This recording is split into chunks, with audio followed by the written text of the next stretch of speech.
years. No proof, no nothing. That's the best, that's his best explanation right there. But is it really the best explanation for what we see, and how accurate are our dating methods to begin with? I'm reminded of an analogy Kent Hovind used to give, talking about a creationist and an evolutionist looking out over the Grand Canyon. One of them looks at the Grand Canyon and says, wow, look at what the Colorado River did over millions of years. And the creationist says, wow, look what the flood of Noah did in a couple days. You know, your preconceived bias, right, determines how you look at the thing.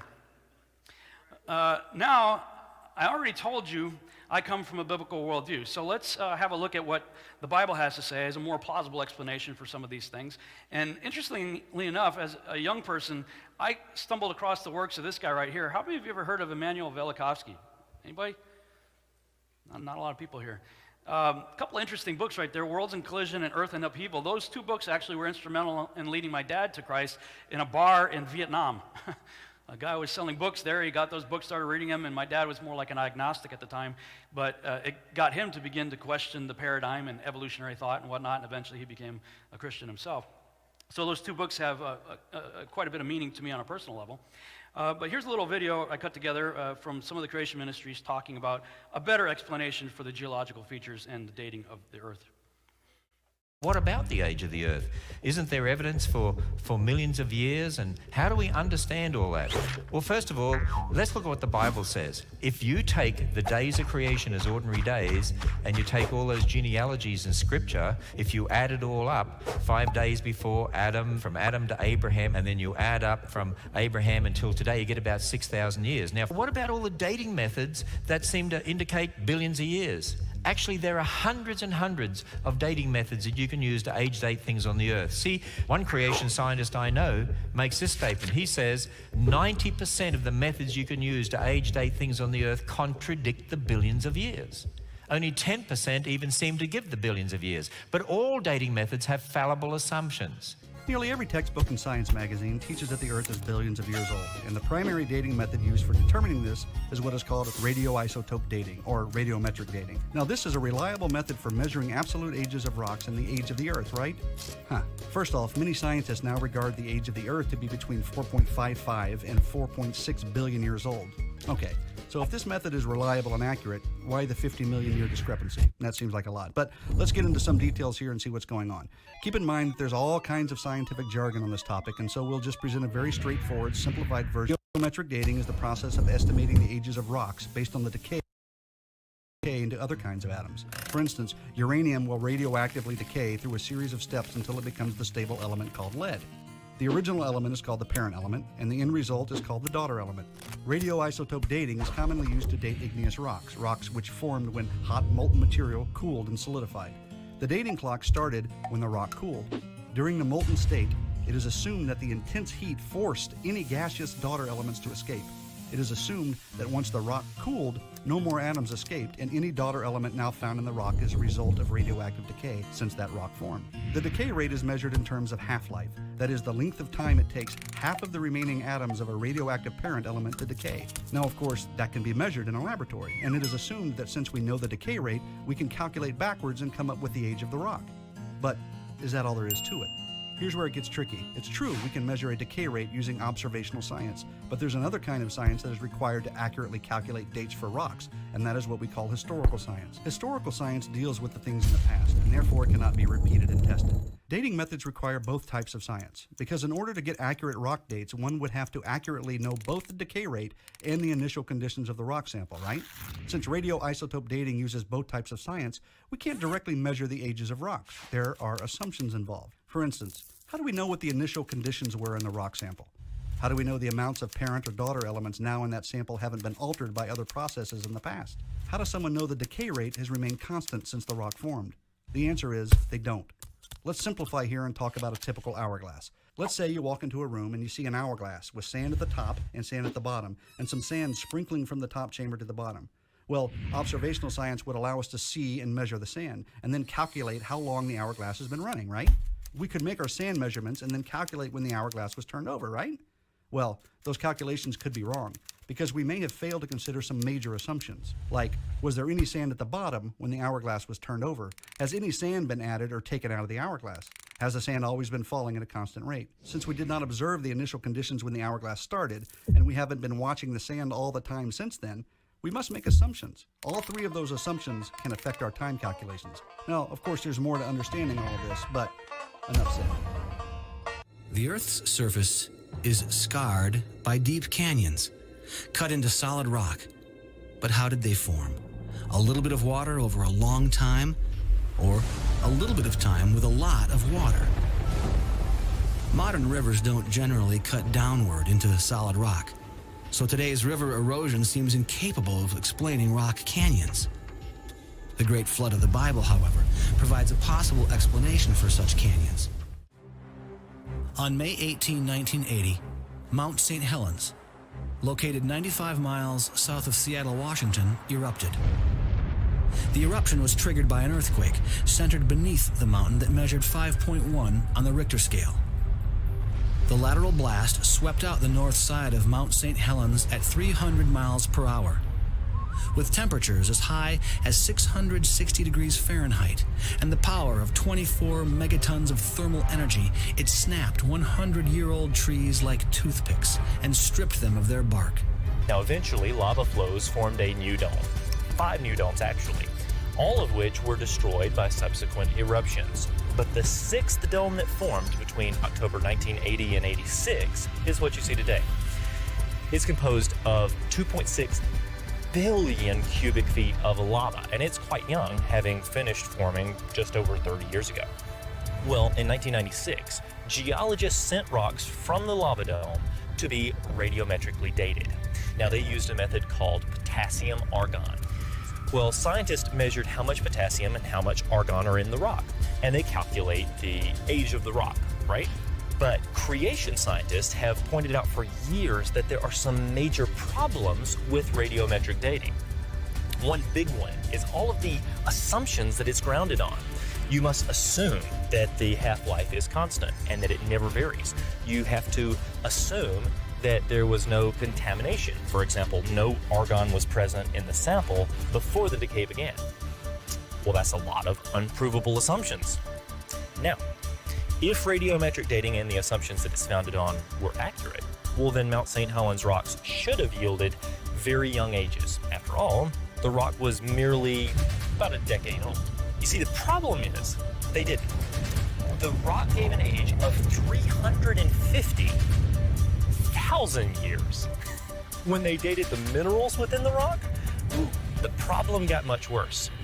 They gave dates of 2.4 million years.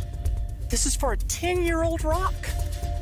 Now, Mount St. Helens highlighted that we shouldn't blindly trust the dates given by radiometric dating. The assumptions clearly aren't accurate, so the dates that they give are also inaccurate.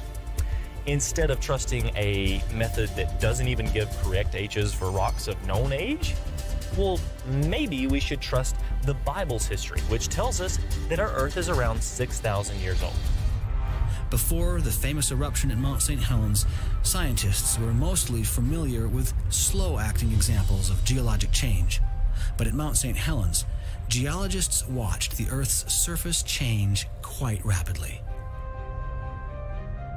Icebergs were buried in hot avalanche material. They melted and formed badlands in days. Eruptions on May 18 and June 10 produced fine layers in hours. On June 10, mud flows cut zigzag canyons 100 feet deep in soft sand and mud, complete with perpendicular side canyons. Canyons that are reminiscent of the geography of Grand Canyon, only 40 times smaller and clearly produced within hours. At Mount St. Helens, a single mud flow off the mountain carved Engineers Canyon out of soft sediment in a single day, 100 feet deep. And the same thing even happened in solid rock. A series of mud flows created Lewitt and Step canyons on the front face of Mount St. Helens, cutting hundreds of feet into solid rock over just a few years. Grand Canyon is a good example where we find evidence of catastrophic forces at work. Upstream is evidence of huge lakes. These lakes would never have formed if the canyon were already open below them. However, if these lakes had formed from rains after Noah's flood, and if the pressure of these waters broke through and carved through the recently deposited sediments, then we would expect to find surge deposits downstream. Below Grand Canyon, this is precisely what we find. Evidence of a lot of water cutting over a little bit of time. Even though Mount St. Helens is a very small catastrophe compared to the flood or the major catastrophes immediately following the flood, it provides a better clue to what happened in those times than the slow geologic processes which are most commonly seen in the present. All right. Now that we've established that the Big Bang is complete and utter nonsense, and our dating methods are also full of crap, let's take a look at the absurdity of biological evolution. This is a typical description of biological evolution you might see, charts and things of like this, made out of a blob or in the image of God. Darwin and the standard model of evolution, right? How many of you have heard that we share 98% of our genome with chimpanzees? Have you guys heard that before, taught in school? You know, that's one of the reasons they say we evolved from apes, because we supposedly share 98% of our genome with chimps. Okay, the clip I'm about to show you is not from a creationist. It's from an evolutionary-minded group of people describing how they got those numbers. Check it out. When researchers sat down to compare the chimp and human genomes, those single-letter differences were easy to tally, but the big mismatch sections weren't. For example, if a genetic paragraph, thousands of letters long, appears twice in a human scroll, but only once in its chimp counterpart, should that second human copy count as thousands of changes, or just one? And what about identical paragraphs that appear in both genomes, but in different places, or in reverse order, or broken up into pieces? Rather than monkey around with these difficult questions, the researchers simply excluded all the large mismatch sections, a whopping 1.3 billion letters in all, and performed a letter-by-letter comparison on the remaining 2.4 billion, which turned out to be 98.77% identical. So, yes, we share 99% of our DNA with chimps if we ignore 18% of their genome and 25% of ours. Yeah, that makes sense. What? That wouldn't make sense in any other context. Nobody would buy that, right? Wow, okay. And this is why more and more scientists, even secular scientists, are starting to steer away from the standard Darwinian model. It's so full of holes and assumptions. In fact, when Francis Crick and James Watson discovered DNA, they immediately knew this could not have evolved by random chance mutation. So what is their solution? Aliens! Aliens must have done it, right? The late Nobel Prize winner, Professor Francis Crick, along with British chemist Leslie Oriel, proposed the theory of directed panspermia in 1973. A co-discoverer of the double helical structure of DNA molecule, Crick found it impossible that the complexity of DNA could have evolved naturally. So good thing Giorgio wasn't around back then, right? Panspermia, I don't know, therefore aliens. The idea of panspermia was born. The idea of ancient aliens must have seeded our world, kick-started evolution. And this is now becoming the new standard. Thus, when asked if intelligent design was a plausible solution to the evolution of man, this is what Professor Richard Dawkins had to say. It sounds very laudable to teach the controversy, to teach both theories, but there aren't two theories. There's only one theory around. There's only one game in town as far as serious science is concerned. Of course, you get negative reactions from creationists, but who cares about creationists? They don't know anything. We're Johnny-come-latelys. We live in the cosmic boondocks. We emerged from microbes and muck. Apes are our cousins. You don't believe that the Earth is round only if you're an astronaut. You don't believe Napoleon existed only if you're a historian. You believe these things because they're facts proved by evidence. Evolution is also a demonstrated fact. The truth really is out there. It's not a matter of opinion. You have written that God is a psychotic delinquent invented by mad, deluded people. No, I didn't say quite that. I said something rather better than that. Oh, well, please tell us what you said. Please tell us what you said. Well, I would have to read it from the book. No, please. The God of the Old Testament is arguably the most unpleasant character in all fiction. Jealous and proud of it, a petty, unjust, unforgiving control freak, a vindictive, bloodthirsty ethnic cleanser, a misogynistic, homophobic, racist, infanticidal, genocidal, filicidal, pestilential, megalomaniacal, sadomasochistic, capriciously malevolent bully. So that's what you think of God? Yeah. So you believe it's liberating to tell people that there is no God? I think a lot of people, when they give up God, feel a great sense of release and freedom. Well, then who did create the heavens and the earth? Why do you use the word who? You see, you immediately beg the question by using the word who. Well, then how did it get created? Well, by a very slow process. Well, how did it start? Nobody knows how it started. We know the kind of event that it must have been. We know the sort of event that must have happened for the origin of life. And what was that? It was the origin of the first self-replicating molecule. Right, and how did that happen? I told you we don't know. So you have no idea how it started? No, nor has anybody. Nor has anyone else. Evolution is a fact. It's documented by science. Right, and how did that happen? I told you we don't know. Believe these things because they're facts, proved by evidence. So you have no idea how it started? Nor has anybody. Nor has anyone else. What do you think is the possibility that intelligent design might turn out to be the answer to some issues in genetics or in evolution? It could come about in the following way. It could be that at some earlier time, somewhere in the universe, a civilization evolved by probably some kind of Darwinian means to a very, very high level of technology and designed a form of life that they seeded onto perhaps this planet.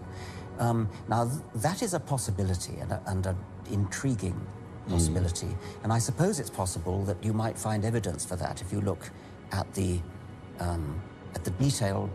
details of biochemistry, molecular biology. You might find a signature of some sort of designer. Wait a second. Richard Dawkins thought intelligent design might be a legitimate pursuit? And that designer could well be a higher intelligence from elsewhere in the universe. Well, but that higher intelligence would itself have had to have come about by some explicable or ultimately explicable process. It couldn't have just jumped into existence spontaneously. That's the point. So Professor Dawkins was not against intelligent design, just certain types of designers, such as God. Many people are extremely illogical. I'm skeptical of the claim. I'm skeptical. I'm skeptical. I'm skeptical.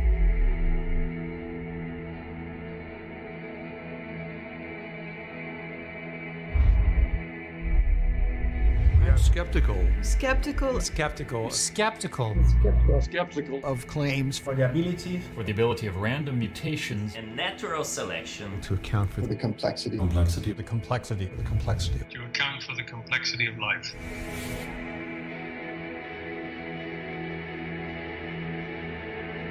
Careful examination Of the evidence. For Darwinian theory should be encouraged.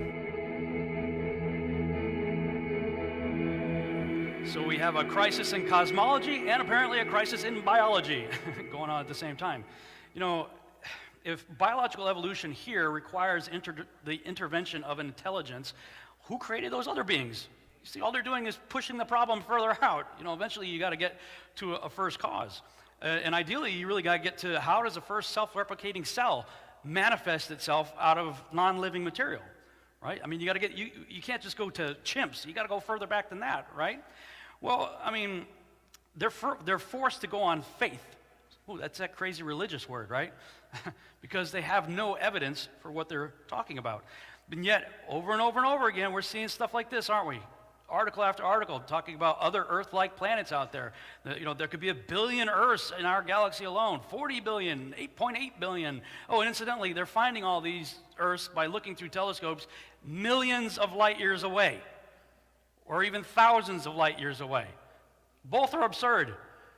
You know how far a light year is? Yeah, it's nearly 6 trillion miles. They're telling us they're spotting black holes 55 million light years away. If they got telescopes that powerful, turn the telescope on the moon. I want to count the rivets on the buggy. Or shut up. You're full of crap. There's no way you're looking that far out there, but they're always pumping it in your head. There's other Earths-like out there because they have to. They have to prop up their theory, you know, that there are ancient aliens out there over and over and over again. Well, this next video shows how life forming from non-living matter is simply impossible, whether we're talking about here on Earth or elsewhere in the cosmos.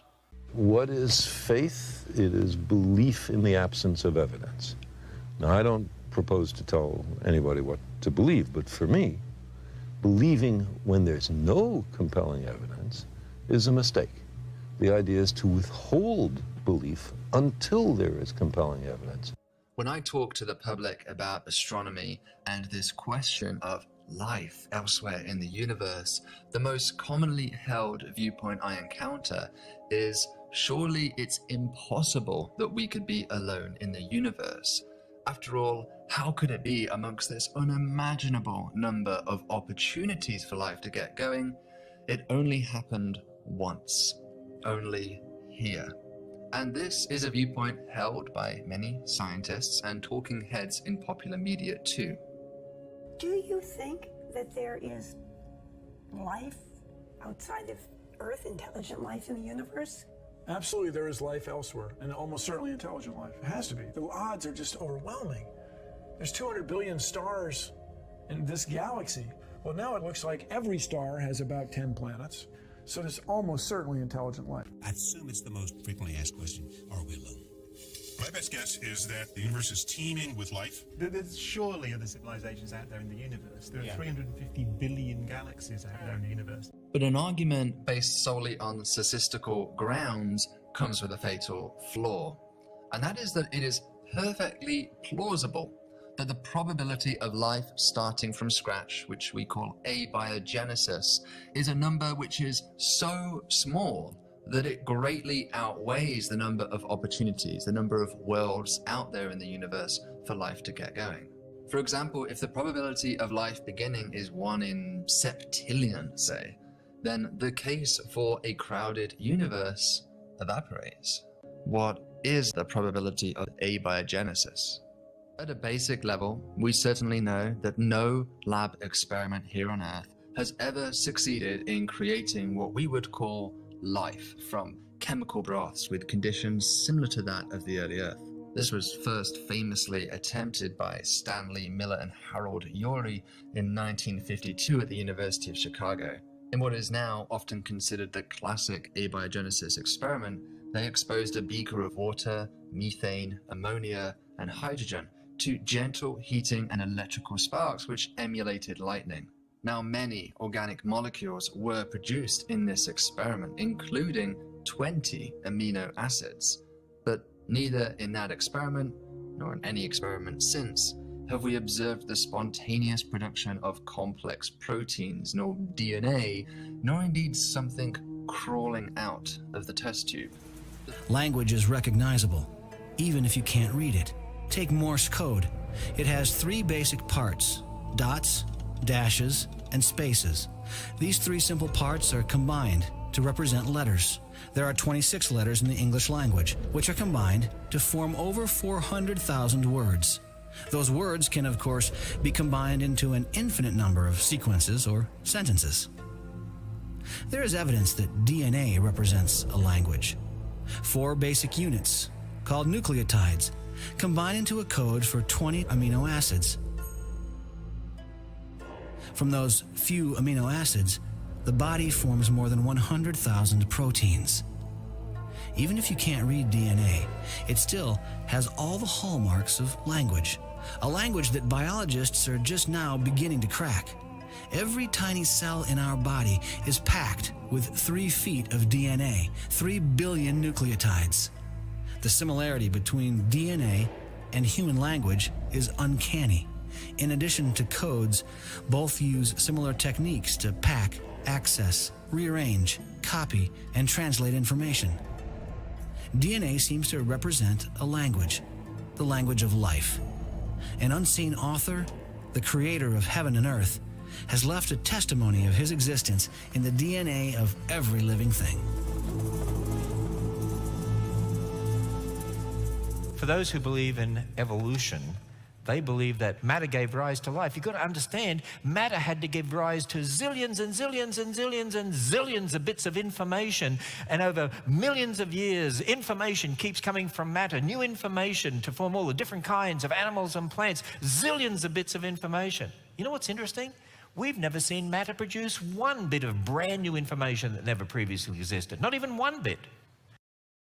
When one looks at a typical textbook, one will see some prehistoric pond and molecules, and those molecules coming together and forming a cell, and those cells coming together and some slithering creature coming out of this pond. That is fallacious. There is no truth in that. This is a cell. What is the origin of life? How do you get a cell like this? What is the origin of something like this? This is an amazing machine. A cell is an amazing machine. It's not just a blob of protoplasm. Every day it gets harder to have the origin of life, to come up with a scenario, because the origin of life becomes more and more complex every day. A cell is a factory. It has the lipid bilayer, which is extremely selective to let certain things in and not other things. It has all of this substructure in here, these little areas where energy is made in here. It has these microtubules which can form so you can move matter from point A to point B. If you go to a factory, what you see is these overhead hanging machines that are moving materials from point A to point B. In these systems, and the way they do this is they build these racks, but same thing happens in a cell. You get these microtubules to move material from point A to point B, and then as soon as the material is done moving, the microtubule breaks down and then assembles some other place. You say, well, why doesn't it leave it there? Because then the cell would become too rigid. So it just rebuilds it. It's just amazing factory what's happening in a cell. This is what we have to make. If we want to have origin of life, you got to start here. You don't start here. You start with a single cell. Just build a single cell. That's what we have to do in origin of life. Nobody has ever done this. If you've been taught that simple forms of life have been made, that is a lie that you are believing. Somebody told you a lie. That has never been done.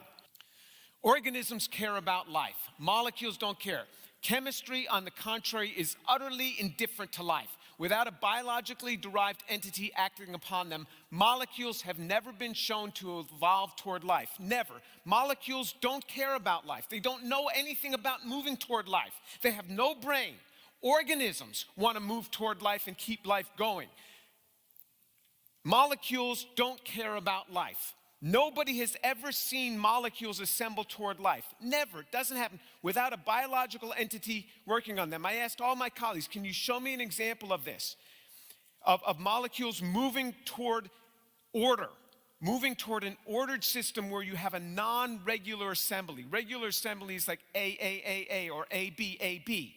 That you can get pure thermodynamic assembly. But non-ordered assembly is a non-regular pattern. That's what you have in DNA.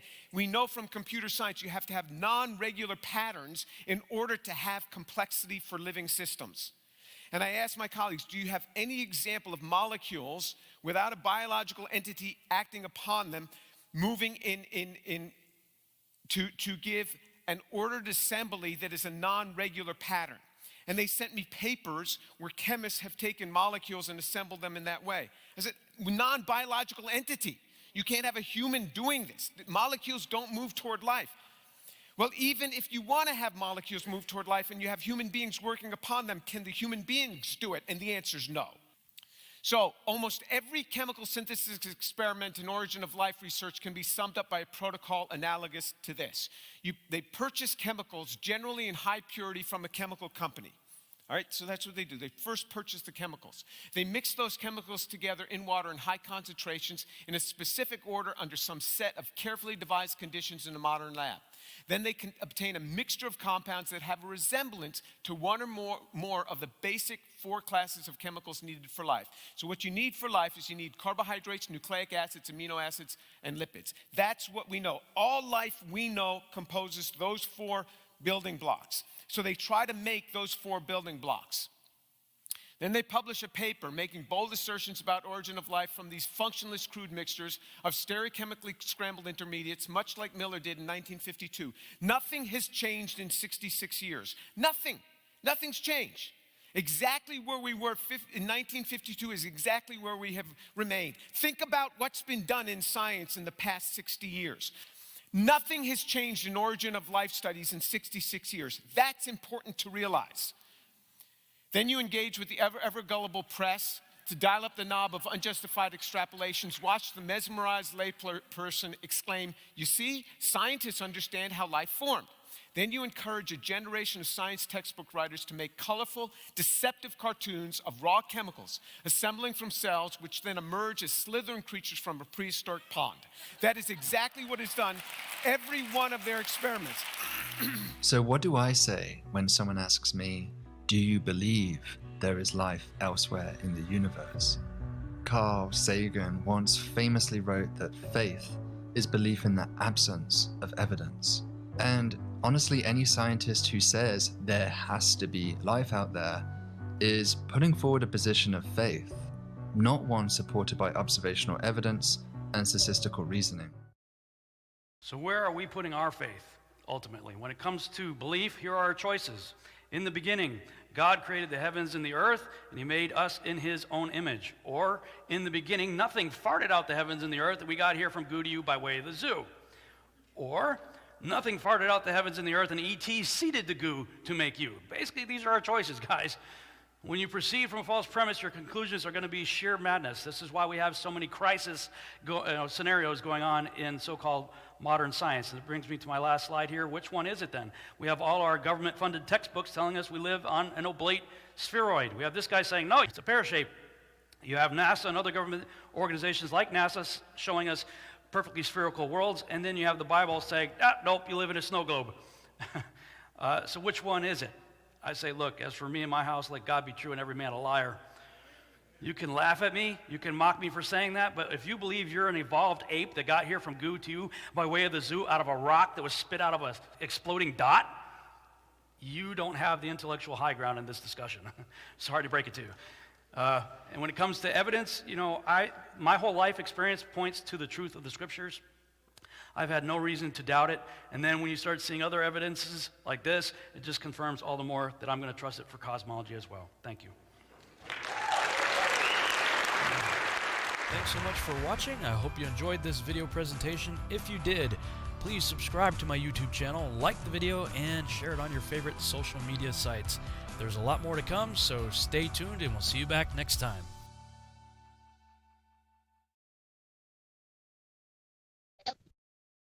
Hey, good morning. Good morning. What video was that?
Good morning. Is anyone hiding out there?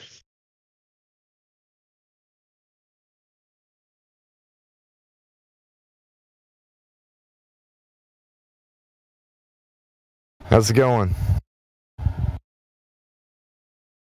Oh, I'm doing all right. How about yourself? Same stuff, different day.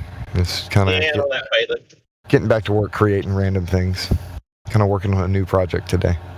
All right, cool. Yeah, I'm heading off to the office as well. Do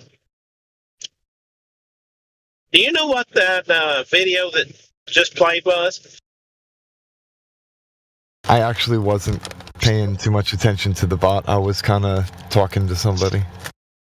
Yeah, I got you. Yeah, I had my headphones off. They were sitting down there. I could vaguely hear it, but not really. Ah, cool, yeah. It was pretty good. Yeah. Oh, I don't know. You could probably go to the live stream at like. Oh, yeah, and look back to see where it bogged it. Yeah, that's a good point. Yeah. Yeah. That or one of the guys here might be able to tell you the video that just played based off of the other channel. There's got to be a channel where they typed it in to make the bot play it.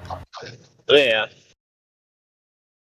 Yeah, I'll look and see. Yeah, that's a good. It's probably there. I wasn't even thinking about that, but yeah, it's. Because I know I've seen it. Right, Mentioned there before. Yeah. I can hear myself through your speaker, man. It's kind of like stutter a little bit. But you could. I forgot you could probably see that channel. Yeah. Yeah, I'll take a look here in a bit and see. You're driving though, so don't do that while you're driving. Yeah, of course. Yeah. So. Hey, did you remember your laptop this time? Indeed, I did. It's in the back seat. Trying to save you extra like 20, 40 minutes. Yeah, 25 minutes each way. So, definitely needed that. Holy goodness. Yeah, for sure. But that's what happens. No rest for the weary. Yeah. Oh, there's rest. You just got to know where to look. Yeah. Yeah, but when I walked out today, I'm like, I better have my laptop. Don't want that again. Yeah. Yeah, I figured that you remembered it this time. Oh, yeah.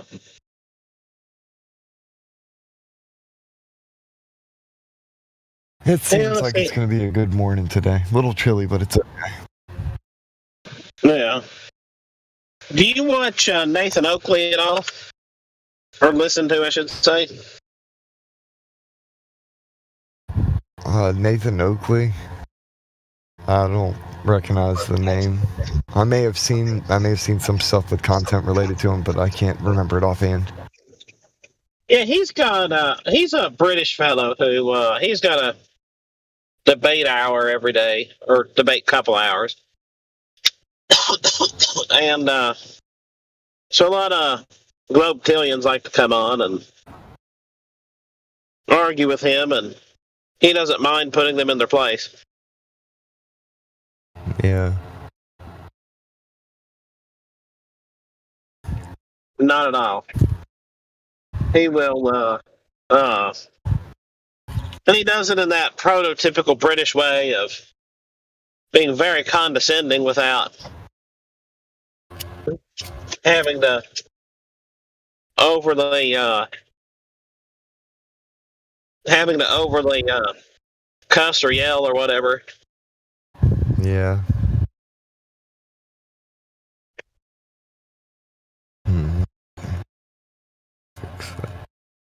Yeah, well, that's the thing is the people who are coming from the world belief, that cosmos belief, a lot of them are the ones that'll cuss and yell and freak out because it's kind of contradicting their entire worldview. We don't need to be like them at all.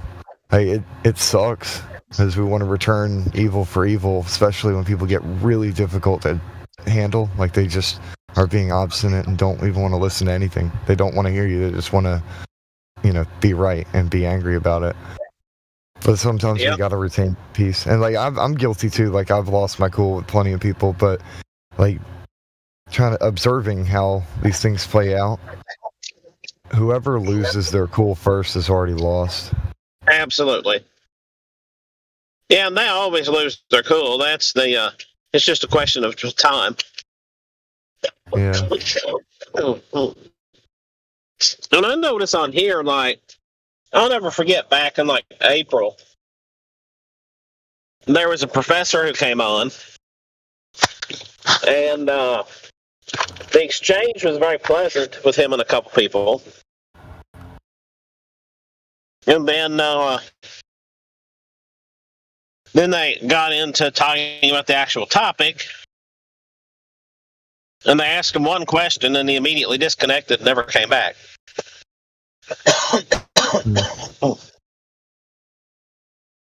Like, oh crap, these people know what they're talking about. The automatic assumption is that people are idiots. Because that's how this is portrayed. The flat earth is portrayed as these are a bunch of bumbling cavemen, troglodyte idiots who don't know anything about science. They're unscientific and they're believing in nonsense. They saw a YouTube video and they believe in a meme. And so when they come in here and they hear actual science, it kind of freaks them out. Yeah. And I can't remember what the exact first question was, but it was something that was right to the heart of matter about where has this been proven or whatever. It was something. And obviously the answer was the guy would not have been able to answer in the slightest without totally destroying the worldview, and whoop, off he went. Yeah.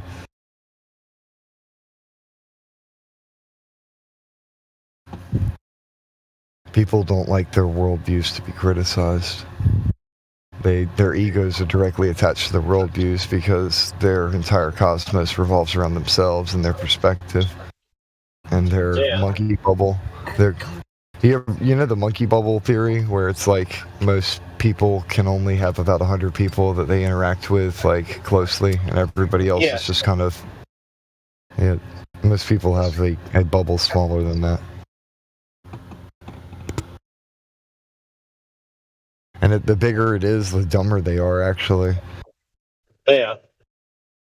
And if you have like 1,000 people you're trying to keep up with, you don't know any of them.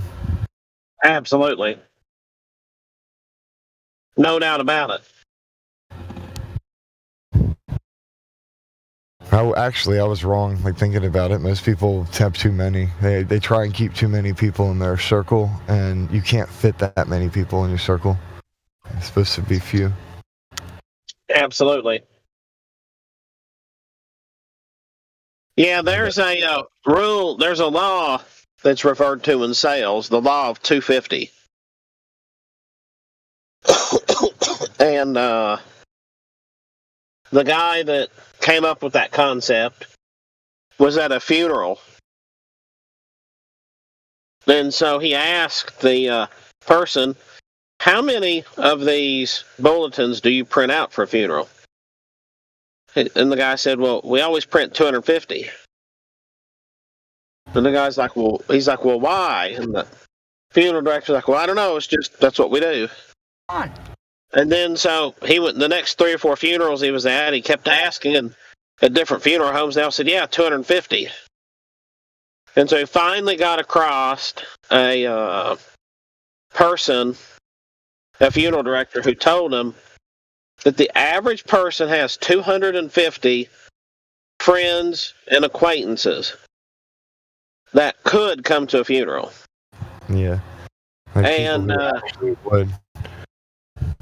Yeah, exactly. And so they know that it's the absolute rare exception, maybe once or twice a year, that there'll be more than 250 people. Unless somebody says, unless it's a big community leader or something, but so the law goes that if you upset one person, that you're actually upsetting up to 250. So if you cheat them in what you're selling or whatever else, that you'll that person has up to 250 people that they can influence. Yeah.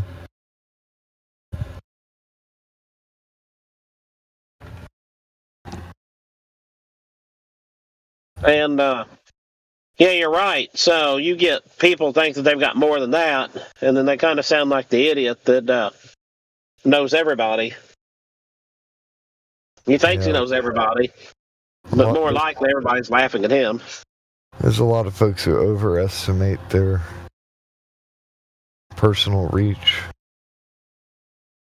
and their own personal value. Most people, like really all of us, were just a drop in the bucket unless you got somebody who happens to be making a big splash.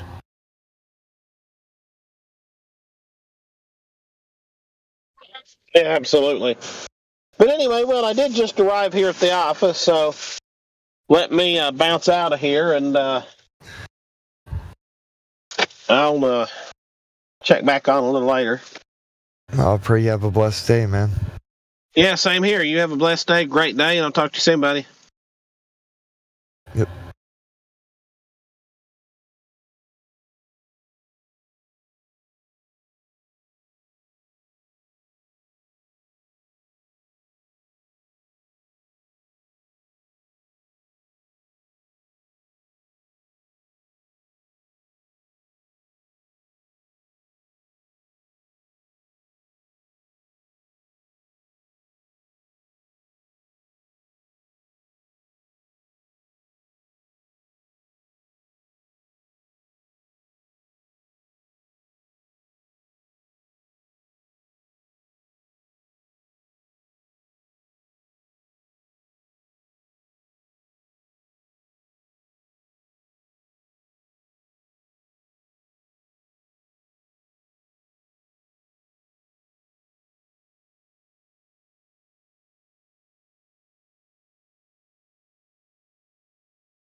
boys. How's it going out there?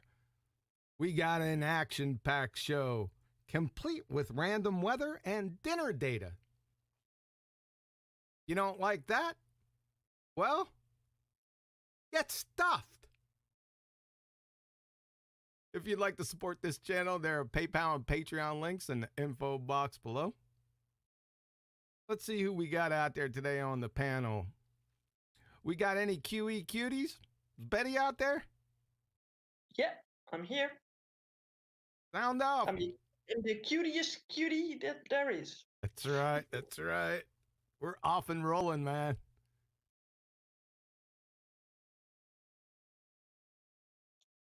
We got another cutie here. Who might that be? Yeah, the Meekin. Did he not see that picture? Did he not see that picture in the war room? I posted. How cute was I in 1991? I did see it. I couldn't tell. want that shell suit. I couldn't tell which one you were. Were you on the far left? That was Taz, the guy that looked like a 9/11 bomber, with dodgy shades included. No, he's a doctor now. Yeah. Just for people to know, there was only one white guy in the picture. Just out of curiosity. You're a little hot, Adam. I have to turn you down. You saw that picture. You know how hot I am. Mic check. Mic check. Here we go. Here we go with the mic checks. Good one. Good one. Adam, you're a little hot, man. You need to stay at the same. I'm going to be a Nathan on you. You need to stay at the same depth of your mic that you always are. No talking 10 feet away and 2 feet away. None of that. I've moved the mic back. Is that a bit better? Oh, geez. Now he's going to move it on me. Try it again. I'm keeping the mic where it is, and I'm still talking the same. I'm still as excited about shell suits as I was then. All right, who cares? I'm not worried about it anymore. Yeah. Oh, already got a super chat going. Really? Yeah, from James Richard. He's back again, I see. Where would Flat Earth be without the historic QE? Thanks you, James. Appreciate it. Good to have you back. Maybe he was here before, but I haven't seen the super chat from him for a while, so.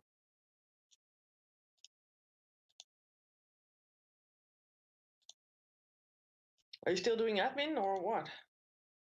No, I'm just relaxing. Relaxing? That's right. How can that be? You're I doing can a make show. it be. I'm in charge. I can do whatever I want. Oh, okay. Well, then let's all sort of put up our feet up and lay back. Why can't we just all share moments of silence? Okay. What is so wrong with that? Because usually when people are online, they tend to talk. It's creepy. Yeah. It's creepy, right? Isn't it? Yeah. They tend to talk, yeah. You needed to be in today's after show today, Betty.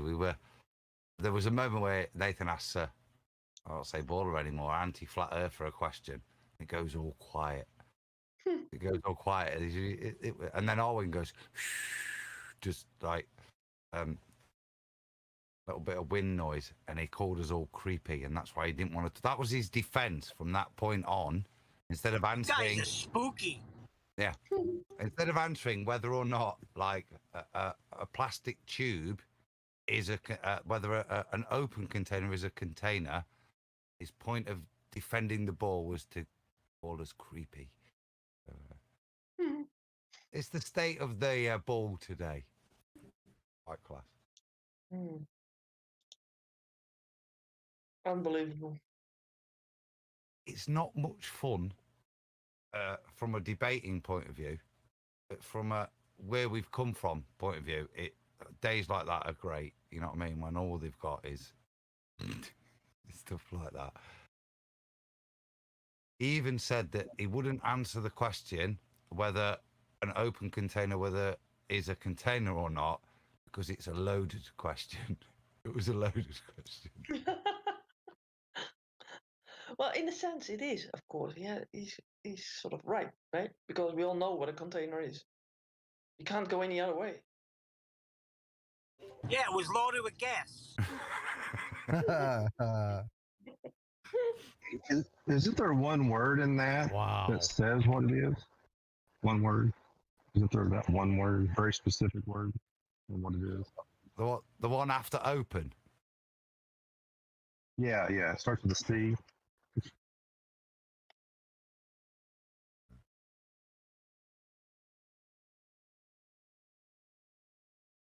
Yeah. All right, let me get I'm going to get squared away up in here. Thanks for that, Paul. You nearly blew my eardrums out. Well, usually it's the other way around, right? Yeah, it is. You're a bit quiet.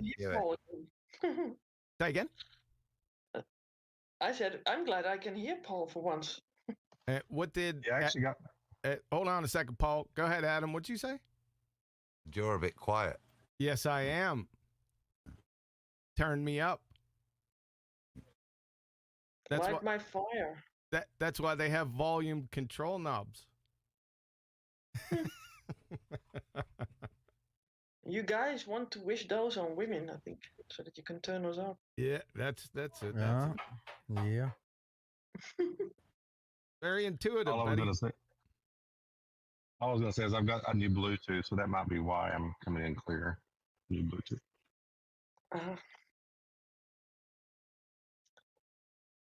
I hope I have some great teeth. But, all right, so I promised everyone at the beginning of the show that there'll be some random weather and dinner data. So, in the Netherlands, what's the weather like? Quickly. Well, it can rain and it can be sunshine, and now it's going to get a little bit darker earlier because of time issues. And but now it's dry. But it's a little bit cold for the time of the year. So is darkness weather data? Well, it is sort of difficult to see if it's getting darker. What kind of weather you got? You can't say that the sun is up, for example. Ooh, look at the time. Yeah. In England. Now, today, God. it's lovely, and we've got prospects of a nice couple of weeks. But over the weekend, it was absolutely tipping it down. In fact, Sunday afternoon, a bloke went by in a boat. Yeah, his wife, 3 kids, loads of animals just went past my front window. It was raining that much, mate. So, fingers crossed, we've got a couple of weeks of nice weather, and it's clement skies this evening. 20 degrees C, mostly sunny, according to Google. Okay, that'll be about it. Dinner, Betty. Yeah. Go ahead. What was for dinner? I had some rice with Chinese sour pork strips. That doesn't sound too bad. Did you have some sauce with that? That's the sour sort of sweet sour sauce they have. And it already had it on it. You didn't have any on the side or anything, right? No, they make it that way. Ah. And there was some leftovers from the before last week that was in the fridge, and I took that out and reheated it. And, it was quite enough and good still. So yeah, enjoy that. Okay, you know what's coming, Adam. It's a mixed bag this evening, if I'm being honest with you. I had to pay back. What I was being offered, so I ended up just having a standard prawn salad with Mary Rose sauce. A little bit of bread. We didn't, to be honest, I was a bit of a heathen. We didn't have any brown bread, and frankly, white bread. You should be having brown bread with a prawn cocktail. So that was it. But the reason I had to pay back was I called in this afternoon to the shop, a couple of shops down. It's run by Iraqis, and I've known him for years. But he's been running one of the shops, and he'd brought a huge buffet in. So I had loads of gorgeous stuff, which was like flatbread, and then he made it all for me. He said, no, let me make it. And he stuffed it with like rice, this bean sauce, spicy bean sauce, this beautiful chicken. Oh, it was so tender, John. Oh, the dog's telling me, my wife's saying, sorry, it's all right, Phoebes. So that, and then some beautiful salads, which had pomegranate seeds in it as well, which was beautiful. So, yeah. Couldn't describe it much more than that, but yeah, that's why I had to pay back this evening. So just basically a prawn cocktail for me. It's so refined. It's like listening to the Rich and Famous menus from Adam Meakin. What I'd like to point out, I am not the sophisticated and vaccinated. Yeah.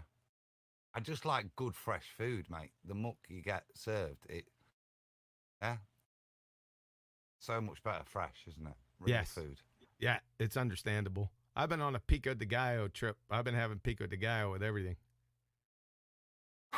I thought, right, I had something to tell my wife, intelligent or something. So I tell her about the cilantro, coriander, English Americanism. She knew straight away. Just blew me out of the water. It's rubbish. When you think you're going to unveil something. Yes. Flat as a pancake. Flat as the earth.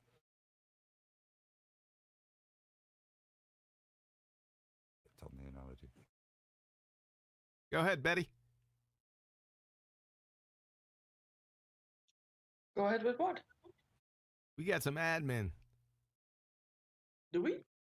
Yes, ma'am. Oh, I thought it was the same one as the last. Sorry.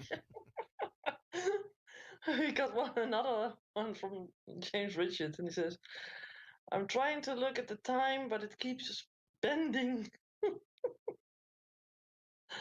Yeah. Thanks, James. Appreciate it. Yeah, the time's been. Yeah, but what's bending? Is it the light bending when you're looking at the clock, or is the clock time and it's bending? I think it's the gas that's bending. Oh, we have Nathan I could agree with either. We have Nathan Oakley out there in chat. I'm sure he's monitoring the sound closely. Hopefully I got that squared away. He says, Cinco de Mayo. You Cinco de Mayo, you Cinco de sandwich into de Mayo, right? Sounds more like Neil, that does. Yeah, I think that's a numpty clip. I think that already played. I think it's Sly Sparkane. That was too funny. All right, what do we got, Nathan? Give me a sound check. How's it sounding out there? Let's do a little admin.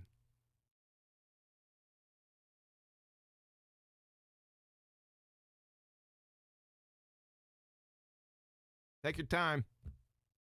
Radio check. Lost 3. This is lost 1, and you lost 2 over. Go ahead, Adam. Give him a radio check. Well, let me sit back so I'm at the correct position. He's still talking the hot dog into the mayo. That's what Nathan's response is it? Yeah. Just being silly. Sounds ace. Sounds Good. ace. Thanks, man. Appreciate it. Yep. Did a lot of work on that. Yeah, and then your whole mic system went down. Yes, it did. Yes, it did. The whole sound system went down, but that wasn't because of what me and Nathan did. It was an ancillary issue. It was correlated. Yeah, that's pretty funny, huh, Jim West? You like forks in my eyes too? Yeah, everything went. It just went bonkers. Everything from Skype to Audacity, everything went into just haywire.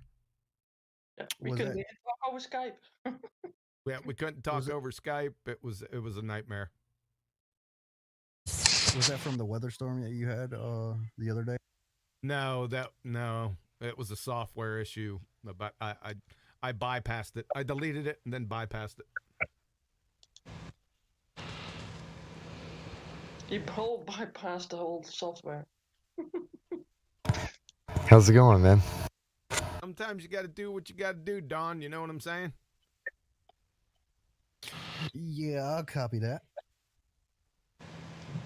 So, what are we going to talk about today? It seems like terrestrial refraction should be the topic, shouldn't it?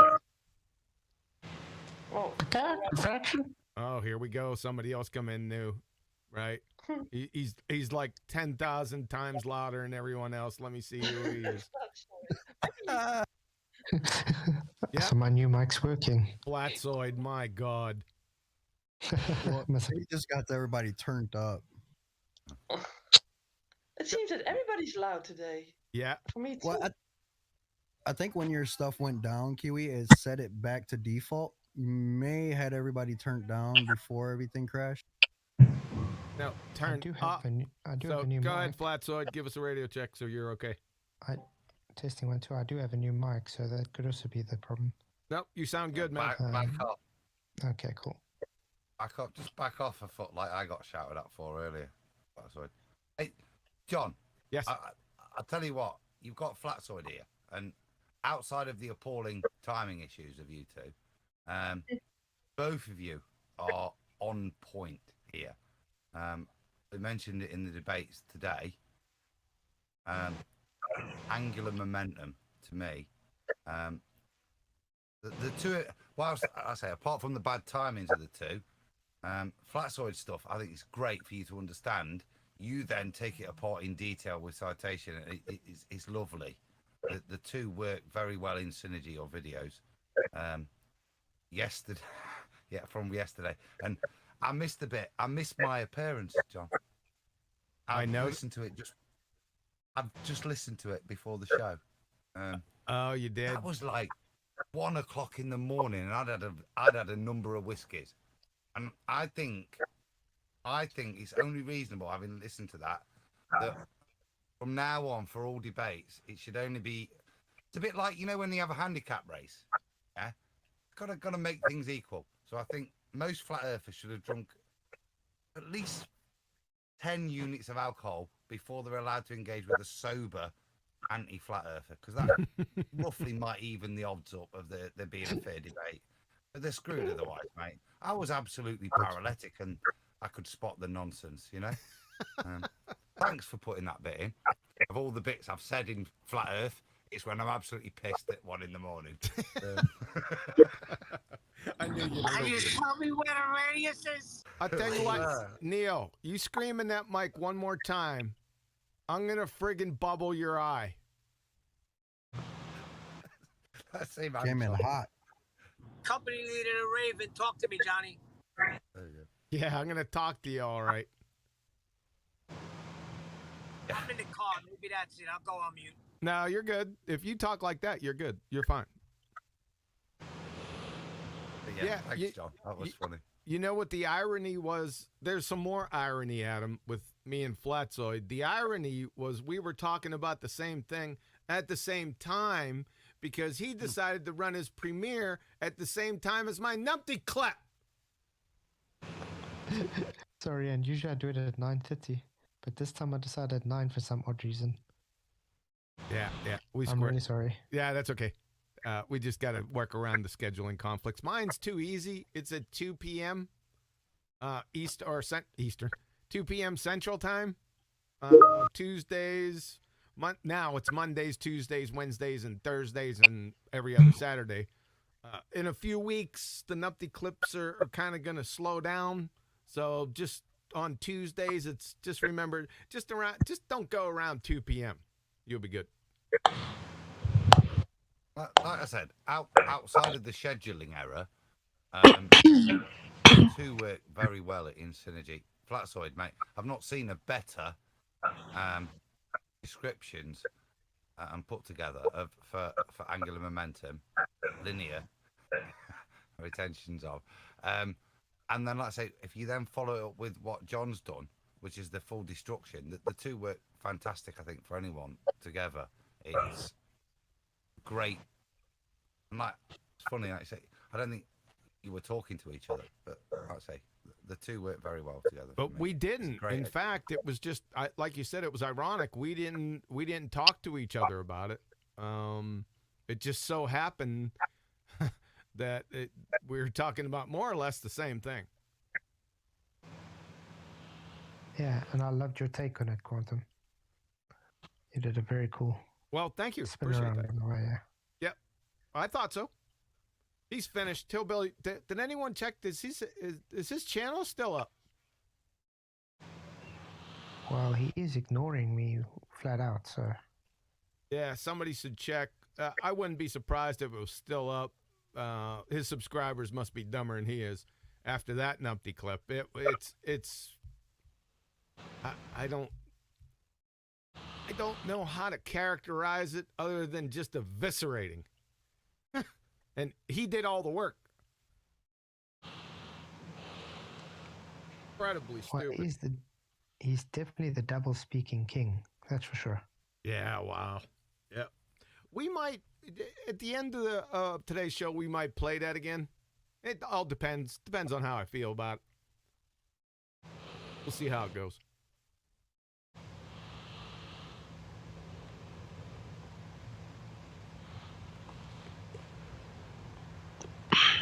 Gotta love that silence. I love it. Let's try some more. It'll get the viewers in. I could soak it up quite comfortably, but the other person that respectfully has been describing this for a while is in chat as well, which is Brian. Yep. He's the only one that I know took the ballers on that topic for a long time, and they've ran away from him. I think your two's videos equip most people to be able to now take on exactly what Brian was doing with his equal understanding. I think people Yeah, are Brian. starting to realize that are listening to it from the outside that what's happening here is, and I think I described this before, is that the majority of the numpties, what they're doing is pulling out like a 1956 physics glossary, and they're just poking, whatever term they poke at, they put that term or phrase and they spin it into their yarn, but it makes absolutely no sense whatsoever. They have no, it's a scream and tell of where their background is. If you couldn't tell that from the numpty clip yesterday, I don't know what to tell you, because it was bad. If you don't think he's a pretender clown straight away, then you have issues. Is Brian muted again? Hey, everybody. Oh, he's not. goodness gracious. Hey, you can hear me now. Oh, yeah, we can hear you. I'm trying to be quiet. I'm trying to speak quiet so I don't get shouted at. Everyone else getting shouted at. Everybody's coming in hot. I can't turn down my microphone. I'm over. No, you're good. You're sounding good right there. You're perfect. Go ahead. Well, first of all, hello Kiwi, hello Betty, hello Adam, and everyone else. Yeah, that issue, that was too brilliant. I know they came out at the same time, and that shouldn't have happened. Flat side. But the two were really, really good. And yeah, and that topic of Globiolis, which is where that is in the direction of, is kind of funny. I have to say, kind of funny, because basically the conservation of angular momentum requires you to be, if I'm not mistaken, on the thing that's rotating and not off of it. So I don't know how, and that completely contradicts there being any Coriolis effect at all. So I don't know where they're going to go with that one. Not to mention it takes a linear path once it's left. That's right. I remember saying it before that as soon as you leave that rotating reference frame, if you're holding on to a children's roundabout or something when you're young, as soon as you leave that, as soon as you let go, you go off at an angle in a straight line. That's what we were talking about a yo-yo today. I'm not sure he was describing the yo-yo, but at the point you're spinning the yo-yo and it's conserving its angular momentum, and then the string snaps. It doesn't have any angular momentum anymore. It's just got conservation of the linear momentum at the point of release. That was what I thought was lovely with you know, your bodyboarding skater dude. That's what that was great in your video. It kind of shows what linear momentum is, which is a continuation of the forward, any forward momentum. And the reason you've not got the forward is because you've got the string. And those, yeah, it was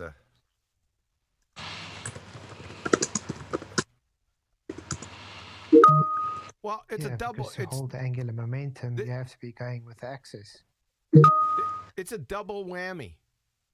It just depends on what they're saying. Like Hillbilly was talking about, there's only one reference frame, the non-inertial rotating reference frame. Well, if there's only one, which is preposterous. If there's only one non-rotating reference frame, then nothing can leave it. If you only have one thing, nothing can leave that place at the baseline, right? Which was hilarious. Not even speaking to the conservation of angular momentum, which has nothing whatsoever to do with an object in a non-inertial reference frame moving to an inertial reference frame. It has nothing to do with any angular momentum. That object doesn't. The angular momentum has to do with the rotating object, not the object leaving it. So it's just a pile of horse shit piled on top of each other. And then you got to dig your way out. If he would say anything like this to like 6th grade intro to physics, junior high, he'd get laughed out of the building. They'd escort him out with security. I'm telling you. That's how bad it is. So I don't know what to say. I mean, keep talking. That's what I have to. Please keep talking. Thank you. Look, we've had for 5 years, 6 years. Yeah, but the reason we don't see Coriolis effect is conservation of angular momentum. That's been thrown in our faces for a while, and that's why it was great to have this clarified, both in terms of angular momentum and then how you've put it, John. The reference frame bit's even more destructive. But for me, the important bit, just the proper, correct definition of angular retention of angular momentum destroys their claim of how they try to bastardize it into their ball model to retain their fantasy world, as if retention of angular momentum could be applied. That's the thing that I got out of it, that I kind of thought it but not understood it, so I don't speak it, unlike a baller. If I don't understand something, I'm not going to claim it. But that's what's clear out of this to me. It is related to the object and its axis, nothing outside of that. And right, exactly. A long time they've used that against us, that lack of understanding of that specificity, to flim-flammers. Well, I don't think. Go ahead. You know where they're going to go. You know where they're going to go. They're going to go because of gravity. The aircraft or object or whatever we're talking about is tethered to the Earth. That's preposterous. So it would make. I know, but watch the discussion. Watch the discussion change. That's what we'll start saying. But that's fine. But we need to get past, don't we? That actually we need that concession now. I think that's what's important. That we're not going to use. That's what Yeah, go on, Platz. Sorry, that's why I'm trying to get them to concede which vector is coming from this angular momentum. It goes totally against their gravity. Yeah. 180. Yep, you're right. It's kind of hard keeping all the begging the question fallacy conditions on one plate. It's preposterous on so many levels. And back to what Adam was saying, see, this conservation of momentum, this is a relatively new phenomenon. You heard inklings of it a couple years ago, but remember, they would just say conservation of momentum, because I remember busting people for saying it, and I'd ask them, what is the conservation of momentum, and then drop out of the call. Right. And then would get some more conservation of momentum. And, you know, I'd go through the whole routine. I'd just ask them what it is. And no one has yet defined it. Have they? Has anyone defined the conservation of momentum? Of course, as soon as you say that, it's so ambiguous because there's two types, right? You have the conservation of linear momentum and then the law of conservation of angular momentum. And under angular momentum, you have two subtypes, spin and orbital. And under that, you have two conditionals, which is point and extended objects. So no one, you've never heard that before. Has anyone heard that before? I brought it up.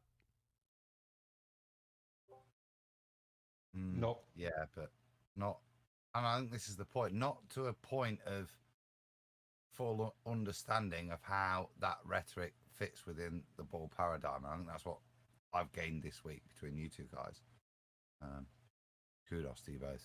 Generally, that's we've all heard of these titles and that, and I think none of it, maybe from just apathy or laziness, because we're confident in our position, we've not needed to look them up. But like I say, from this point, we're well equipped to deal with that thingy now. So no, but yes, John. Is this no, but definitely yes. Oh yeah, I but remember a Como virus. He was begging for you to tell him what are the two movements. Right.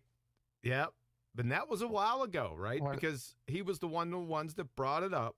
Before him, it was R.C. Meisty back in the day. Because he just began, you know, conservation of momentum. I said, can you define that? Bloop. Right out of the call. Right? I knew it. And it. Well, go ahead. I'll say I doubt they'll understand which momentum it is if they don't even know what inertia is in the first instance. Right. Centrifugal force. Sorry. Okay.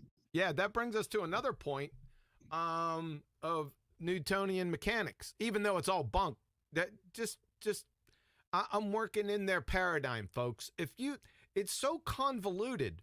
Right? If I talk about Newtonian mechanics, I'm talking about Newtonian mechanics in their paradigm. Just hopefully everyone's got that clear, right? Because Newtonian mechanics is debunked. We already been over that. But I have to entertain it to listen to their other nonsense and to bring these topics up because you're going to hear about them, right? And Newton's laws, even if they did exist, are invalid in a rotating reference frame. Didn't anyone know that? The ballers, do you know that? I don't think you do. Now, the condition where his laws are valid in the paradigm is in an inertial frame. So, you guys, it's like I said, it's so muddied and muddled, and it's a tangled web, and everyone gets confused because there's so many cross currents. I hope that helped some people. If it didn't, just raise your hand and say, QE, that was a bunch of nonsense. Can you say that again?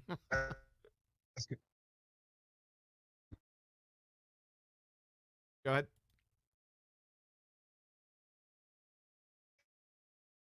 We can't hear you, Paul. Yeah, robot then dropped out, dude. Yep. Hopefully everyone got that. So it's ridiculous on many, many levels. And I pointed them out. Like I said, make sure you're listening to the numpty clips because they're not just a thumb in the eye, right? It may seem like that superficially, but if you listen closely, you're going to hear their arguments. And then I'm going to systematically deconstruct them for you. So go back, rewind. It has a rewind button or start over and go through. Hey, I didn't catch that. Let me listen to that again. Stop it, start it, rewind, go back through those things again. You'll get it. This stuff is not that difficult at all. It's only man that gets in there with his grubby little hands to try to make things difficult. It's not, especially with angular and linear momentum. Not at all. And you want me to I'll put another there's another little problem that I didn't bring up because I I thoroughly deconstructed it, and I didn't want to add anything else. People would just go, oh, God, there's another thing. There's a very special condition that must exist for the conservation of linear and angular momentum. And it depends on what system it is. It has to be a isolated system. Well, we got a big problem here because according to Georgia State, or I think it's Georgia State University, it's hyperphysics.edu. According to them, there are no isolated systems in nature. So that's just another layer, right, that just crushes it. So it's crushed on many different, from every angle that you come at it, you can just deconstruct and eviscerate it. So I shouldn't even brought that up, by the way, but I like to do it because it's fun. Right? And it has it right in the definition, by the way. And guess what they call it? With all conservation laws, there's a catch. That's how I'm telling you, it's in part of the definition. There's a catch. The catch is that it has to be an isolated system. Think about it.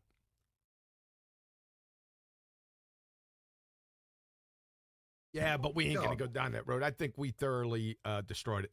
Well, I do want you to clarify on one bit, because I'd like to have it summarised. I've mentioned the bit that I liked, which is the kind of... just 1 second, the missus wants me. Just 1 second. Yeah, go ahead. Take your time, man.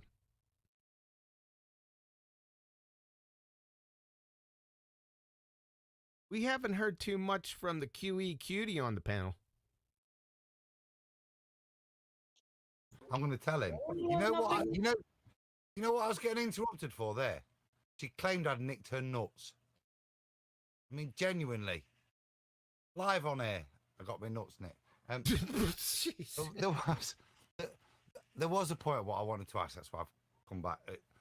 I've kind of highlighted that what we've suffered is this acceptance of a misdefinition that they've used, and we've now got the full definition, so we can debunk that. But the bit you added on, the kind of the cherry on the top, the icing, the sprinkles, the little sprinkles, yeah, on the top is what you've said, which is the reality that all of this is within the reference frames. And I kind of get it, but not to do it justice. So will you just reiterate that point, because that's double devastating. On top of, you can't apply this here. It's not even within the physics that you're suggesting. That to take it out of the realm is double slap to me. Well, let's get the official. I don't want to butcher it or paraphrase it. I'll have to go track it down. Give me 1 second. Go ahead, QE cutie, while I'm looking for this. With what? Ah, there she is. I said, haven't heard too much from the QE cutie, and then Adam just come. Anyway, so that doesn't matter. And I'm listening to the big guys here, and I'm enjoying myself listening to this. Okay, I just wanted to say hi, and we hadn't forgot about you. I'm still here. I know you are. Sorry if I rumpus you, Betty. That's a demonstration that a man can't multitask, trying to hold two conversations at once. Well, it demonstrates that men have a sort of a button that can sort of switch off women's sounds. Now, it shows you that I might play the big man on here, yeah, but as soon as the missus turns up, I shit it. Well, you tune her out as well, right? I mean, that's the thing that you guys do. I could turn it around if she was listening, saying that she's more important than anything. Unless she's making an hysterical sound, that's sort of like the alarm bell with you guys. Then you know that your yes and no didn't do a good job. I told you what she came up for. She thought I'd nicked her nuts. Genuinely, she thought I nicked her mixed nuts. When I heard that first time, I thought that you said something totally different, and I was sort of like shocked. This is a just a reminder. It's a family show. Yeah, I know. That's why I'm not going to say what I heard. So I think people get it. All right, I tracked this down. That was hard to find. I need to put this in a better spot. like I said, the concept of momentum conservation. Momentum conversation. Do we have momentum conversations? Yes, we do. We just had one. The concept of momentum conservation comes from and is in direct consequence, obviously, of Newton's third law. However, from Boston University Physics Department, listen to this closely, folks. A good question to ask is, do Newton's laws apply all the time? In most cases, they do. But if we're trying to analyze motion in an accelerated reference frame, that is the non-inertial spinning reference frame, while we're spinning around, like he said would be a good example, that is a non-inertial reference frame, then Newton's laws are not valid. A reference frame in which Newton's laws are valid is known as an inertial reference frame.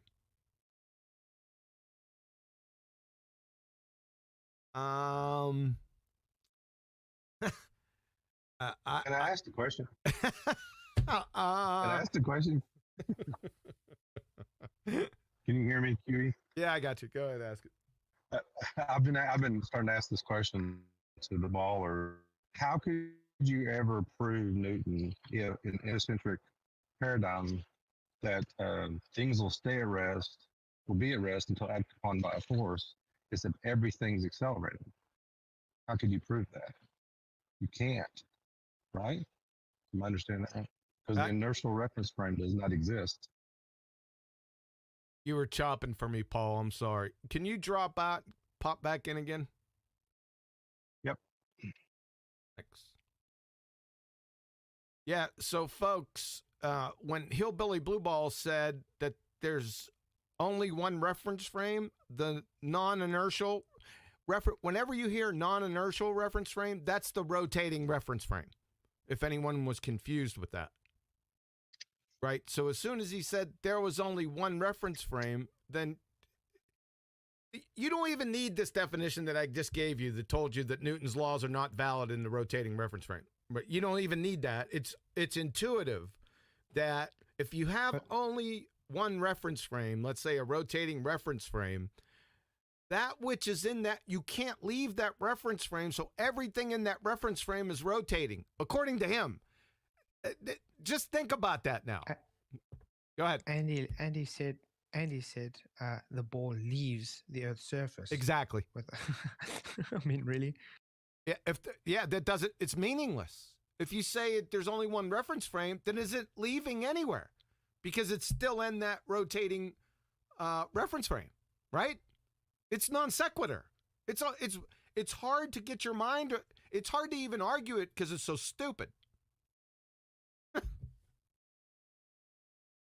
Oh well. Hey, can you hear me now, QE? Yeah, go ahead and make it quick, Paul, because we're gonna move on to actual substance of the show for today. Sorry, just real quick. I've been asking the ballers, like one of Newton's laws is things will stay at rest unless it's acted upon by a force. I said, how would you ever prove that in a heliocentric Einstein paradigm? Because everything is accelerating. Yeah, I see where you're going with that. Geodesics. Yeah, I see where you're going with that. Yes. Yeah. Yeah, and which means the inertial reference frame does not exist and cannot exist in the heliocentric paradigm. It's worse than that because they're actually. I've had a couple of them claim that inertia is not caused by weight. So when something is weightless, it still has inertia. How could it resist an acceleration or have any resistance to an acceleration when it doesn't have weight? And what's weight? It's like it's them bringing mass into it. It's like mass without any weight, which means mass out in the middle of space in their world. Still has inertia. It has no weight. You need weight to have inertia. What's weight? Well, it's a calculated amount of matter within. No, it's not. If you want me to get into it, this is the bullshittery. Weight is what we experience, what we know, everything. The trouble we have, and the way they have us, is they have us upside down. What we should struggle to explain is what the thing we experience and know to be true, how it would be experienced in the fantasy realm of space with no apologetic G there, which is supposedly its cause. That's how the others that we try to explain. We know what weight is.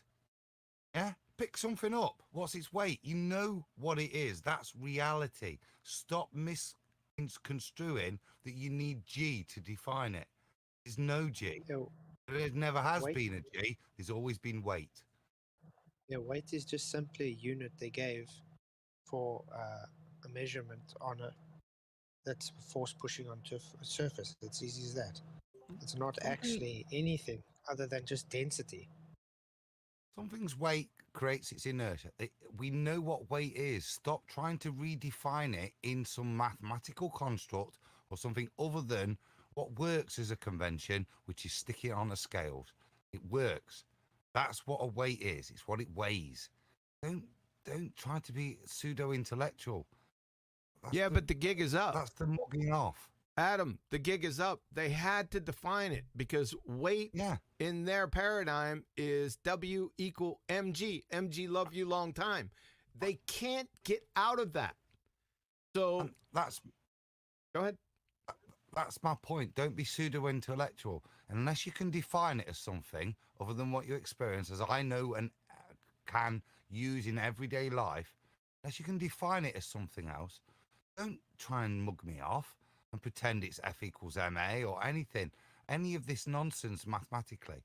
Weight is what it is. It's what something weighs. Yeah, we can use a convention of scales to kind of quantify it in a way.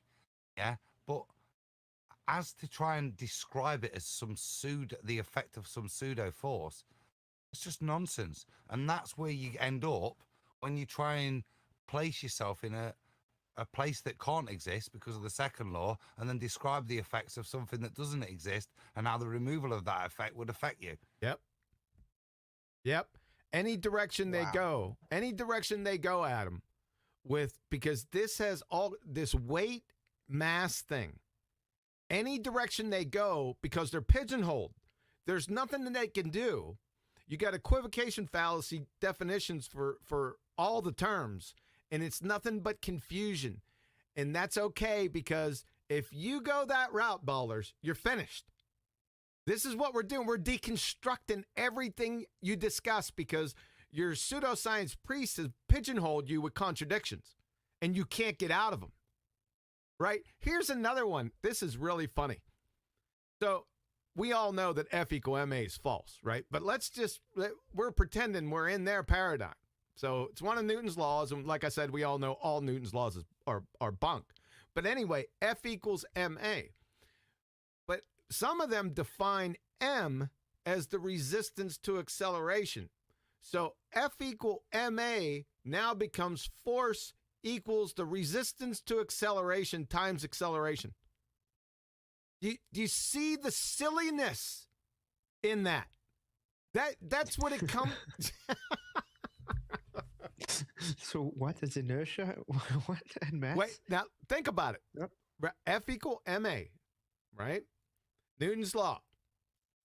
And if you define M in that equation as the resistance to acceleration, then F equal MA is force equals the resistance to acceleration times acceleration. So it's moving and not moving at the same time. Wow. That's what happens when you have contradictory definitions. That shows you the maths is wrong, doesn't it, for reality? Yeah, if the two things are very different in reality, yet their mathematical description is the same, then from logic, it tells you that the mathematical description is either wrong for one of them or both. Yep. Yeah. But what it can't be is correct for both. Yeah. You got it. Yep. Yeah. Flatzoid like that one. I can see a show on that coming up. Yeah, that was actually, that's why I asked the 3 questions that Katz is even avoiding to answer. Listen, I nicked that off somebody. I'm going to be honest with you. I'm usually really good with that, but I didn't catch that one. So somebody in my comment section underneath the video put forth that idea. I gave him kudos there. I said, good job, looking at something, paying attention to detail. So whoever that was, I should have got your name. I should have wrote it down, but I didn't do it. But you know who you are. Thumbs up to you. That's exactly what you do. Way to pay attention to detail. All right, we ready to roll into another fiasco, right? Before you do, let me shout out a super chat. Oh, we finally hear from a QE cutie. Yeah, I'm here for the admin, of course. Thanks for We got one gracing. from- What? Thanks for gracing us with your presence. Go ahead, ma'am. No, for talking me, right? So we got one from Unitox Pemu, Sasha, and he says, if I mix Newton and Einstein in double-blind experiment, then conservation of momentum is achieved. That's way over my head. I think so, yeah. Thanks, Even over mine. Oh my goodness gracious, I got blown out again. That's Sasha. All right, who was that? That was I don't know even what I wrote. Sasha. Okay, I got you, Sasha. Now you're okay. You blew my eardrums out. I wanted to be more, how to say, nonsensical. Yeah, it is nonsensical. I got you, Sasha. It is all nonsensical. Yeah, and once you tear apart, and it comes from, like Adam was saying, from their mathematics. But see, they misdefined their terms. Any mathematician will tell you, all variables in any formula or equation must be defined rigorously. That's self-evident. I don't need to say that. I shouldn't have to say it, but I'm going to say it just in case anyone's unsure about this. That's where the problem lies when you start defining them, because within the same conversation, people will change the definition on you. And just to let everyone know, that's fallacious. It's called bait and switch. It's an equivocation fallacy. Just to let everyone know. It's often done with gravity. They'll switch back and forth between Reverend John Michel Cavendish, C.V. Boys, and Einstein. They'll switch back and forth, force, no force, right? That's the one that stands out. But be careful. Mass, inertia, weight. You're in prime time real estate for equivocation fallacies to run rampant. And if they speak real fast and throw the formulas at you, if you're not familiar with the topic, you're through. Okay? Good. All right. I think we're ready to go. We want to get done this century. Go ahead. Somebody else want to say something good. Just to clarify then. So if I threw a weight and used Newtonian mechanics to figure everything out, its inertia, where it land, etc., the impact, etc., etc., that's great. But all of those mechanics are based on a non-rotating reference frame after I throw it, yeah? It would have to be an inertial reference frame. Just one. Yeah. So when Newton worked all this out, his presupposition of everything he was working out was that the Earth wasn't rotating underneath him. Through the weight. I don't know. We'll never know. Dave, I'm just saying the mathematics makes that assumption, John, not Newton. Listen, Yeah, there's so much adulteration with Newton. Right now, I'm a little dizzy with all the convolutions. That's why I don't say Newtonian gravity. I make mistakes just like everyone, because that we've heard it over and over and over again, right? I try to step back and take that away from him because of what he said. It's so convoluted, Adam. I really don't know what to say. I don't know what they were thinking. Necessarily. Go ahead. I'm not saying I want to ascribe that to him, John. Yeah. Yeah. What I'm saying is within the purported mechanics, it doesn't account for it. You're talking about Newton's. You're talking about Newton's debunked laws. What I'm saying is, when I did A-level physics and I dropped it after a year, which is that year in the photo, funnily enough, because it was getting nonsensical. Yeah. When I was doing a calculation back then for throwing a weight and how far it goes as a distance, that was based on those basic mechanics. At no point in those mechanics was there a rotating reference. Yeah. Was I on a rotating reference frame? Sure. Yeah? And at no point was I releasing it into a different reference frame, the object, yeah? Right. So no point in those mechanics when I was calculating as a kid was that in there, yeah? Right. Wasn't in there because it wouldn't be calculable, simply, and it therefore would mean Newton was wrong. It would be non sequitur because it Yep. You got it, Adam. Yeah, but like I was saying, even I mean, if you have to look at any physics that's taken in today with anything that's even got to do with planes and whatever, they have to work also on a non-rotating platform. Otherwise, it won't work. Yep. They need the maths to be on a non-rotating platform. Exactly. You got it. But if I, as a high school kid, took that same mathematics and threw it towards an American football goal, then I would have to consider that mathematics, wouldn't I? Not if you're not rotating. Well, suddenly we are, and we're told that these mathematics are worthy of consideration when taking a field goal, but not when I'm at high school figuring out how a weight flies through the air and how that distance relates to the force I've applied and its mass, right? So to calculate how far it'd go, that's what I have to take into consideration. At no point am I deciding which way I'm orientated to consider secondary reference frames and the effects of when I release that weight into it and I'm on a rotating one. Yeah. Well, that is important to Newtonian mechanics because everything we calculate relates to that. I.e., when I drop a weight and I time how it's 9.8, the Earth should have moved underneath. Shouldn't be catching it directly underneath, should I? But none of that's calculated or explained. It's only then put in later. But it's not Newtonian. That's the point I wanted to raise, which is that none of that you raised, none of this is in there. Yet they want it later on when they need it. But they can't because the mechanics they are espousing denies it. All the numbers they're going to use. Yeah. I'll finish rambling, John, but no, keep going, man. I'm halfway through the banana. Keep going. I knew you. I could tell you, man. But I'll reiterate the point then. Yeah, they're trying to deny something and then use it. Yeah, but all the proof we had is all the mechanics we did, all the stuff you can do and test. But then they're trying to claim there's an extra force later on that isn't detectable in all this stuff. But would be on a field goal. That's why they are pushing, like Neil deGrasse with Coriolis, where he's trying to show it as physical when it's not actually physical. All because of this cluster screw.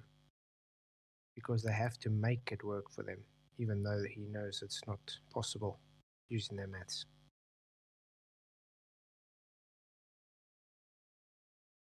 If the Earth had rotated the field goal to be scored, yeah, then the Earth would rotate under planes, yeah, blimps, yeah, and flights would be shorter in one direction to the other. As simple as that. It's either there or it isn't. Whether that effect is 1.5 inches during the flight of the ball is irrelevant. They're either claiming it or they're not. You can't have picky choosy, can you? Can't have it one way or the other.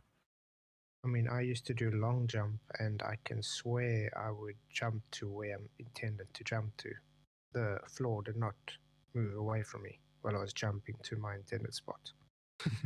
Definitely not.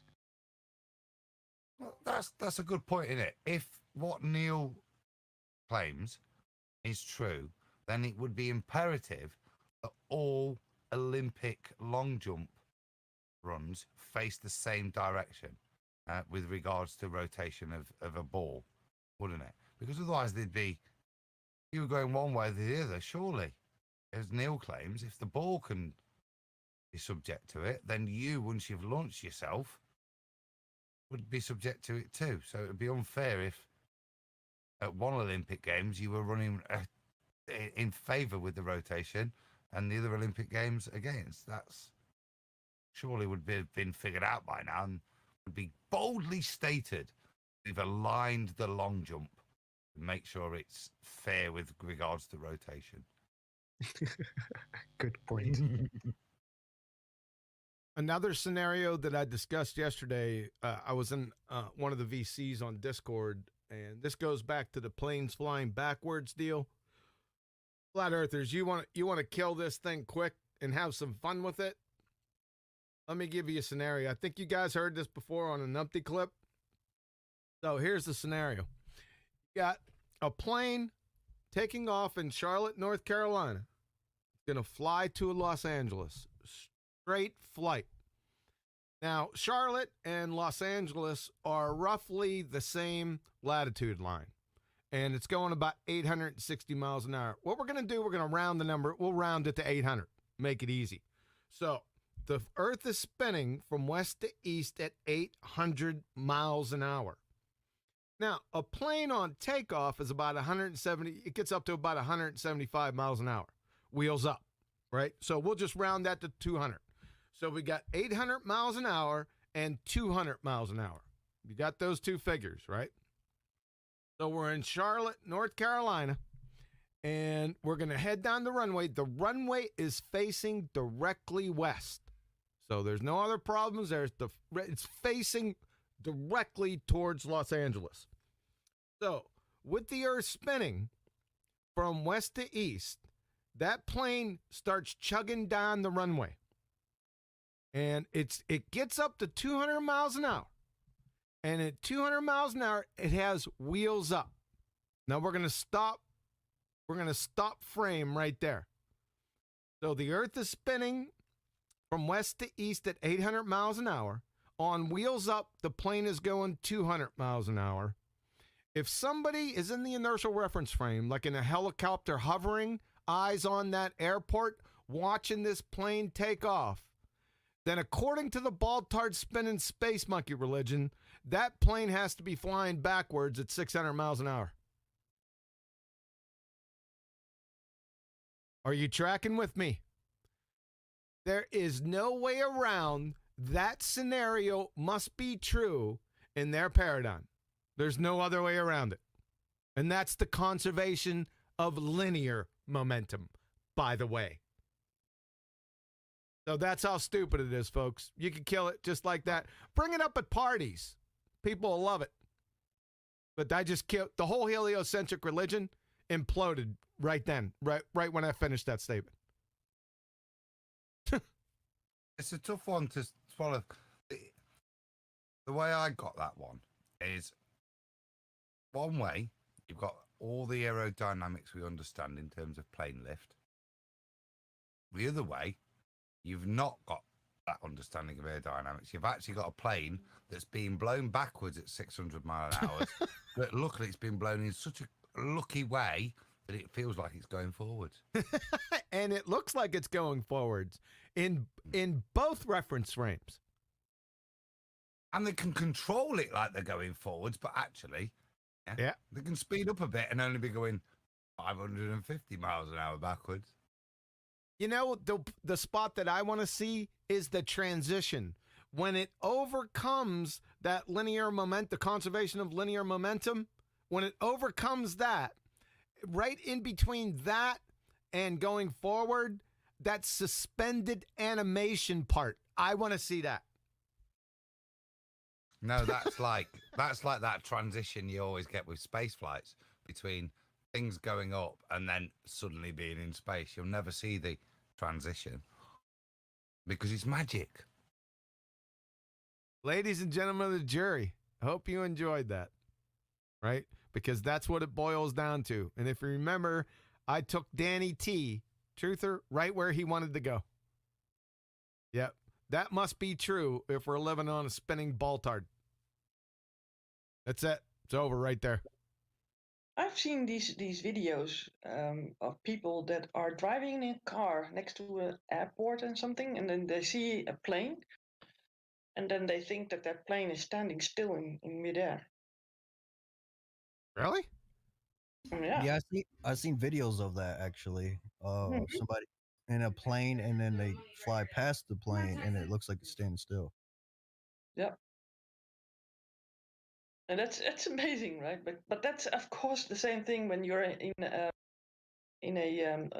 train station and there is a train next to you and you're in the one that's standing next to that one, and then you think that you're moving, but that other train is moving, right? And then you see that you're still there and that other train is, and that's the same with that plane. When people see that when they're driving in their car, that plane seems to be standing still, but it's because of their perspective, right?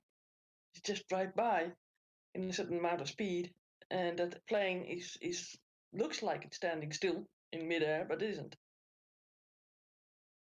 Is that my suspended animation stage? I think so. All right. At least we pinpointed it. Maybe I can find some videos for you. Okay. Yeah. It's quite amazing. Yep. All right. We ready to roll? We've been talking for an hour, over an hour about before the presentation. It's gonna be a long day. Maybe I'll just highlight certain points. How about that? I think that's the best, huh? Yeah, I think that's the best. Adam, if I just stop at 5A for Adam, he'll be good. He'll say thank you, have a nice day. I need to shout out this super chat, by the way. Okay, good. It's from James Mays, and he says, "Hello, Betty, QE. I'm working, enjoying the show. Shout out to Try Thinking and Flat Earth. Great content. Sorry about the interruption, sir. Proceed." Thanks, James. Good super chat. Thank you, sir. Appreciate it, James. Go ahead. I rumpushed you. Hold on, Adam. I rumpushed you, Betty. You said I didn't catch a couple things that you said. Go ahead. Yeah, it's a rad super chat, so that's a good one. It's a rad. Thank you, Jay. It's a rad super chat, is what you said? Red. Oh, red. Oh, thank you, James. Appreciate that, sir. Thank you very much. Adam? No, just other than 5A. I love it. I really do love it. There's things that I'd put bows on top, and that's one of them for me. Yeah. If I just do 5A, hey James, if I just do 5A for Adam, he's good for the rest of the week, man. I didn't have to say anything to him. And next week. I could tell when we went through the presentation the first time. I could just tell in his voice. He said, "You just wait a cotton picking minute." I loved it. I like Adam for that. I was going to say something blasphemous, but it's like the Pope saying something blasphemous. Yeah, it's like the complete antithesis. Everything you have suggested. Here's your high priest saying, no, that doesn't work like that. Yeah. Carry on. Yeah, he gives the whole story, way, and then let me tell you about this other parable where I disprove the way we describe the thing that's impossible, and point out that the way we described it was wrong. Not that what was happening was impossible. Well, he tells you the whole story, right? And it's exciting, and everybody's on it, and it's great. And then right towards the end, he says, well, it's all not true.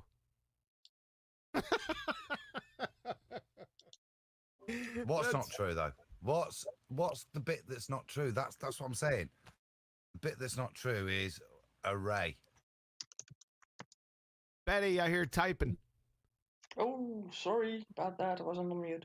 You cutie, you. Make sure you mute. Can't believe she rumpuses me all the time. Yeah, I know. Shut up.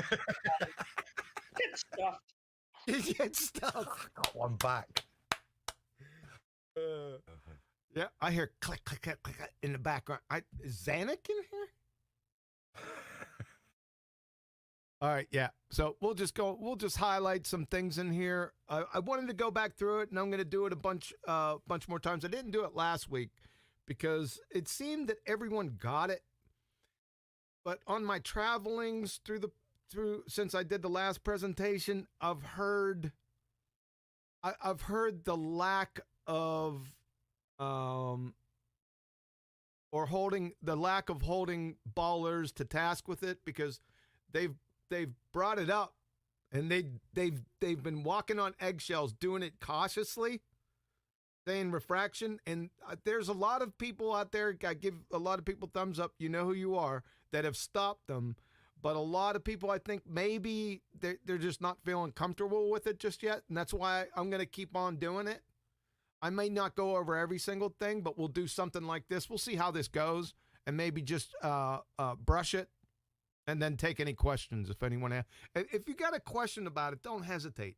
You can either, put your question in chat, make sure we see it, put some type of super chat on there. It can be minimal, right? Or jump into VC. All right, because if you have a question, I'll bet you there's a lot of people that have the same question that I'm just not seeing. Okay? So like I said, here we go with refraction. Again, I'm not going to say again and again and again every time. You know it's again because I'm doing it again. So with any topic, you must define terms. It's the Socratic method. Now, I'm not talking about is and and. I'm not talking about that. But if you're bringing up topics for discussion, and this is one, refraction, you best define it and right from Jump Street. Don't wait. What is it? And provide citation for it. There's nothing wrong with asking people to provide citation for it. I don't want to know what you think this is. I want to know what it is, if you guys are following me. So, since we're talking about refraction, let's define this monkey. Well, we go to the physics classroom. Refraction is the bending of a path of a light wave as it passes from one material to another material. Sounds pretty important right there. I highlighted it in red for you because that's really important as part of the definition. The refraction occurs at the boundary. That's you know what? I should highlight this whole thing, but it would make it, I can't do that because everything's highlighted, right? But every part of this definition is important. This part is really important. The refraction occurs at the boundary.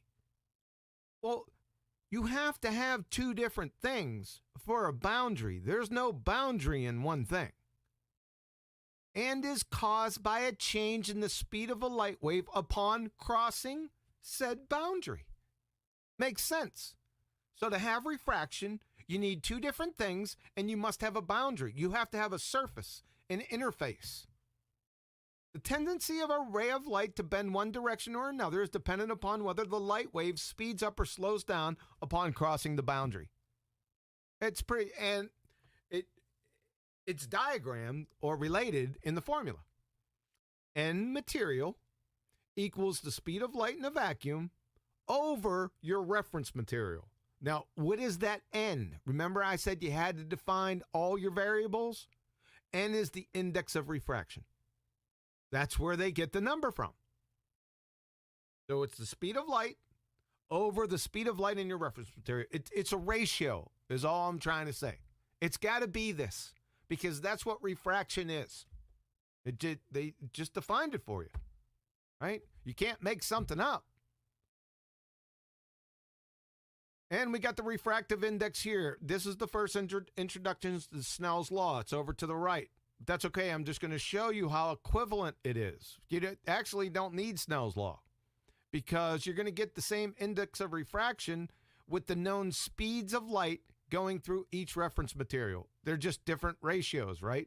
The first ratio, or N21, is the index of refraction in reference to material 2 versus material 1. That's all it is. And it comes from epsilon 1 over epsilon 2 right here. Or you can just use V. It doesn't matter. We can use V as velocity. It's not a big deal. So V1 over V2. Well, where's that formula? Well, it's right up here. I just showed it to you. That is also equal to the right side of this equation, which is Snell's law, which again is another ratio. It's just a trigonometric ratio. It's sine of the incident ray over the sine of the refracted ray equals a constant. That constant is the index of refraction. Hopefully everyone's getting this. I went over this a few times up to this point. That's not that difficult. Go ahead. I hear somebody click off. Yeah, only to point out that you're not decrying this. No, you're supporting it. Obviously, we point out that we can't measure the speed of light. But what you're saying here is this is a ratio of the two-way speed of light. Therefore, we're not making a referral to the speed of light per se as that means something. We're just saying that the two-way speeds have a ratio, and as you'll go on to validate, those ratios match the signs. Yes. So, that's all I want to say. You're not, just to reiterate the point, that you're not decrying the speed. No, I'm not at all. The speed of light is irrelevant to this at this point in terms of the determination of a refractive index. Yes. As long as they're using the convention two-way speed, I have no problem with it. The most important thing is, I'm not debunking this. This is what refraction is. I'm just trying to point it out to you. What I'm trying to show you is that the people who are begocking refraction have no idea what it means or what it is. That's what I'm doing. So I'm just showing you what it actually is. From the experts in the field, not the numpties begocking refraction. Because that, we have to get down to defining terms. Once we start using the Socratic method, the Baltard numpties are through. It's over. They don't know what they're talking about. They're just making stuff up, as usual. So, the 5-dagger fistful of dipshittery. Like I said, I'm going to stop here. My favorite is obviously 1A versus Adam's 5A. But mine's quite deadly, and it just stops the discussion in its tracks. There's no way around this, so we'll get into it. Number one, whenever Baltards refraction, they're unwittingly invoking terrestrial refraction. There is no question about this. That's what it's defined as. I mean, if you read anything from Andrew Thomas Young, he discusses this in depth. Those are no question here. And we have Andrew Thomas Young right here from San Diego State Astronomy Department. He's going to give you the description of terrestrial refraction. The atmosphere is also curved as it follows the shape of the Earth, and the calculations below will adopt the rough value of 6,400 kilometers as the radius of curvature to make the calculation simple. Now, you see, I've highlighted these two, right? To have this, these two conditions have to be known. This one and this one. Simple as that. Or it's not this, right? If I have a definition of a banana and it has, a banana is this color and this color, grows on trees. It's chock full of simple carbohydrates, potassium, and B6. If B6 is missing, let's say this is B6. If B6 is missing from the banana, then guess what? It's not a banana. Follow? Hopefully you guys got that.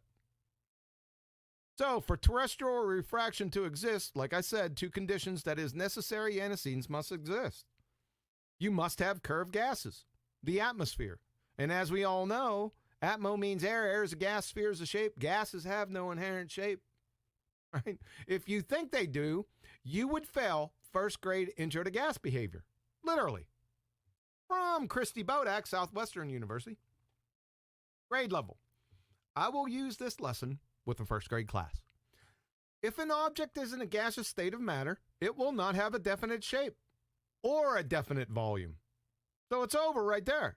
You can't have curved gases. So one of the necessary contingent facts up here is non-existent. It's a fairy tale, making this a fairy tale. Not refraction. Terrestrial refraction's a fairy tale. Hopefully everyone's got that. All right. So like I said, this is 1A, and I could follow it up with Chem Libre text. Anywhere you look, they're going to tell you that gases have no definite shape, even though you know it intuitively. If you ever been around gases, like the air. They have no definite shape. It's all over right here, folks. Exhibit 1A, they're finished. Right? You can stop it there. Now, you don't have to. If you want to have a little fun, you can keep on going. I'm just giving you the ammunition, to put in your depot or arrows in your quiver. Okay? So, like I said, here we go with the definition again. It has 6,400 kilometers as the radius of curvature. Well, you need the radius of the Earth. Well, demonstrate the radius of the Earth. How'd you get that value? They have a begging the question fallacy radius wrapped in a contradiction in terms, paradox. The atmosphere is a paradox, folks. It's a contradiction in terms. Simple as that. Now, to the big guy, Snell's law. They must invoke Snell's law. Why? Well, because it's the law of refraction. What is it? It's not going to be too much different than that refraction that we defined above. It can't be because we're talking about refraction, right? You're not going to get too far away from the original, overall definition of refraction. So Snell's law, also known as Snell-Descartes law and the law of refraction, is a formula used to describe the relationship between the angles of incidence and refraction. When referring to light or other waves passing through a boundary, remember we've seen that term before. Remember I stressed that above. So it's the same thing. We have a boundary here between two different isotropic media. The other definition said between one material and another material. This is very easy. Two different isotropic media, such as water, glass, or air, right? Every depiction that you will see with Snell's law will have a reasonable facsimile to the one that you're looking at right here. You'll never see Snell's law without it designated as two different isotropic media. Why? Well, because it's in the definition, right? You're never going to find it with just one media. Why? Because that's not Snell's law, right? It's in the formula. you can't get around. You have the index of the incident ray with Ni and the incidence of the refracted ray. You ain't going to get around this. You got two angles here. You need two different media. It's as simple as that. In here, it has the air and water. Hope everyone gets this. I think it's pretty self-explanatory. Now, I like to circle back and just remind everyone that you can get there another way from the original definition of refraction. Like I said, it's just a ratio. Just like Snell's law is a ratio itself. It's just a trigonometric ratio, right? But same thing. N, index of refraction, right there. C is the speed of light in the vacuum, and V is the speed of light in the reference medium. So there it is right there. It's depicted right here and is equal to Snell's law. So I just want to say those are interchangeable. You can use either or. You're going to get the same answer. And here's an equation. I'm not so much concerned with the equation. What they're doing here is they're giving you the indices of refraction, right? And they're asking you to just solve for the refractive angle. I'm not all that concerned about that. It's Mach's next. What I wanted to show you here, right? You got the sun, and it's going, you have light traveling through air. You have a surface and water. You see the two different media and the boundary, the surface. Huh? They put that there for a reason, right? Because you have to have it. It's part of the definition. Can you give me a surface for gases? Gases have no surfaces, folks. Unbelievable. So, the married bachelor paradox atmosphere is only one medium. They're finished. Can't invoke Snell's law. You got to come up with something else. I don't know what you're going to come up with. You'll have to sidestep the law of refraction, right? And that's what they do. Andrew Thomas, I don't know if it was Andrew Thomas Young who first did it, but somebody conjured this, right? Their only recourse is to tie Snell's law to a tree and start to just feebly adulterate it, with their Tootsie Roll decks. Right? And then they get laughed at. They have to snatch a baseball bat and proceed to Bob Euchre flail blindly at the demobilized damsel and invoke the married bachelor paradox, curved gases atmosphere. They have to do that. That's how they do it. That's how they get rid of two mediums. They invoke a paradox. You think I'm kidding. From the subject matter expert, Andrew Thomas Young, San Diego State University, Snell's Law, right? Snell's Law gives the quantitative change of the direction of a ray of light in passing from one medium to another. We just read it above. He's not going to give you anything different. He can't, because that's the definition. He continues, the product n sine z is the same on both sides of a plane interface. See that? Interface between two media. Right, because you can't have an interface between one media. It's non sequitur. Where n is the local refractive index and z is the local angle the ray makes with the normal to the interface. Like everything right here, this whole thing is correct. It is Snell's Law. He has to tell you that. But what's he going to do now? He has to get around this. He has to get around those two different media. And the way he does it, it's non sequitur in itself, even without the paradox. So it's a paradox wrapped within a non sequitur. And he does it right in front of your face. In the curved atmosphere, well, gases don't curve, Andrew. You would fail first grade intro to gas behavior. But he introduces the paradox, and presto magico, Snell's Law becomes, drum roll please, nr sine z equals constant. That's not Snell's Law. Where'd you get the R from? That's not in Snell's Law. Let's go up here. Where's R? I don't see an R up here. Do you? No, because it's not there. It's not a part of it. Right? But that's how he does it. nr sine z equals constant, where r is the distance from the local center of curvature. See the page especially devoted to this refractive invariant. Yeah, it's an invariant, all right. It's a zombie. It's a paradoxical zombie. That's what he does, folks. There you go. Abracadabra. Same thing as Tinkerbell. He abracadabras you with pixie dust from the curved Atmo in Gondor. That's it. That's the trick. It's hard to believe, isn't it?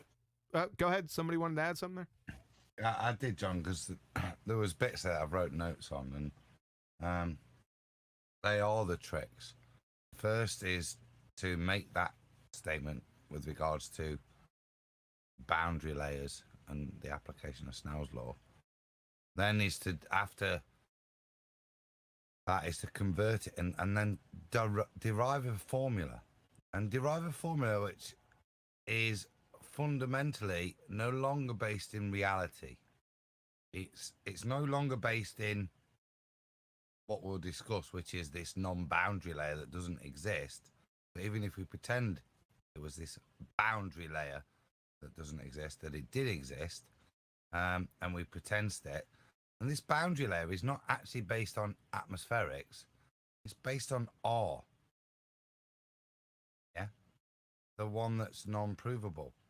Yep. And that is the filthy bastardization of good observations and science within all the point of getting to here. And as you say, the sideshow Bob Act, as they flim-flam those two things and get you to that point that you're prepared to accept that equation. Yep. Right? And the second you are, you're done. The second you accept that, you're done. Yep, because I'm going to compromise you. Good. Good. Good. It's, yeah, like I said, yeah, thanks, Adam. Yep. So it's just an abracadabra with a paradox. It's so funny. It's not funny. It's pathetic, is what it is. I don't know how anyone can be fooled with this. How can you? You must not have read through these things, baltards. That's painfully obvious. Here's another thing. Am I coming through okay, QE? Yeah, you're starting to robot a little bit, but go ahead. Something else I was thinking. I've been thinking about when I used to play with the ray tracer and the refractionometer, whatever you want to call it, on that you can play online with. Mm-hmm. And there's one setting that you can look at. It would show where, if you're looking at how the ray tracing is going, if you're the observer, where you would see the light, and like where it would be visible, where it would look like you would see it. And a lot of times, when the angle comes in, you might, even though the light may be off to the right, but you would see it as if it was higher, right, than it really is. Mm-hmm. If the ray tracing, as they would argue, or if it's the light is following the curve of the Earth, then things would always look higher because it's having to curve over. So when you're looking at it, it would be more like an angled up in your observation. So it would always look higher than it really would be. You understand what I'm driving at? Does that make any sense? I was trying to find a picture where I can illustrate it, but and I can't download it on my phone. But if anybody knows what I'm talking about, maybe help me unpack it. Nah, I don't want to unpack that. We're going to unpack it with the rays down below. Because the rays will help, I think. Yeah. Go ahead. Yep. The rays down below will kill that. And you're already assuming a sphere and curved gases, so it's fun to go down there, but I don't want to play. So, like I said, they introduced the paradox. It's a bastardization. It's pathetic. It's done by religious zealot retards. Another tiny little problem. Like I said, I'm picking at it now, but I think justifiably so. If you're going to put a definition of something, especially in science, this is supposed to be science, right? It has to be highly specific and accurate, right? In this definition, even I think this is a great definition. All they would have to do is put the caveat in. I'm going to show you what the caveat is here, and it would be good to go. I'm just nitpicking a bit. And I think I'm justified in doing so. So let's take a look at this. We're going to compare the definition, all the antecedents, necessary antecedents, to a refractive scenario and see what we get. Again, refraction is the bending of the path of a light wave as it passes from one material to another. Okay? We have one material, air, and we have another material, water. That's satisfied. The refraction occurs at the boundary. Do we have a boundary in between the two? Yeah, the surface of the water. So that's good to go. Caused by a change in the speed of a light wave upon crossing the boundary. We have all of it so far is good to go because the light's coming through here. It's going to cross from one medium to another. It's got a boundary, a surface, an interface, and it's going to change speed. The tendency of a ray of light to bend one direction or another is dependent on the light wave speeds up or slows down upon crossing the boundary. All the conditions are satisfied in our depiction right here, but guess what? There's no refraction here. What did they forget? The incident ray has to be greater than 0. It's just right there for you. Refraction is 0. I put everything in here for you. There's no way out of this. Like you could say I'm being pedantic. I don't think I am. It has to be accurate. It has to be precise. It lacks both. All right? It's a small issue, but an important one. Here's another. I put this. This is a big one for me. I usually don't go here because it's way over with 1A, and I usually don't get down this far. This is just for background information, but it's important. It's not a small issue, John. That's genius what you just said there. Yeah? Because even if I take a crystal to my eye and look through it and look at the world through it, the world's there. It's a bit blurry, a bit different, yeah? But it's there in the same way. And if there isn't an angle of incidence, and that's what we're talking about here, and the refraction doesn't occur, and that's another factor that's crucial. Because how does air and gases have an orientation? Yeah? Yeah. There isn't an orientation. So you can't use gases, surely, unless I'm being wrong here.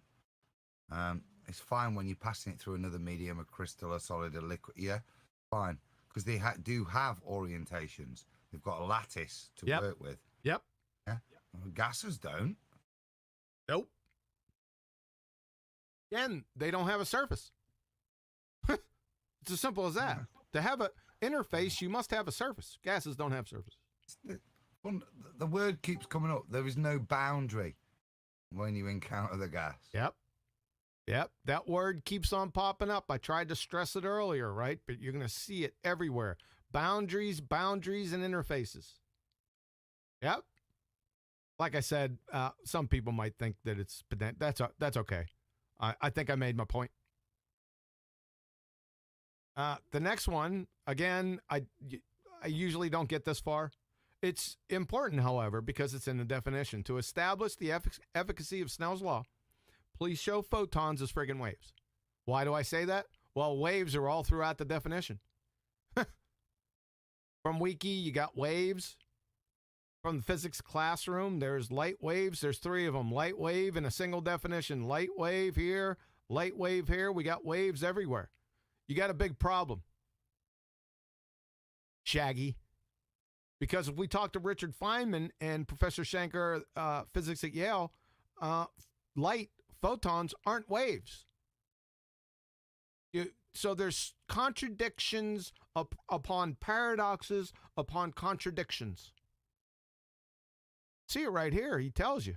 Feynman, the first thing Newton believed light was corpuscular. Turned out that it had very strange properties from that point of view. And it was then explained that many of these strange properties were because, in fact, it was a wave, which was wrong. He just comes right out and tell you you're wrong. Turns out he was right. It was a particle. Nothing you could do about this. There's no linguistic gymnastics that you can do to convert this. He sounds pretty confident, too. So does Professor Shankar. Everything is really particles, all things, electrons, photons, protons, we don't care about the other ones, just the photons. All are particles. So let there be no doubt about that. Pretty confident. You don't hear that confidence too many times, not like this.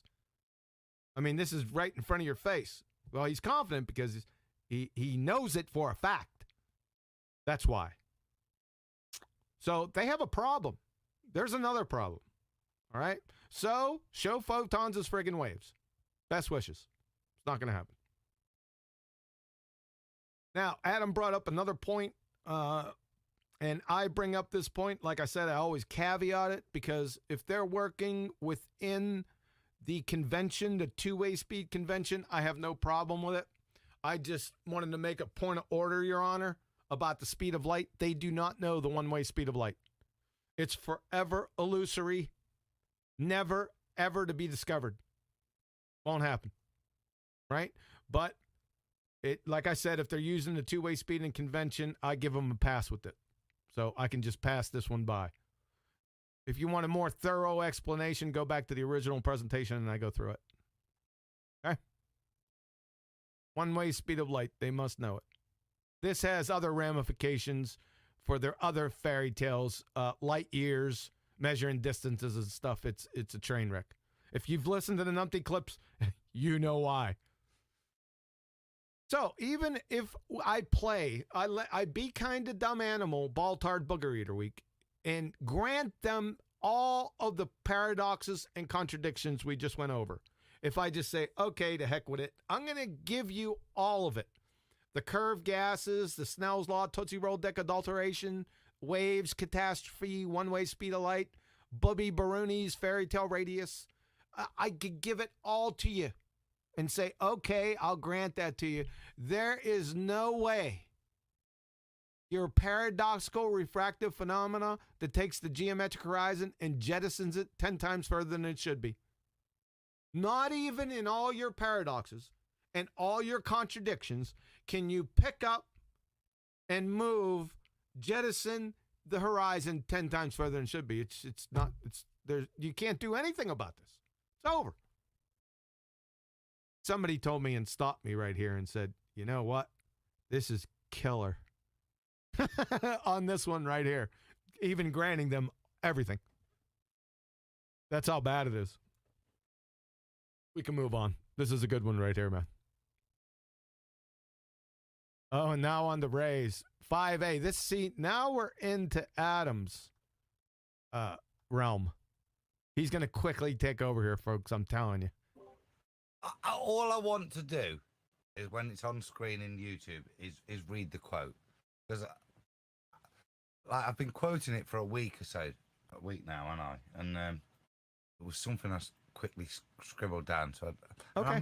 I'm lazy. I'm not bothered to go back and see it. But when it's time to read it, can I read that, John? Yeah. You know what? It's time. No, it's not time. You're right. I have a couple other things to go through. When I get there, Adam, I will stop and let you do it. How about that? You're a gentleman and a scholar. I figured that, man. I knew you were hyped up for it. Fair enough. So, I want to bring up rays. Now, why do I bring up rays? Well, there's a good reason for it. I'll bet you can't guess what my reason is for bringing up rays. That's rhetorical, by the way. You don't have to answer. Well, because it's in the definitions. From Hyperphysics, Georgia State University .edu. Refraction is the bending of a wave when it enters a medium where its speed is different. The refraction of light when it passes from a fast to a slow medium bends the light ray towards normal, towards the boundary. See the boundaries again? We had the boundaries between, here we go again, two media. They can't get around this. The amount of bending depends on the indices of refraction of the two media. Two. And is described quantitatively by Snell's law. But we're focusing on rays. Even the subject matter expert, right? Rays. He's got it all through his definitions. Rays, rays, rays, rays, everywhere. Where's Ray? Adam. So, rays is one that bugs me. What you were talking about earlier with regards to the nature of light. How do you conceptualize rays interacting with crystal lattices, with gas, and how the difference occurs? This weird mixing of what we see is a ray. Okay, how we perceive it, how we perceive the way those photons are, we call it a ray. But to conceptualize the behavior of the light as a ray is, I think, something you have to step outside of like teenage sci-fi for and realize it is a 60s word that doesn't mean anything in the slightest, and to me is confusing. And I think that's the admission here, isn't it? However, and that I see you've called it up now, John. This is the bit that, for me, allows you to ignore the previous stuff and go and say to your baller, I'll give you curve gases, yeah. I'll give you gas pressure without containment, yeah. Curve. I'll give you your R, the rate at which it's going to curve, yeah. I'll give you Snell's law. I'll give you another. I'll give you the one thing I will accept. So I won't give you. One thing I want you to accept is what refraction is. What John stated at the beginning, with regards to all of this, and this is refraction. And we'll come back to that word. Refraction occurs at the boundary layer, and that is a point of principle of Snell's law, which is what's then stated later, yeah, and used for this. But what Mr. Andrew Thomas Young, is it San Diego State University astronomy department, says some people have worried about how to apply the refraction law to such a horizontal ray of light because it does not cross any horizontal boundaries between denser and less dense air in a stratified atmosphere. In general, the curvature of the ray is different from the curvature of Earth's surface, but here we are only concerned with the rays bend just enough to follow the curve of the Earth. The simple solution to the horizontal ray paradox is to remind ourselves that rays are unrealistic mental constructs. In reality, we have always have a beam of light. Infinite rays don't really exist. And that last bit, I think, is lovely because it's total flim-flam to take you away from the point that he's saying what we're saying happens. It doesn't happen, but let me talk about something else.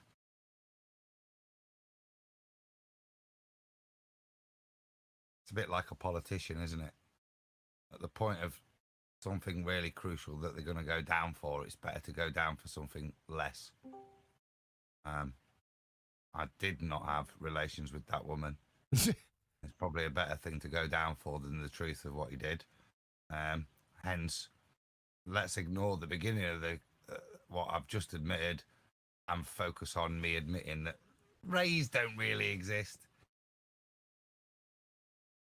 instead of what we've said the effect of rays are and the impact of that. with regards to all the things I'm previously happy to concede, not in reality, but just for the sake of this argument. And it's enough to destroy them. That's why, John, I got excited, because I think it's fantastic. It's their priest, their guy, it's their statement telling them that what they say happens. It doesn't happen. I'm rambling. No, that's okay. What I was going to say is I can rest. I don't even have to present my case. I can just let Andrew Thomas Young present his, and it destroys the entire fairy tale of terrestrial refraction with this one sentence. The first sentence. We didn't even get to the ray part yet. This sentence right here. Some people have worried about that cracks me up. Worried about. Well, why are they worried, Andrew? How to apply the refraction law? Well, what is that? That's Snell's law to such a horizontal ray of light. But this is the important part, because it does not cross any boundaries. Get back here. Horizontal boundaries. Well, that's there's no need to worry, is there? Yeah. It's absolute. If it doesn't cross a boundary, then you don't have to worry about Snell's law, because it's not applicable. Exactly. You got it. Yep. It kills it right there. I don't have to do anything. It does it itself. Now, back to the rays. Now, he goes on to say the simplest solution. This cracked me up. When I first read this, I said the simplest solution. Solution to what? This problem? How can this below that I'm going to read be a solution to this problem up here? It's not. I don't know why this statement is even in here. I sure wish somebody would explain it. Andrew, can you come on here and explain what this means? You didn't offer. Now, you said simplest solution. There is no solution. I'll read it. Please, somebody tell me what the solution is. The simplest solution to the horizontal ray paradox is to remind ourselves that rays are an unrealistic mental construct. In reality, we always have a beam of light. Infinitely narrow rays don't really exist. Anyone?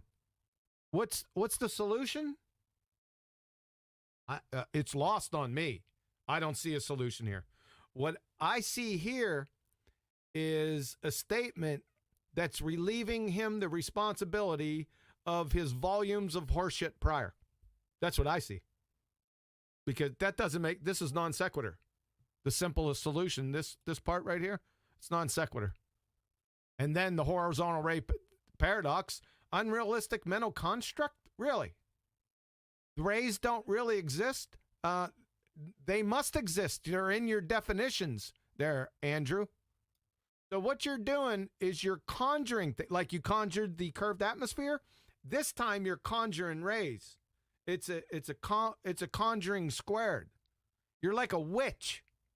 But at least actual witches, they have physical substances in their brew, like bat pee and frog's legs and Winchester shells, right? You don't have that.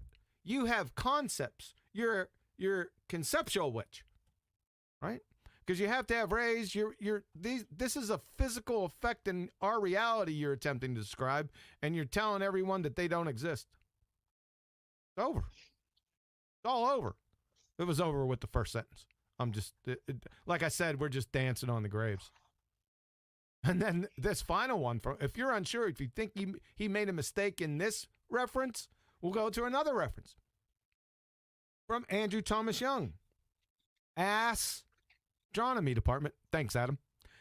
In the diagrams below, heavy lines represent rays of light. If you're not familiar with this conceptual fiction, what? You have conceptual fictions as descriptions in your definitions of physical effects in reality. It's preposterous. It's a reification fallacy at the very best. Please check the Optics for Beginners page before continuing here. We don't have to. Ballers, what you have to do is check his Optics for Beginners page before you continue. Well, you didn't even start, so you can't continue. You have to start first. So once you start, make sure you check out this reference right here. Optics for Beginners, right? Unbelievable. Now, Let's now take the terrestrial paradoxical Narnia refraction to its logical ends, right? We've got all the pedigree information. Now we want to see if it follows. You know it doesn't because it's a train wreck of all the contradictions and paradoxes. You know where it's going to end. But let's go ahead and do it and show everyone. There's nothing hidden. We're going to practically show what happens when you extrapolate from a multi-layered, paradoxical, adulterated, fictional, foundational fairy tale. And their poster child, I'm going to use it. Terrestrial refraction is looming. Everyone knows it, right? In this genre, everyone comes out. Bagak's looming. They don't know what it is. They've never known. I've asked people for almost 5 years now what looming is. I have never received this definition. Not a single time. And that's from Andrew Thomas Young. It's pretty concise. You'd figure it would just roll off their tongues. Right? But you'll never get the definition because they have this conjuring in their mind what it actually is. Right? Even going against what their pseudoscientists tell them. Like I said, we have right-wing factions of morons, right, that just make stuff up. But let's use the actual definition that he provides, right? Looming, the appearance above the horizon. This is Andrew Thomas Young, by the way. The appearance above the horizon of a distant object that would normally be hidden below it, right? That's his definition. As you can see in the definition right here, it's talking about the objects in reference to the horizon. Not the horizon. Not in his definition. Right? So now we have his Huckleberry quantum eraser that says that that's a load of crap right here. His definition. It's not lining up. Why not? His definition's not lining up. My definition of looming is nothing more than an optical illusion produced by the sky being inferior miraged underneath an object, giving the appearance of said objects floating above a false horizon. So, I'm saying that my definition is complete and is demonstrable. Judge, I will now demonstrate how my definition is correct and Andrew Thomas Young is smoking shrooms. Exhibit A. This is the quintessential example of looming in their paradigm. As I said, if you use off-center vision, you can see where the horizon, I can almost see it now, just not because I've looked at this photo so many times, it just plainly I can see it. I can understand in YouTube land that it's probably not good enough detail for you guys to see it. I can appreciate that, but I'm telling you, if you ever look at this photo like in a magazine or on some other media, you'll be able to see it. But yeah, I can see the actual horizon off the bow here, right?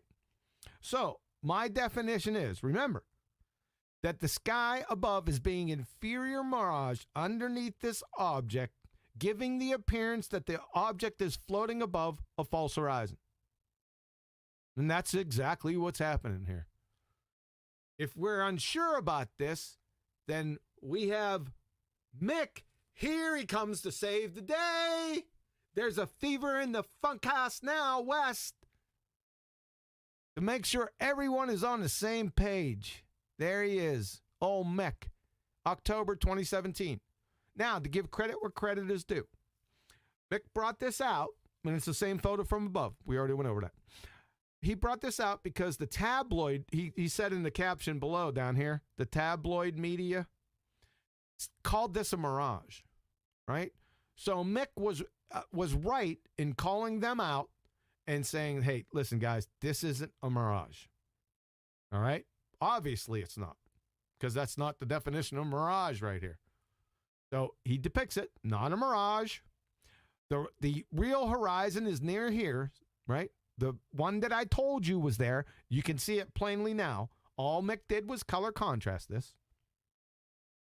He said the false horizon was due to fog. Now, it's a false horizon. His claim due to fog, that's a false cause fallacy. Why? Because if that was fog, you wouldn't see the boat. But that's why we love you, Mick. Your meticulous attention to excruciating detail. But, like I said, credit where credit's due. He called it out. This is not a mirage. Thanks for proving my point, because the sky's being inferior miraged underneath an object, giving the impression of the object floating above a false horizon. That's Exhibit B, Your Honor. Exhibit C, 2014 Scottish Open. Just look at the left photo. It's readily apparent that the real horizon is right here. Right across there. Everyone can see it. What's happening here? Well, the sky's being inferior mirage underneath this boat, giving the impression that the boat is floating above a false horizon, which is down here. Now, they color contrasted it and makes it very easy to see. That's Exhibit C, Your Honor. This is a landslide. The jury's laughing now.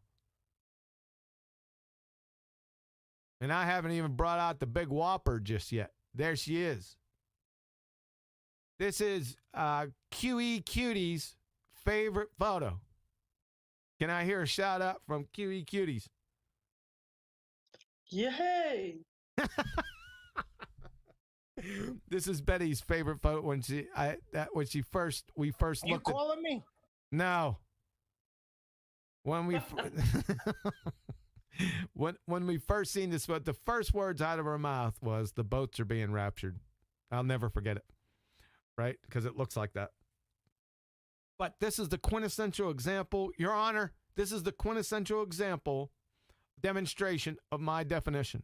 So we have the sky being inferior mirage underneath these objects, right? You can even see some of the white clouds in here. There's a collage of the clouds in the water.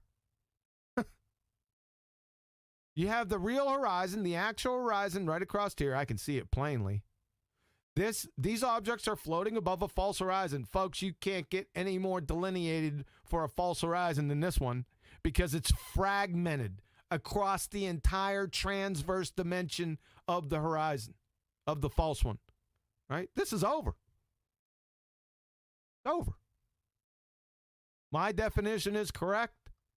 And Andrew Thomas Young's looming, the appearance above the horizon of a distant object that would normally be hidden below it, he can't make that claim. That's not what this is. Right? But more importantly, he would need a second photo of these objects below the horizon. Even to make his definition coherent. It's a comparison. The appearance above the horizon of a distant object, this is the important part, that would normally be hidden below it. So show us the normally part. That's how stupid this is. All right? This is over, folks. Terrestrial refraction does not exist. They can't appeal to it. I just showed you why they can't do it.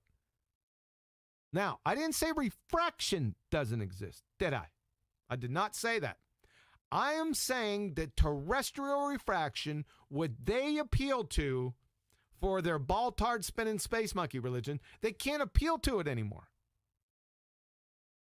It's just that simple. I hope everyone gets it. I'm going to go over it about 10,000 more times. You guys are going to start puking, including ball-tards, right? Everyone is going to know this. Everyone in the genre, anyway. Comments, questions? Yeah. Is that Andrew Thomas Young a real guy? Yes. How do we know? I think Rumpus and another guy, I don't know his name, had correspondence with him. And if I'm not mistaken, I think 10th Man also had correspondence with him. Okay. Because we can't find any pictures of him, huh? No. He's sort of like a hidden guy. Yes. Behind the scenes kind of guy. Don't mind the guy behind the curtains kind of guy. Yeah. Yeah. Is he right about anything? I don't know. I'd have to go through all his material and find something he's right about. Is he an astrophysicist? What is he? He works for, I don't know his degree. I'd have to search out. All I know is that he works for the astronomy department at San Diego State University. Okay, so who is he to make definitions of terrestrial? He has. He's the subject. He is the. No, he doesn't have a face. How much of an importance is this then? Well, like I said, he is the subject matter expert on the topic. How? Why? It's just a guy with a name. Yeah. Hmm. Oh, yeah. The most extensive literature is by Andrew Thomas Young. And he is even cited erroneously by folks like Mick West. Yeah. Isn't that strange, huh? Yep. These people seem to find one another. Yeah. But if you would want to make a paper about this, then they say, hey, what's your degree? Which university are you sort of from, and whatever. And we can't do that, right? When we have a statement to make. Yes. Yeah, these guys, they work for these universities, and I think, well, who's funding them, and what sort of outcome do you want from these universities?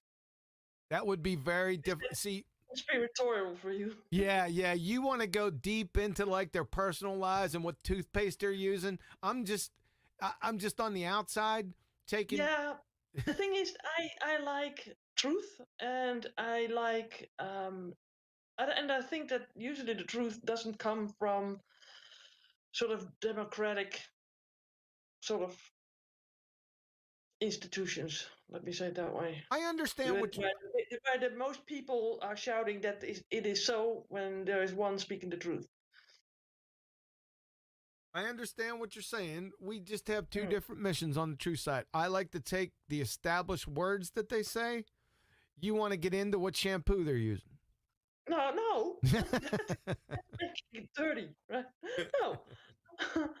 I want to know what is their foundations, basically, right?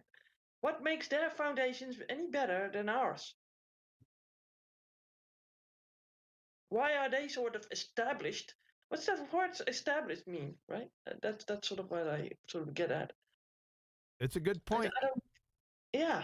I mean, we sort of revere that science and that the scientists and these people that with degrees and stuff. But come on, I mean, I think if you have a scientist talking about farmers things, right, and you have a farmer talking about things, who would you rather talk to?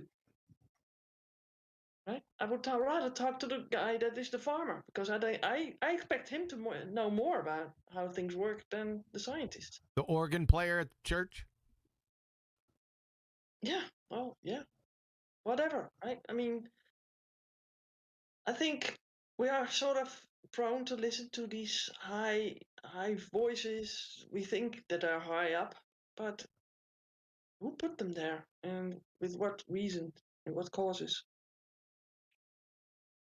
Can I jump in? I have a quick question. Just a minute, please. Who do you want to go first, QE? Me or him? Hold on a sec. Yeah, sorry, I was on mute. We're gonna go through everyone, so just relax. We'll just go right down the list. We'll start. Betty, you want to take the con and go down the list? Well, if you insist. Thank you.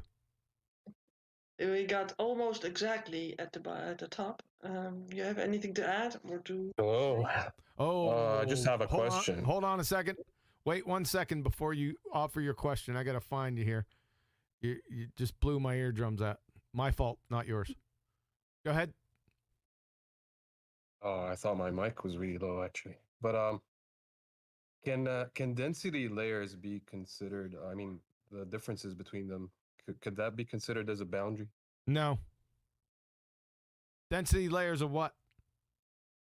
Of the atmosphere. No, atmosphere is a contradiction in terms. Atmos, air, airs. Yeah, you already know that routine. Go ahead, Adam. I'll quote Andrew Thomas Young. With regards to the rays, it does not cross any horizontal boundaries, a light ray, when it's coming in, between denser and less dense air in a stratified atmosphere. And I use that with permission here. So Andrew Thomas Young is clearly stating that the stratified atmosphere does not constitute boundaries with regards to Snell's law. that would justify, which would be there, yeah. Otherwise, they say there might be some differences, but no, there's not that with regards to a stratified atmosphere. That's what I liked.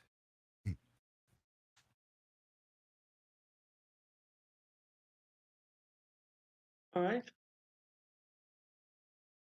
Is that the question? Is that now resolved? Yep. I'm Okay. satisfied. Okay, you have something else you want to add? No, that's it. Thanks. Okay. Okay, good. Then we got Drace. Drace, you're off mute. Thank you. I got nothing really yet to add. It's just excellent. I always enjoy these presentations. Very good. Okay, thank you. And then we got John P. Ryan. You're off mute. Yeah, same as Drace. I really appreciate you guys going over this, even though it's ad nauseum at some points, but it's good to hammer it back in, because I kind of mentioned after show last week that I've been out of school for over 25 years, and so having to dig back through my really faded memory about all the lessons that I had to learn just to pass the school to begin with. I was kind of a slacker back then anyway, but having to remember all these details and then apply it to reality. And that's one thing I never really did, was apply what I learned to reality. And so, like, I really appreciate the details that you guys put into these breakdowns to kind of help break down the arguments and then, help me understand it, the simple mind. Appreciate it. Okay, thanks. That was it? I think so. Okay, we got Lino Tomo. I'm taking you off mute. You have anything to add or questions?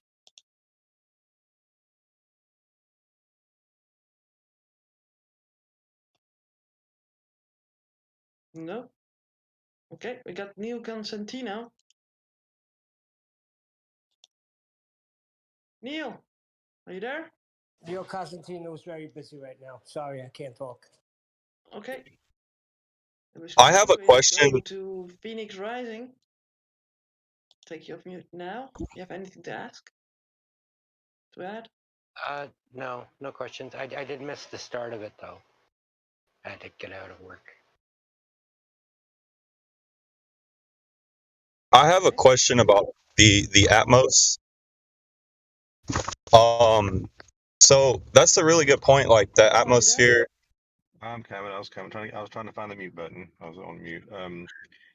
I dropped 2 pictures into the live stream. I think QE just deleted one of them, but I was going to try to point out something. The first one is the actual Snell's law bending light picture, and there's another one I actually showed the fish tank, but I think QE deleted it.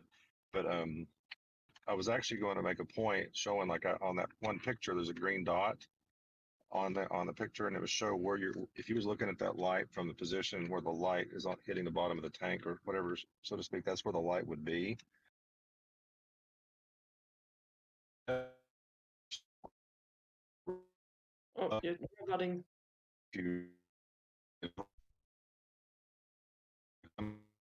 Paul, you're roboting. Go to the next one.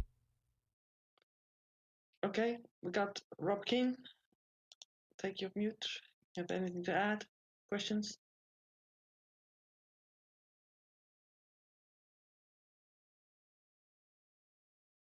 Hello, Rob. You there? No. Okay. And we got Scrat. It's flat. Yeah. Can you hear me? Yeah. Okay. Just a quick question.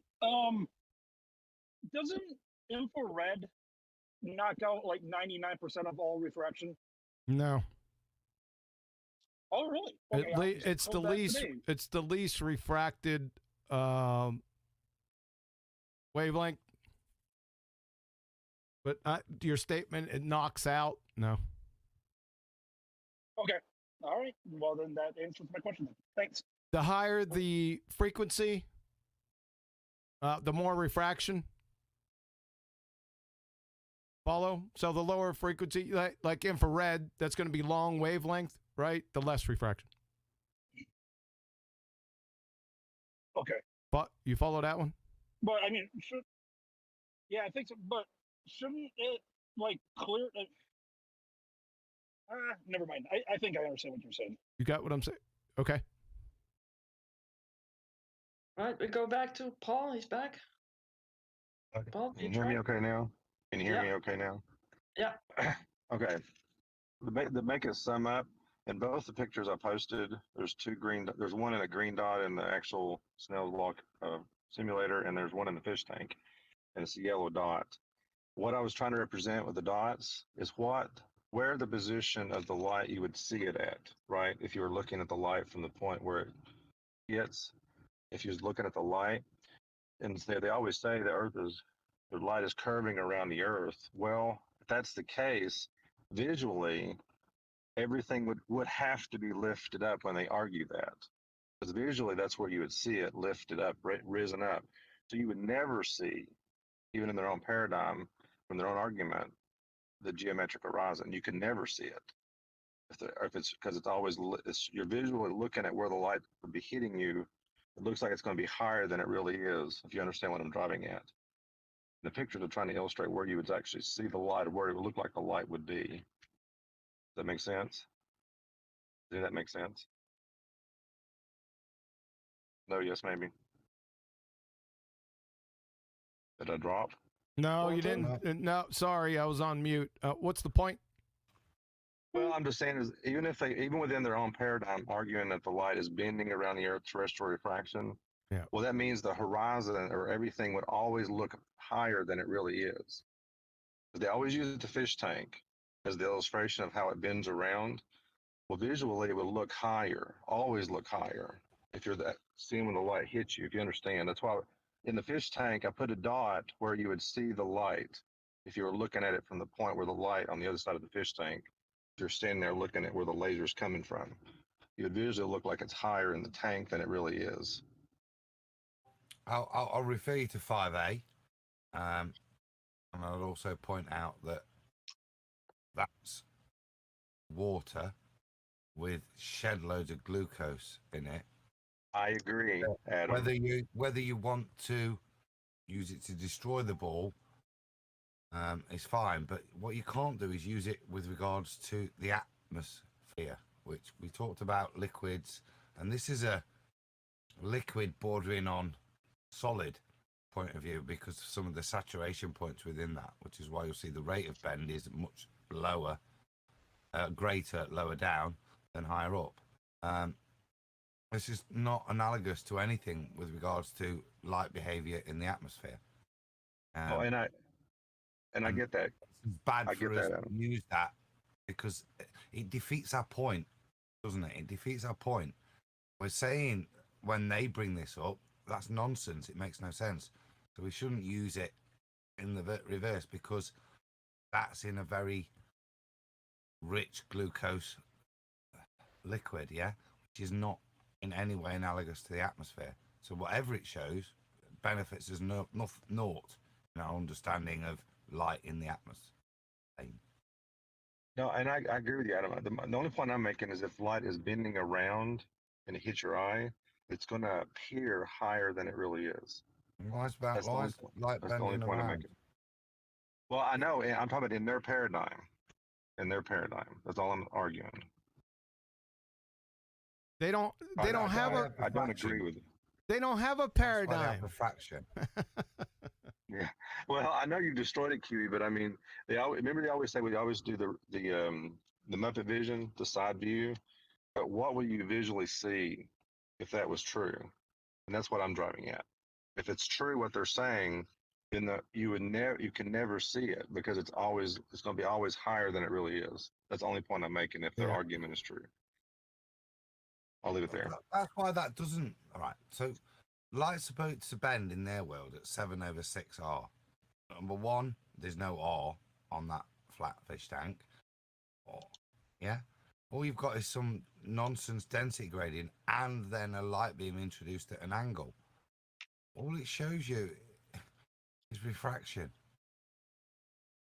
And not much, really, considering all the perversion you've put in there. Look how it straightens out. It's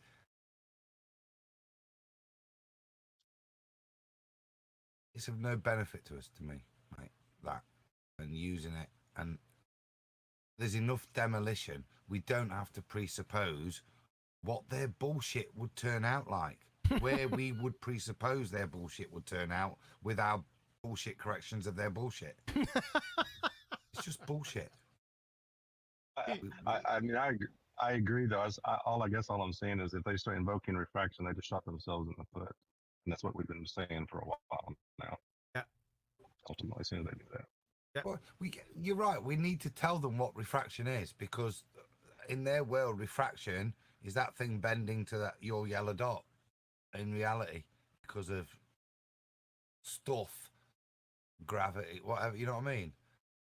That's why it's not worth entertaining anymore, because we didn't have the knowledge before to just say, don't be silly. Yeah, this is what refraction is. Unless you want to go away and define your terrestrial refraction, yeah, which is what's required for you to make this outlandish claim, then stop it, because you've got no backing otherwise. We don't have to, like in the days of the Isle of Man.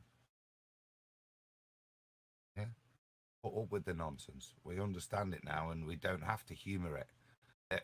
And not the nonsense, their ignorance in a lot of cases. Their complete ignorance. We're able to demonstrate and enlighten them. And that's what hurts them the most. That flat earthers are now enlightening them with the truth. The science in some cases, yeah? And also the bloody obvious in a lot. Why we can't get a decent conversation out of them anymore.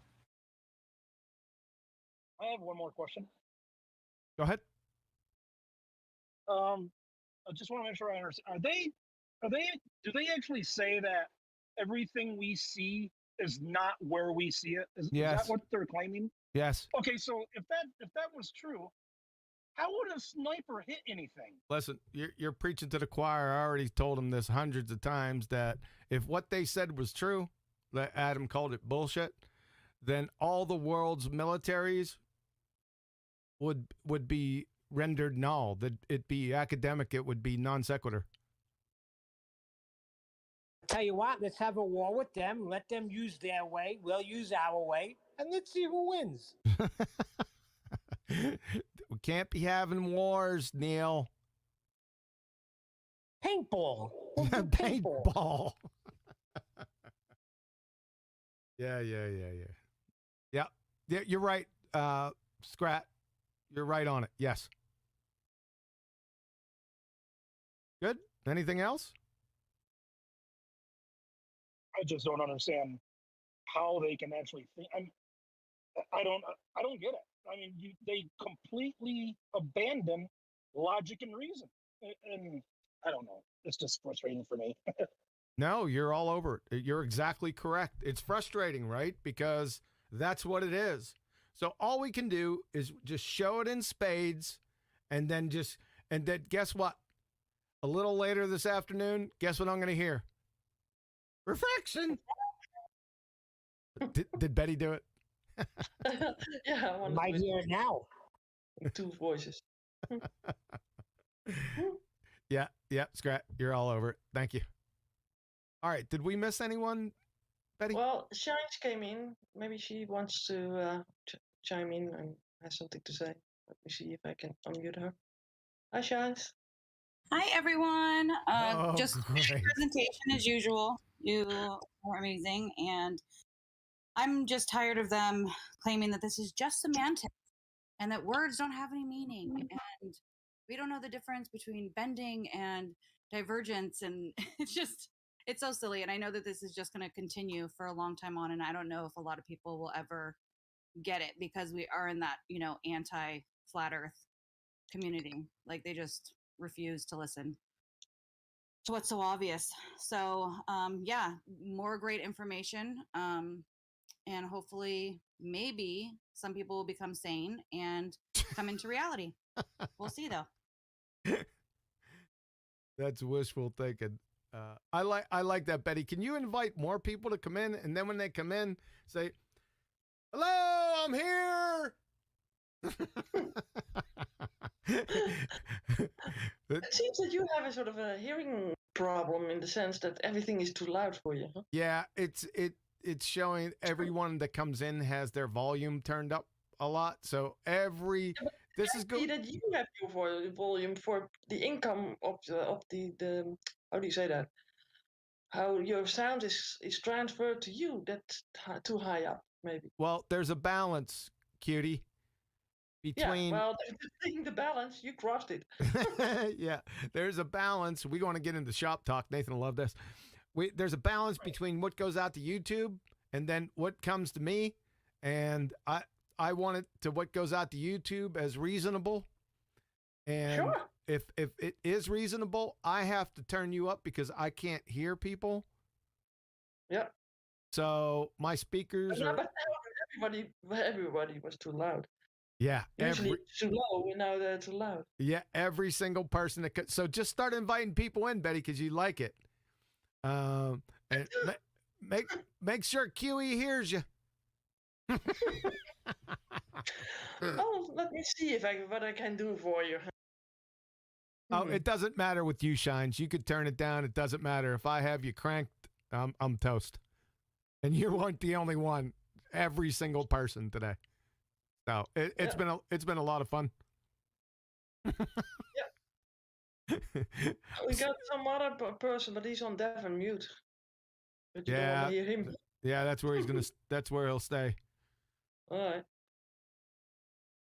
Okay. Well, I think that we had all the people in here that could talk and have tried to talk, except for a couple of people. Oh, there we got Rob. Hi, Rob. Sorry, I can't talk. I got a really bad mic. So how's that sound, Quantum? Yeah, it was loud. I was struggling to get him. Of course, I was right in the middle of a message to somebody. I'm struggling to get him, and he just stopped.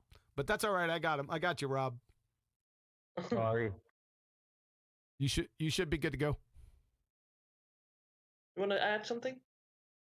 Not really. My mic's really bad. It was a great presentation. Thank you. Thanks, Rob. Appreciate it. All right. I got another super chat that I wanted to shout out. It's from Lumpy Gas in a Vacuum. And he says, thanks, QE.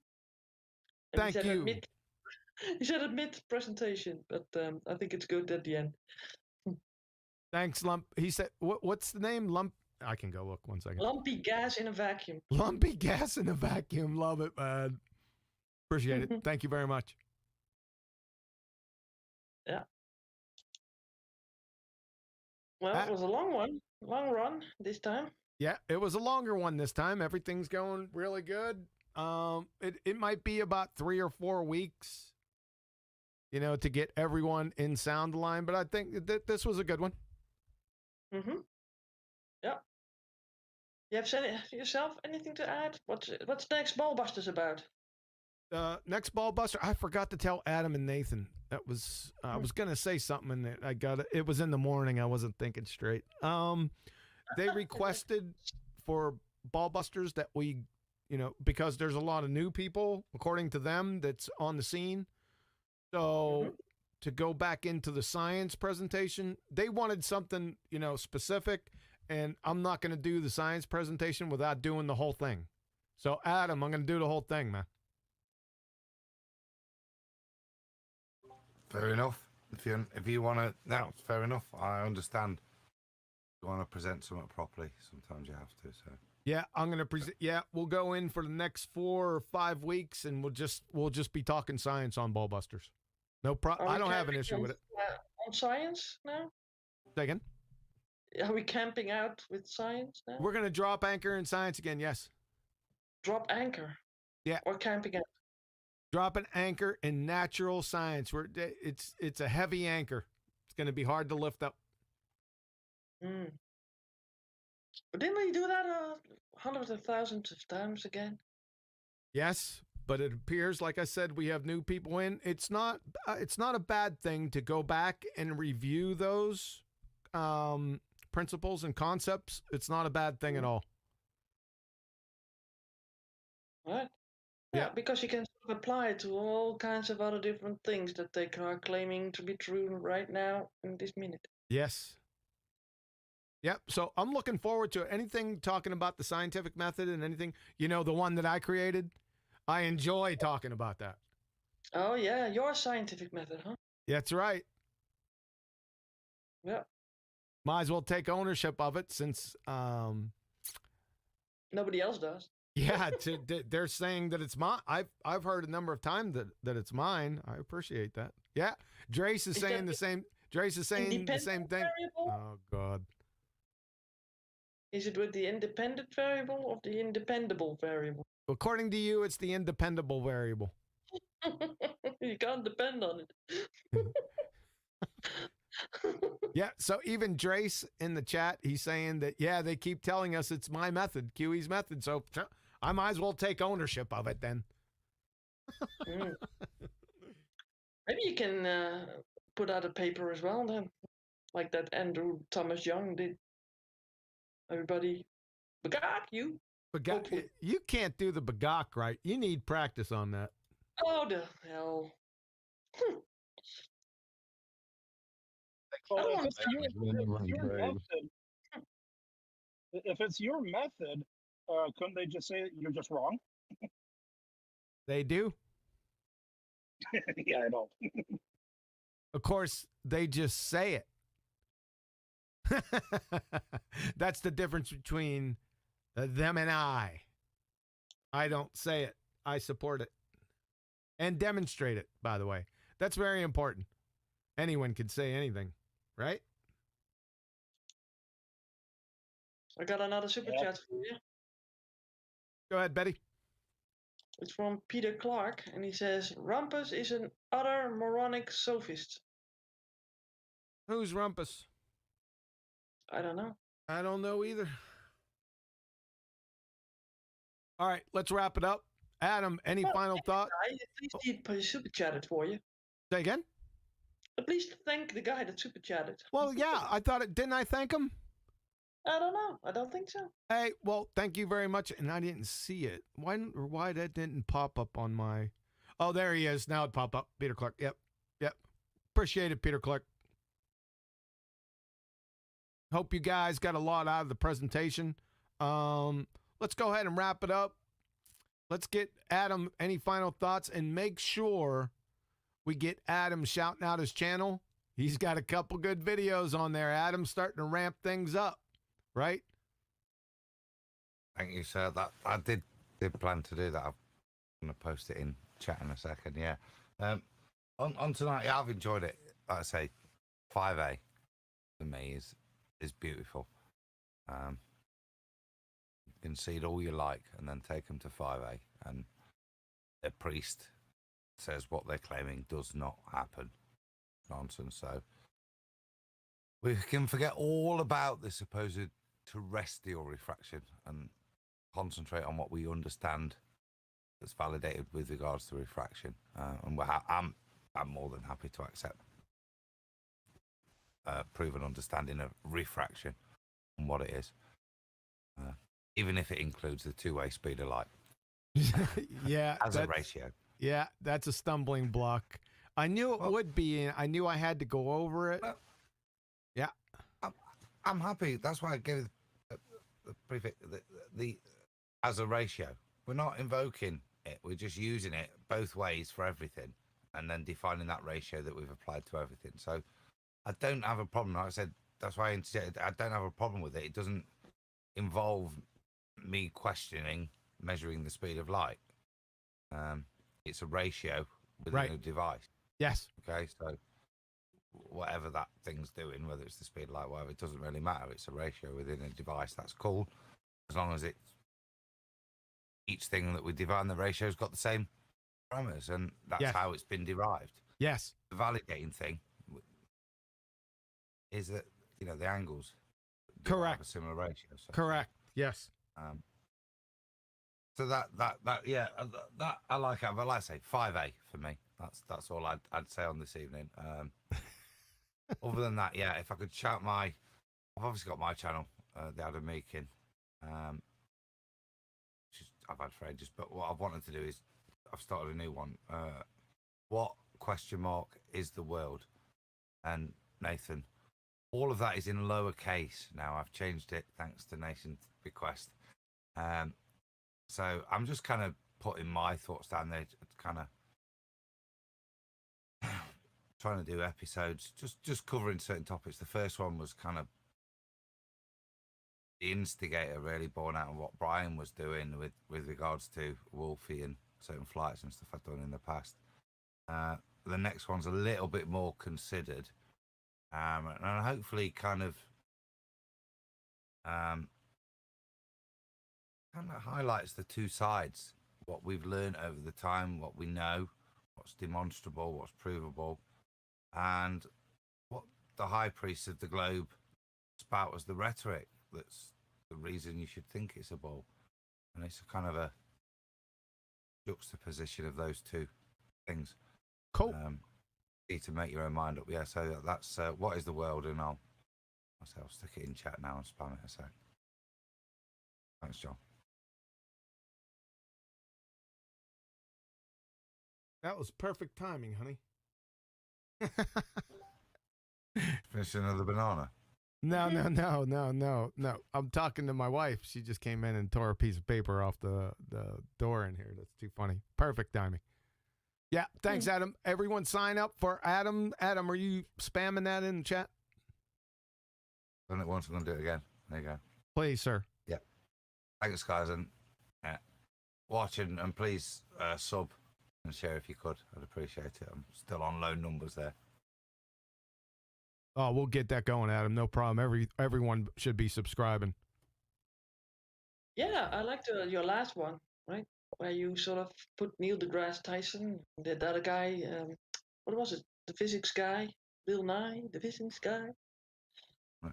I like it when you sort of let them talk and other people talk, and it's good. It's kind of nice to hear these people having these stupid representations of a boat going over the curve of the horizon on a table.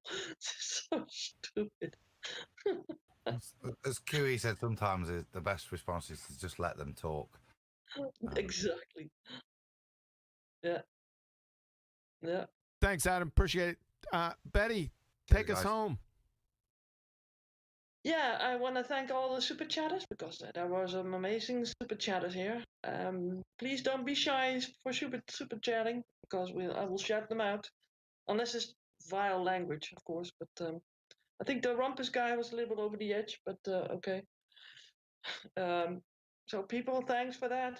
And I usually have to shout out Nathan with his channel, so with Nathan Oakley 1980, and then to a debate, but I haven't seen him yet. So has he been here, guys? Yeah, so I seen him earlier. Yeah, but he didn't spam his show, did he? I did not see it, so I'm not sure about that. He might have gotten busy. Let me check one more time. Yeah, maybe if he has a show, go and check it out. If he has a show, and subscribe so that you never miss one. It's premiering now, Nathan Oakley channel, Flat Earth Debate 1467, Uncut and After Show. So that's on now. Okay. So he's running it now. Huh? Yeah. Okay, so we can, when this is done, go over to that one. I'll check See if each he's in other the there. same chat, but yeah, I'll have a look. You ever wondered what actor? Yeah. So everybody, thanks for being here, and see you next time at the Ballbusters. Over to you, John. Over to you. Really? All right, I guess I'll take it. All right, I want to thank the panel. Appreciate that. For the folks that are listening in, yeah, we're getting the sound squared away. Sorry for the initial ones, but I'm usually pretty sharp on that, pretty quick to get the audio squared away. It'll take a little time, but just be patient. We'll get it squared away. with their refraction or terrestrial refraction, hold these guys down. If they say refraction, hold them to it. Have them define it and have them show you. Listen, I said the easiest one was 1A, but you could take any of them. I don't mind. But as long as you take it to them. Okay, don't let them get away with refraction. Don't do it. Right? Go ahead and hold their toes to the fire. Thanks again, guys. So, take no prisoners. No quarter will be asked. None shall be given. And remember, I'll be back. He'll be back. He'll be back.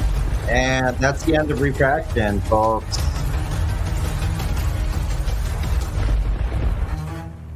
Refraction over. Get over it. Refraction's done for.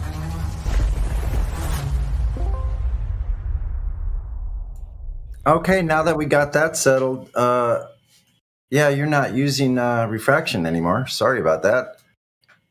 You can't have a married bachelor mixed with a paradox on top of a paradox.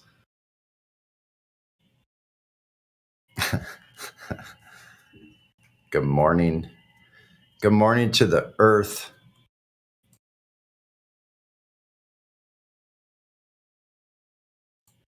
And all of you witnesses of the reality and on the earth we live upon.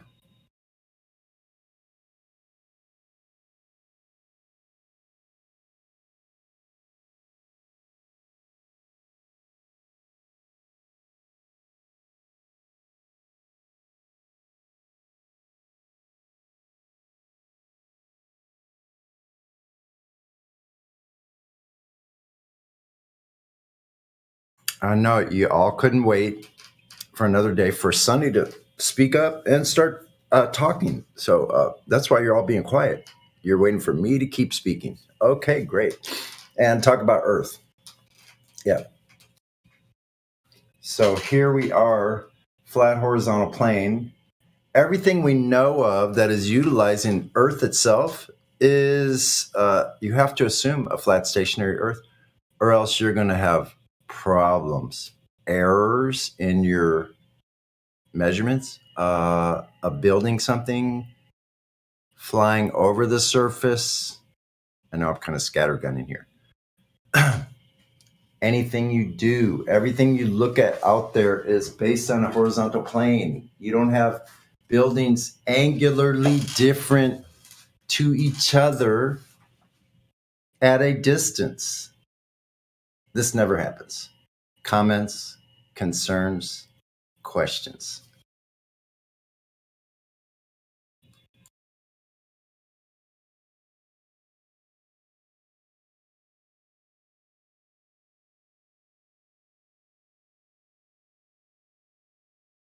Okay.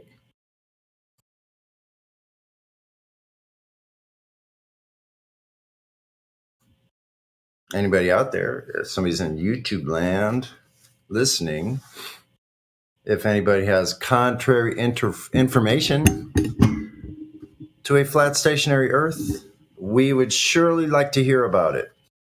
So bring it all in, bring all your information. Please have done your homework. Just a quick refresh. Globers that come in, you might want to check out that radius thing. Yeah, that'd be a good thing to know.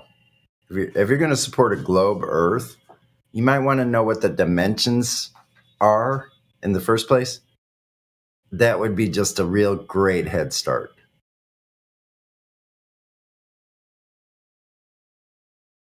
Because we get tired of telling you what your radius is purported to be.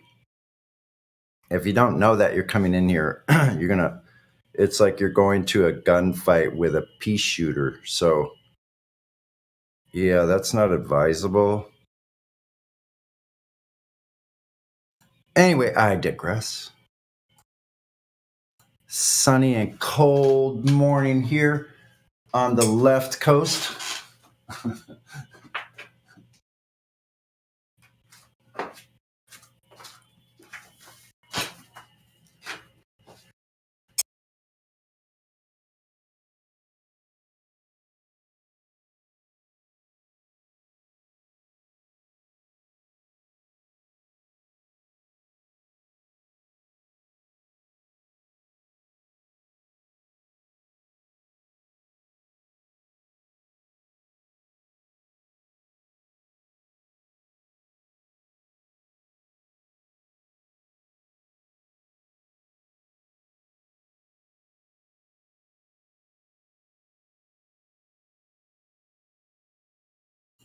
Tuesday, December 20th, 2022. 5 days until the premier retail experience.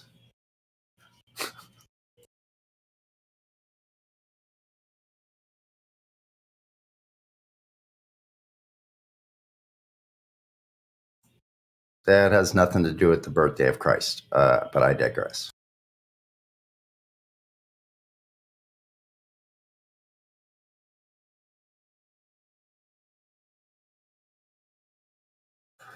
Isn't tomorrow the winter solstice? I believe so. Let's go check it out. While I just talk to myself here. Okay.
I see Dr. AV, VC verified. Hi, Dr. AV. How are you?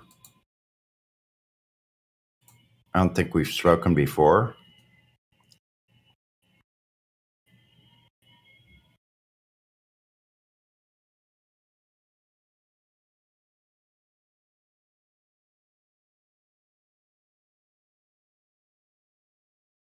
Okay. I'll either start reading my chapter from Beyond the Quantum, chapter 4 again, or put on something on the bot here.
Having some trouble with the bot this morning.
How's it going, guys?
Yo, yo, yo, what's up? How's everybody doing this morning? How's it going, man? Same stuff, different day. Pretty good. Beautiful sunny day over here in Iowa. Doing all right. Hey, good morning, Miggy. Good morning, Sonny. Yeah, beautiful Morning. sunny day. I'm doing pretty Morning. well. It's cold, but yeah, clear. Some high clouds. It's going to be bright. Yeah, I was actually getting up in the morning, getting myself ready though, but I was listening to you, Sonny. It's hard to bring content, isn't it, when you're by yourself? To bring a topic, you almost Oh, it's somebody's echoing through some. Marvis. Yeah. Marvis? Yeah. You're echoing everything we say here, Marvis. Hello?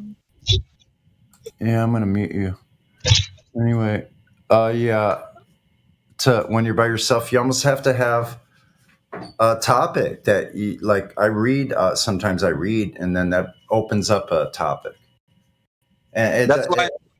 Yeah, that's why I'm famous for some rants that I do in the morning, because it brings content, and then content provides more listeners. Listeners provide more people that want to chime in, and then you start churning up, like, somebody else that gets provoked from the topic. So yeah, I know how to bring content, man. I've been doing it for a while. So yeah, I mean, I think even reading out of a book like I was doing before, because it brings up a lot of different ideas, and then the topic starts changing, and that's the idea, to have it, make a continuous stream of consciousness where it develops as a conversation. Well, I want to poke the bear. So every time in the morning, it's like I want to provoke the globe earthers into thinking that they don't know what they're saying, because they really don't. So if they want to prove me wrong, they can, chime in here. The link is in the Nightbot, or it's in the description of the YouTube live stream. They want to come in here and talk about like why they think the Earth is a globe and we're crazy, or if they want to have a mind. And usually when people come in here, they'll say things like, well, I'm just here to listen to see what you guys have to say. And it sounds pretty redundant when they say that, because it's like, why would you just want to do that? Like, this is an active conversation as to how you've been lied to about what the shape of the Earth is. And you're just going to allow someone else to think for you or to say things for you. It's like, no, it's time to participate. You come into the voice chat, voice call. Like, yeah, jump in here and say something, because why else would you jump into a voice call and then just say, well, I'm here to listen?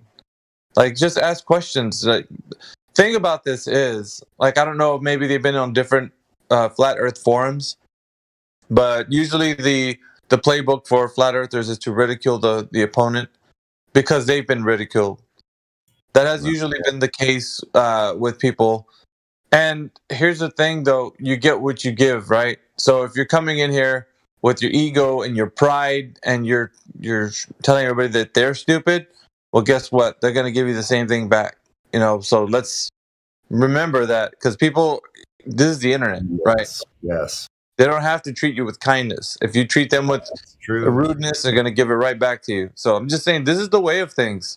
Because in a perfect world, yeah, somebody coming in with a bad attitude, being a better teacher, you wouldn't do that. But everybody is, I mean, we all got feelings, and we don't like to be treated that way. So, just be kind. Be kind to people. Yeah, I have been kind of snarky. Everybody's seen that in me. I've been kind of an asshole, been a jerk, rude, interrupted, like all kinds of things. Like, I'm not saying those things are not good, but I've tried to keep it on. Like, my motive now is to try to keep on the information itself, just like you're saying. It's the information that we're talking about.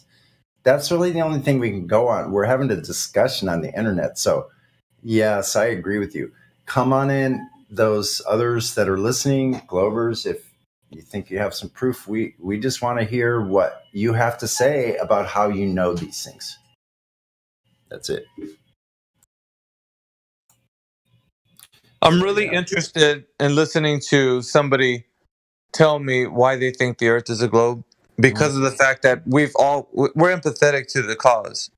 We know exactly why they think what they think.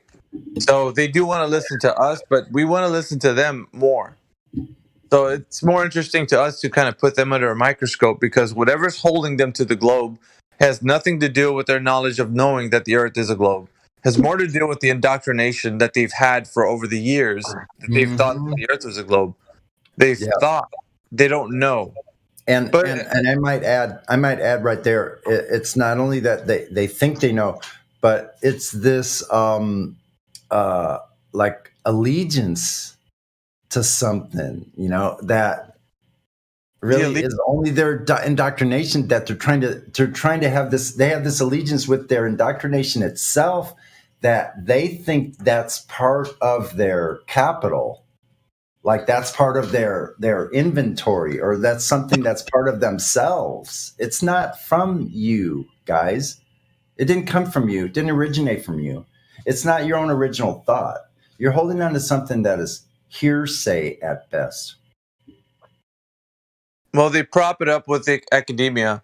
I think the key masters and the gatekeepers are the ones who are in academia, the ones who are, professing to say that the Earth is a globe. And because they think that every scientist in the world backs them up. Like appeals to authority and bandwagon. I'm sorry. I don't know if I was talking or you can hear me. I was agreeing with you saying that they use appeals to authority and that kind of bandwagon fallacy. And damn it, I need another cup of coffee. Yeah, go ahead. Like I'll step back if you want to go ahead and get on. No, I'm gonna I'll be right back. I was agreeing with you though. That's exactly what they do though. Is they'll make assumptions that's mostly kind of anecdotal. I have a question for flat earthers. Hey, we're here, man, for your question. Hey, there you go. What is your question? Yeah, what is the size of Earth to you guys? The size of Earth? Yeah. In what? I'm sorry, I didn't hear the last bit. In mile units or kilometer. Okay, so the stance that we have, the cosmology in which we follow, I'm just going to tell you. So whether you agree or not, that's irrelevant. But the length, breadth, and size of the Earth is unknown to everyone. There isn't any number that anybody would purport the size of the Earth to be. So, like, I'll go so far as to say this, right? If you've seen something from the internet that shows the flat Earth looking like a disc or a pizza or something circular, that's incorrect. There is no flat Earth that knows the length, breadth, or size of the Earth itself. So I'm just going to dismiss everything completely. Like, whatever, even if there's some flat earthers out there saying, hey, we know the size of, no, we don't. No, and you're wrong for saying that you do. So I would have them come up and rival me if they wanted to. But nobody, not one single human, knows the length, breadth, or size of the Earth itself. The entire Earth. Let's say the entire Earth. Well, that's a big claim. That's interesting. Yeah, it is. It's provocative. But the interesting part about it is that the knowledge that has been given to you via the whatever sources that you have to say, well, I know the Earth size of the Earth is this as a globe Earth. I would say that you don't even know. And I could challenge you. And the challenge would be for you to provide evidence that you know that information, right? So it's interesting that we think this one thing, but it's more interesting to know how you think you know what you know. So I could say we don't know with all assurance, and I'd be intellectually honest with me and the crowd, with everybody that's listening to me. You understand? Does that make sense? And if it doesn't, Steph Curry, if it doesn't, I would say this. Go ahead and provide the evidence that you know the shape of the Earth with the numbers that are purported the metrics of the Earth to be.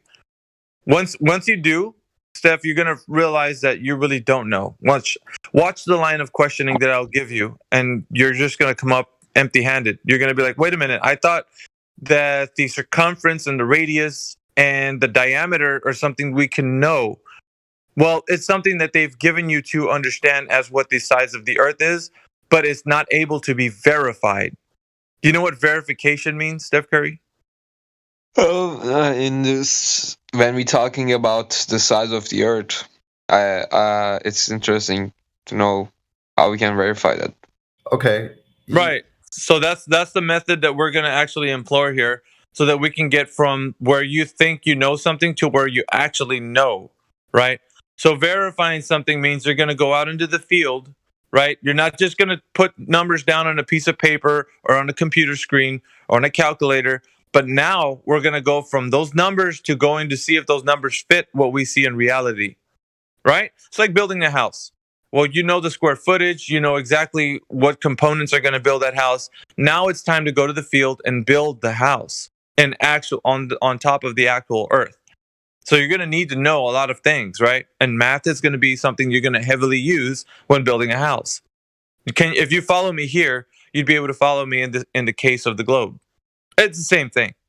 So when you say that the earth is a specific set size of dimensions, and you're going to go and measure the earth, let's say drop over distance, because we're going to measure an oblate spheroid, which has curvature.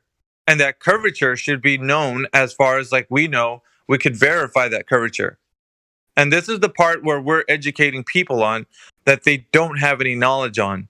So this is the bit that you don't know, that you're just going to assume that somebody somewhere, some scientist out there, some guy had measured this, some Eratosthenes character, 2 sticks and a whale or whatever, one well and one stick, however the story is said to you, whether it's a Roman 10,000 years ago, a Greek 5,000 years ago, or whatever the case is, it doesn't matter.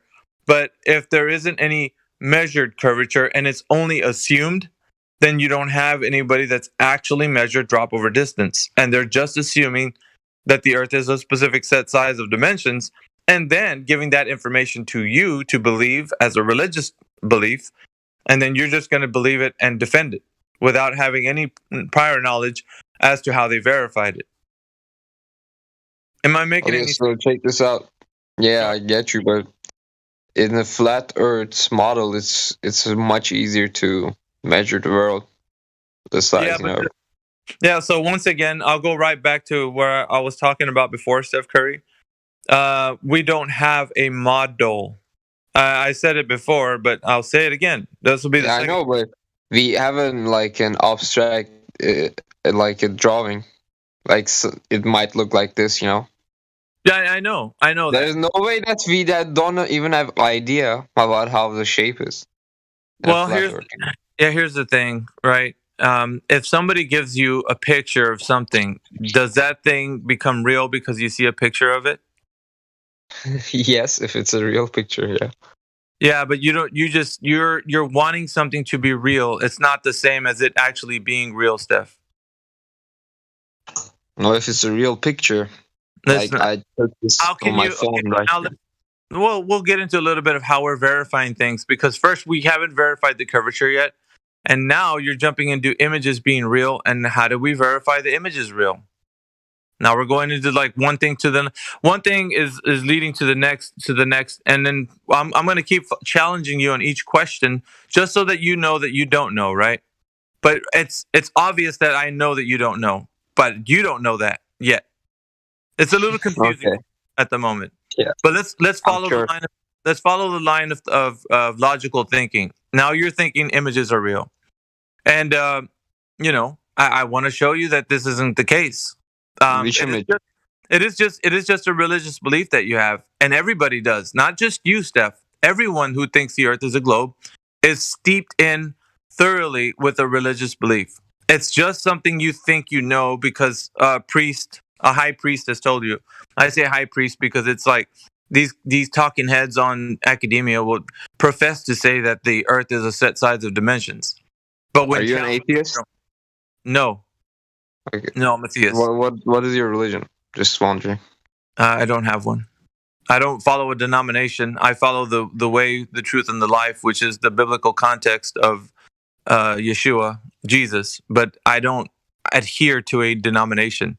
I feel like every denomination has man-made, has put his word kind of like at odds with like bringing people together. So instead of bringing people together, they've actually divided people up into denominations, and that's what people have done because they Another want. interesting thing is most flat earthers are religious. From what I've seen. Well, the majority, I would say, I would agree with you, but because of the fact that we would say that in order for this place to be unique and special, that has to be created. In order to have creation, you'd have to have a creator. So logically, it would follow that in order for creation to be special, unique, and intentional, we'd have to have a creator that would follow that created this place. So yes, I would like to talk to you about that as well, but maybe later. I do. You can ask whatever you like. This is like an open forum. What we do here though is we want to challenge you on every aspect so that you can understand critically, right? We want people to engage with their critical thinking. We don't want somebody just to be angry that they don't know something. We want somebody to be challenged, at least before when you leave here. It doesn't matter if you keep thinking the Earth is a globe, Steph. But the most important thing is that you are using your mind now instead of it saying, well, I don't know, just the scientist knows. No, you are a human being with intellect, and you have the ability to know things if you really want to. Well, I trust scientists because they have studied for years and years on. And most of them, I tend to believe they're honest in their work. That's why I trust in scientists. Yeah, I know, Steph, but here's the thing, man. There's people out there doing good work, right? And this isn't about denying science. It's denying pseudoscience, sir. There's a difference. Science is not pseudoscience. Pseudoscience is something science so-called, right? Science is something that biology, chemistry, like we know these people are actually doing good work and making things, right? Technology, like there's a lot of things we can say that has been attributed to what science has done to advance humans and what we do. But there's another kind of science, it's pseudoscience, has nothing to do with the scientific method, observing a natural phenomenon and finding out what the cause is for the effect. We've known that there's good science. There's bad science, which is like what you would say is attributed to what you think the Earth is a globe. Yeah, first person found out that the Earth was round was Galileo Galilei. Was a physicist indeed. So, was he like a villain to you guys? Is he like a villain? In science, we always say that you make observations, you have a theory, you go make more observations, and it's a very, very tedious process. Wrong. Nobody that I know of in my field uses the so-called scientific method. In our field, it's by the seat of your pants. It's leaps of logic. It's guesswork. And that's Michio Kaku. I don't know, Steph Curry, if you know who he is. Thanks for that, CB. But we have to understand, like, the people that have came up with these things, there's agendas that they push, right? All the time. Agendas are being pushed onto you and me every single day. And it's not just about the shape of the Earth, right? It could be whatever agenda that your country deems necessary that you guys have to be living under. And you know governments lie, so that's not, I don't have to dispute that with you. At least I don't think so. Not unless you fully love government. It's up to you. But you understand this. And you would think things too, like, getting back, because I like to go into sidebar conversations, and just so that you can understand where we're coming from. Because a lot of the time, Steph, like people that come in here, they get bit back. You know, like you start asking, like, yeah, like you're dumb, dude. why would they push the agenda of like round Earth? Why not square Earth or triangle Earth? Is round Earth more believable than others? And why is that? Yeah, so when we look up at so I'll talk about perspective for just a second, right? Perspective has been hijacked, sir. How your eyes see, it's easy to deceive you if your eyes are already seeing a particular way. And so our eyes are viewing the natural world around us in a very unique way that we don't really fully get into until we start talking about perspective. So if we look at like a long hallway or a corridor, if you see train tracks for a long distance, what happens is our eyes converge things in the distance, and we can start seeing things like disappear over the horizon because of perspective. So if I'm looking down the long hallway, it looks like the walls and the ceiling and the floor look like they meet at a point. So your eyes are already seeing like everything's coming to a point. So when you look at the night sky and something's flying, let's say something's flying over your head like a plane or something, you start to look like it's coming up from a horizon, and it goes over your head, and then it looks like it's going down on the other horizon. what is happening is that your perspective is viewing something like as if it would normally.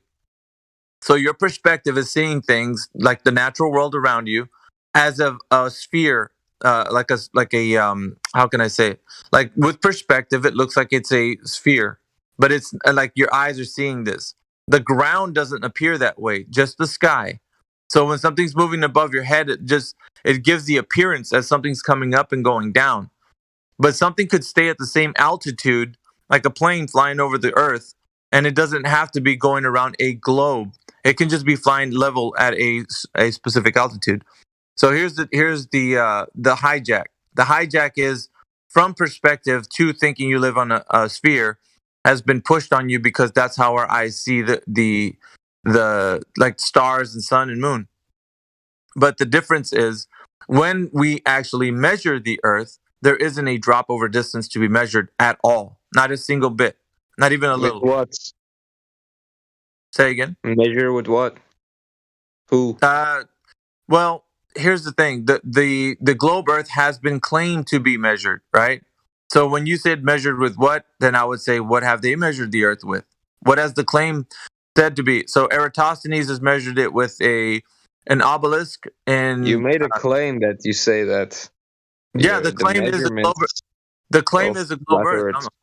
I'm talking about the globe here, because you were asking how we've been deceived. I'm telling you, perspective has been hijacked, and the claim has been that they have said that the Earth is a specific set size of dimensions. Are you following? Or I'm not making the claim, sir. This is the claim on the table. You and I have been speaking. So far as we know, question, Nikki. yeah, 1 second, please, because there wasn't anybody talking. So let me just finish. So Cyrene and Alexandria were the place that supposed Eratosthenes measured the sun's rays, right, falling onto an obelisk and one to a well. So what we find out is this guy wasn't measuring anything. So the measurement has been given to you and to me, Steph, to believe, right? So we're believing this globe Earth, as in if it's something to think that it's real. So the claim is that the measurements was said to be false by who? You? Wait, no, it's not. Skipping past it. Listen. You're not realizing something, Steph. And I think what you're thinking is that what they're saying is legitimate, and that you're not implying anything about how you know, right? So we're gonna get into it. I'm gonna say a few things to you, and I know everybody's itching to chime in because I've been starting to talk about this. But Steph, think about this: if you're looking at the claim that the Earth is of a specific set size and dimensions, how do you know that claim is really the thing that's Earth been measured? I'm gonna ask you. You have to just give me an honest answer. How do you know? Because you're actually talking to me like I'm the one saying that the claim is this. It's not me, Steph. It's the way that they're telling us that it is. Do you understand? I trust the sources. I know that you trust. So here's what's happening, though, right? Because you're religiously trusting a source, you're not using your critical thinking. That's what's happening. So you're gonna no, not just religiously, because this is the same source giving us other information that are true. All right. So how do you know that that trusted source is telling you the truth? Tell me. If it says if it posts some article about gravity, like for example the simplest, and then I test it out, and then if it's true, then I would have a reason to believe their calculations as well. Steph Curry, stay with me on the conversation, please. I think you're skipping to gravity and other topics which we haven't mentioned at the moment. We're still on measuring the curvature of the Earth via Eratosthenes. So going back to that, we have to figure out how they figured that out. We can't just say, oh, I trust them. Let's go to gravity. No, we're not going to do that. Everybody has to know how you know. We're putting you under the microscope because a lot of people think that the Earth is a globe, and they need to know that they don't know. Just like here, you say, I trust them, man. I just fully trust them. They have my trust. That's great. They have your trust religiously. That's wonderful. Now, let's examine how they got it right. How do you know that they got it right? Like, how have you verified the claim? Don't just tell me you trust them.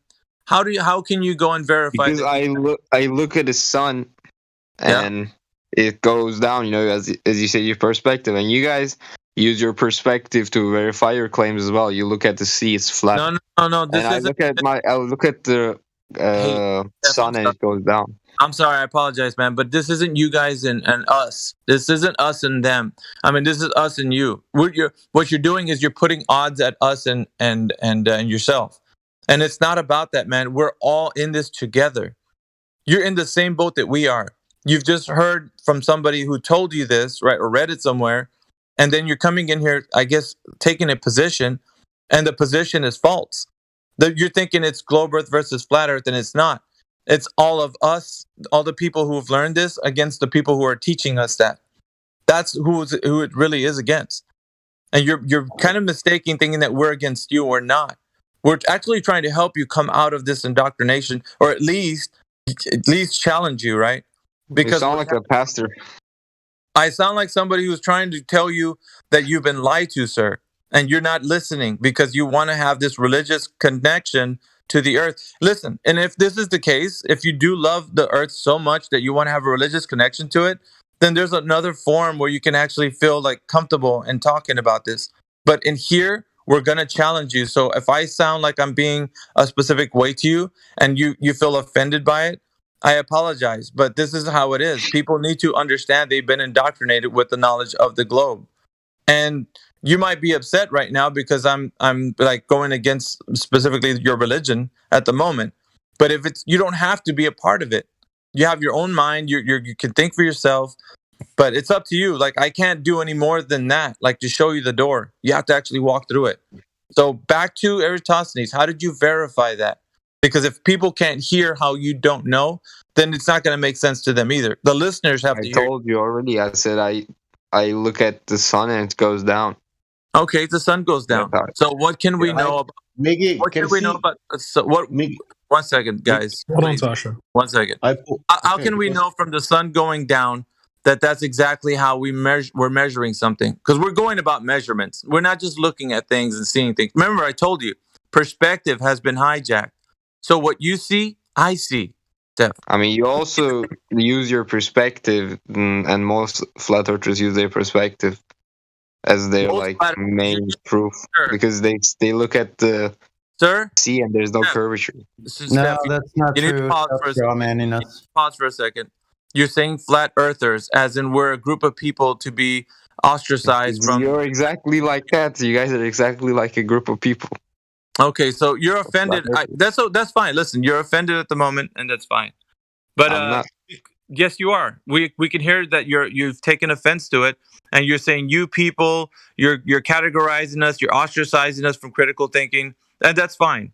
You can have your feelings. You can have your feelings, but still, the answer hasn't been. The question hasn't been answered.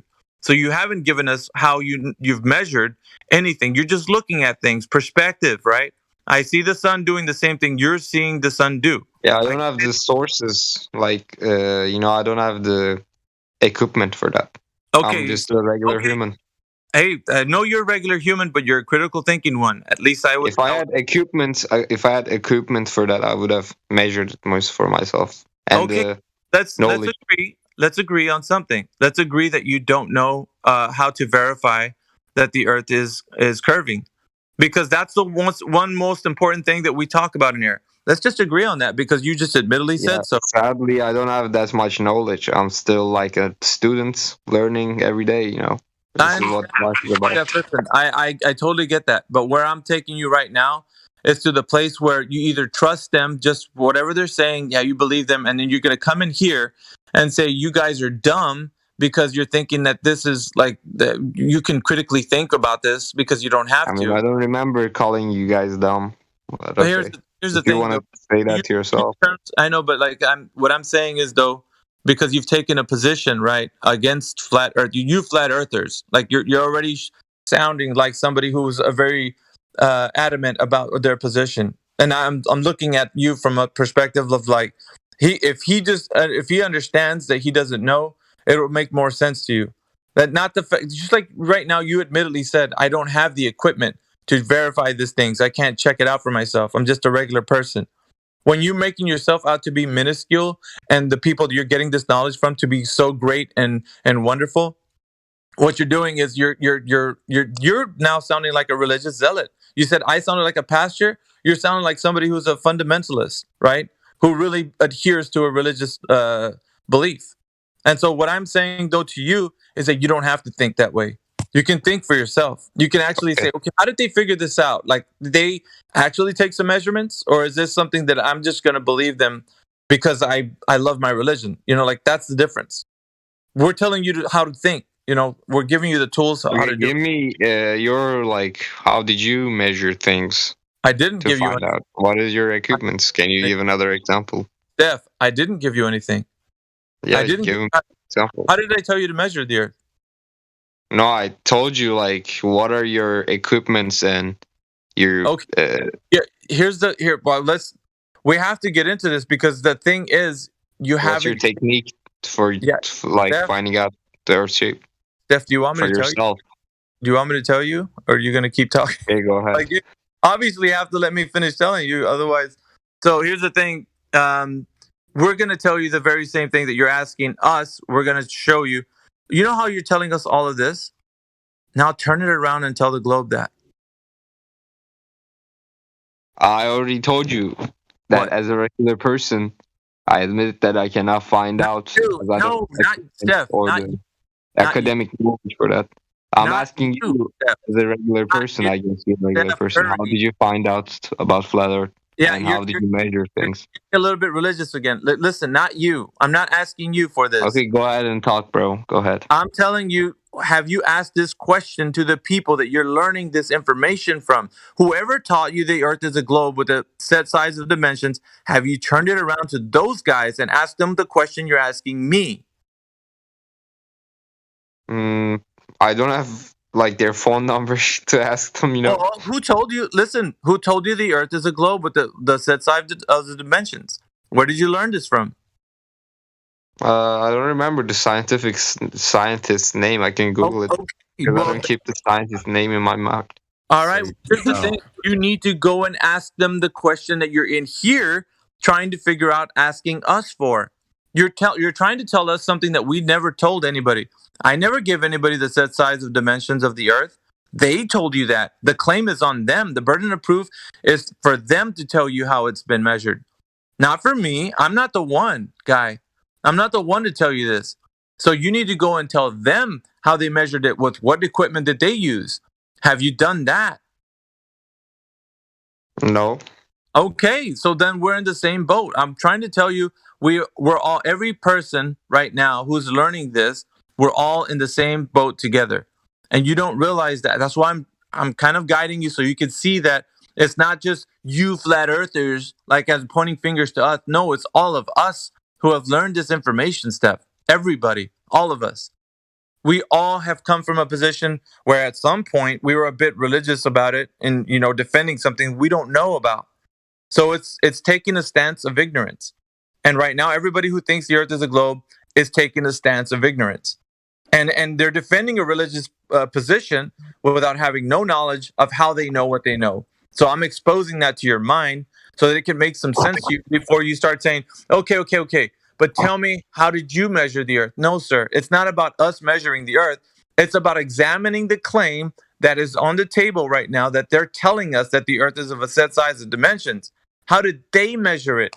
What equipment did they use? I mean, I don't know that, but what I would want to say is, I don't think anybody can come up with those random ass numbers like just out of their ass. They say like, you want to bet this amount of like, but it's like so specific, bro. Why would they know that? Okay, so what makes you think that they couldn't do that?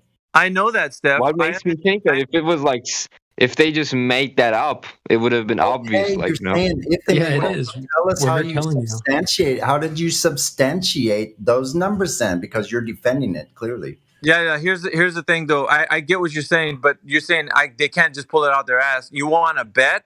I could bet you right now. I could show you why they did it. Because it's deception, bro, at the highest level. And you are coming in here thinking that it's so real. It's these guys are wonderful. No, they're not. Because if it was real, then all of us would not exist. What I'm saying is, if they just pulled it out of their ass, it would have been so obvious, you know. It is Even obvious. a random ass scientist could prove them wrong because Yeah, we it did. would have been so false. It's a random ass It has person. to be based on something. Yeah, I know. I'm telling you, a random ass person can prove them wrong. It doesn't even take a scientist, bro. Can take a regular critically thinking person like yourself, like me, like everyone in here. We can prove them wrong.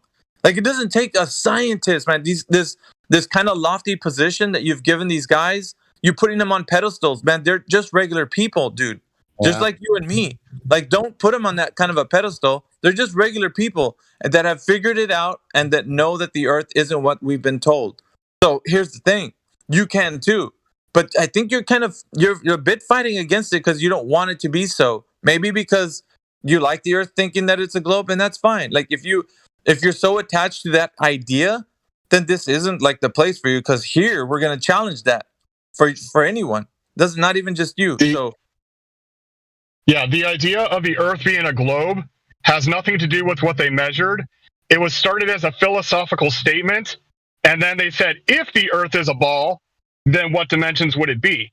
And so they measured angles of shadows to verify what the radius would be if it were a sphere. However, if it was not a sphere, that measurement would not determine that.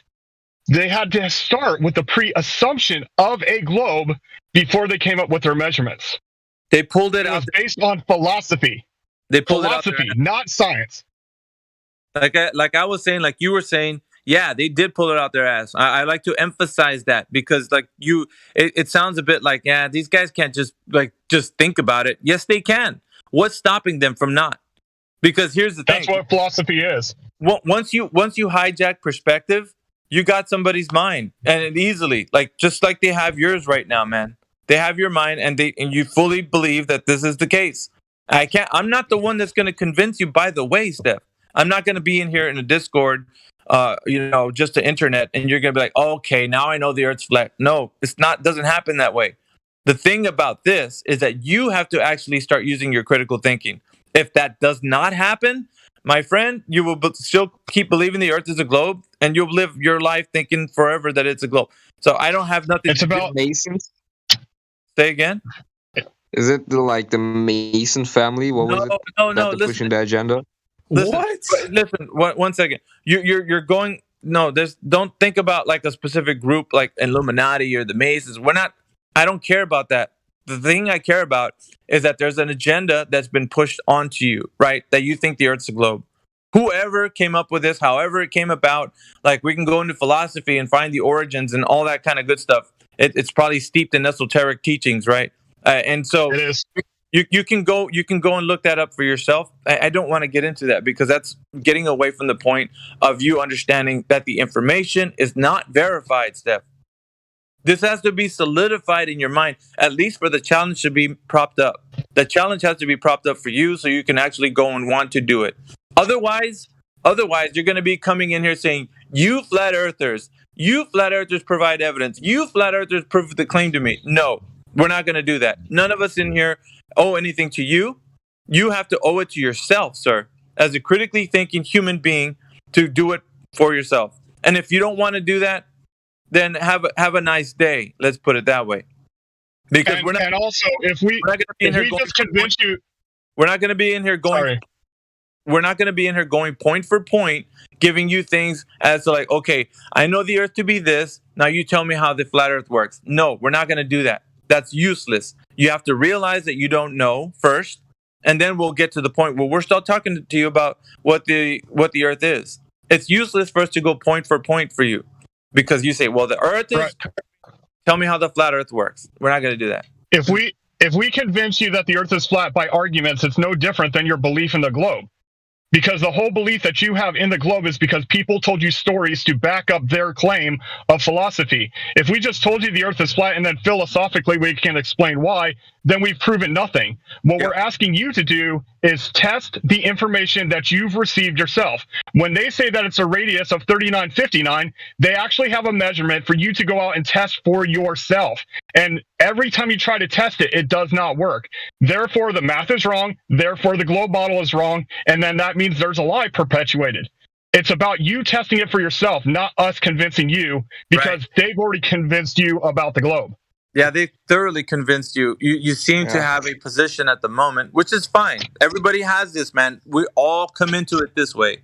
We all think it was like the beginning. Usually, most people would think it's the stupidest thing they ever heard.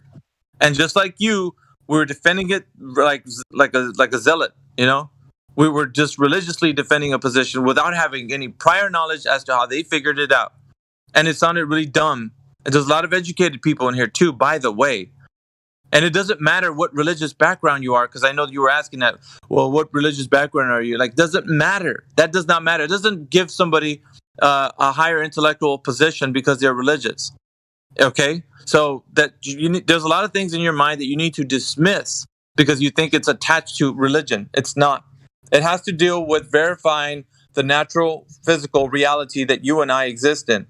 However, it is connected, but it's not in a way to where you can't just say that you're going to go out into the field and do some measurements or some tests. You don't have to be a specific religion to do that. You can anybody can do that. And just to explain what Miggy was saying about you being religious is when they tell you the story about the globe and you haven't verified it for yourself, then you're just believing a story. And then you have people who are in charge of that information that are called, scientists, let's say.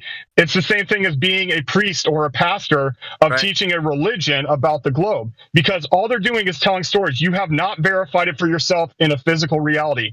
And when you try to verify it for yourself in a physical reality and you find that their information is wrong, then maybe you'll finally realize that you're in a false religious belief. Not religion as man-made titled religion, but it's a scientism. They just tell you stories and you believe it just because they put the word science in front of it. But if you go and test it for yourself in physical reality and you find it not to be true, then you can let go of that story and try to find things out for yourself and have the power of your own mind. What do you think? Like this, the concept of the sun and the moon is really weird in the flat Earth. No, model. it's once again. What concept? I don't know what you've heard. I don't know what you've heard, but I would say this: dismiss it. Whatever it is you heard from flat earthers that you thought you maybe represent flat earthers, dismiss it. Because whatever you see, Steph, I see. And I'm a flat earther, okay? Whatever you see, I see. Go ahead, let's go to the field. What do you see, Steph? You see the sun coming up on the horizon on the east?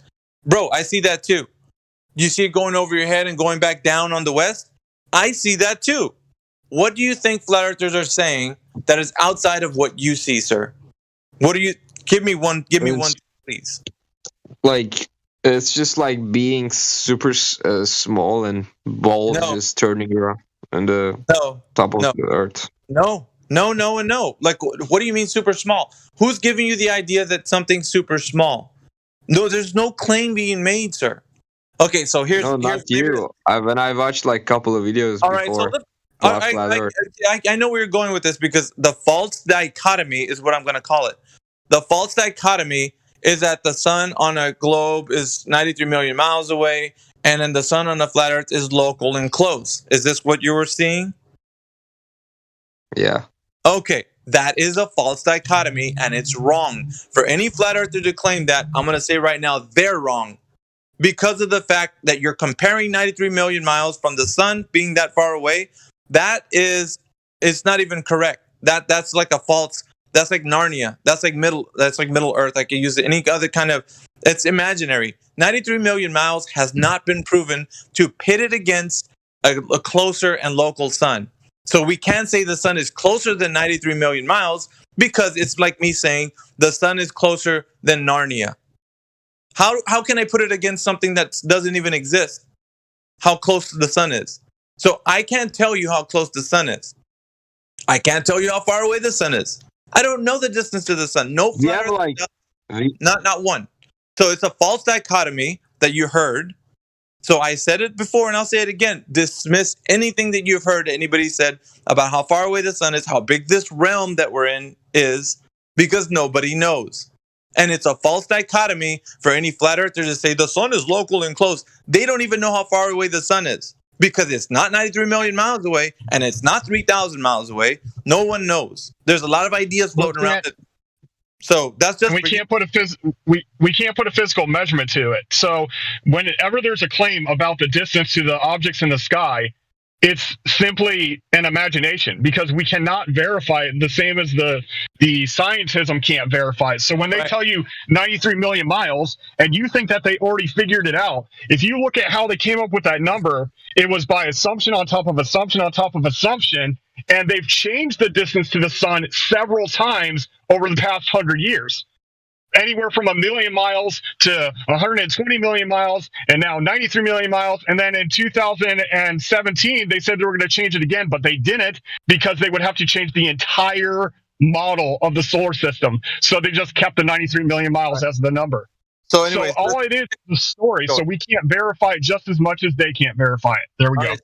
So it's not able to be verified. Therefore, and this is an intellectual forum, so it doesn't matter if you're a flat earth or a globe earther. If you're speaking things that are incorrect, you're going to get corrected on it, or you're going to ask to be, how did you verify that? So we're not taking anybody in here. Just because they have a tag that's flat earth on there doesn't mean they're just going to be allowed to say whatever about like the topic, because there's a lot of misinformation even on flat earth side. Just like you might have heard, Steph Curry, that information that somebody made a video on is wrong. It's a false dichotomy, and it gets people to think, well, it's not 93 million miles away, it's closer. Well, hang on. Why did you just give them 93 million miles away and now say that it's closer than that? That's not even verified. So we can't use that at all. So I'm telling you right now, dismiss it. Other than that, how do you know that what we're saying? Do you have any videos that you believe that's a good video about flat Earth?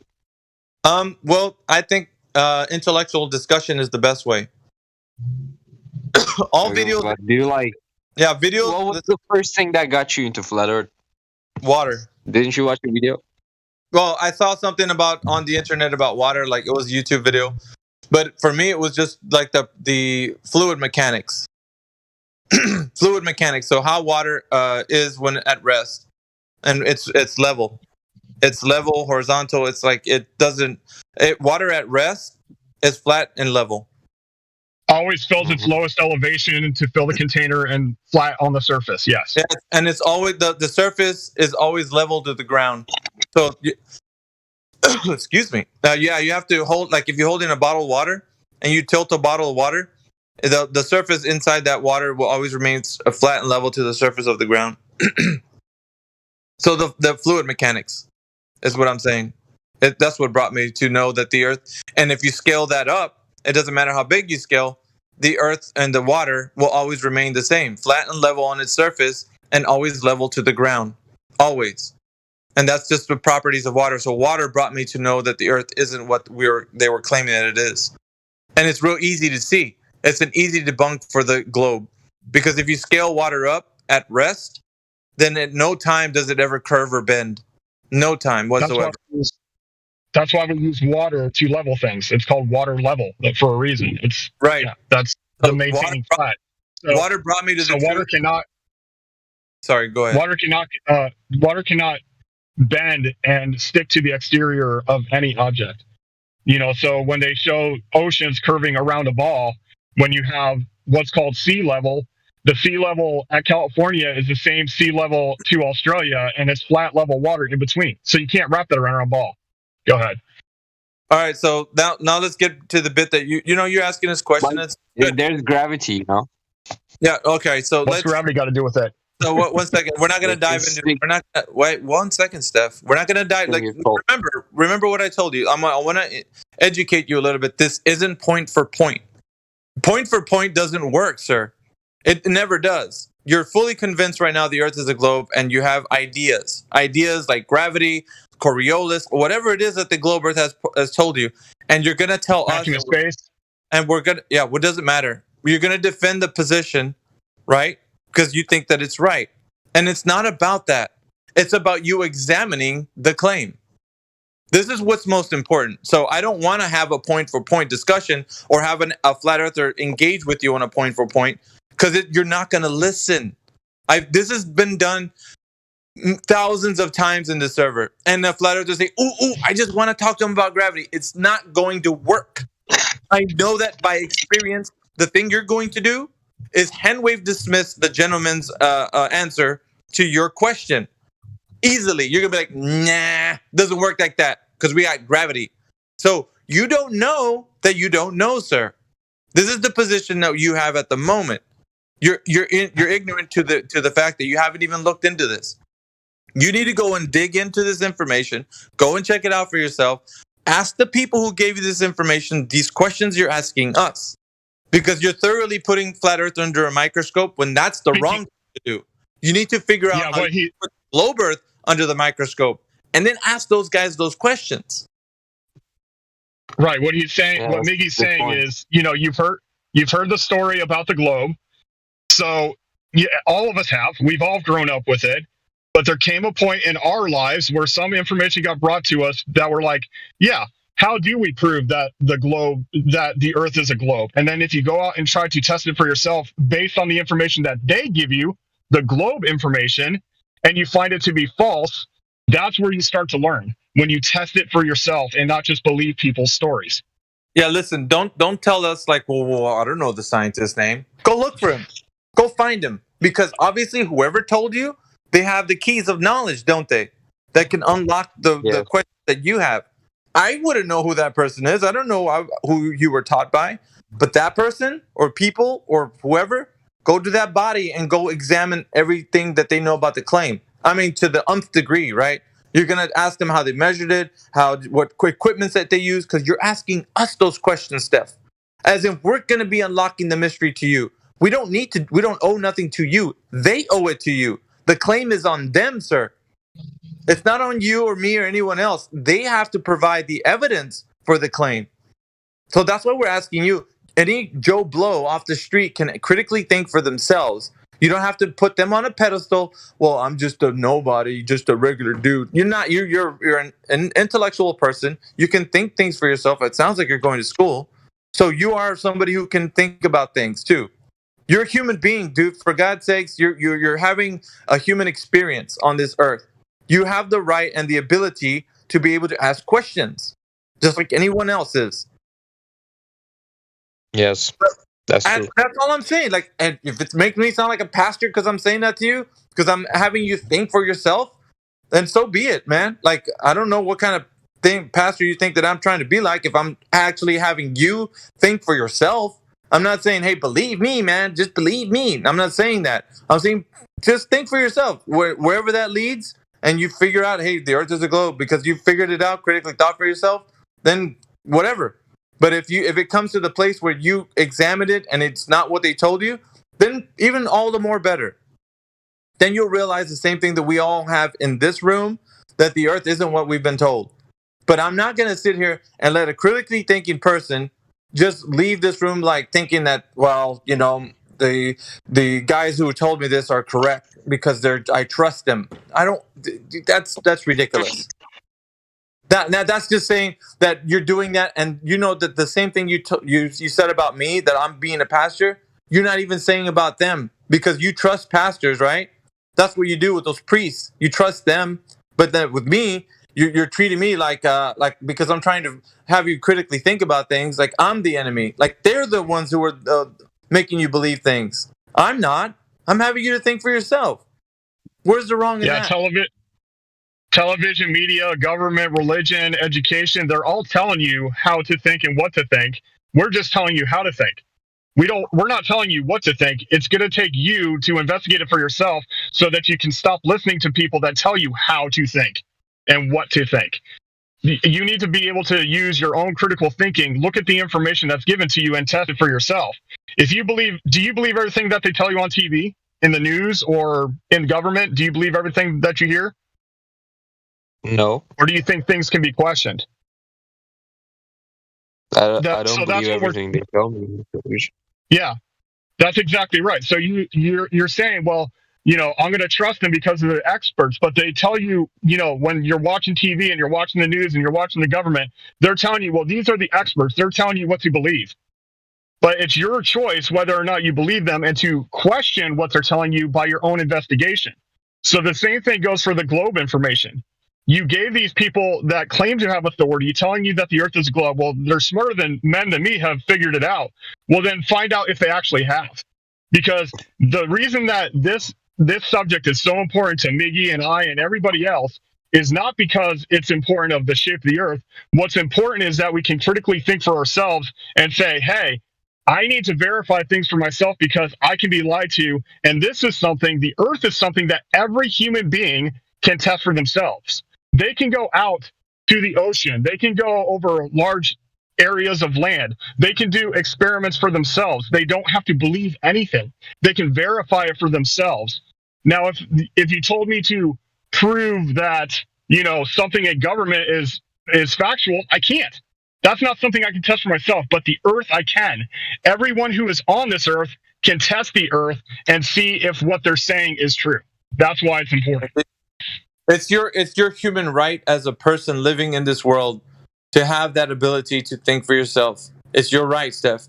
And it's not we're trying to get people to the place where they can see that for themselves. It's not us trying to push an agenda on you. We're trying to release you from the agenda to actually get you to think, hey, wait a minute, like, are these guys telling me the truth, or can I ask them some questions? Guess what happens when you think about the thing about asking them some questions? The immediate response that you have in your brain, when I ask them, I'm going to feel stupid, like I'm asking them what the shape of the earth is, because they're just going to ridicule me. That's right. That's how they keep you in line, Steph. They keep you in line by having this ridicule kind of mentality. Go ahead and ask us about the shape of the earth. Are you stupid or something? Are you like back in 3rd grade where you just learned about it as a kid? What do we have? They ridicule and mock. They don't educate. They don't help you understand things. That's their weapon. Their weapon is to ridicule you and mock you. We're not going to do that. I want you to realize that this place here is built on so that you can understand.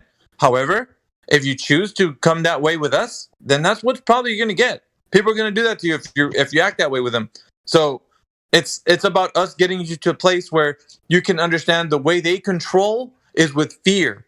They don't want you to ask questions because they know that once you do, you're going to start to realize the truth. So, I mean, really, think about it. Think about asking those questions to those professors or teachers or whoever. How do you think they're going to respond? Like, just in your mind. You know that they got a bag of ridicule for you, right? That's the moment you do. Are you really thinking that the earth is flat? What is it? Are you crazy? Are you nuts? Yeah, teachers, their ass. You're breaking up, Steph. Most teachers are assholes. You're breaking up, dude. Say again? You were breaking up. Can you hear me? No, we just heard that. Can you hear me? That's it. Hello? Yeah, say again. Say again.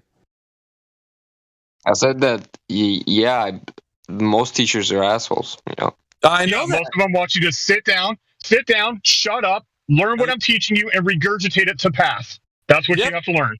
Yep. But man, look, like that. We all know this because it doesn't matter what country. Most teachers are that way because they want to teach you a lesson. And when you're there, and if you're asking too many questions, you're going to disrupt their lesson, and it's not going to flow well because now that you're asking all these questions and they can't get through their lesson, so they want you to shut up and sit down. They don't want you to ask questions.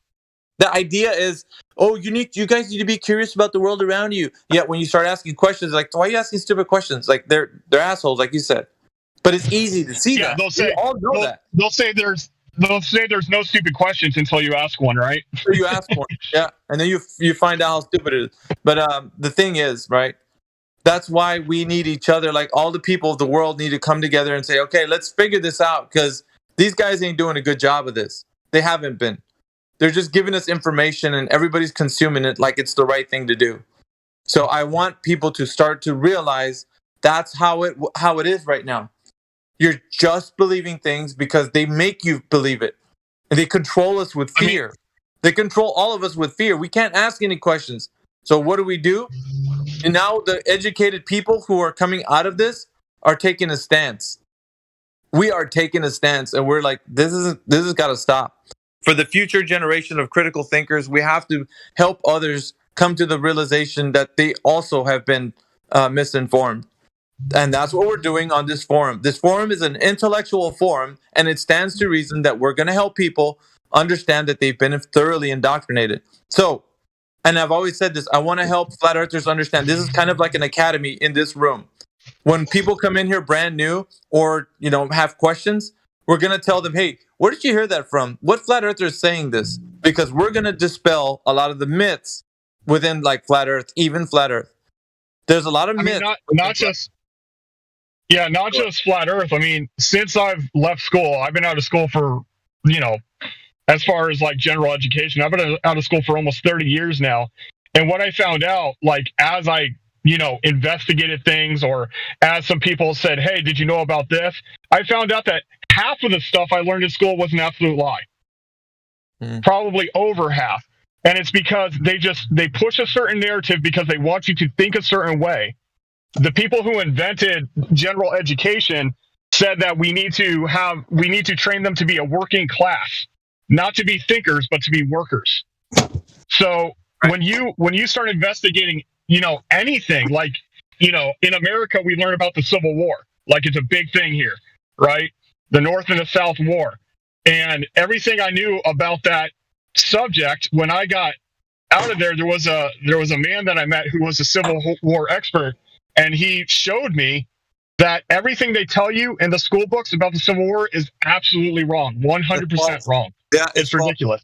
Yeah, I understand. Yeah, I know that too. It's all false. It's crazy, isn't it? It blew my mind too. But yeah, so Steph, like, think about it this way: we've been taught by our educators to think a certain way, and what happens is they push agendas on us because of it, and we build factions.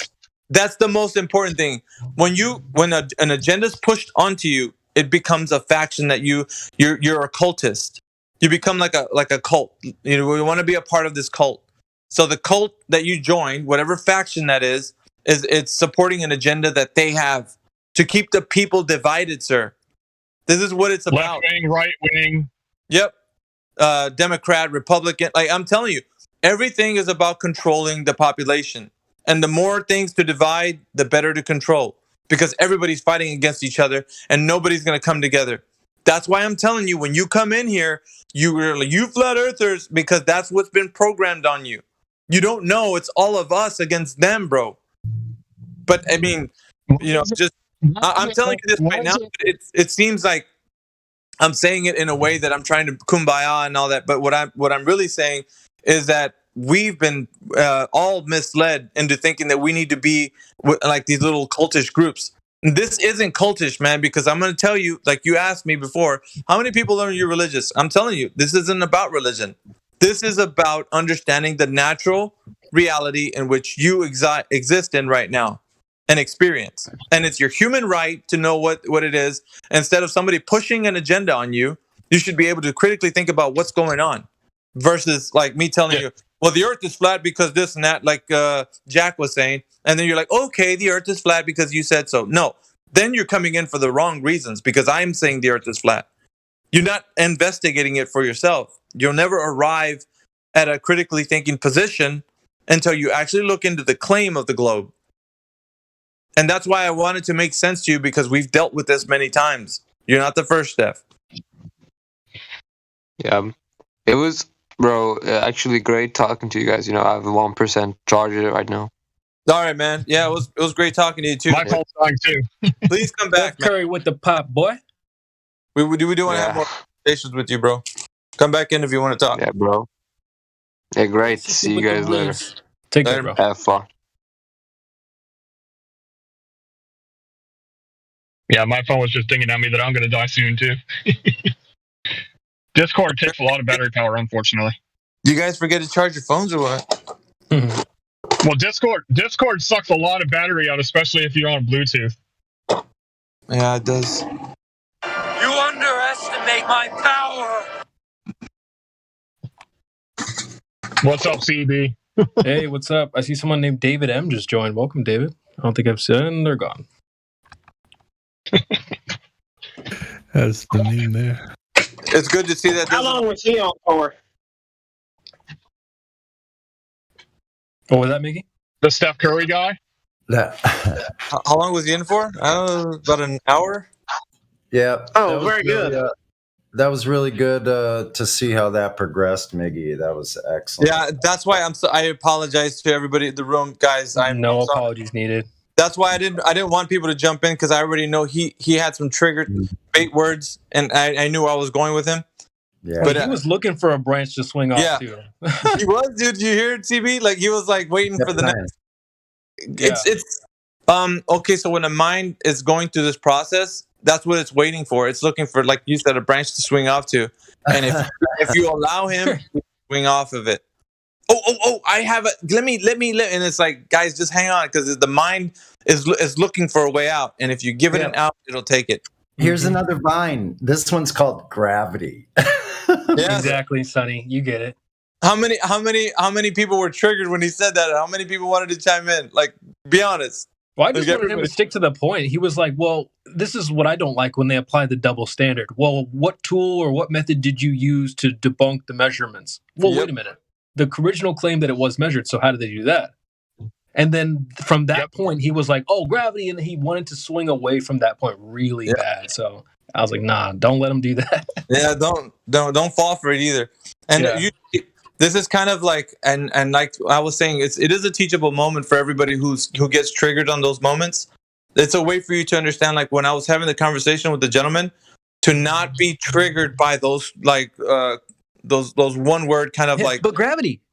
Yeah, and I know. Listen, I know that you guys have the answer to that. I know that you guys would come in there and come hard with that logically consistent evidence. I trust. Right. I know, and I don't discredit that.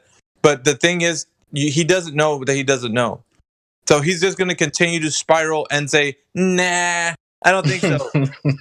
You know that, right? It's like, you know what it feels like? Like Charlie Brown and Lucy. Every time he goes for the football, she pulls it away. That's what it feels like. And you go for it every time. It's like, why? Don't do that. Like, don't go into the bait, like, point for point. That's not going to get us to the end where we want the human to actually say, okay, wait, all right, I'll look. Yeah, if you're on a subject, you got to hold them to task for sure. Yeah. It's like there's a dog loose in the hallway. You're trying to catch the dog, and if somebody opens their door, they're just gonna slide in the door. You know what I mean? Like you're giving them a way it's out. Like a scared pig with grease on it. Don't open any doors for these goofballs. Sasha has good points, but you're like, hey, let me get in real quick. He's gonna go in that door and just he's gonna make himself home there. Like, and then his mind will be continuously, okay, well, you flat earthers, and you know what I mean? I don't want that. Like, he doesn't need to look at us that way. He needs to see, like, oh man, we're all in this together, like all of us. I mean, they lied to everyone. Yeah, they did, Ben. That's why we're telling you. That got me when he said that. I'm like, wait a minute. So you think that we live in different worlds and that we have to explain a completely different realm to you or something that has different like laws of physics or like? Yep. We're not human. I was hoping it would get to the point where we could discuss. This is how you check it yourself.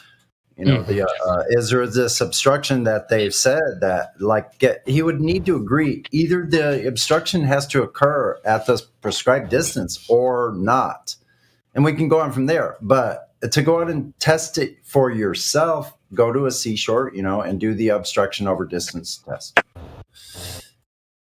Yeah, but he wasn't. He wasn't there yet. His position at the moment, he's not ready for that, Sonny, at all. Yeah, he seemed kind of young too. What do you think? Yeah, 17. Yeah, no, it wasn't. He wasn't ready. I definitely agree. Totally. I was just hoping that it would have gotten that far, but yeah, he wasn't ready. He was still in this bias defense mode. Yeah. So what happens is some people think that he's ready for that. Why don't we just tell him about the black swan? Like, let's have him. Let's not, because he's not ready for this. And so you thinking that somebody's ready to hear that? Well, we just hit him with the black swan. Okay, great. See what happens after you hit him with the black swan. What do you think is going to happen? He's going to Google black swan. He's going to click on a video that says black swan debunk. He's not going to watch it. He's just going to say, well, I found a video that says it's debunked. So yeah. Exactly. Man, look, if CB, I think CB is really getting the playbook, because like this is how they work.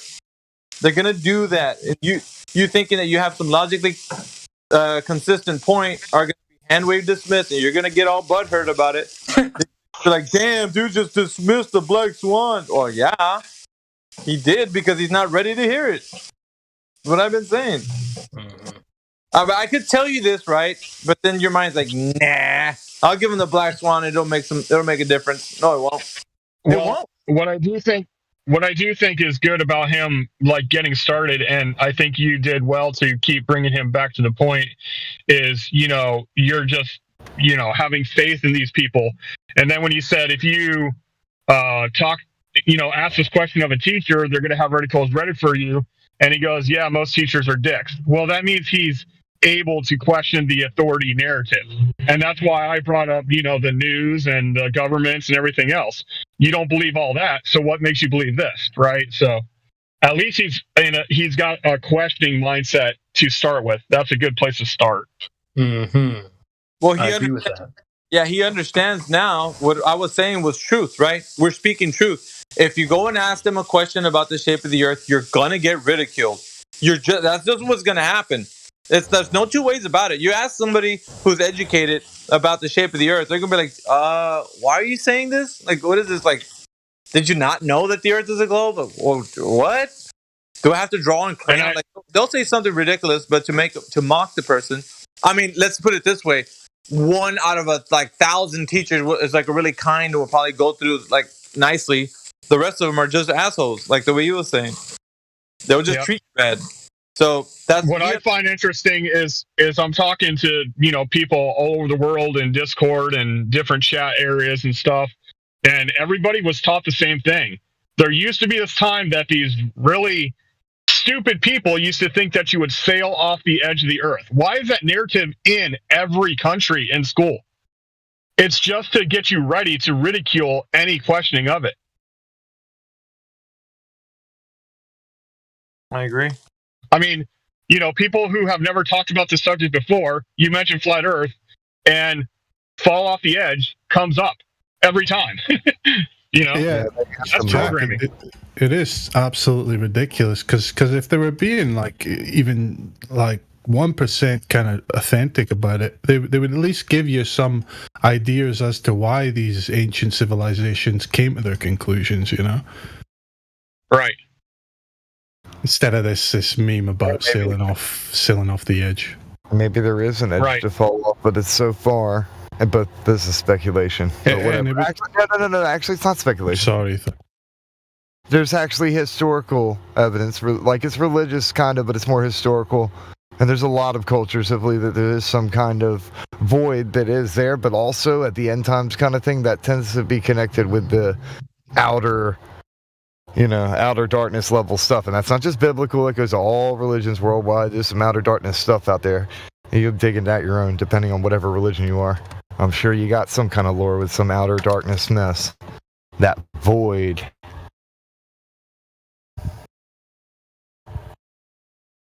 That doesn't mean there's not something solid. I'm just saying that there's some darkness type stuff involved in every culture. But anyway, I digress. Yeah, it needs to be digressed because we can't go into that, especially now. This is why I digress. It's easy to digress from that point because we get into people saying, well, I'm not biblical and whatever, and so it doesn't matter what culture you're from. There's people going to argue about that point, and it'll be we call that off into the weeds because you're not going to make up a point. You're just arguing your stance from a religious perspective. I kind of stared into the void for a second there. My bad. Back to the topic. Intellectual conversation will always bring you right back because of the fact that we can't do that in here. This needs to be brought forth into if you want to have a religious discussion, there's a religious room for that. But here we're going to talk about the natural reality in which we all exist, that we can all examine, that we can all come to an agreement that it's not just of a particular religion, it's of every human that's living right now can experience together. So we have exactly point. Yeah, that was what I was really trying to say. That's the Bible thing.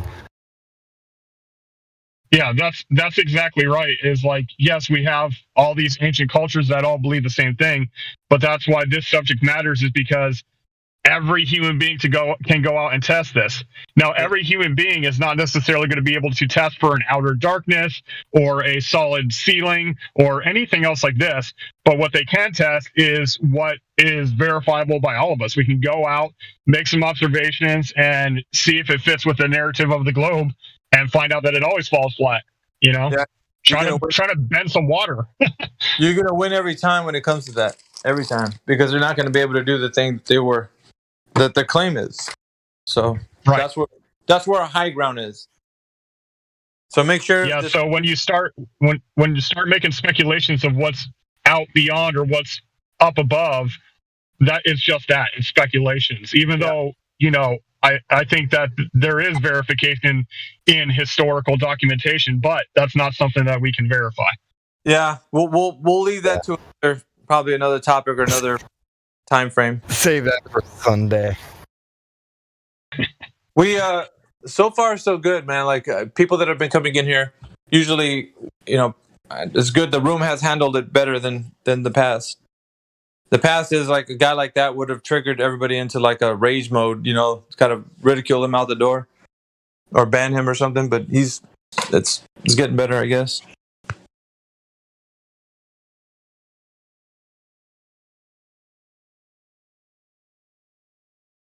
I think it's the chip on their shoulders, when they come in here, the ego and the pride.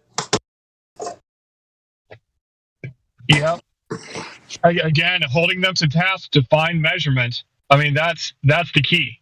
Physical measurement, not speculation, not even perspective, right? Because perspective can mean anything. It's based on your perspective. But the physical measurements and the physical obscurities is what we need to hold true to. The physicality. Yeah, perspective's just opinion. Exactly. Because it's just perspective.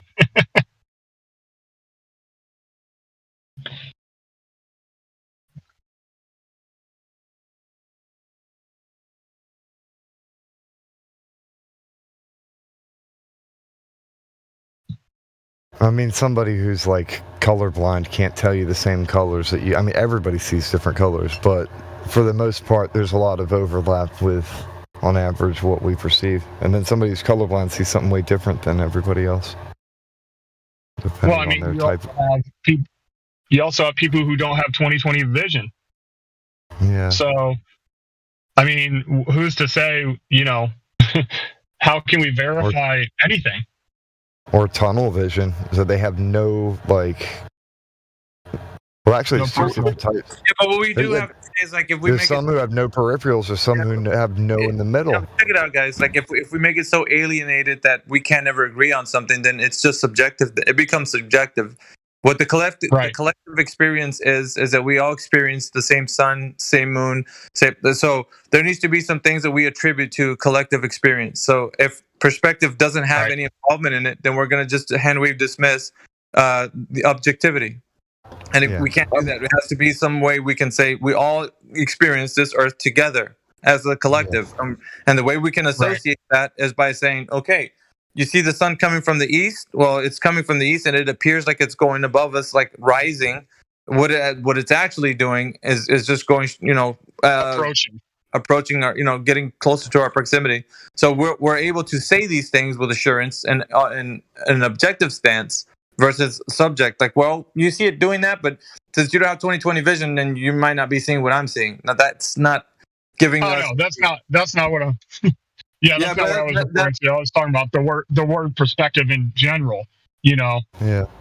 If you say, like, that guy kept trying to pull it back, oh well, you're saying it's all about perspective. No, we're talking about the physicality here. We're talking about the actual measurements. We're talking about the things that are obscured based on the measurements that they gave us. The globe gave us. Right. Because he was using the term perspective as of, well, you see things one way and I see it another, that kind of perspective. Yeah, he's talking about a cosmology. He was trying to act like we're different types of people. Right. I've been because I've been doing that. When you said perspective, he says, I see the sun. Like, okay. Yeah, no. Usually when we talk about the flat earth and globe earth, we've never really implied that we see the same things. I'm actually starting to do that a lot more than I used to. So when I'm doing that, I'm like, okay, what do you see? And then I'll see if I see what you see. And then usually he's like, well, I see the sun coming up, or the moon looks like a sphere. And I can say, it looks that way to me too. I'm not gonna lie and tell you it doesn't look that way. Now, here's the thing, though: is it what we're saying? We look to see what it is. Is it that thing? No. It used to look like a sphere to me, but the more I've watched it since 2016, I don't see it as a sphere anymore. I just don't. What it looks like and what it is does that's those two different things, right? Because it's also the preconception that gives you the idea that it looks like a sphere. Yeah, but I don't think that's something to quibble over because of the fact that people can say whatever. That doesn't really matter. I'm saying the transition happens where when you start, definitively it's a sphere in the sky. But the more that you look into a matter and you reconcile it to yourself that no, that's definitely not a sphere, then you can't any longer see it as a sphere. So for instance, I always bring up the point, when people bring up the things in the sky, I said, how come there isn't a gradient shadow on the moon? Why is it always lit and dark? Right? Because if it's a 3D ball object, then you should see it taper off in its darkness, So, even that, things that we know to be true about a sphere, we don't see that on the moon. Stuff like that.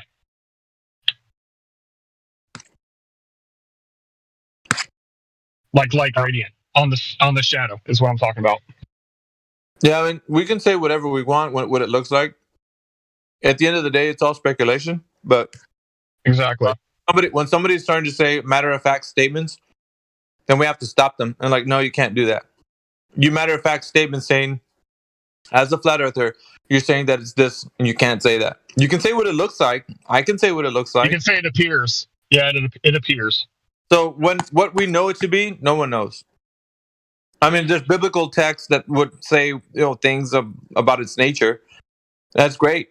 But verification method will fall short every time because we can't verify the thing we're saying, even though we see things in a biblical manner. Because that's when you're talking to people from every religious background, you're gonna have to find some common ground in which we can all agree on. And so, if somebody doesn't agree with your biblical stance, and you're saying, "Well, the Earth, the Moon is this," then you're not going to give them something to actually put a baseline to. Right. That's what I'm saying. That's why. I'm a biblical cosmologist myself, but if somebody asks me about the moon, I talk about physical reality, right? The reality is if you have a light shining on a ball, it's going to have a hot, bright spot, and then it's going to have a tapering of the shadow, a gradient. And everywhere we've ever tested light on a ball, that's what happens, right? So just, about what a ball looks like. How come, it doesn't look like that on the moon? How do we know it's a sphere? We don't. So that's how I bring it up to them. I don't tell them what I believe, which is I believe it's just a projected light, not a physical object that we can go to. But I don't talk to them about that because that's my belief. Because that's the only, the only thing I can verify is it doesn't have the same shadows as a physical sphere with light being projected into it.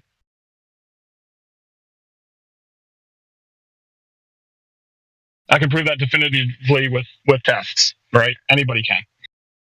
Yeah, that's what some people said that. Well, we can use that's the same thing I would hear people saying in the globe side. We can use spectroscopy because we can use spectroscopy here on Earth to find out the spectral lines and the colors of what certain elements are. The next time they tell that to you, tell them to look up spectroscopy because it has to be an enclosed environment. It has to be enclosed. It has to be a controlled environment for spectroscopy. To work. So to finish that, it's they would attribute because they're doing something here on Earth. They don't know the element which the thing that they're looking in the sky is. They don't know what it is, and just say it's what environment that it's in. So using that, it's the same thing with the red shift, blue shift thing. It's ridiculous. Right. So anyway, I've heard people say, well, it's it's blue because it's hotter and it's closer, and it's red because it's cooler and further away. And I'm like, what if it's just a red star and a blue star? It's just ridiculous. And then I think they emit different colors too. They alternate colors. Yep. I mean, like if I'm sitting at a stoplight and there's red, yellow, and green, does that mean that the red light is further away than the green light? No, that's stupid. They're all right there. So.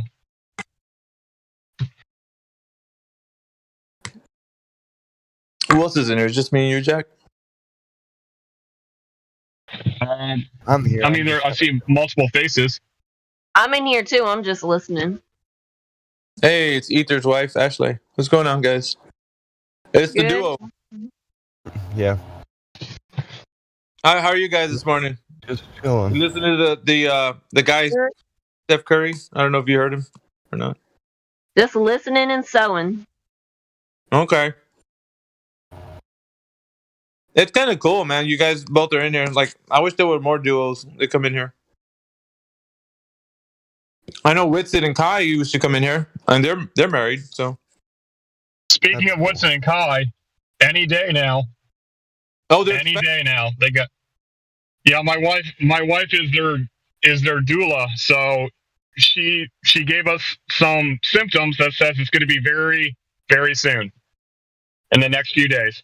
So, it might be a Christmas baby, huh? Yeah, well, none of us do Christmas over here, so. Well, you know what I mean, like the time frame. But... Yeah, that time frame. Yeah, my wife's birthday is on the 24th, and my son's birthday is on the 23rd. And right now I'm sitting in front of a spa because I bought my wife a birthday present, because trying to get any appointments on her actual birthday on the 24th in America, it's like impossible. You're not, you'd have to have the reservations way in advance, way in advance. Yep. So, yeah, I mean, it's complicated, and our family doesn't do the traditional American holidays. We do biblical holidays, and so it causes us complications in a lot of different ways. But we just got to deal with it. We got to cope. Dude, it's the that's same as being a flat earther. What's that? I said that's awesome because we do too. We don't celebrate the traditional holidays. We do the biblical. Oh, yep. Cool. Leviticus 23, baby. Leviticus 23, baby.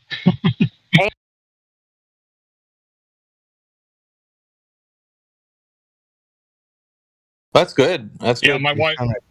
Out there. My wife was just talking about maybe we could find an assembly of believers to join with, and we looked into a few different ones that have similar belief systems but not the same, and all of them are doing Christmas stuff. So we're like, nope, not going to happen.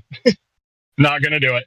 In the same line of teaching as you guys know, they're still doing. That's odd. Okay, so like, let's say I'll give you some examples. For instance, the Seventh-day Adventists, they have the Saturday Sabbath, but they still do Christmas. That's weird. Right? And they eat clean and unclean foods, but they still do Christmas and Easter, right? Well, you think another one would have already another one is Jehovah's Witnesses, right? Jehovah's Witnesses don't do Christmas and Easter, but they do the Sunday worship, right? So it's like it's always a conflict, because what happens is, and I've done my own investigation in these things, these religions, when they start, it's usually by a dude who's reading the scriptures and he's like, this doesn't match to what we're doing in our religion. So they change a couple things, right? To try to base it on the scripture. Then when they die, they establish the religion and they don't change it anymore, even if they find something different in the scripture.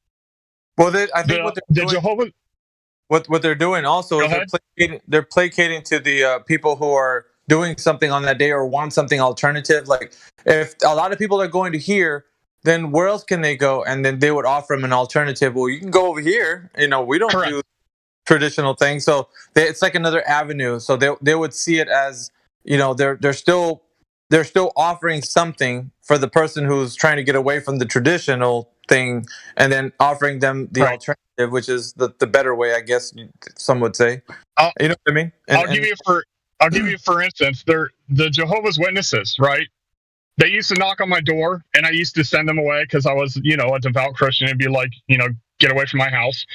But when I started reading the scripture for myself and got out of the mainstream religion, while I was studying to be a pastor, mind you, a Jehovah's Witness came to my house and I told him to come in. And what I talked about is not about the arguing of what we believe in the scripture, but what was the origin of their religion. Because they have some things right according to scripture, but other things they refuse to change. And so they brought me a disc about the origin. This dude who came up with it that started searching the scriptures out, and he got rid of Christmas and Easter and all that jazz. But then when he died, they established the religion, and that was it. And then when I looked into other religions, it's the same thing. With the Seventh-day Adventist, it was the same thing. And it's funny because I've had some long discussions with a friend who's a Seventh-day Adventist, and he's like, yeah, we don't believe that all the commands are valid, just the 10 Commandments, which, by the way, that's a bad translation. It's not 10 Commandments. That's actually a lie. But anyway, he says only the 10 Commandments are valid. And I'm like, don't you eat clean and unclean foods? And he said, yeah. And I said, don't you do that because of the Bible? And he said, yeah. And I said, is that in the 10 Commandments? And he said, no. And I'm like, why? Why do you pick and choose what you choose to believe and not believe the whole thing? And that's because that's what a religion is. It's like when the men control it and they say, well, you don't have to worry about that part of the Bible, but you do have to worry about this part. Where if you stop the religion altogether and read the book for yourself, it doesn't match any religion. Zero, zilch, nada.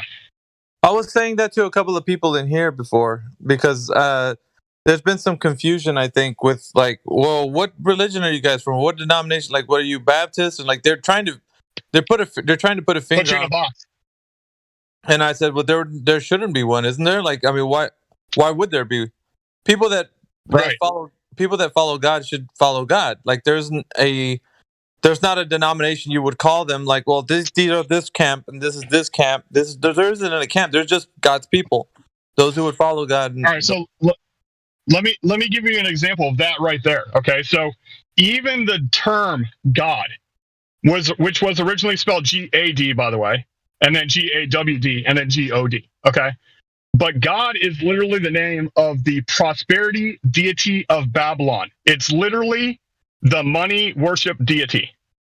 So the term God is actually a hijack in itself.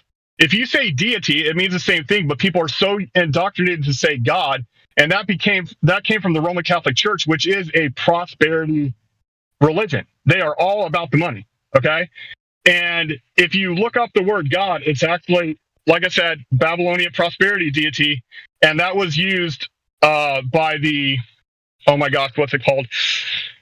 The pre-England era is what they would call the prosperity deity, all the way up until then. And then they just made it universal, because a lot of people don't know this, but the word Catholic means universal. It's the universal church, okay? So the other thing they did is they say, by our great divinity, we've made the first day holy to worship the sun god, the god of the light in the sky, rather than the worship of the creator. And they say in the catechism that if, there's these people who are Protestant, which Protestant just means protesting Catholic. It says if they still worship on Sunday, they are still under the authority of the Roman Catholic Church.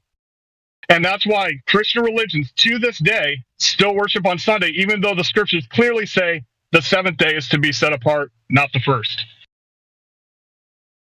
Yeah, I've always known that. But everything they do in religion is wrong.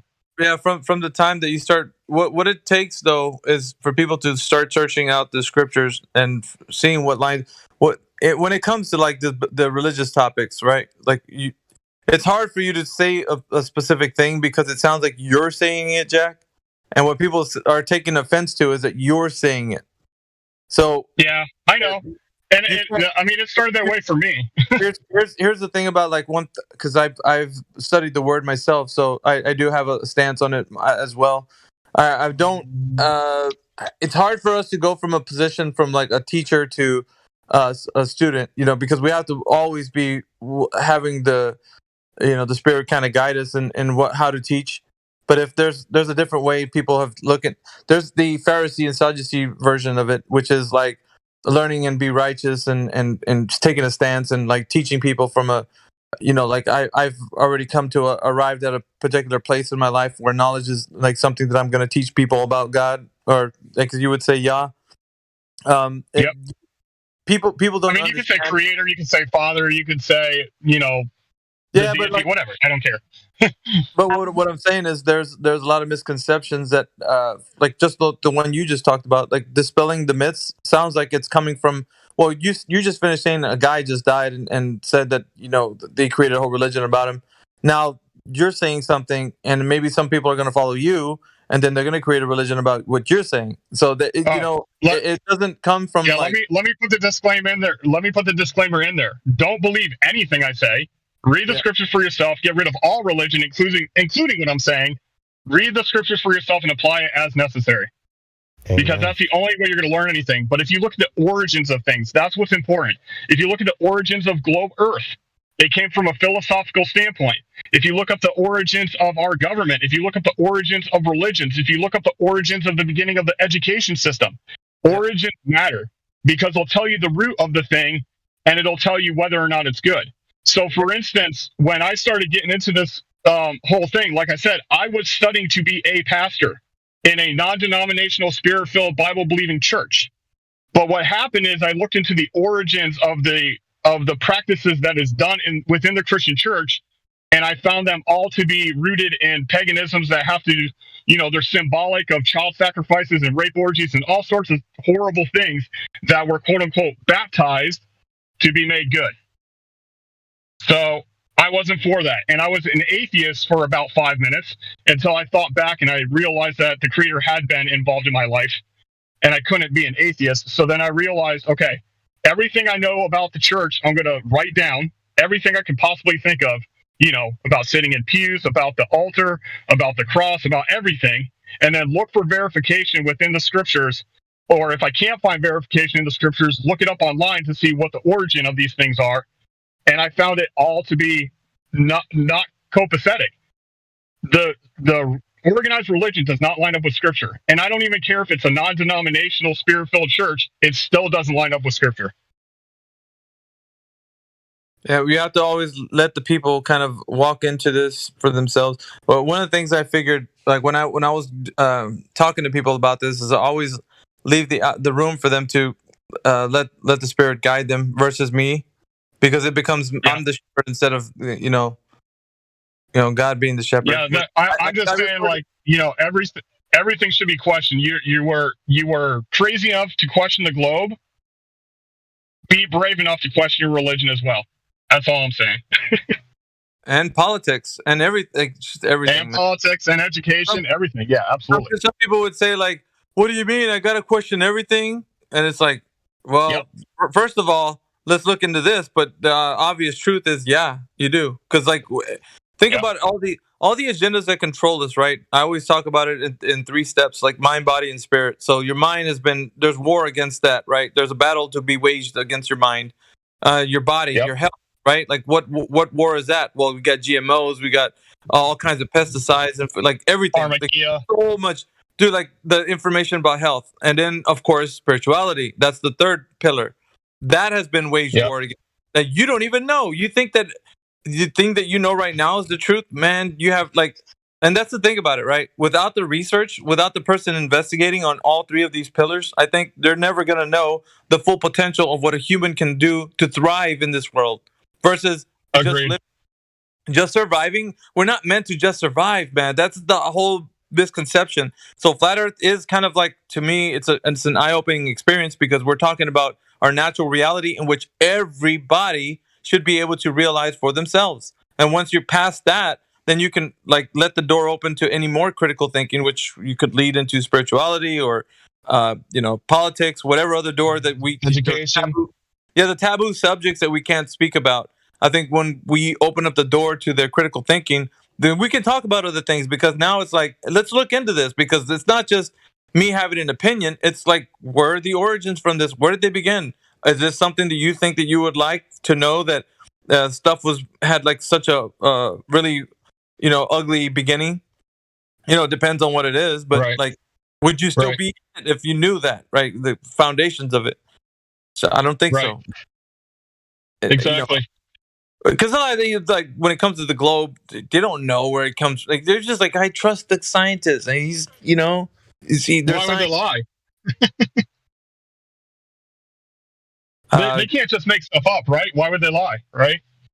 Well, that is the question. When he says when he says they can't just make up this specific number, it's the same as saying why would they lie?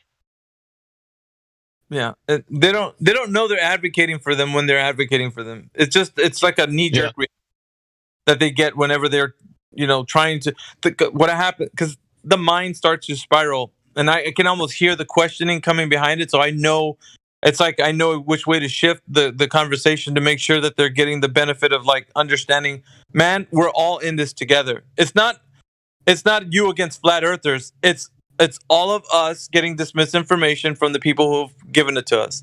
Now we all need to go and ask them, how do they know they came up with this? Because he was asking us, well, what instruments did you use? I'm like, hey, what are you saying that to me for, man? Like, bud, you didn't even check what instruments they use.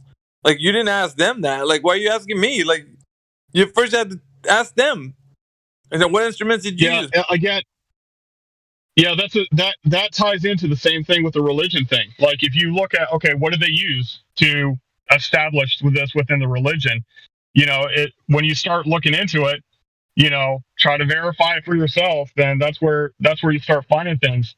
And for people who are new to like studying the scriptures for themselves and not just trusting somebody to tell you, there's a very important scripture study tool called a concordance, which is basically a Bible dictionary, and you can see the root of the word. And then there's a lot of people who are saying, oh, this is an argument of what's the word? Not translation, but well, I guess it is a form of translation, but the way that we apply this subject is based on, this religion's perspective on the verse rather than this perspective on the verse. But what you can do for yourself, interpretation, go back and look at the original. Yeah, go back to the original language and see what they would have thought the word meant. Not what today thinks, not what religion thinks, but what they, in their language, know the root of the word means. That changes everything. Then you can't get lost in translation. Well, the transliteration of love didn't go over well with the English language versus like the original Greek and Hebrew. So that word was still kind of like put onto the English language on some of the major biblical texts. So a lot of the time you would take like how God loves, or Yah, or Creator, how Creator loves everyone. Yep. Like, that's a different kind of love than you loving your wife. Like, that's not the same love, but the love, the term or the word that was used there was kind of like the same everywhere. So there's no distinction between what type of love that is. And so when you use the word love, you can say that you love your wife, or you love, your dog, or you love a hamburger, or you know what I'm saying? You can say love in many different ways, but like the meaning behind it, the context, it gets lost because of translation of like, it's not its original like state of how you're supposed to have known what that means. Like love French fries is not the same as love for your wife. Yeah, of course not. Like, right? Yeah. And so like, they're very distinctive words. Like I do an anti-religious scripture study every Shabbat with Karen B, and we were going through the stones of the breastplate of the priest. And they already have these words translated as if they know what stones they are. But then if you look at a couple of different dictionaries and compare them, a couple of different concordances, you'll see that they have different ideas of what that stone was. Yeah. But then if you look at the root word, the root Hebrew word for that stone, you can see a description of the stone, which is better than just taking a translation. And that's not anything that's any importance or value to know what stones they are, but it's what it shows you is that translations can get it screwed up, but if you look at the root of the word, you can actually understand the description of the object.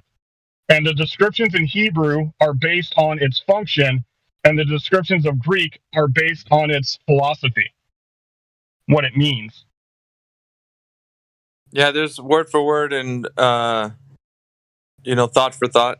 So the translation or transliteration over from the original form. There's a lot that goes into it. But what it is with the careful study, what happens is a person becomes more aware of like what's happening with like the things that have been misaligned with like people's teaching. So, and it happens in every subject. That's the reason why go ahead. I was going to say, I've actually seen there are specific words in the scriptures that have been translated a certain way on purpose to mislead people. So that's dangerous. That's very dangerous. Well, you know what's odd that you said that, because Michelle Fowler, Neil deGrasse Tyson, Bill Nye the Science Guy were on a video together where Michelle Fowler, I think, at the end of it said it's not okay to think that the Earth is flat. So it's dangerous, I think, by Bill Nye, or no, it was Neil deGrasse that said that. It's dangerous to think that the Earth is, or did Michelle Fowler, one of the three said that it's dangerous to think that the Earth is flat. But it was Tyson. Tyson said that it's dangerous to say it.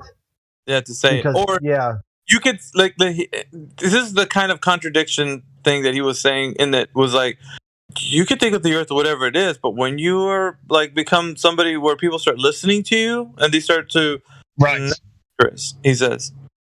So that was like, oh, sorry, go ahead. Yeah. I was gonna say he basically said think what you want to think, but if you say something, he goes, we're going to use like the force of government to stop you from saying that stuff. Yeah, well, here's the thing, that people are free. The thing, right? You're free to say whatever you want, but if you start to get a following, then that's dangerous. Then you're dangerous. Yeah.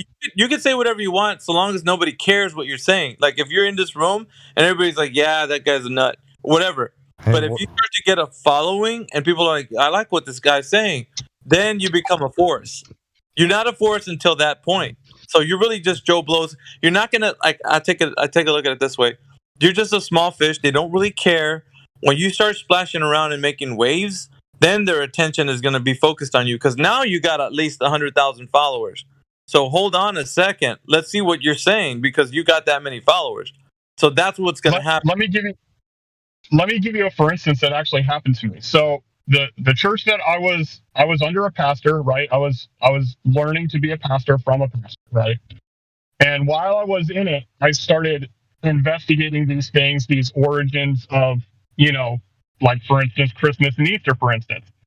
And I shared this with my pastor who was training me to be a pastor. And I said, look at this information I found that, the origins of these things. And he goes, oh yeah, I used to teach that, back in the day. And I'm like, well, can I, for my first sermon, can I do a teaching on this? And he says, well, Jack, we don't teach this because it doesn't sit well with the congregation. And this is when I started really questioning things, because I was screaming in my head, what's the job of the pastor if not to tell the truth? Yeah. And the thing is like, if it messes with the program too much, then it becomes a problem. I didn't do a teaching on it. However, there were a couple of people who were close friends of mine I was close friends with a lot of people in the church, but there was a couple that came over my house and we started sharing with them, and they're like, wow, this is really important information. Everybody needs to hear this. So I started having Bible study over my house of 50 people, like packing my house, right? And after that, the pastor's sermons started changing to like undermine what I was showing people in the scripture. Do you understand what I'm saying? And the reason being is because the numbers got too many of finding this stuff out. You became an enemy to the program. So here's what happened with all of us in here. And it depends on like when you start to become an icon or a figure or somebody that people like to listen to. When you start to become popular and people actually you gain some followers, like, and people who like what you're saying or how you're saying it, then you become a force. And when you become I'm a dangerous. Then you become dangerous. Yeah, that's the word why you become dangerous, because you become a force. And so what happened is, because he started teaching against me, the numbers diminished. They just kept getting less and less and less, and then finally, it was basically like, yeah, you can't really, I couldn't function there anymore. I had to leave, because it became, it was him and I going tit for tat against each other. And that I couldn't stand it, Yeah, But that's what it is. I mean, it's the same thing with the globe thing. You know, once you start realizing the Earth is flat, you know, sometimes you're scared to even speak of it because you're afraid of, you know, what's going to happen to your relationships. You know, like how dare you speak against the globe? And, you know, definitely about religion. I mean, forget about it. Has a lot to do with the Tavistock Institute too. Uh-huh. Yeah. I mean, all media programming, really. I was actually at Liberty University taking classes for that, for like, you know, religious related courses. And right, I tapped out of that. Nope. You have to. I would have to lie on the answers in order to get the degree from them. Like give them the answers Correct. they want. Yeah, I went to Southwestern in Florida, and you know it was a religious institute, and I was going for Old Testament studies and church leadership, and I wasn't there for about a month before it didn't work for me anymore because like they had me writing essays, and I had to verify my claims by using other people's books rather than using the scripture for myself. They literally told me in a religious institute that I could not use the Bible as a reference. I had to use books written by other people. No, weird. Well, guess what? I couldn't find books to verify what I was saying because I was going according to scripture, not according to theology. Go ahead. And that's how new. That's very weird. New pastors are taught though to stay in your lane. Make sure that you're it's kind of it's a fringe topic that we're talking about right now, but like it's something to be said about the misinformation that we all get from like, and I'm putting it in categories like from the misinformation you get about the globe to like religion to like your health. It taps into many different areas in your life where you think that it can't really. I mean, aren't we eating the things that we think are healthy? Isn't that good enough? It's not. The things that you think that are good for your body, the things that you think that are good for your spirit, the things that you think that are good for your mind are like when you find the origins of or how people will say like, yeah, you can talk about it, but so long as you stay within these parameters. Once you get outside those lines, then we're gonna have to have a talk. Like you can't do that. Like, I mean, and that's why you, Jack, like, and myself, like we've been confronted by people that would say that to us. Yeah, you could say that, but the people, you know, might not like that. And it's like, wait a minute, like, what is our mission here? What are we supposed to be doing? Are we supposed to be placating the people's interests, or are we supposed to be telling them the truth? Because if I'm wrong, then if I'm telling them the truth and I'm wrong, then I don't want to be like this other side where I just gained a popular mega church. Like, cause you could, Jack, if you really wanted to, if you would have played the ball game like the way they said you could probably have a big thriving church with like, you know, hundreds of thousands of people, you know, like listening to you on podcasts and that's great because you satisfy every itching ear. But that's not getting like, you're not speaking of truth. You're just saying whatever makes everybody feel good, you know. And that's it's soothsayers and fortune tellers, right? That's what they are. Soothsayers and fortune tellers. Listen, I would put everything in that category. So globe earth, like for your mind, you know, what you eat for your health, like there's all of them soothsayers. Like they all are. Everybody wants to give you the thing that makes you. Well, what diet do you want? You like this diet that makes you feel good? Go for it, man. As long as you stay within these parameters. They're like, no, you can't do that. That is. So anyway, I do agree. Like there's a lot of things. If people took it to the origin and they realized where the things came from, they would be appalled by it, or at least I think they would. And just to you know, to defend myself, and I know I don't have to, okay, but just to defend myself, I have been offered by people before that said that they would pay for a building for me if I would, you know, have a congregation. And I've always refused it because I've seen people who started off the same way as me, like really investigating, finding some truth, sharing it with people. But then when they started getting a group of people following them, they started compromising, and it's always for that, you know, that paycheck, that bonus, you know, and I'm not having it. I think that it's wrong because people can influence you with your income, especially if you're taking care of a family. I mean, so yeah, I chose to stay out of that arena. Even now, even as I'm teaching a different kind of way where I'm just reading the scriptures, defining it by looking up different dictionaries and stuff. even now, I'm like, nope, I refuse to like start a congregation because it becomes, it becomes about man again. It becomes about man. Yeah, then you start, the audience is what you're actually wanting to keep together. So like, here's the interesting thing about this, man, is what I found out from that whole side is like, even in flat Earth, I'll take flat Earth. I'll use flat Earth as an example to make it more, bring it to people's minds a bit better.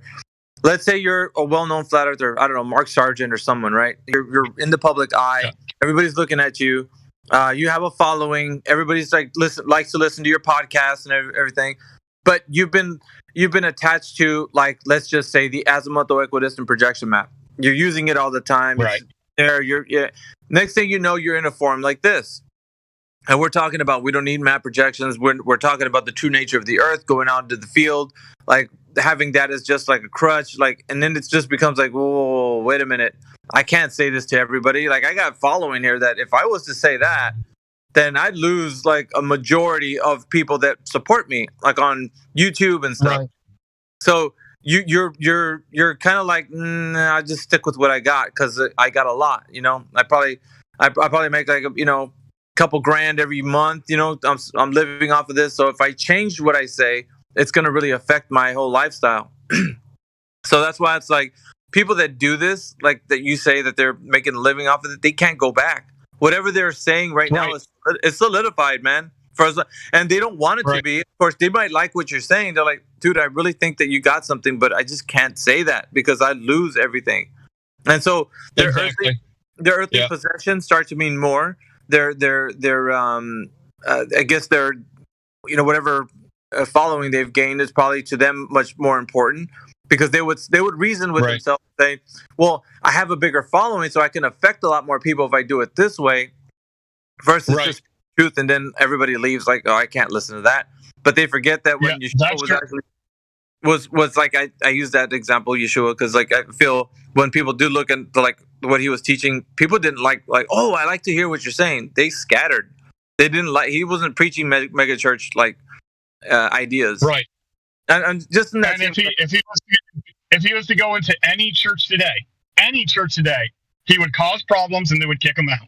Well, just like all of us would, like if we would go into any place, like even, I tell you what, man, like we are not even liked by Flat Earth most of the time. Most people have servers like with Flat Earth and stuff that they want to have their speculations as matter of fact kind of discussions, and I don't think that's healthy. Because if we start doing that matter of fact, well, the sun moves around the earth in a circle. And that's great that we're saying things that make people think. But when we're saying things that are not verified, then we're getting ourselves in a position that we can't. We're just like them. We're the hypocrisy is going to be that we're saying the sun's doing something that we don't know. We can't verify it, but yet we're going to advocate for it. You know what I mean? Where's the baseline for us? Yep. If it's not the same that we're saying to them, how did you verify it? What did you looked into this? Like, if we're doing, because the one guy I was speaking to, or you were in here, Jack, when I was talking to him. Yeah. He was saying the sun goes around the earth in a circle, like above the earth, on the flat earth. And I was like, yeah, you can't say that. And I was like, the reason why is because what you've seen that work on is a model that hasn't been visually seen in reality. The heavens or whatever they're doing, we can see them moving from east to west. Outside of that, we don't know, like when the sun moves out of your distance, what it's doing, where it's going, how it's moving, or overall, like to give a depiction of the entire earth. But what we can say with all assurance is what we're up, or what our observations are seeing, on the daily basis. So what we can't say is what we're assuming. So I'm trying to correct people to get them on the right side of like, okay, we can say as much as we know from as far as we know what we see, and that's totally truthful. When you take it outside of that truth is to say, well, no, it's got to do this. No, it doesn't have to because you say so. You're saying that it must. That's exactly what Glowbird says. They're saying it must do this. This is our best guess. What else could it be? Well, we can't put ourselves in the same position. Go ahead. Yeah, that's like what I told him. I was like, if we convince you, then it's no better than you believing in the globe. Exactly. It's stuff that you have to verify for yourself. And if you can't verify it, then it's just speculation. For sure. it's a difficult task because of the fact like we're talking about the people who have a huge following or they got channels or they're coming in here thinking like, this is, oh, you guys are flat earthers, cool, man, let's talk about the outer rings. And like, no, let's let's focus on what we're trying to get people to realize is the indoctrination that they're coming from is they're steeped in just like not knowing anything. And so if we get them back into the mindset of speculation and thing, that's why and I've said this before, Jack, like I always try to reserve our speculations for like maybe one day so everybody can degauze, let our hair down, talk about the speculation. What do you think? And I try to usually use that on like a Sunday where everybody doesn't work or they're all around or I just try to make it like as very little as possible. That's all I was doing. Like you can make it any day you want, really. I just wanted to make it the speculation to where it's like kind of in one place and one time, so we're all getting it all out, so that when weekdays come along, like where it's business as usual, so we can try to keep the flow of this place kind of like to where it's not all speculation because we get into that, man. And speculation is kind of definitely back into the weeds. Well, yeah. Especially for somebody like Steph Curry that was in here, like he comes from a place of like, well, you flat earthers, he was the way he was talking, and he's only going to do that more if you say that, you show him the azimuthal equidistant projection or something. He's like, yeah, you see, you guys this is your map, there's your map right there. Like we got our map, so you know what I mean. And we want him to like start to even the people who like know the arguments and understand them, right? People who will have actually been investigating it and arguing for the globe, like, Matthew Learns. He was in here like one of the first days I came into Discord, and I was talking to him, set down, is that the Earth blocking it? And he said yes. And I said, well, if you can zoom in and the sun goes back up from behind the horizon, then is that the globe? And he says, well, if that happens, it's definitely not a globe. And I'm like, well, go to the beach and try it. And he says, well, I'm not going to take extra time to do that. He won't do it. Jack, he won't. I got to let you go. I got to let you later, Ralph. Yeah, see you, man.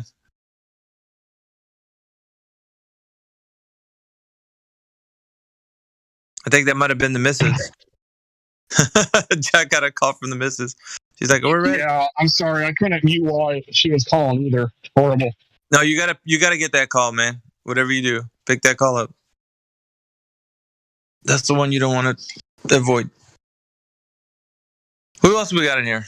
We got Tracy Van. I haven't seen you in a minute. What you been up to?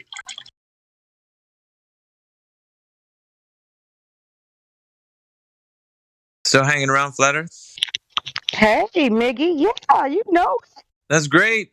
Yeah, but you're old school, man. You're OG over here. Absolutely. Hey, did you check out the Antarctic trip I posted? My peeps is there right now.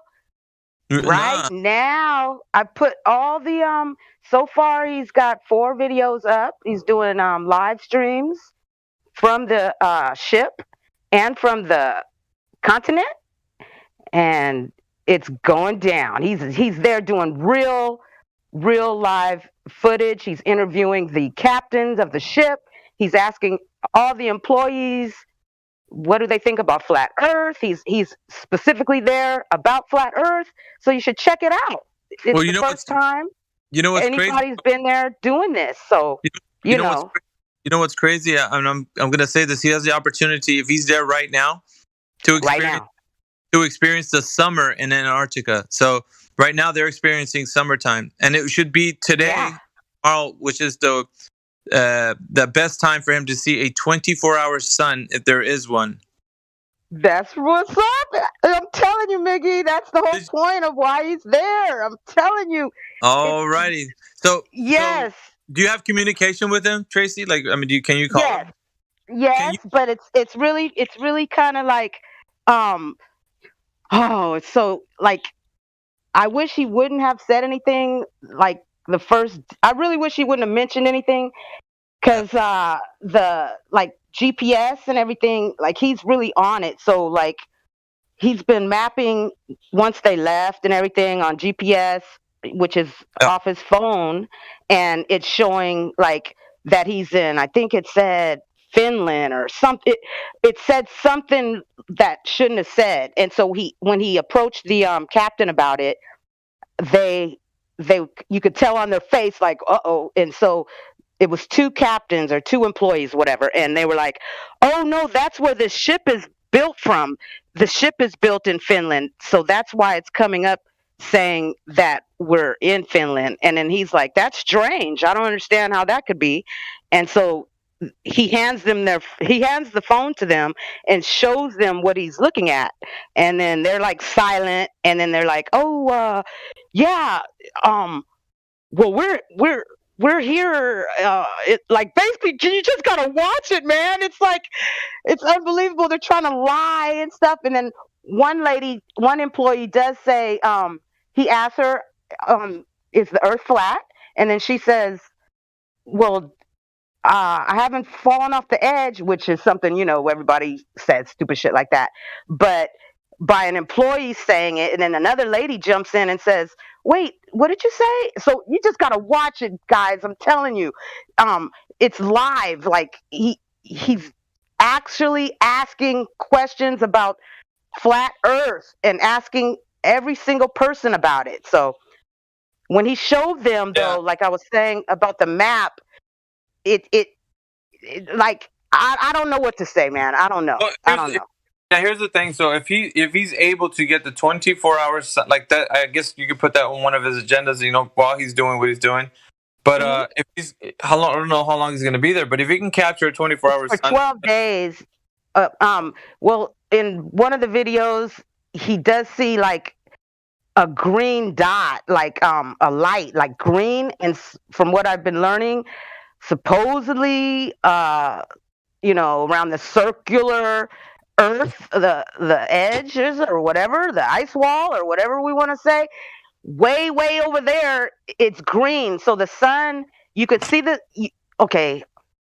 it's not that you could see the sun, but there's a cloud in front of the sun, like a lot of the times, and in the video. And so when it gets evening time, he looks out on the ocean, and one of the employees says something about, did you see the green dot? So there's something about green light, like way out far, like how when we see on the horizon, we see the sun set. Well, out there you see a green circle. So I don't know what that means. Like the Aurora Borealis? Kind of like the color. Yeah, yes. They're seeing that at night. Like that's what lights up at night is around the circular part of like what we would call the wall or whatever. Way far, it's green, man. It's amazing. So you just gotta watch it. Footage though, like, it'd be nice to see all of that. Today's the 20th. It's supposed to be back today, but I don't know what's going on. It must be some hangups. I'm not sure, but it was a 12-day trip, and today Tracy, the 20th. Whenever you get some of his stuff, can you send it to my DMs, please? Because I might not be the time you get it or whatever, but okay. If you send them to I want to check. Yeah, can you send me a message? Because whenever I try to send people messages, it says they're not taking messages or something like that. So if you send me one, then I'll be able to answer back. I'll be able to, message with you. I'll say hey real quick. Okay, cool. All right, I think I see it. Let me check. Yeah, guys, and the winter solstice is tomorrow. Awesome, Miggy. Yeah. Okay, I'm gonna post. That's crazy. I'm gonna send all the info I get. I'll be DMing it to you. Thank you, Tracy. You're welcome. Like he was saying, tomorrow's the winter solstice, which means it's the summer solstice for those guys. So if the 24-hour sun exists, then it would exist that specific moment, or tomorrow it would exist, if it ever does. Okay, so the 21st would be the 24-hour sun if it was true. Just have him. Sorry to interject, Tracy. It's a pleasure to speak with you, King's Clown Kiwi. Just make them aware of it because some people don't know, right? So the winter solstice or summer solstice, but December 21st is the day, and then 6 months later you have the opposite. But just make them aware to look for it because some people I didn't know, and and it's been really weird because like his very last he's doing a video live. Well, it ended like about an hour or two ago that he did do a live this morning, and that's the first I've heard back in like 9 days ago. So, but before then, he was answering phones and texting and everything every single day up until today. So it's like really weird. I'm thinking maybe they said something to him 9 days, 8 days ago, which made him not video or something, because he just put up a new live video this morning.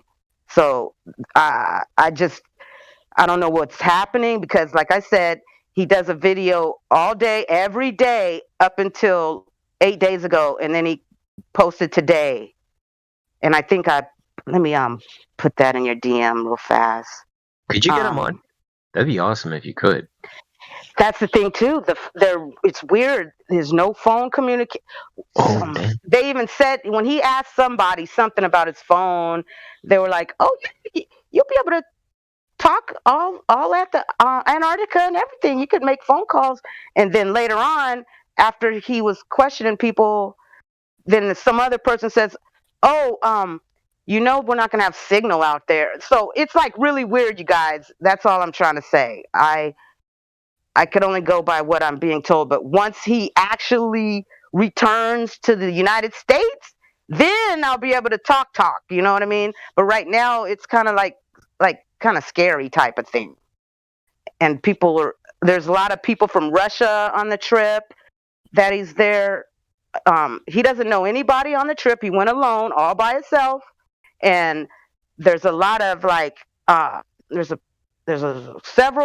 there's some Germans, some Russians, some I think from China, but it's not like I'll tell you this, the ship probably can hold 1,000 people. There's probably only 100 people who took the trip, which lets me know people don't go.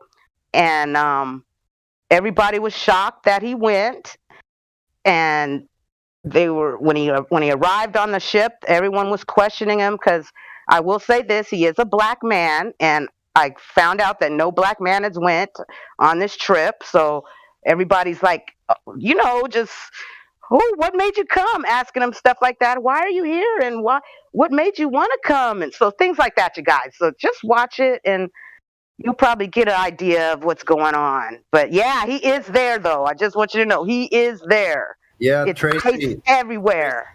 Tracy, good to hear you. Hi, Sonny. Hey, Sonny. Hey. How have you been?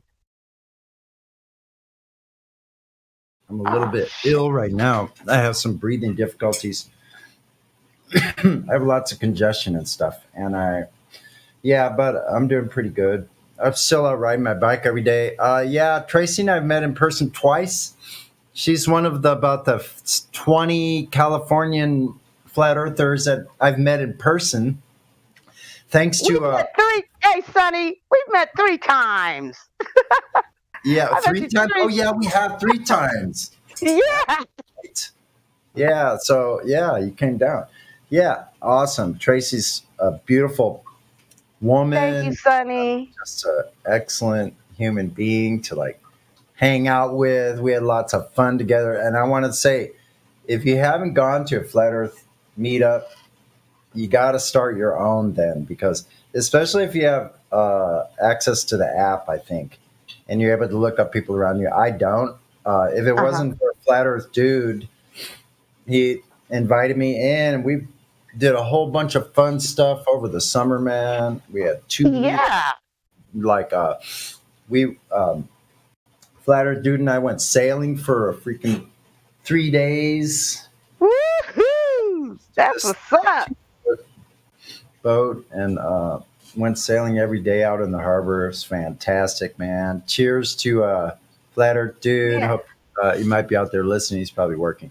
But anyway, I just thought to say hi to Tracy. Love you, girl.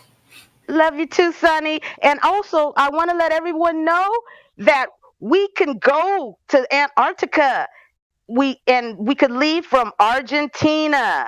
That's where you leave from, everybody. Argentina.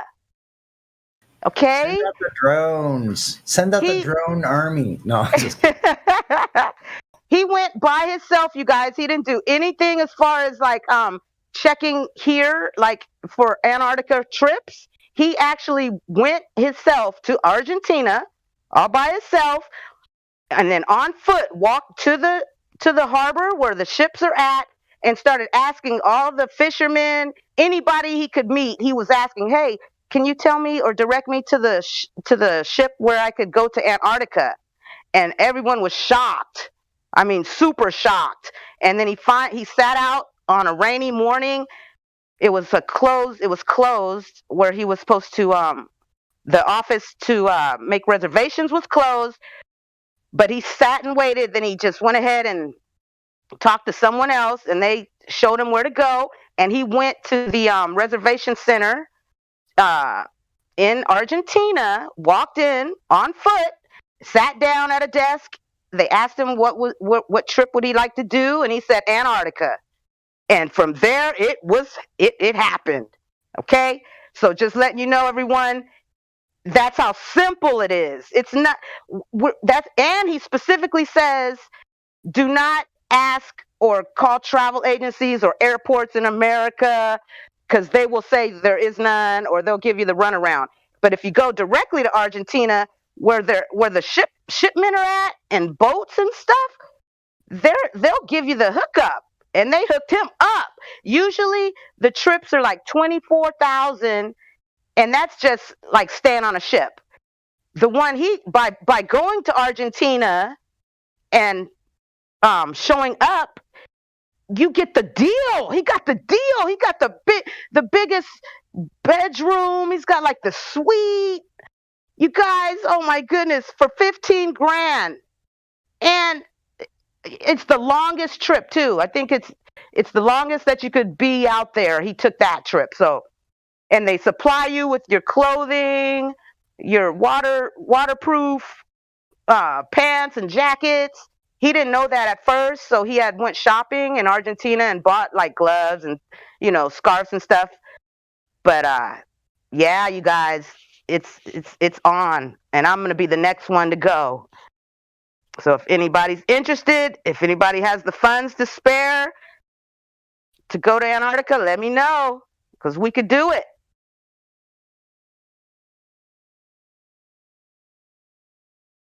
My phone keeps going in and out.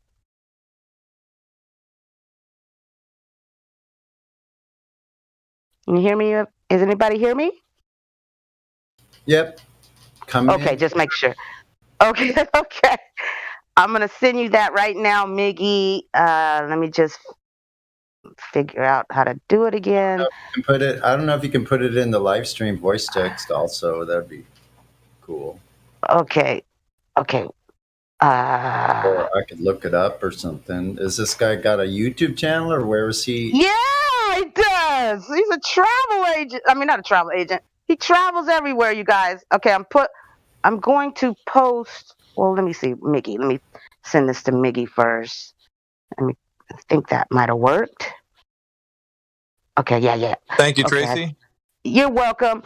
And if you click on that video, Miggy, you'll go to his YouTube channel, and you'll see all the rest of his trips. So this is part 5 I sent you. So 4, 3, 2, and 1, and then his arranging to go will be there. And then for everyone else, I'll send it to you guys in live stream. Let me go back to live stream. Live stream. Okay.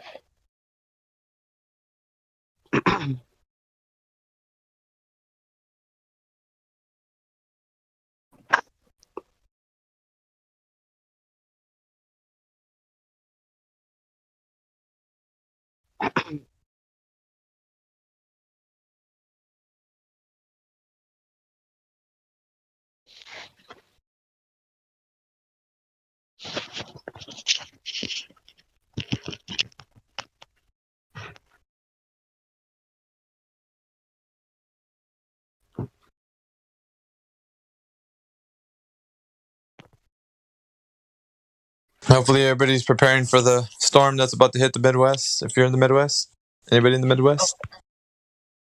Oh.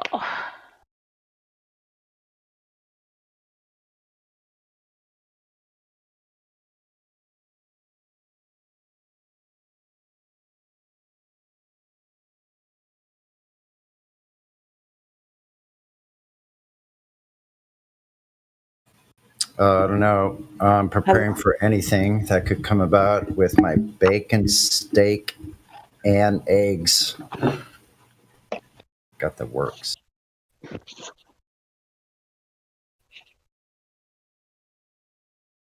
Sonny, I got a remedy for you. Beef bone broth, bro. What's that? Bone? I know. I've made my own actually.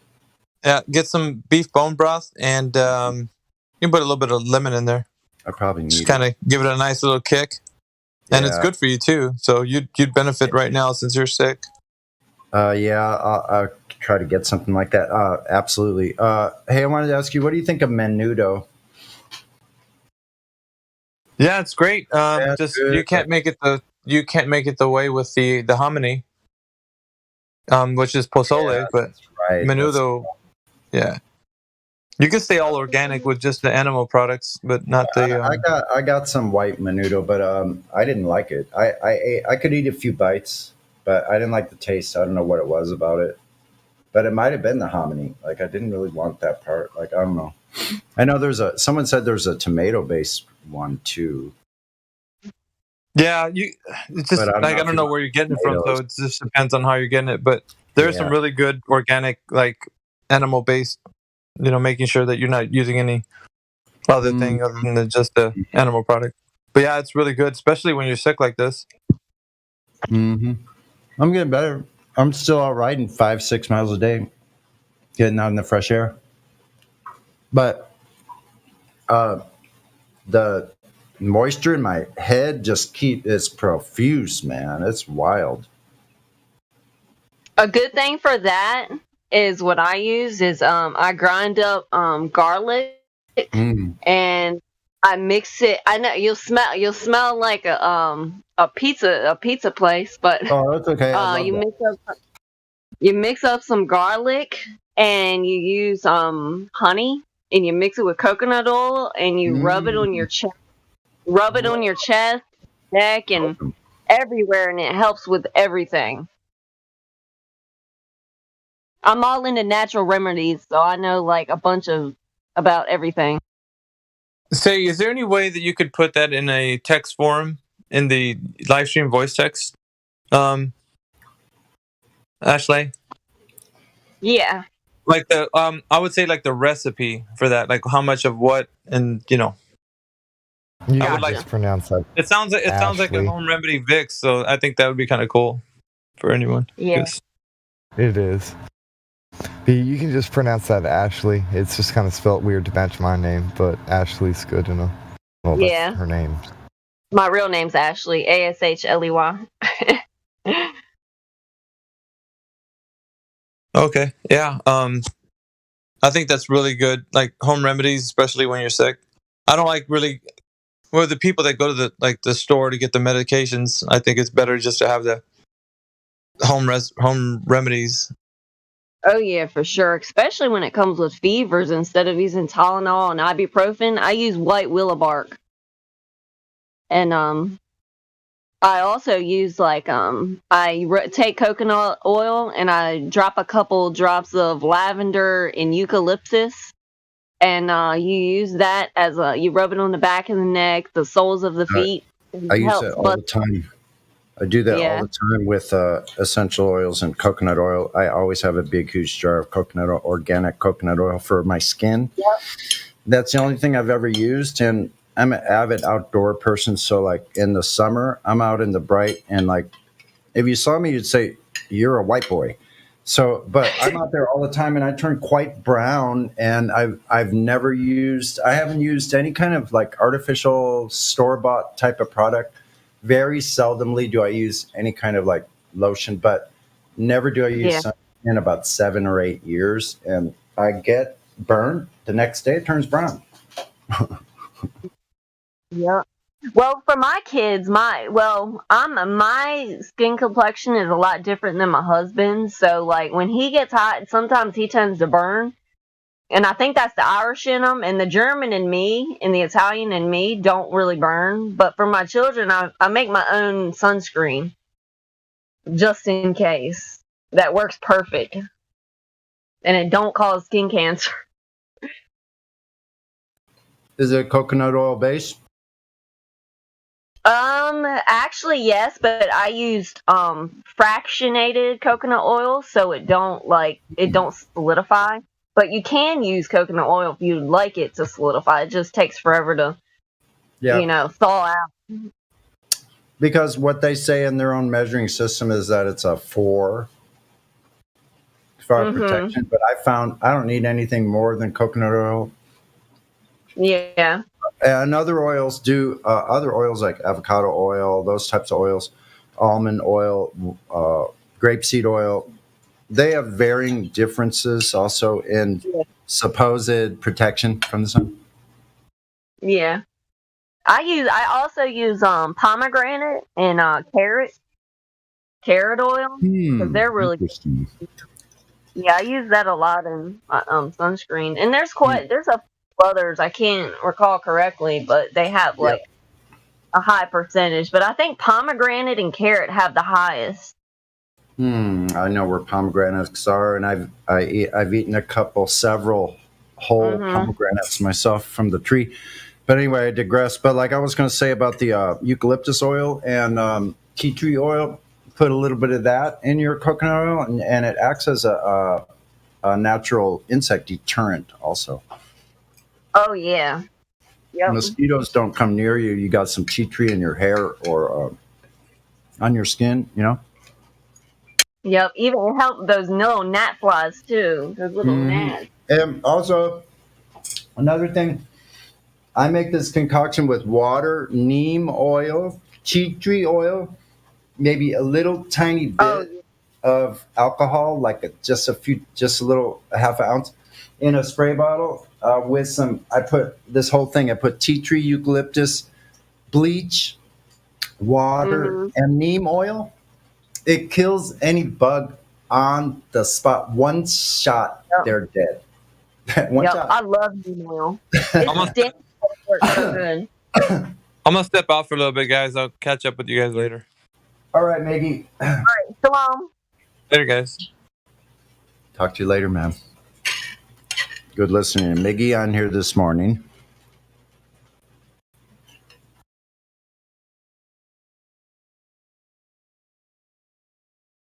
I hope he stays blessed and watches out for zombies.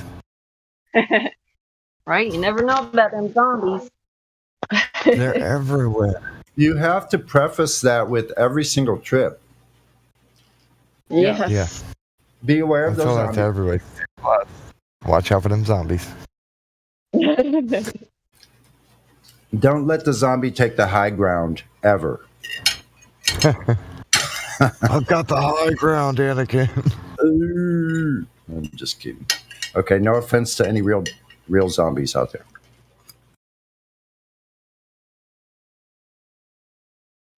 No zombies were hurt in the making of this dialogue.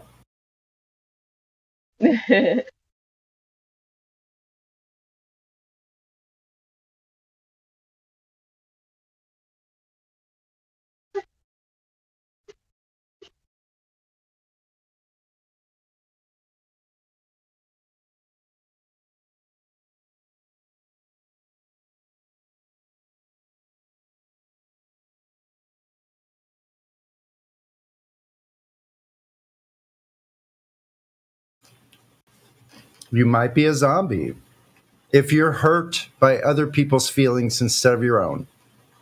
You could be a zombie.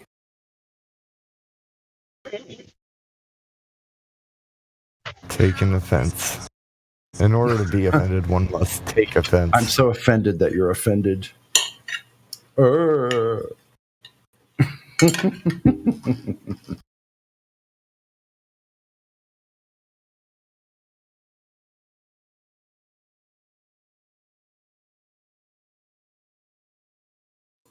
Whenever I hear that term zombies, I think of Shaun of the Dead.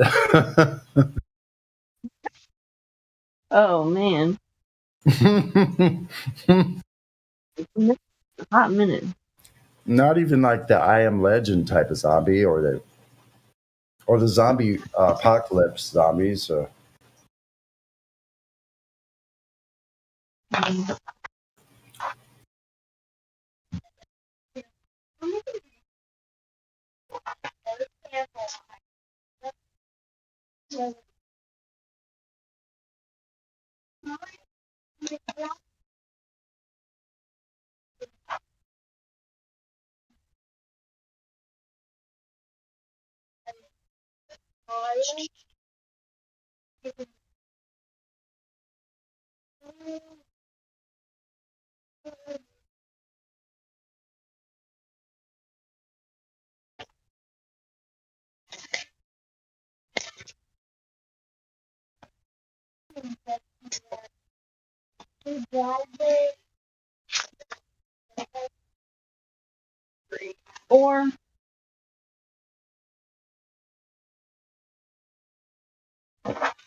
come on.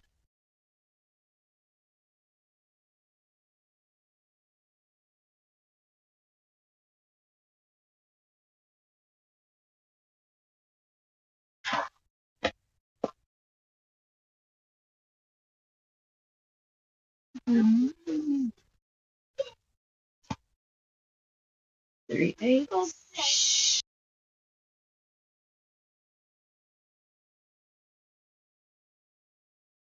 Baby, zip it.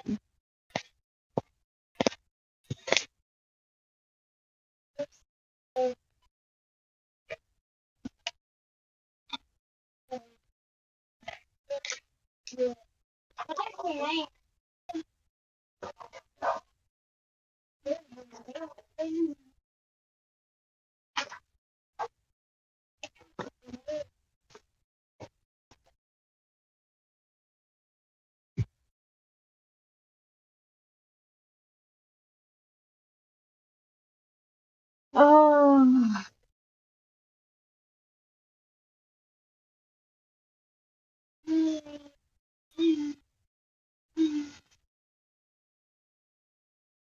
One.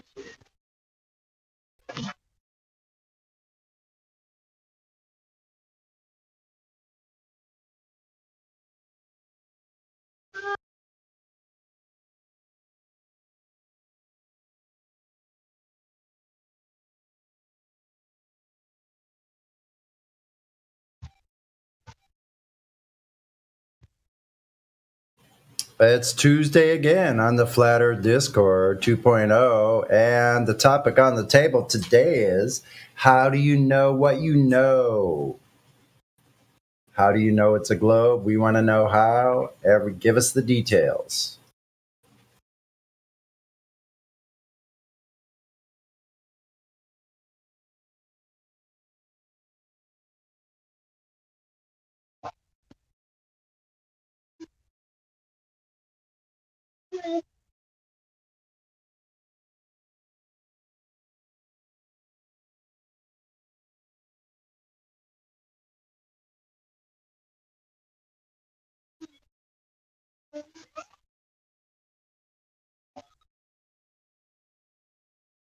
There might be some people preparing for the storm, actually. I thought about that. Apparently, it's supposed to be a bad one. Hope everyone's safe out there. Make sure you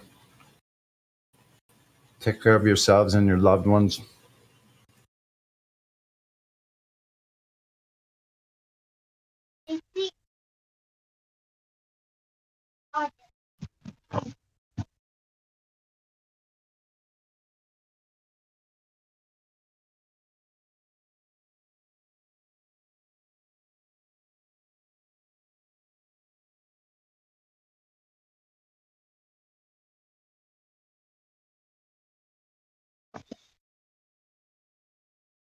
Testing. Is this thing on? Yep. SCB. Hey, Sonny. How's it going, man? Is it nap time? No. It's quiet time. Yeah. It happens. I take a break every now and again.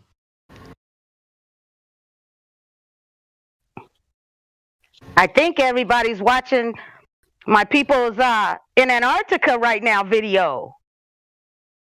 Word? Yeah, man. Yeah. Yes, my people did it. He's in Antarctica, been there for like 12 days so far.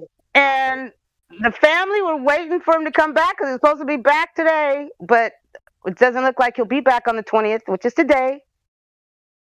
So, just waiting. But yeah, I posted the videos. He's been doing live streams from there. And it's very interesting, and it's so beautiful. You can even see a pyramid in one of the videos when he's on the land and he's walking. You look in the distance, you see a big black pyramid. Like, it looks like a mountain, but it's a pyramid. I'm not even kidding. I posted the videos so you could look. I'm not exaggerating. This is all factual happening right now for the past 12 days. So, yeah, CB, check it out. I see it in the chat. That's awesome. Yeah, I just put that in. Hey, also Tracy, this goes right in a line with John Levy's new one about Antarctic. You got to watch that as well. Let me find it. Okay, cool. I love John Levy. So yeah. Because look, he's pointing out the Robert Scott expedition, you know? Yeah.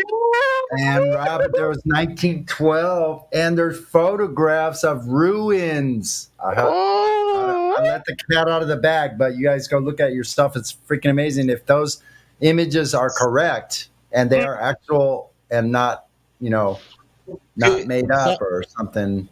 Johnny, he posted that 3 days ago, and he said that he will look more into that. But this is beginning, but he shows so many interesting things there. Incredible. So let me find that. I just cleared my whole history, so I have to look to even find my own channel. One moment.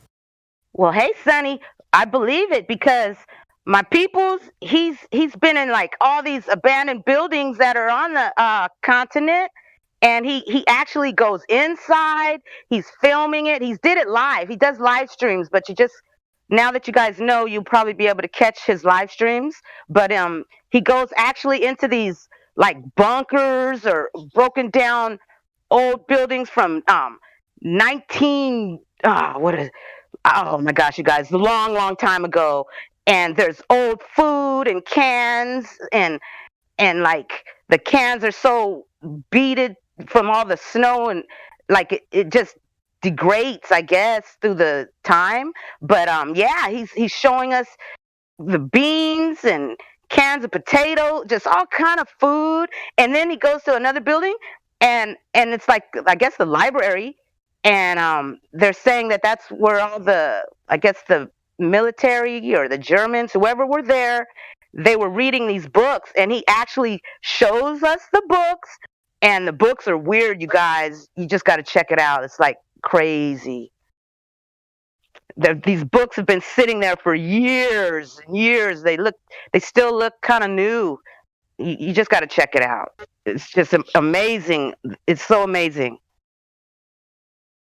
He sees seals. He gets to see the seals are right there, and it's just wow. And everything is white, snow white, and it's snowing, and then even the mountains that are out in the distance, they look white, and then you look like he zooms in, and then you see a black pyramid mountain or something, because they never reached that yet. I don't know if they're going to or not, but there's a lot of ice in the way, so they're saying they gotta like go around this and go around. You just gotta watch it, you guys. He's doing amazing work with this videography that he's doing. And interviewing employees, ship captains. He's even interviewing the people that are on the ship with him that went on the trip. Like, there's nothing better than this. Nobody has ever done this. Not like this. This is a real normal person like us who decided to go to Antarctica and see for himself. And while he's there, he is video recording every bit of it, taking pictures, you name it, everything.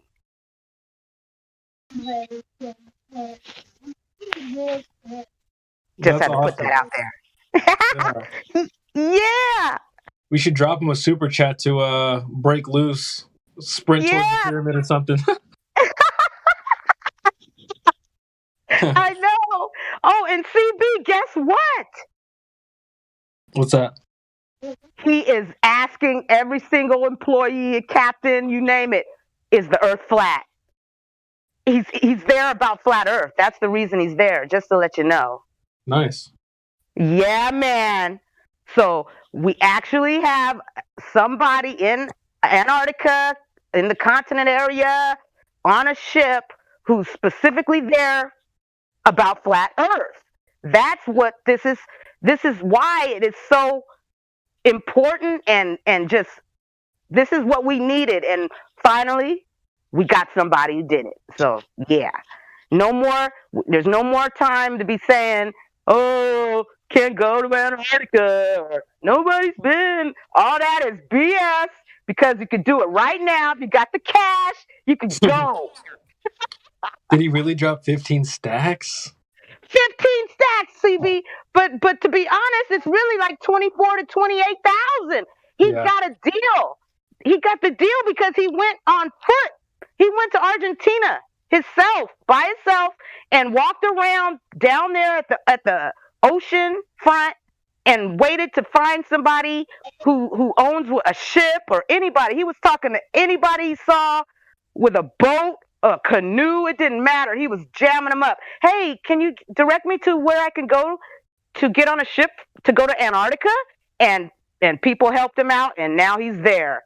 He did it, and he did it the day he arrived in Argentina. He started on foot, and he left 9 days after he arrived. Oh.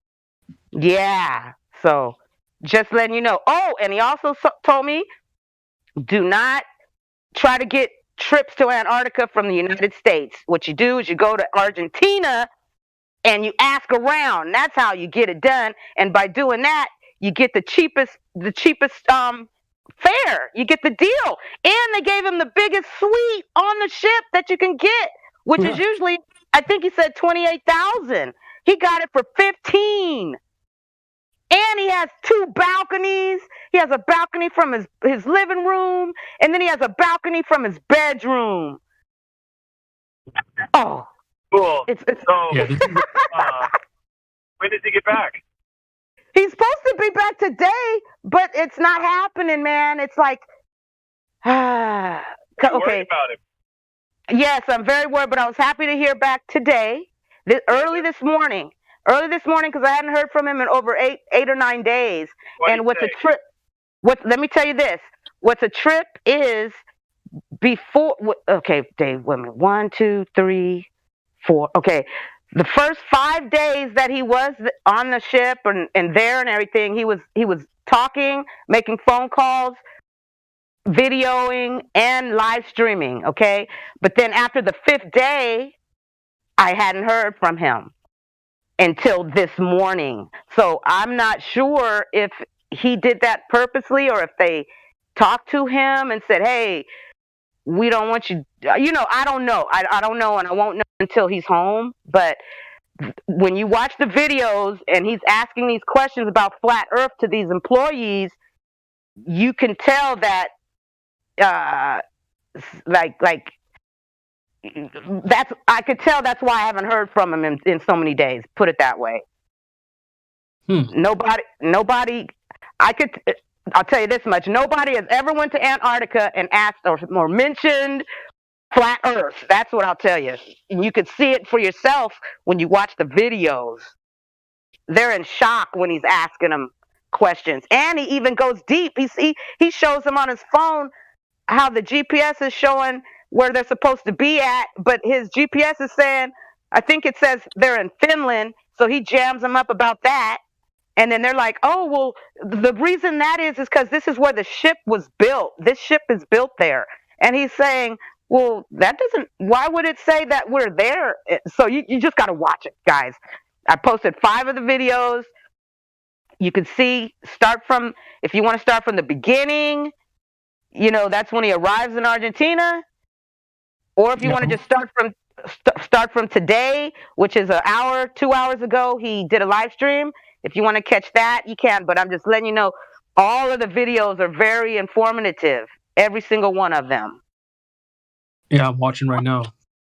Oh, right on, CB. That's what's up. That is what's up. I'm even going to let him know about how I told everybody here on our channel, and I posted the video so that when I do talk to him, maybe I could ask him when he comes home if he could come on here, get a Discord, and start to tell us from himself what he felt and observed there. But that's not yet. I got to wait till he comes back home first.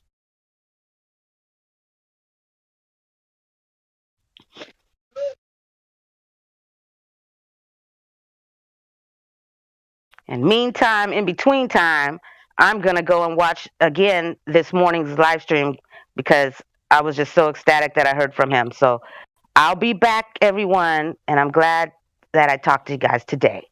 Awesome. Well, thanks for dropping the news. You're welcome. Talk to you later. Take care.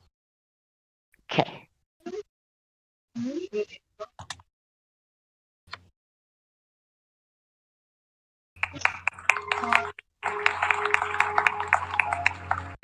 Now that's what this is Tracy all about. Van. Tracy Van, no Tracy Van, no Allen belts. Ladies and gentlemen, thank you.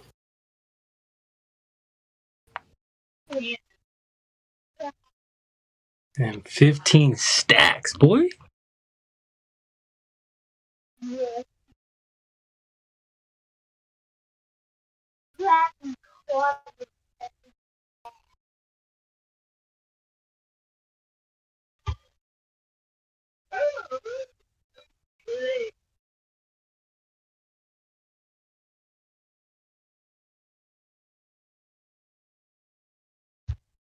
Jayla, stop doing that, or you're sitting on the floor. You're not gonna play no more. I'm not playing. Yes, ma'am. Not a chair kid for us. Yes, ma'am. I'm sorry. The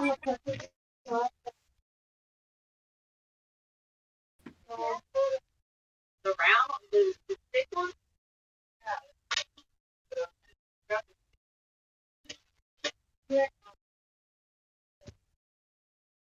Do you guys have any critique on this Antarctica thing? I'm just kind of skimming through some of it now.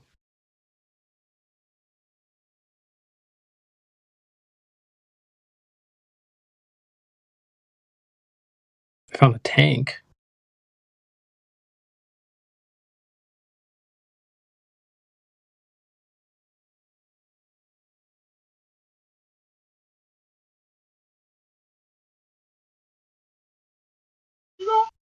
Well, she did say that he mentioned his GPS showing to be in like Norway or something. You know, what if it's wink, wink, nudge, nudge, Antarctica? You know, to the foreigner that came, asking for a ride. You never really know. Yeah, I think I found that part too. I didn't have the volume on, but I saw him showing his location on a map, and it wasn't. Or like, I guess I need to listen to it, but. Where is my black cherry drink? What? Oh, I found it. I may get in trouble. You got your mic on, Ashley. Yeah, don't mess with her black cherry drink. Right? I'm sorry, ma'am. Sound like business. Oh, my children stole my black cherries. I'm picking on them.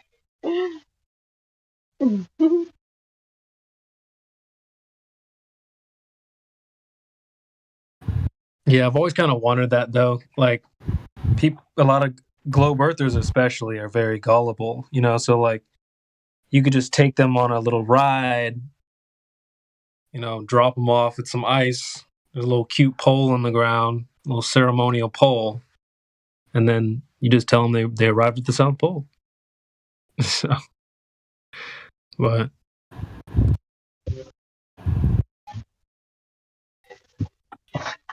and that'll be $30,000.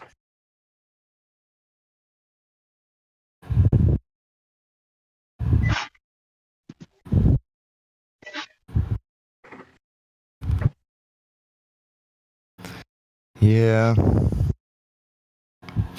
It's like paying to go to Disney. Right. Like, here, just give us your money and we'll take care of the rest. No thanks.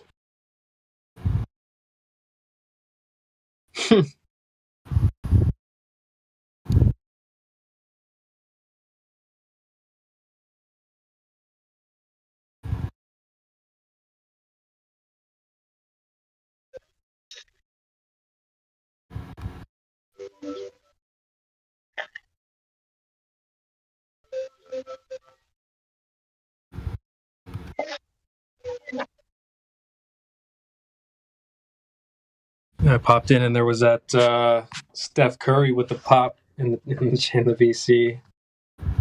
Little distracted, but it seemed like the conversation went well.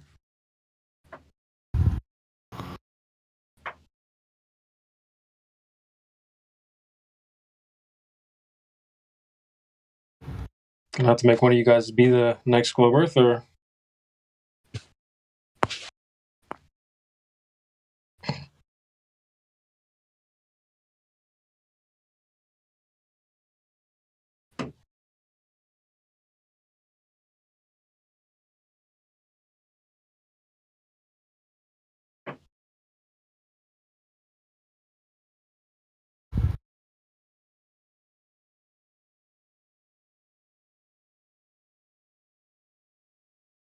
Guess it's a quiet day. Not much going on in the chat either. Yeah. Sorry, nap time on the flat earth. I get it.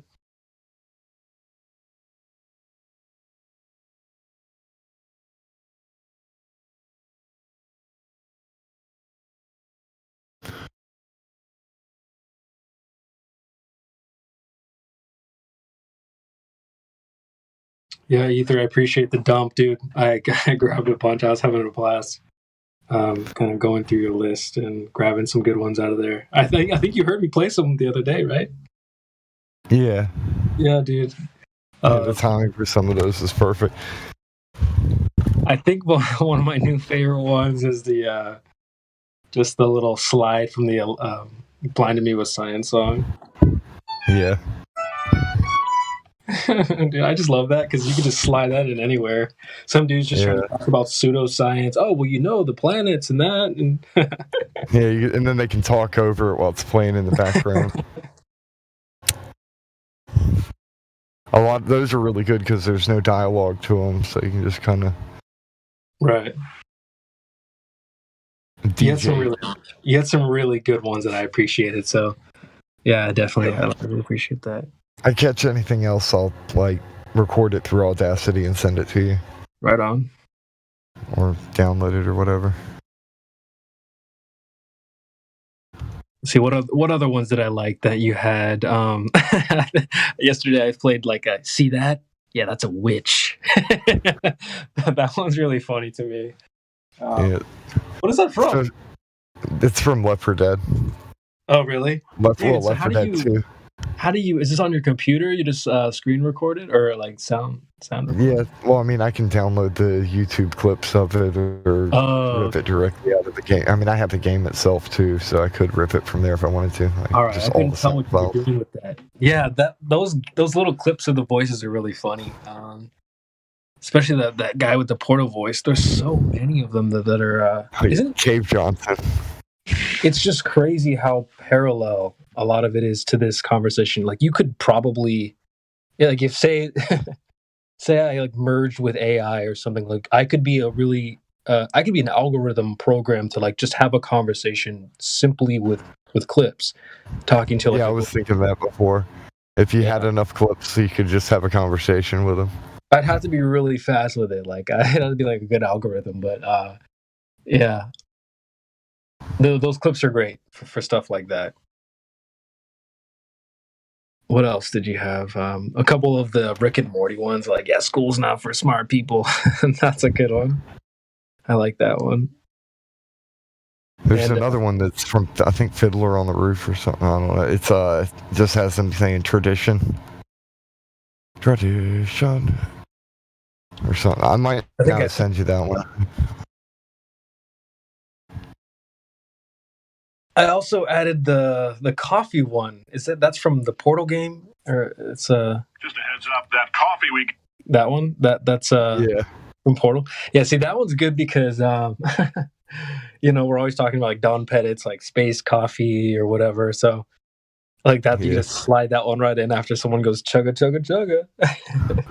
By the way, that coffee we gave you. So, fantastic. Another one is like if we're about to get started, you got Cave Johnson like, who's ready to make some science? Yeah. I remember that one.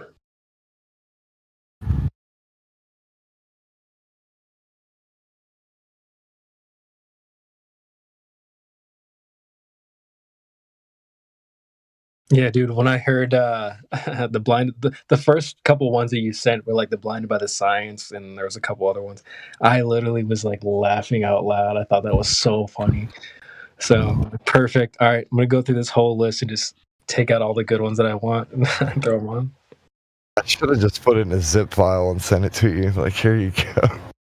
Discord's weird, and also my setup is weird. I'm glad it worked out. The way you sent them isn't the way I normally load them, but it actually worked out perfectly. So, it's no problem there at all. It's easy enough. Like the way Discord has it, so you can upload files. Like it's got a 8 megabyte limit though. So, right. My only issue is I have to just go to the computer to like download them and then send them back to my other devices, but still worked out perfectly fine. Oh, because the phone's weird. Yeah, they don't like those files. Yeah, they don't like the files very much. But anyway, yeah. So just appreciate that. Those are really good. Thanks, man.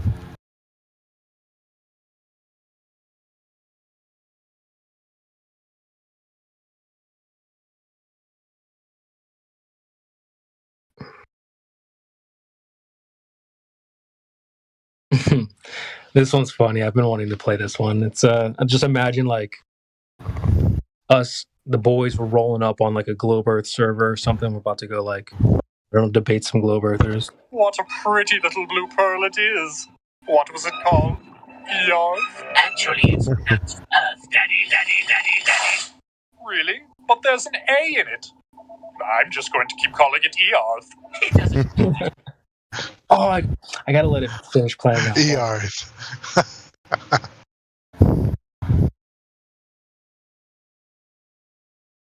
I think there's another one where he mispronounces it on Rick and Morty. If they go to another planet, and I should get that audio clip too. So the very next line after that, I forgot that there's a line after that. He goes, "Oh, I'm just gonna keep calling it ER." I really love that. I think that should be we should joke around about the Globe Earth name. Like we should call it a funny name like that every once in a while. But after he says that line, the next character goes like this. It doesn't really matter anyway. Soon it'll have a brand new name. Vacant Lot. So I was like, yes, I will take that. That is good. And turn this globe into a vacant lot. What a pretty little blue pearl it is. What's that from? Yeah, it's a Dragon Ball Z abridged. It's a studio of a couple guys took the show and then dubbed over the voices with more of like a comedic tone, and it's super funny. There's like 60 episodes on YouTube. Oh, nice. All right, I'll check it out. It's real. I'll drop a link if you want. It's hilarious. I have a bunch of clips from that show. ERs. What was it called? ER. I'm just gonna keep calling it ER.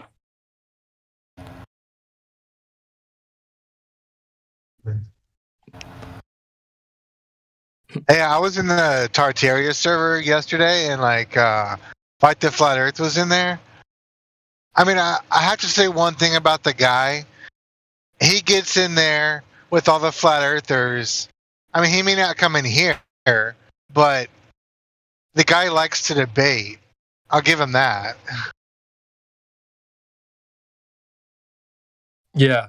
I mean, there's a trend, it seems like debating is kind of like a hot thing, it seems right now. I see a bunch of different like debaters online. I just came across a guy last night who he brought up flat earth. That's why it kind of crossed my feed, but he did it in such a weird way. And you could see how he was arguing a completely different point, but ended up bringing up like globe earth, flat earth. And you could just hear the parallels, the fallacies, the weasel behavior. So it's like people do debate, but they might like, win over their audience, but I don't necessarily think they're as good as debaters as they think they are, because they get away with like using fallacies and, just like interrupting and stuff like that. So yeah, honestly, a lot of us here are probably way better debating than these like high profile, these like YouTube debaters that I keep coming across. There's a guy like named like Destiny, and there's like a bunch of dudes. You go on Modern Day Debate, you see a bunch of dudes jumping on there that seem to like circle around the debate, community. But we've been at this for a long time. Yeah. That's why Whitson has such an easy time with these goofballs, probably because like, I can spot that fallacy, So yeah, they're new and they think they're like, they think they're hot shit coming in here, but they're bringing up old arguments that have been busted. They don't sound any different than like just the average Joe globe earther that comes in here that sounds goofy when they try to debate. You know what I mean? They don't sound any different than that. That's what's funny to me is I'm sure a lot of us can handle these types of guys super easy because we've been doing this, If someone's clearly interrupting you, rumpusing, using fallacious behavior, poisoning the well, you think that's just going to go over your head. You're not going to notice that.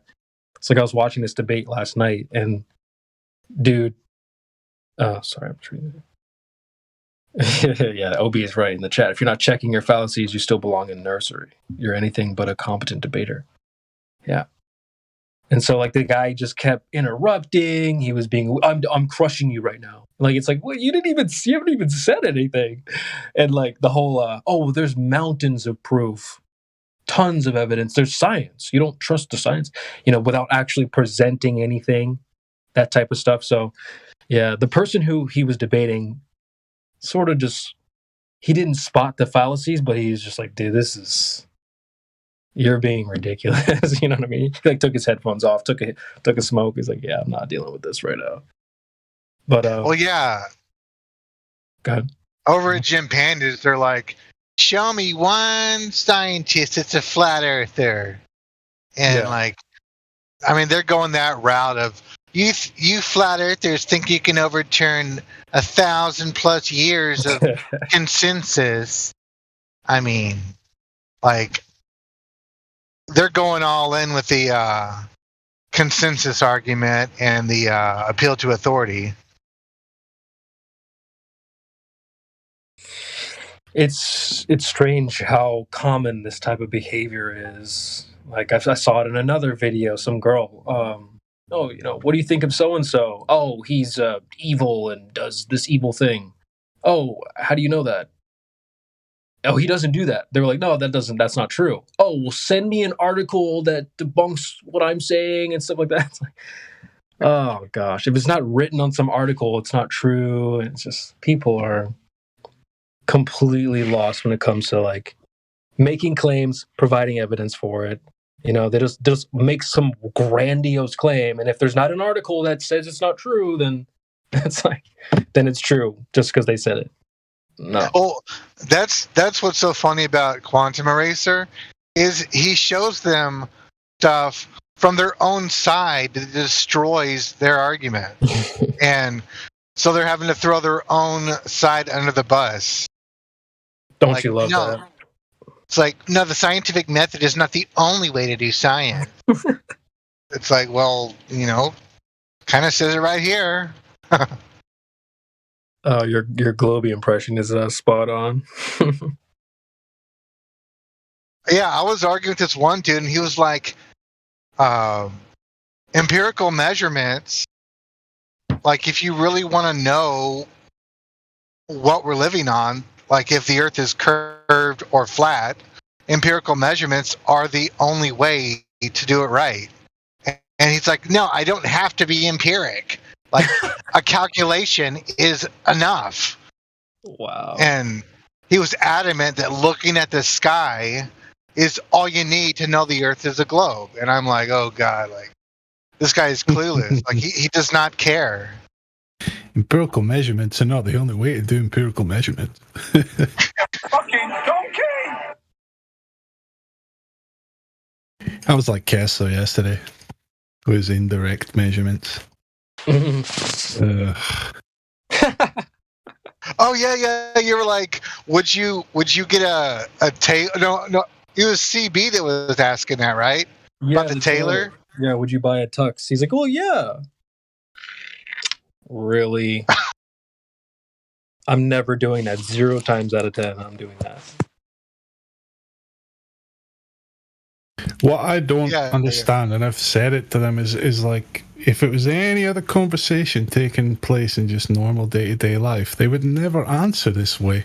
Did they not notice like themselves contorting? Someone said into a fucking pretzel, they contort so badly.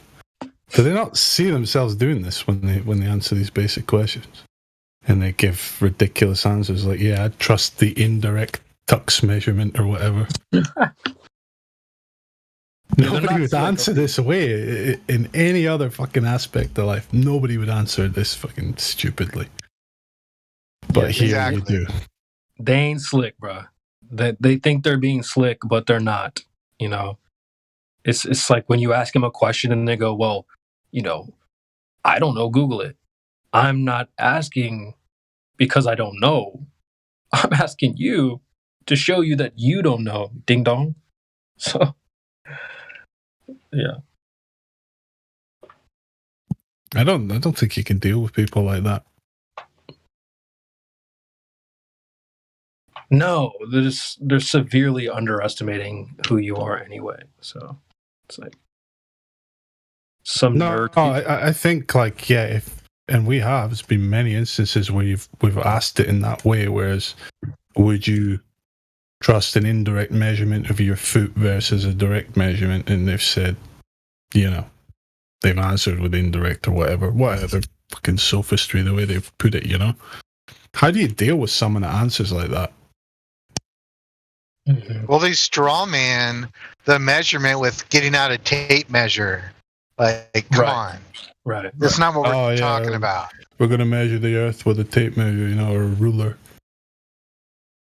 Well, they're shooting themselves in the foot when they say that anyway, because you're mocking the fact that no one even measured anything to begin with the globe. But you're right, OB, about the indirect thing. I remember some goofball, don't remember exactly who it was, but we were talking about like the most expensive shoe ever. It was like $20 million. I'm like, okay, so you're going to order this shoe. Are you, obviously you can't, it's going to be a custom one of one. So you need to pick a size. It can't just be a vague any size. So how are you going to go about this? Are you going to take pics? How are we going to get the right size shoe on your foot? And he's like, well, they can just calculate it. You're going to pay $20 million for a pair of shoes that don't fit. I just imagine them like fucking stabbing their foot with some sticks to get the shadows off of it,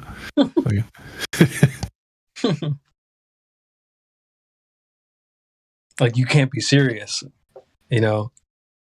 Obviously, I think the tuxedo, I've been using the tuxedo example every once in a while. It's like, anyone in their right mind, woman or, man or woman, if you're going to get your best dressed on your wedding night, you're not going to get fitted through Instagram. You're going to go in directly and have someone literally like measure your wrists and measure your waist. Why would you ever just go off Instagram? Oh, bro, I've got a new program. I mean, I looked it up. When I was saying it, I looked it up, like online tailoring. Sure people are gullible enough to do that, but why would you do that? There's nothing wrong with it. Just don't expect it to be accurate, Right. Well, there you go. Yeah, exactly. Yeah. Like, if you're going to pay them, for me... it's inconsequential. Yeah. Comes to, like, I don't really give a shit if you order a tuxedo online and it doesn't fit, it doesn't change anything in the world. But when we're talking about the Earth, a bit more kind of vigilance about our methods, please. Yeah, good point. Well, they're saying, oh yeah, for short little distances, measuring's fine, but over a long distance, measurements are worthless. You got to calculate. That's like their whole bit.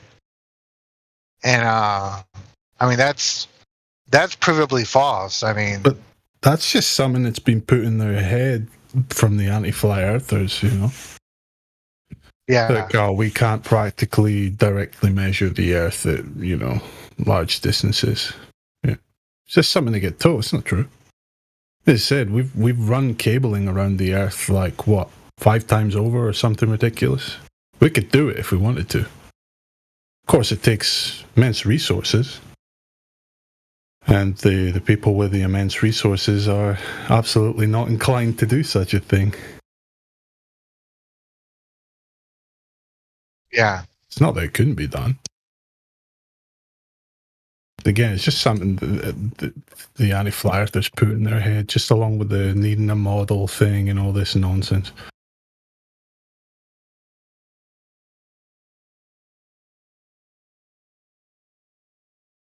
I like the term globe apologist. That one fits, in my opinion. I don't really like it. I think anti-flat earth is pretty spot on because that's what they are. They know the Earth's flat. They're at it. They know they're just deceiving minds, and they have no problem with it, it seems. They're pure scum.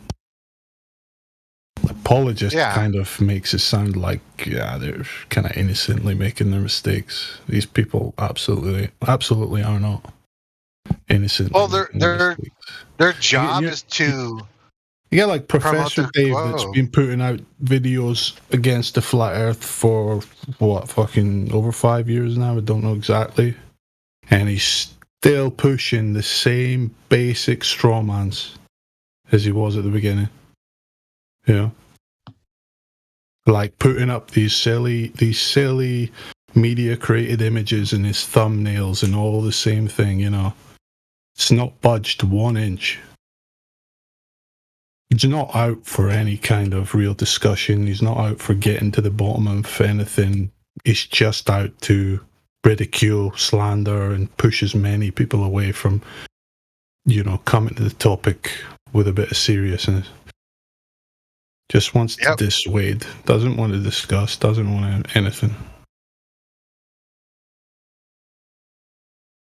That's what I mean. He was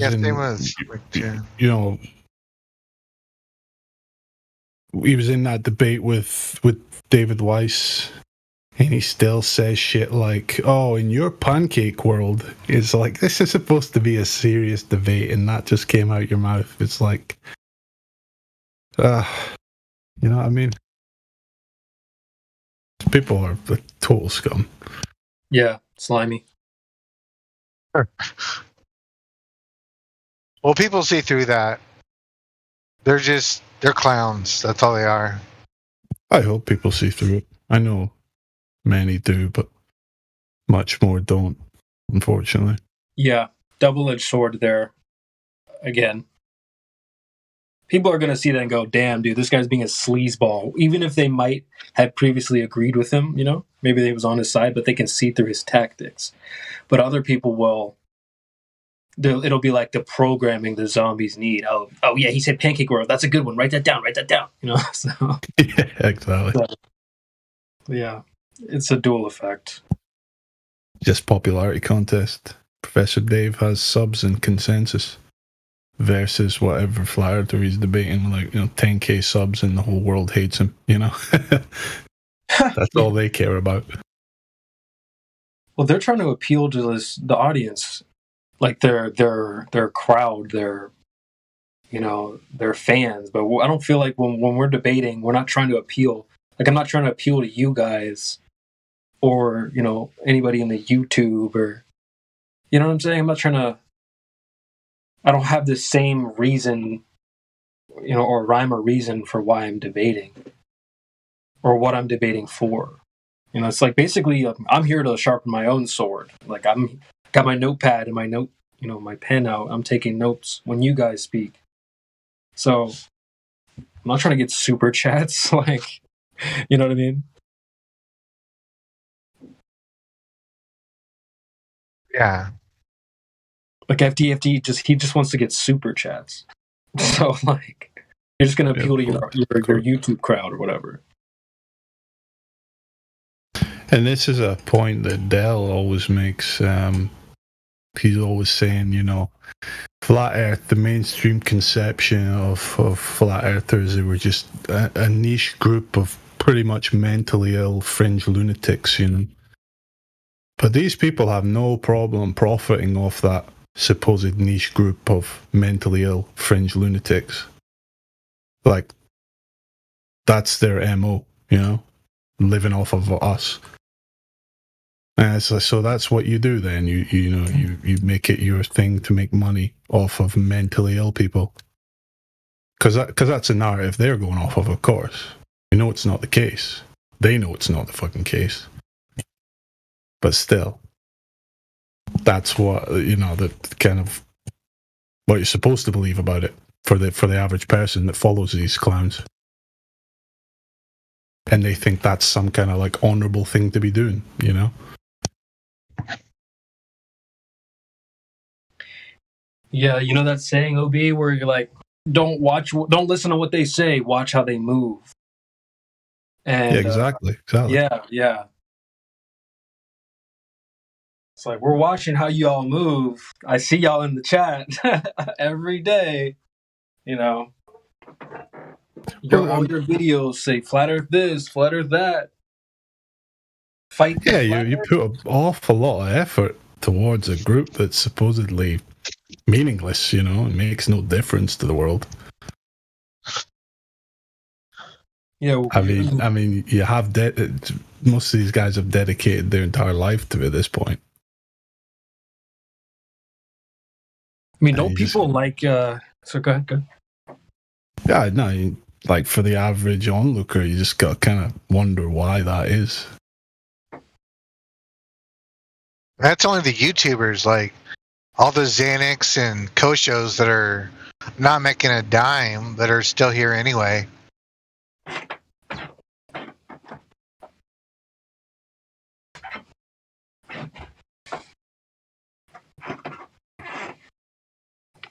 Yeah, they're a special type of just fanboy, to be honest. They just can't let go of space.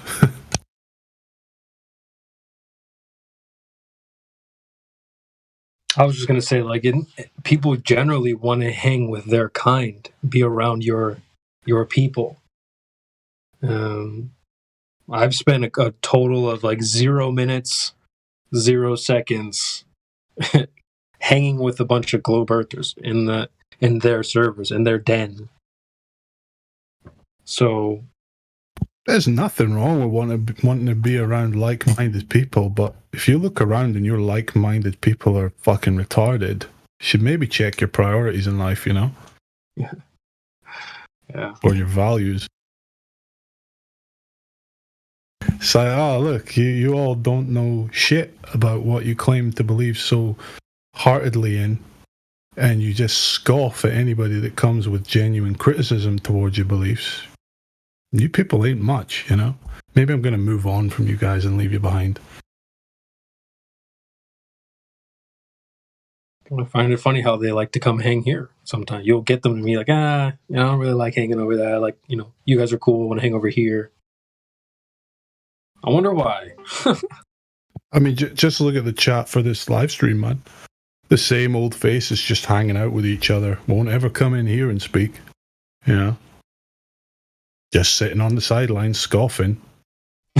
Right. Like, okay. You fucking weirdos. You know? I always looked at that like... Talk about little cults, man, and there's one going on in this live stream chat every day. The same 5 or 6 people. Day in, day out. It's like, come the fuck on.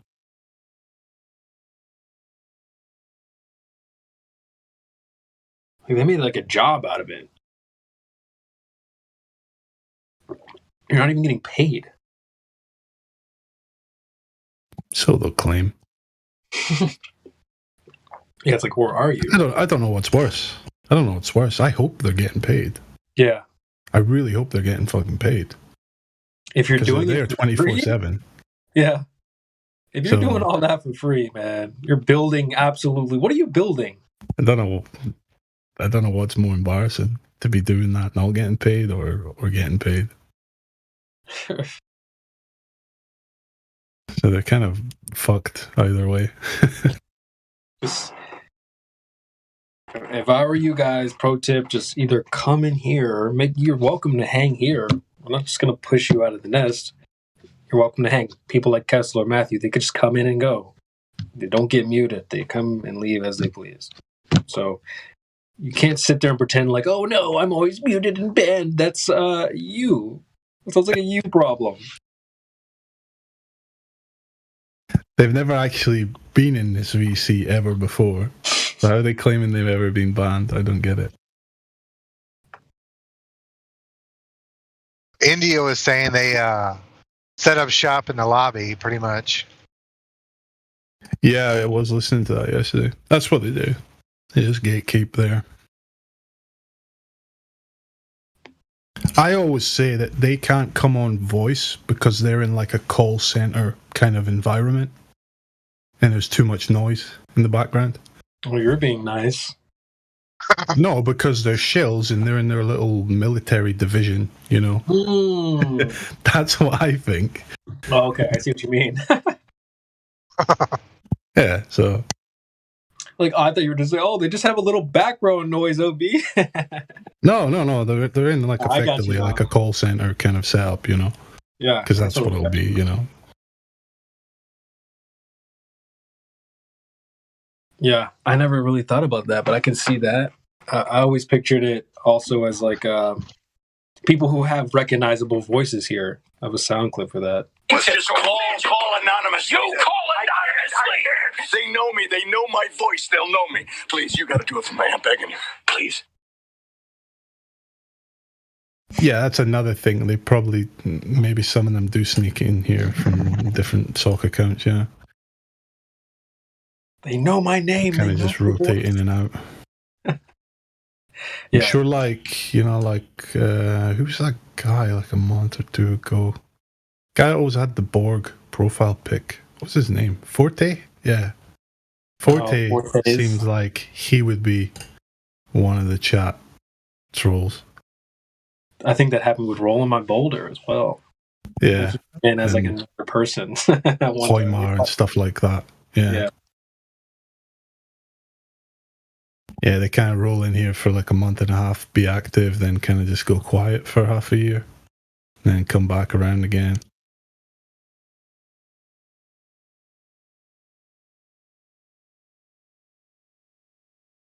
Hey, Danny's here. Maybe he could tell us what what's in it for you guys. But you don't have to answer that.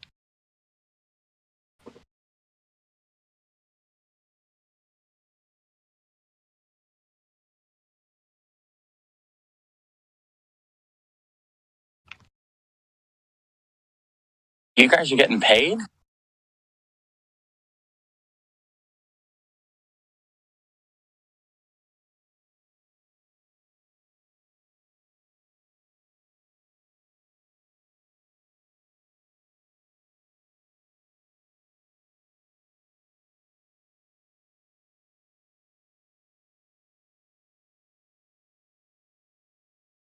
You were saying earlier, CB, about how debating's become like fashionable right now, or It seems to whatever. be kind of trendy. That's like, yeah, that's kind of their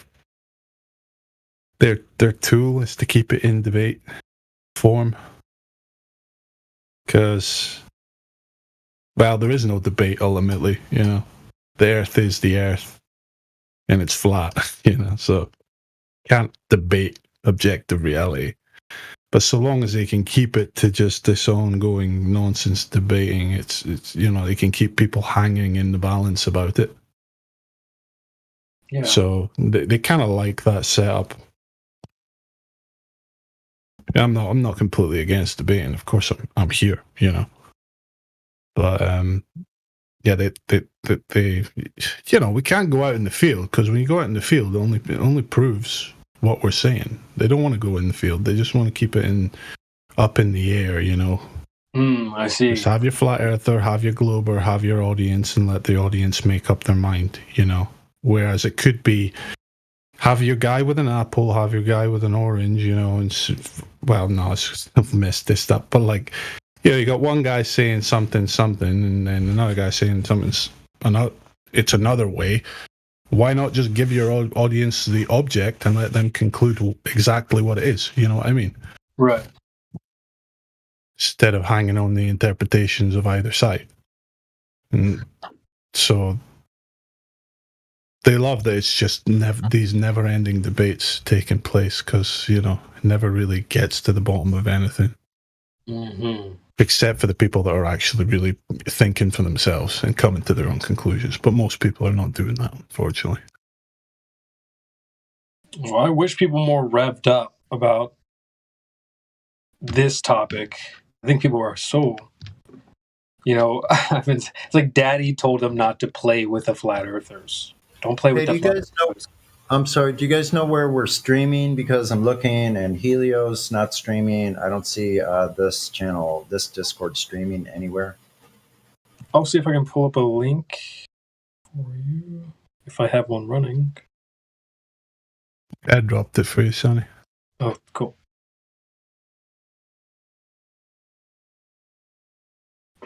Quick drop. And it doesn't matter if the live stream says server muted. Does that need to be unmuted? Let me see if it should still be running. Let me see if it's still running. We're good to go, Sonny. The red dot is on there, right? Oh, wait a minute. Yeah, Oh, it's still, the sound's coming through. Yeah, I see the red dot on there. Okay, so here's the John Levy one I was looking for. Oh, Sasha posted it again. My bad. That's weird. Okay.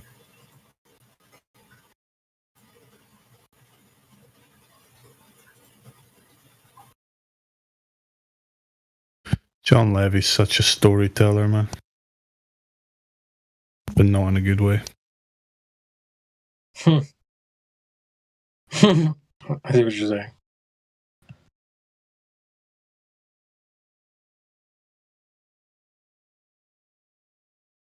I feel like I tuned into that channel for a little bit, maybe like a month or two, and then I kind of I subscribed, but I just never really clicked on the videos after a certain while.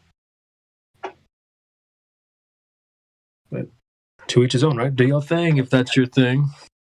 I found Yeah, no, I mean, he's obviously encouraging people to kind of think outside the box about things, but which is it's not a bad thing. It's better than the majority, so that's all right. I I found. feel like he. Sorry, Sonny, you try to say something. Oh, I'm sorry. I'm trying to barge back in. I was just gonna say I hadn't had my I wasn't subscribed to that new channel, so got it. Thanks, guys. Now I got the YouTube chat. Bendy Light, one of the regulars, still in there.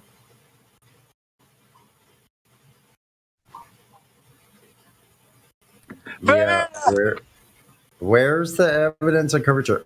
Anyway,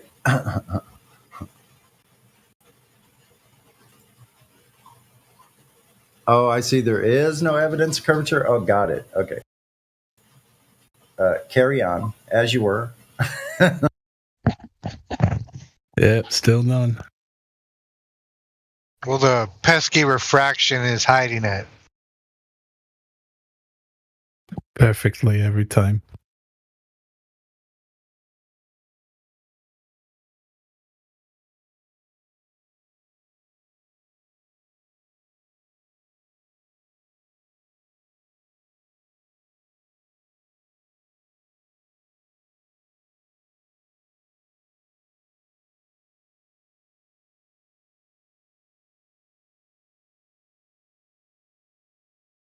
It's cute. Like sometimes they think they have an answer, especially with the refraction thing. Isn't that funny where they like press the button and it's not even like a response to the question?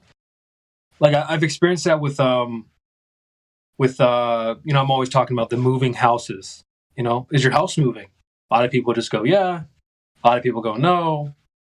This dude was like, well, actually I've had several people be like, well, gravity, that's their answer. They'll be like, well, I'll be like, is your house moving? They'll go, well, gravity. So how is that a response to the question? So, and it's like same thing with refraction, We'll be like, well, here's the black spot. Well, refraction. So how is that a response? Like, how is that? They don't even understand how it answers the question. You know what I mean? They've got a control board, like with 3 buttons on it. Gravity, refraction, what's the other one? Experts, science. There's like 6 buttons on there. Just Meanwhile, Flat Earthers got switches and friggin' panels, screens.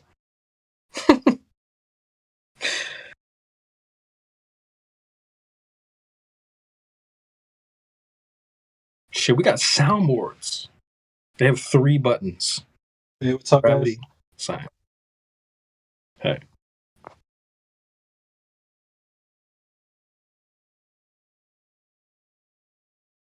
How are you?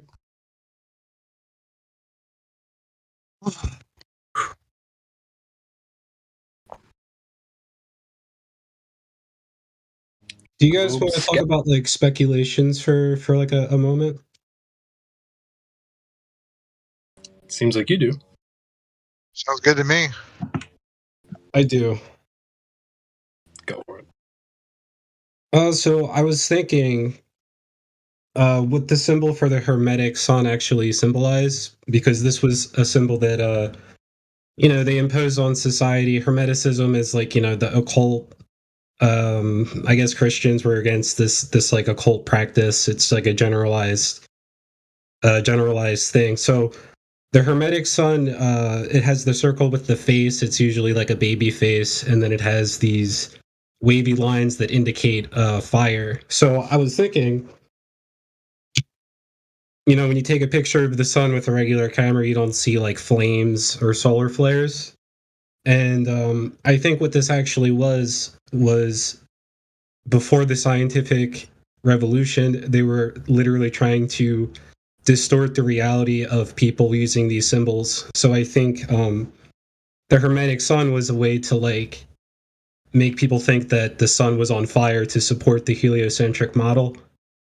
And during the scientific revolution, the first initial stage was Hermetic. It was entirely like, the foundation of these occult, whatever they were trying to do is inverse reality. So it's like, we don't live on a flat earth, infinite space. the sun needs to be on fire, or else it's the model doesn't make sense. It has to be producing heat. So I thought of it like that. It's a psycho-spiritual alchemy where they're like, subtly shifting the like reality of people through these symbols. So I was just thinking, we see that today, like the Hermetic sun is like, on, if you watch Teletubbies, it's like the baby face in the sky with the sun. That's the same thing, just being re-represented. So anyway, I was thinking that, I was just thinking like, like what are the Hermeticists trying to do? I think that's part of it. Is it's like they're using these symbols to distort reality, and that's like if you're a Christian, that's a satanic thing. It's like an inverse. Yeah, I think you answered your own question. Just trying to distort people's perception of objective reality. Right, and it's like back in the day, people thought the Earth was flat, and then something changed, and like what helped that along? It's essentially propaganda. These symbols. It's like, how does the government get support for any of their agendas? It's using propaganda. How did the heliocentric like occultists get support for their fake model? It's like using these fake symbols that change reality for people, so they think like, oh, the sun's on fire. I've just I've never questioned it. So now I'm seeing these symbols, and I just assume that this is, true.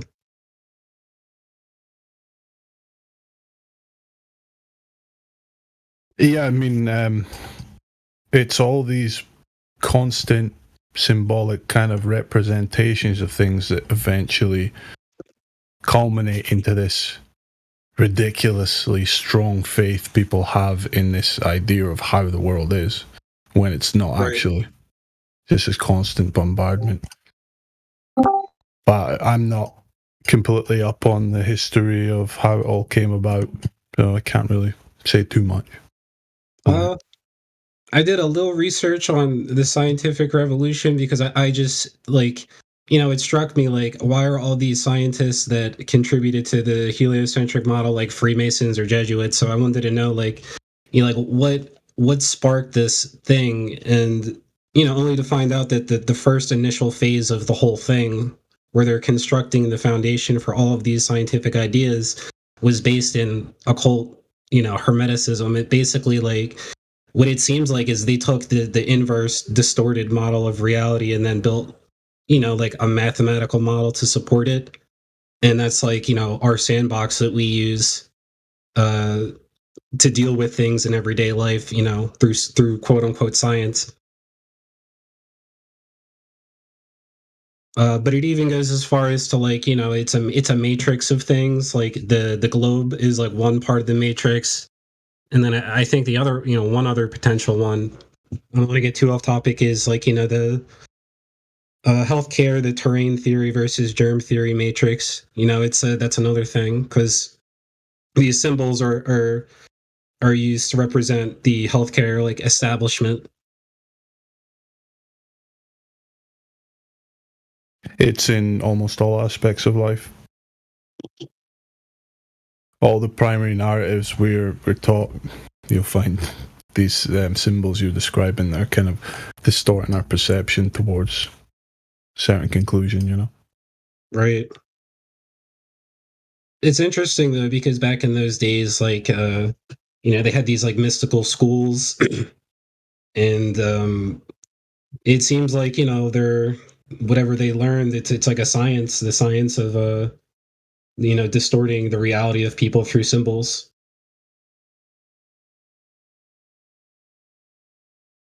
We didn't learn of it that way. Like we never learn about Hermeticism and like what it really is.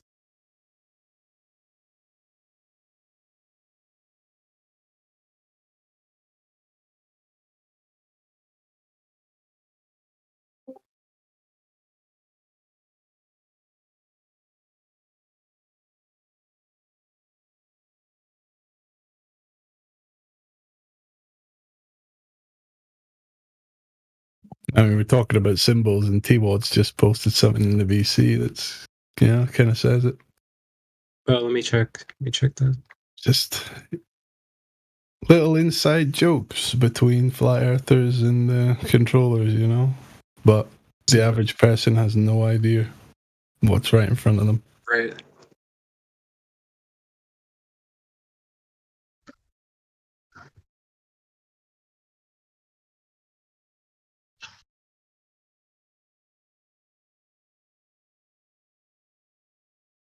Yeah, it seems like there's a number of different matrices that you know are imposed on us to distort the way that we see the world.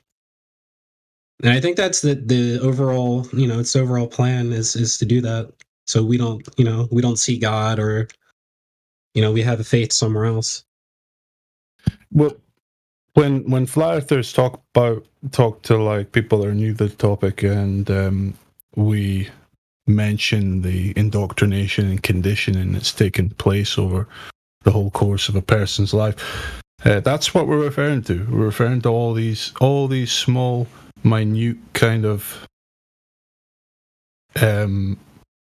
things that are just witnessed all across society, and that are repeated over and over and over again, and are associated with one single kind of way of seeing things, and that's generally what we're talking about, along with the more direct stuff, like being just, you know, taught directly in school that this is taking place, yada yada yada, you know. Right. But yeah, the symbol nature of the world, or the symbolic nature of the world, is definitely a big part of it too. It's very subtle too. We were talking about the Hermetic Sun. I think that there's a, you know, some items you buy in a grocery store, like a common brand, I forget the name, but it's really everywhere. And it's you know, it's very subtle, very nuanced. It's like you just make assumptions based off of these symbols. I never questioned whether the sun actually shot flames or not. I just assumed it was on fire until, you know, I see a picture of it, and you just go, wait, it doesn't look like there's any flames. It looks like just orange, perfect, you know, perfect ball or perfect circle.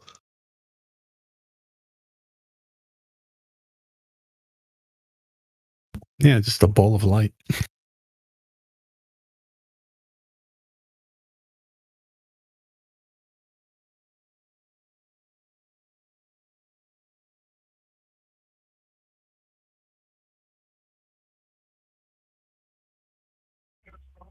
Mic check. I hear you. All right, sweet. I'm in the car, so my audio might be a bit crap, but it's just interesting what you're saying. And yeah, I mean, it's obvious that you need to understand symbolism and the occult to understand the globe and its origins, but also the actual world that we inhabit, which is why the controllers, if you want to call them that, work so hard to put people in a material paradigm. Like, materialism is almost the exact antipode of the occult, spiritual, symbolic world that the elites inhabit, and that we more likely inhabit as an actual realm. That's where they want to be, in that occult setting, and they want everyone else to be in the material, so they're miles away from understanding anything. Right.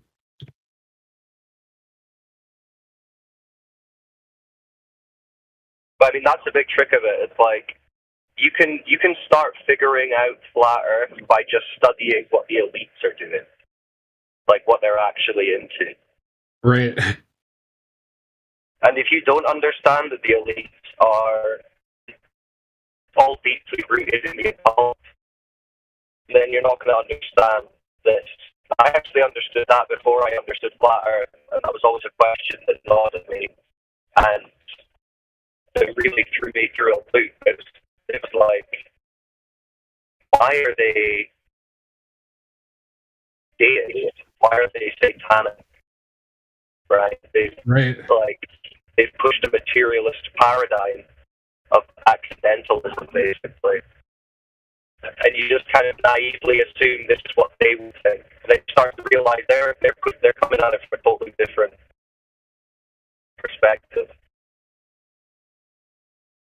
yeah, that's a big clue as to what's going on. Otherwise, none of that shit makes sense. Right.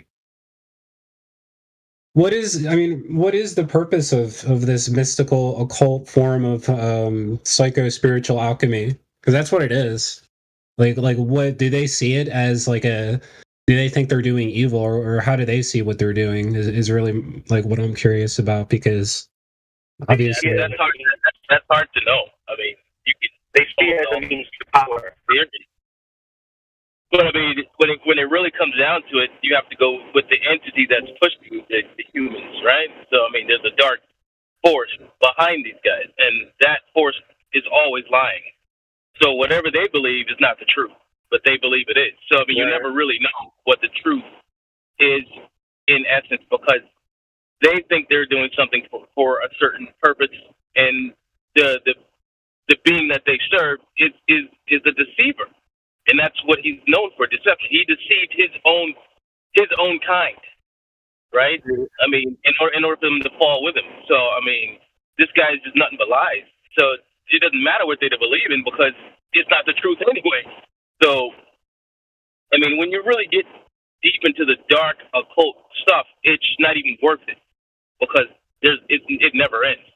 You'll never know exactly what motivates these people, because they all have their own personal agendas besides the agenda that they're being told to carry out. That's a really good point. That's a really good point. It's like what drives people into it to begin with. And it has to be like a personal agenda, because as a generalism, they're doing it for power, right? They believe these practices give them a certain amount of power.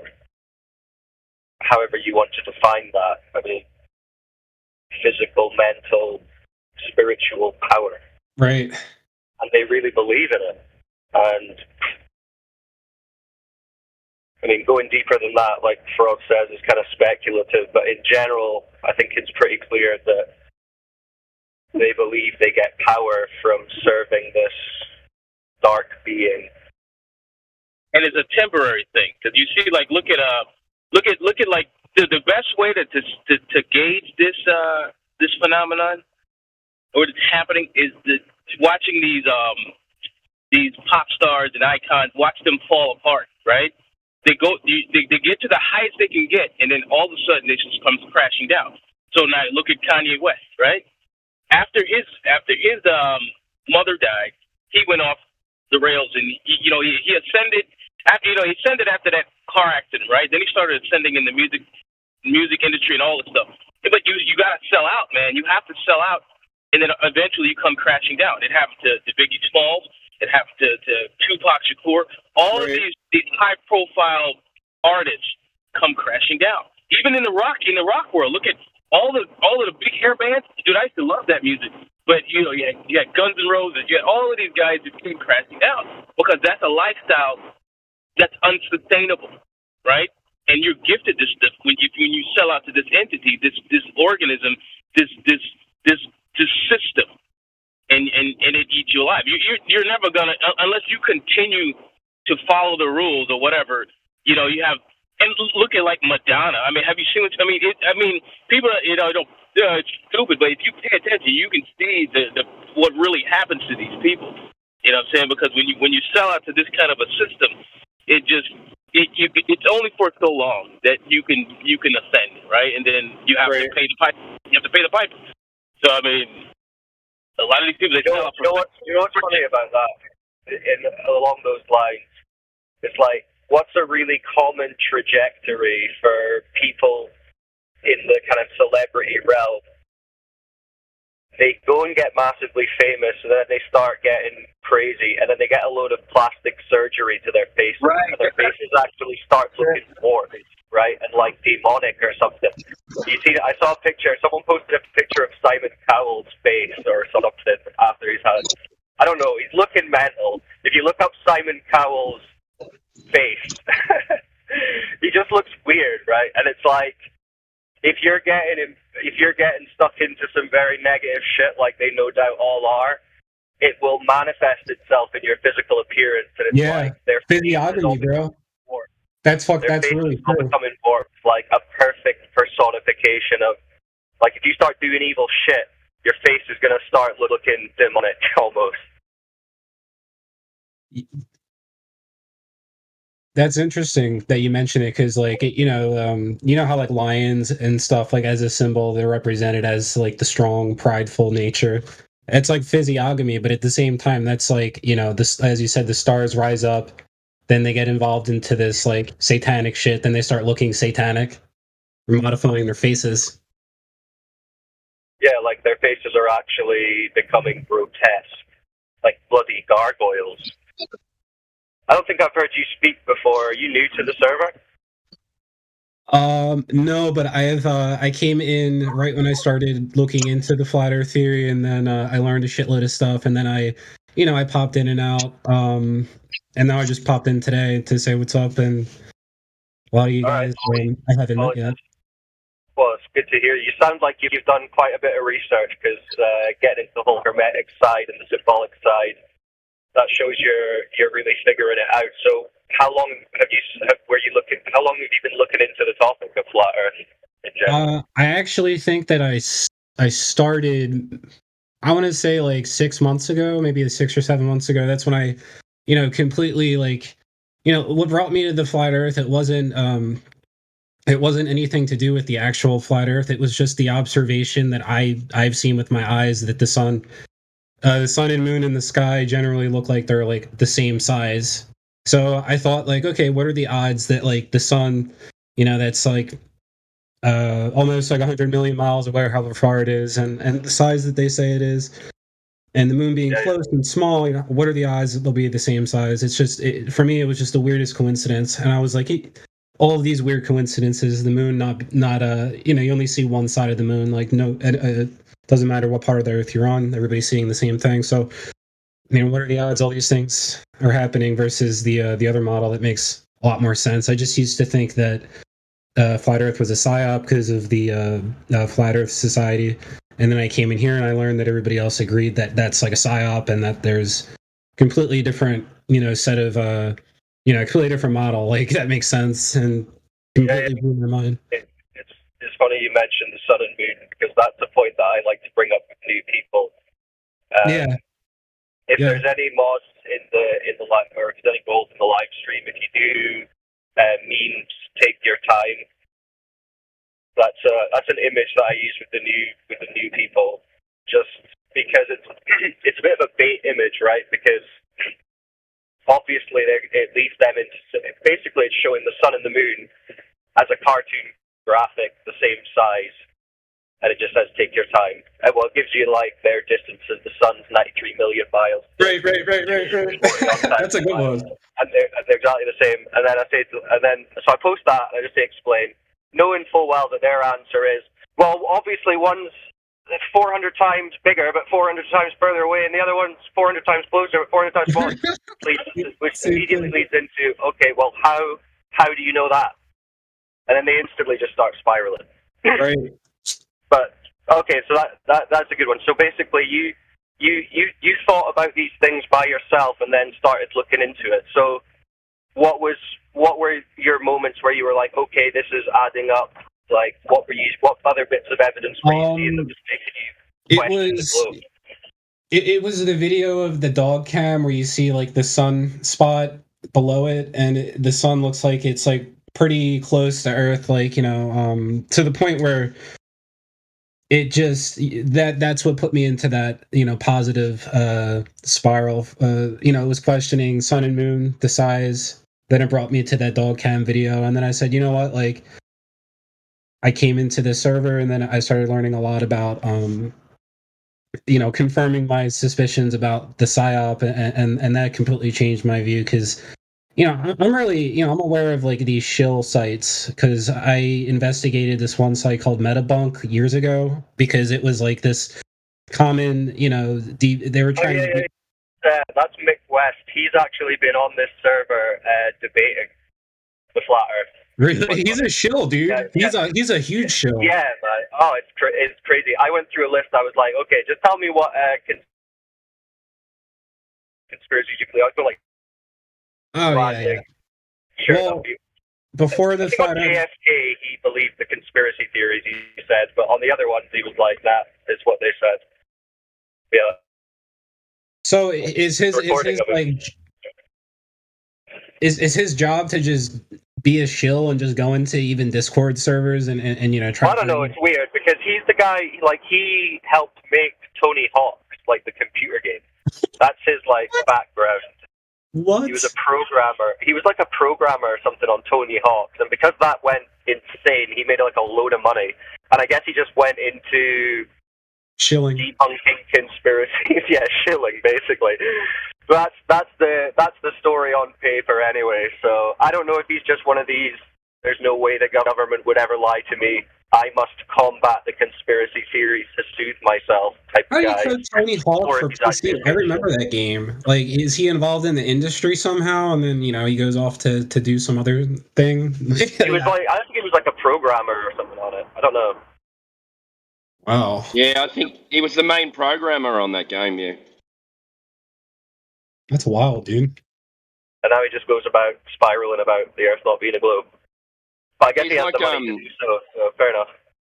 Have you ever heard of Michael Shermer? He's the same kind of person as that. So yeah. I have professional. Yeah. So Michael Shermer does exactly the same thing. It's kind of I mean, I know there's like a community there that there's forums and all that where a lot of the times there's people posting YouTube videos of like it could be like a flat Earth video or something, and then all the shills gather in the post and just post complete bullshit. I can't imagine being on these sites like a Metabunk forum. God, could you imagine a bunch of grown men coming together that's what it is. to convince each other that the government is not lying to them? Oh, could you believe some people say that the government's lying to us? It's like you guys just are all going to hang around and just say this absolute nonsense. I just can't imagine. That's why this place is so cool, and it's so funny to me because, like, before I was in the flat Earth, if you'd have told me a few years back, like, the only place you're going to be able to go to hear sane people is a flat Earth server, I would have, been like, nah, bullshit. Because it's the total opposite of what everyone else thinks is going on. But in reality, the only sane conversation I hear nowadays is going on here.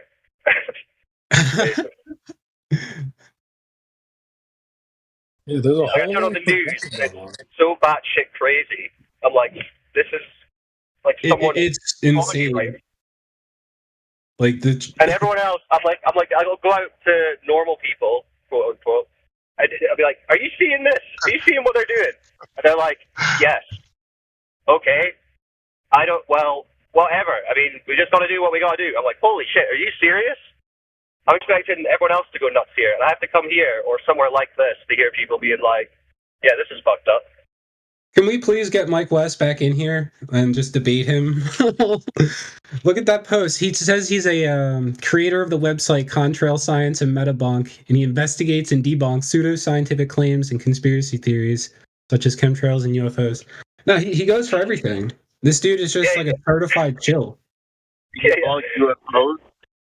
How are you going to do that? If you want to listen to that Mick West one, it's you can actually just find it on the Apple Podcast. If you look up 24/7 and type in 24/7 Flat Earth Discord, then type in Mick West, it'll come up. It's a good one to listen to. It's a good couple of hours. Oh my God. We should get him back. And well, I mean, there's no point. I mean, you were talking about it earlier, right? Refraction. The end point of this debate, well, I mean, it ends with it measures flat, so it's flat. But where the Globers have taken the debate to, like, you can track all the steps of it. You've pretty much reached a point of refraction, and this seems to be like the Globies' end result. And the most hardcore, like some of these dumbasses in the YouTube chat, like Ben D. Light, right? His name is based around what is now the cornerstone of his globe religion. The only thread that is still clinging on is this notion that light is bending. A notion which doesn't even explain something like the black swan. That's what they've boiled it down to. They see all these observations of a flat surface and impossible observations by globe, and in their mind they do some bizarre geometric bending of light thing where I don't even know what's happening. This curved surface is flattening out into a ball. Refraction is making Earth observe and measure flat no matter what condition or altitude, just always flat. It's all about bent light, but it's never, the surface is never bent. It's always just flat. But their end point is now refraction, and they're acting like that's a win. Like this guy's named himself Bendy Light. It's like these guys don't know about bendy light. Like that isn't totally retarded and just a code for why Earth is only observing and measuring flat. So it's not a win to be like, oh, refraction. That's just a code, and that's now the premise of the entire globe. I mean, not in the main. And it was a. What do they say about infrared light? Because like that infrared, the spectrum is less refractive than I guess visible light. They dodge everything, bro. They dodge everything. They can't. They for some reason, people just can't wrap around their head that when have you ever seen light curved with a surface? Like, you ever shine like a flashlight across the table? Does it, or like a flashlight across a ball or something like that? Does it curve around the ball and come around the other side? I mean, this is how these people think. You know what I'm saying? Even if it sounds crazy to them, they will solidly stand their foot down and say, no, that's what it does. Even though they know in their mind that this is not true, because they've never seen this in observation. There's never been some point. If that were the case, you could never build a foundation. If the fact that the light's going to just bend, no matter what you do, there's nothing you can do. It doesn't matter how long it is, the light's going to bend, so you're going to have to adjust for that. How are you going to do that? You know what I'm saying? So if the surface is curving at all times, light's going to curve at all times. It's not just one. Or if you shine it across an ocean, now it's curving. So you mean if I stand it outside my door, it's not going to curve? But if I stand it across the water, it starts curving then? So at what point does it start curving? They can't even give you a distance, anything like that. They know of certain conditions, and then they can't even explain the conditions. I mean, all right, so what conditions have to exist in order for this light to start doing this? Because you have to understand, this is a constant rate. So if the Earth is constantly curving away, right? Curving, so the light's going to have to do the same. So at every point, the light leaves the object. So once the light leaves the flashlight, it has to start curving. Once it leaves the laser, it has to start curving. It has to start curving immediately. It's not all of a sudden it starts doing a sharp curve as it hits a certain point. It has to curve the entire distance. But that's never been measured. And these people are so stupid that they can't even see that. And this is why we get so... I just want to strangle them. It's just really crazy. When they forget that refraction was a flat Earth argument as well. So because they had a physical horizon. They were saying, this is the physical horizon. You say, well, why does the distance of the horizon move all the time? You know, it's not a physical horizon. Yes, it is a physical horizon because we have a radius, and that's where the physical horizon starts. But it's different. So the flat Earth argument was it's refracting, therefore we can't see a physical horizon. So how are you measuring this? And now they've flipped it around, saying, oh, we only see this because of refraction. So they've taken over the argument as well, which is even more frustrating. It's ridiculous because it's. I mean, I don't even know where to start with it. Like, you can't get them to demonstrate light bending downwards in air anyway, which is the basis of their claim. But they're not just saying that. They're also, when it comes to things like the black swan, they're making the argument that something that's behind the physical curve could somehow refract in front of the actual curve, and then the curve can refract underneath it and appear behind it. Like, you can see some on the other side of a wall, in front of the wall, if the weather conditions are correct. Not to mention just like generally now pants on head acting like bad weather conditions are going to allow you to see further rather than what everyone else knows, which is it'll obstruct your vision. You need a clear day to see further. But now you need the refracted day. And yeah, it's funny, they now actually deny or try to deny that it was ever an argument for the globe that they have a physical horizon. Like, ships going over the horizon was never an argument. They're like, what are you talking about? No, we don't claim a physical horizon. Show me on the globe model where it says there's a physical horizon. It's like, yeah, and now they've gone so far as to say you never see the physical horizon. It's always the refracted horizon. I mean, I'm like, we're the dumb ones. We're the dumb ones for asking where the physical horizon is. And this is what tells you it's just like dishonest, because they're not annoyed that they were taught this, that they were taught there's a physical horizon. Like, we can pull up videos of Bill Nye and shit, getting a little plastic boat and dropping it over a curved cable that's supposed to represent the Earth. Like, this is what people said. This has been claimed to be a physical observation you can do to prove the globe for however many years they've been pushing the story. And now the movies on the internet, like the cutting edge of the globe argument is to deny that that's even occurred. And to give up a physical horizon, which most globies and most normal people would be like, yeah, ships go over the horizon. Duh. So it's so bullshit. They should be like, wow, you guys figured out that the horizon isn't physical. Well done. Let's see what else we can figure out, even if I don't agree with you. Like, that's a pretty big thing to... Alone, that would be like a big thing for someone to be like, hey, look, this thing that everyone said for ages is not true. Even if you don't think that means it's flat, like, you should still be like, oh, okay, that is interesting. Well done on figuring that out. What else have you figured out? Let's have an honest discussion. Rather than, God, you're so dumb. No one ever claimed, like, just lying. But them doing that, you know, they have to give up their paradigm of what they believe. And, you know, to a lot of them, we it's... have to be dumb.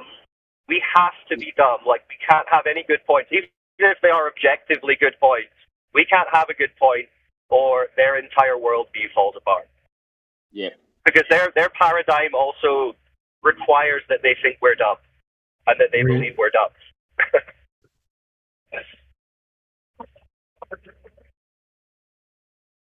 That's why the meltdowns are so crazy, because they're stuck between, like, agreeing with very obvious things like water is level and gas requires a container, but arguing with a stupid flat earther.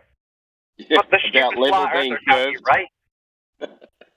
Yeah, this is when level starts to become curved, and when gas doesn't require a container anymore. Gas contains gas now, you know? Like... yeah, exactly. When you're torn between agreeing to something that's common sense and agreeing with a flat earther, you just can't do it. Well, then they start making up their own cosmology as well, you know? You know, you get them on something, and then they'll start making up something that their side doesn't even believe in. It's not a ball. It's an oblate spheroid. Why are all the pictures balls? Ah! Spiral. Yeah, it's not. It's funny to watch, though. Yeah, I mean, there's nothing like it. I didn't even know that this niche of comedy existed. I'd never considered it. But now it's my favorite brand.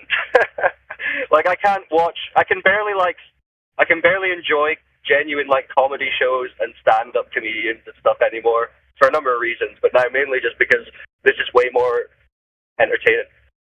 Yeah, it's kind of cringeworthy, isn't it? You just go, oh, I need to laugh. Let's jump on 24/7. Yeah. I don't know. There's nothing like it.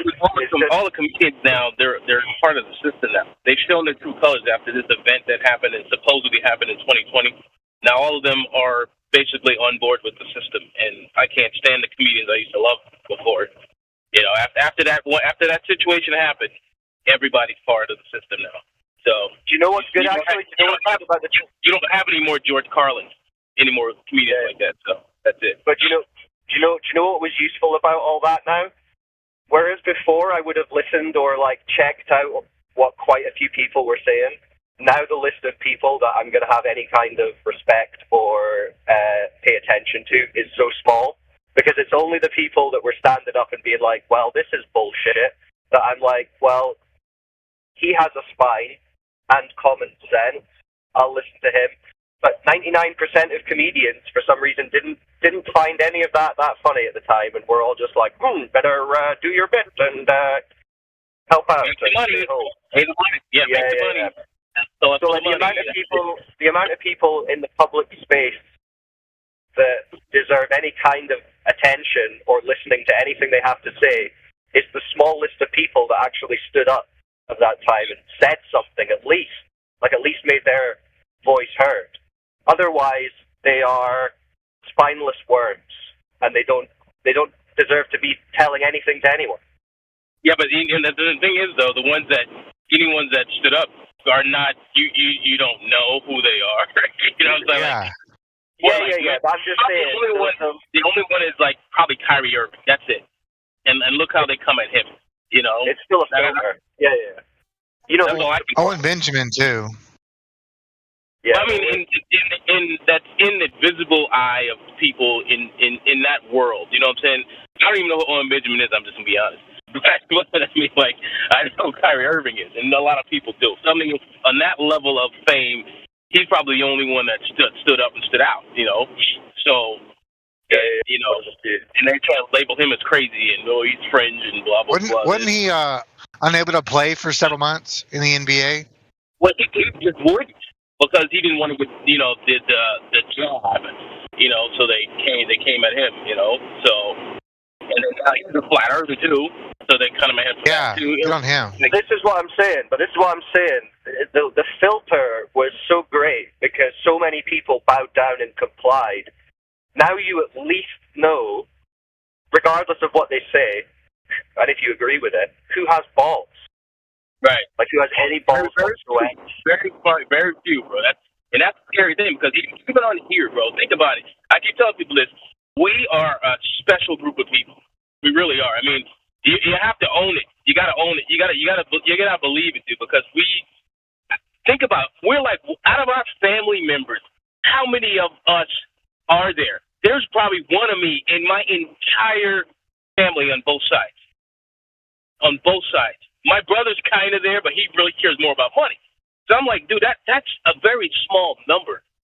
You know what I'm saying? Then you put that amongst your friends. You add your friends to that list who say they're your friends, but then now they don't really talk to you because they know that's all you're going to talk about, right? So it's like, it just keeps getting, we're growing a little bit more now. I mean, there's more people on Facebook now, what I've noticed. And they're calling out the fake crap from NASA and all of this stuff. So I'm glad there's actually a lot more of us than I thought there were. But amongst our family, I mean, we're very small, man. You know? Yeah, we're a unique group of people. Because there's a point somebody made about if tomorrow, like, all the authorities came out and said the Earth is flat, and they changed the history books and the school books to reflect that. These anti-flat earthers, they don't have the spine to stay a glober. They would go flat Earth and pretend that they were always a flat earther, and because they don't have the spine to stand up on their own like we do. Well, you're afraid to your belief, you know, and that to me says a lot. I mean, but you don't get that until you get older. Like, some people develop young, but I know for me, I didn't become the person I am until now, like later on in life. It took me a while. Yeah. Yeah, I still think it's a trip thinking about, like, kids coming somewhere like this and hearing this. Like, what would I be like if I came here when I was 16 or something? So I mean, I'd be laughing my ass off. I'd be high and I'd be laughing. Yeah. Yeah, right. Like, how do you even handle that? So I do have to remind myself when we're speaking here. It's like, you're not ready for this unless you've done about 5-10 years of research into history, government, the occult. Like, you have to even be ready to take this on in any kind of serious way. You have to have done a good bit of research a person who genuinely wants to do it. Otherwise, you're never going to do it. So, yeah, you're right. You're tricking your boy. All you care about is girls. If you find this, you just coming here to play around. You know what I'm saying? All you care about is girls at that point in life. That's it. I mean, or unless you're really grounded, which I was not, and you know that school is important. You know, but I was not. So I wouldn't have found this fascinating at all. I wouldn't have believed it. I'm like, no, space is real. That would have been it for me. Because I was in the science fiction, all that stuff when age. No, hell no. Transformers, all that stuff. You know, they came from Cybertron. What are you talking about? You know, so. I used to love it. I was into space and conspiracy theories, and you know, and then you gotta come along, and then you go into ancient aliens, and then you discover, you go, wait a minute, this is fucking bullshit. Those guys are crazy as hell, dude. I'll get out. Ancient aliens. Yeah, I know. That shit is freaking for the birds, man. That shit is crazy, dude. The crap they get away with. But like you go in little sections. You know, you discover this, and then you discover that, and then you discover that, and that, and that, and that, and then you go, wait a minute, fuck, this is all bullshit. You know, they did a South Park episode about ancient aliens. Dude, that was the greatest one. That was so funny. They were making fun of it so bad. Yeah, they made fun. He was on it. Oh, it was great, man. That episode, freaking to die for.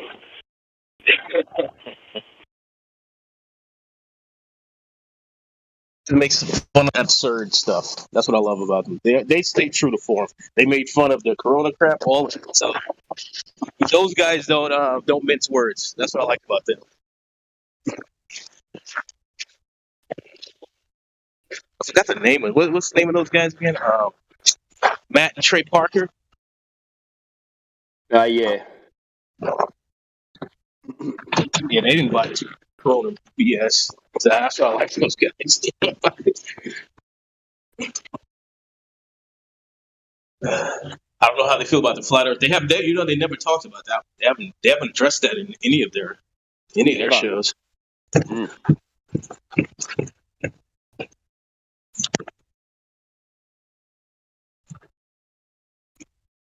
They did the Book of Mormon and that as well, didn't they? That was funny.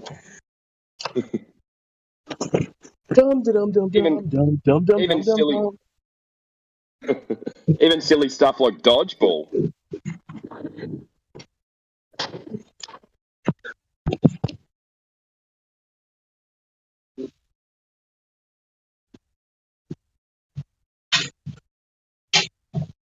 Dude, my dog will not die.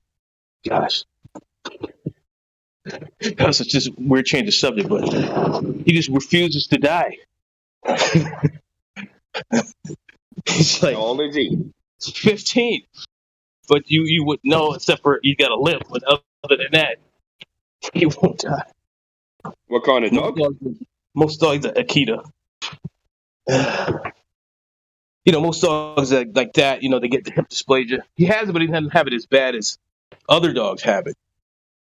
Like if you have a shepherd, they don't live more than like 10 years, right? So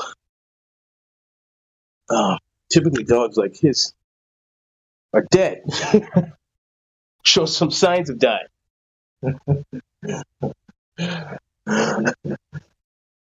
I'd like to get a new dog, you know, but I can't get another dog because he's not dog friendly. He's a dickhead. I don't have to go through the whole training him up to like the new dog. It's annoying.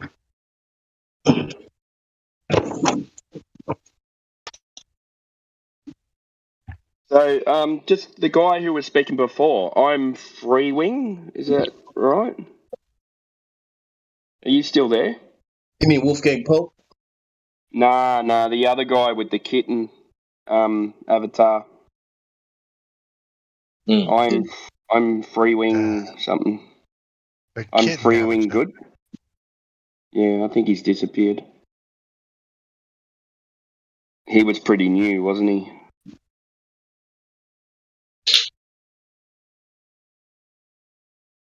I think he was saying 6 months been into it.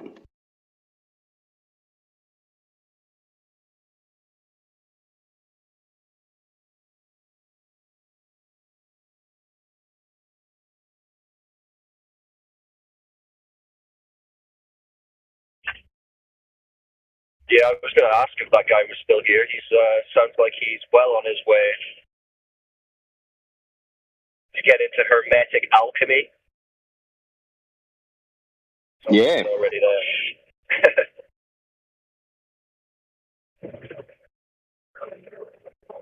there. I just wanted to ask him something because he said the flat Earth theory. So I wanted to ask him how far he'd actually gone into flat Earth. Because, as we all know, it's not a theory. You mean the observations? Yeah, flat Earth observations.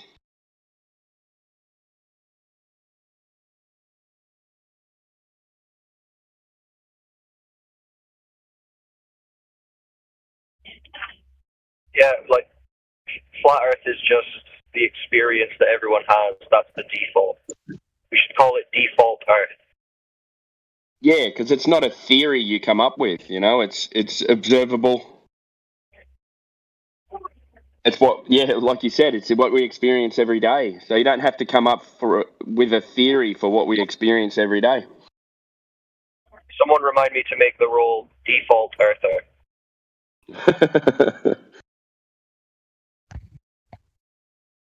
Yeah, it's kind of ironic. He was talking about symbolism, and then he said, flat Earth theory. Yeah, that's what I wanted to ask him about. He's still here. I think he's just got his mic on mute. Maybe he's listening. If you're there, Free Wing Good, just come back. We've got a couple of questions. Matthew's in the house. Matthew learns? Yeah. Oh, what's up, Matthew? Matthew. I don't have the best connection or the best mic, so I was just listening. Not that guy. Oh, okay, no worries. Good to see you anyway, Matthew. Hope you're well. It's not Yeah, I'm doing well. Good to hear from you. Good. I hope you have holidays, but it's not good to see you here. Thanks.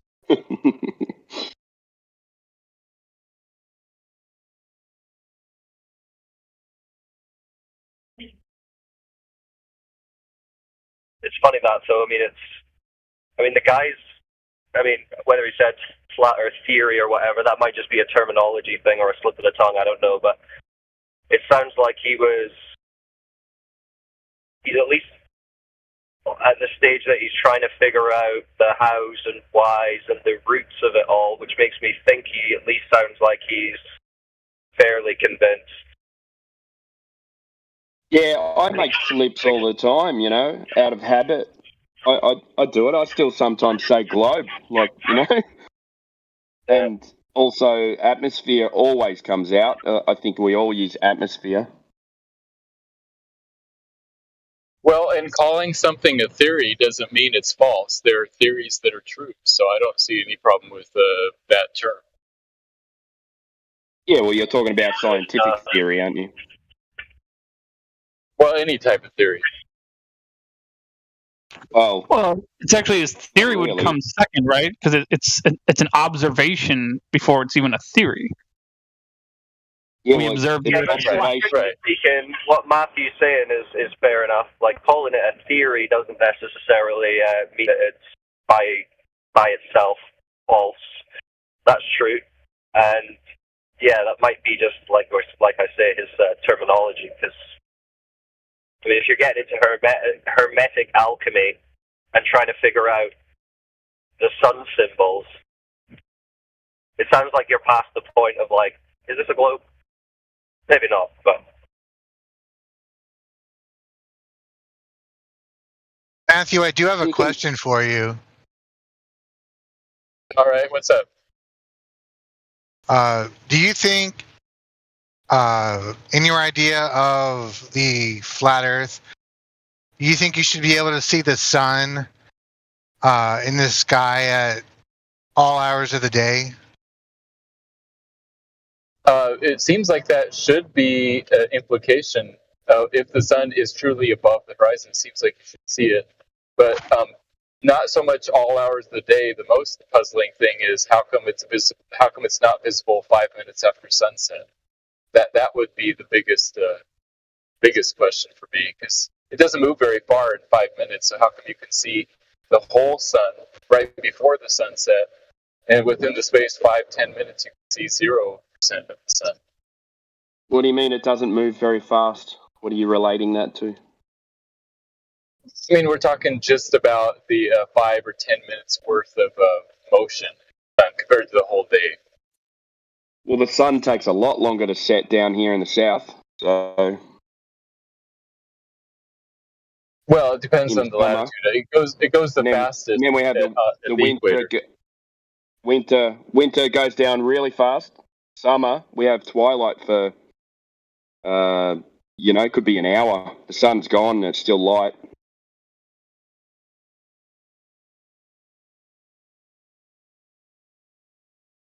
But in the winter, it goes away straight away. Yeah, well, at the equator is where it sets the fastest, like on the equinox, within 5 minutes.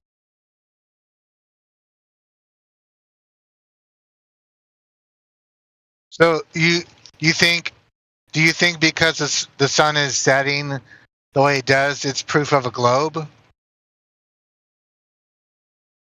No, I wouldn't call that proof of a globe. It's just a problem with the idea that the sun is above the horizon, and then 10 minutes later it's still above the horizon, but there's some reason we can't see it. I haven't found a good explanation of why we can't see it. I just think, Matthew, come on. Eventually, you're going to have to give it up and just admit, okay, I'm a flat earther, whatever.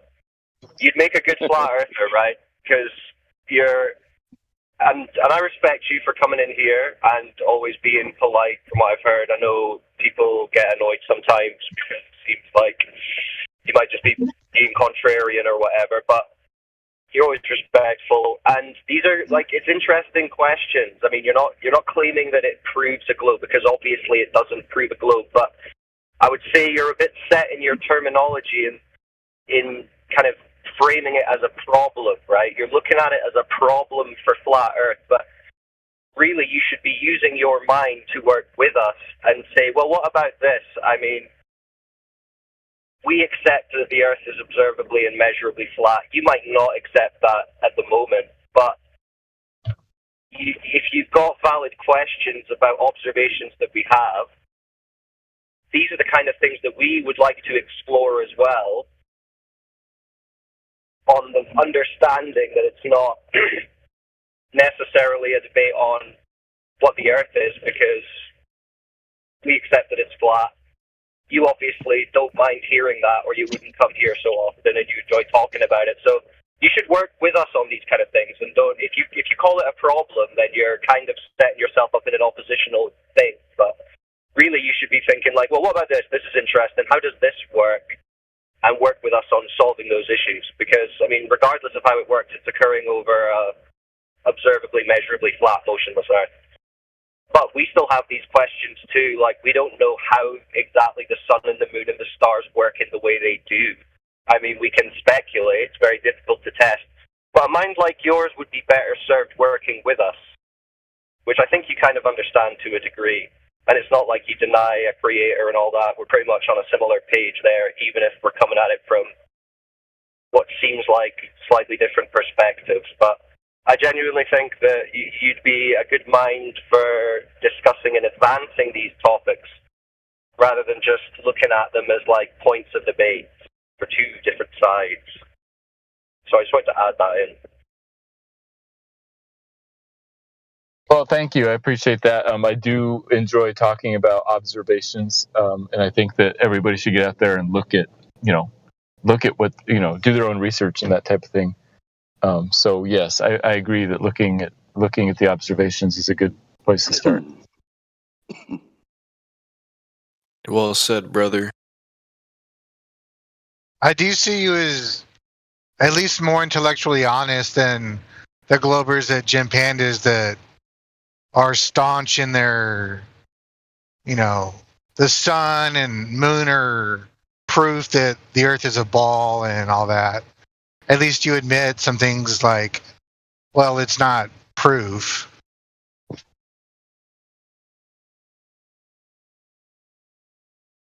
Yeah, it's not proof. In fact, I would say the idea that the sun and the moon appear the same size is because there's a creator.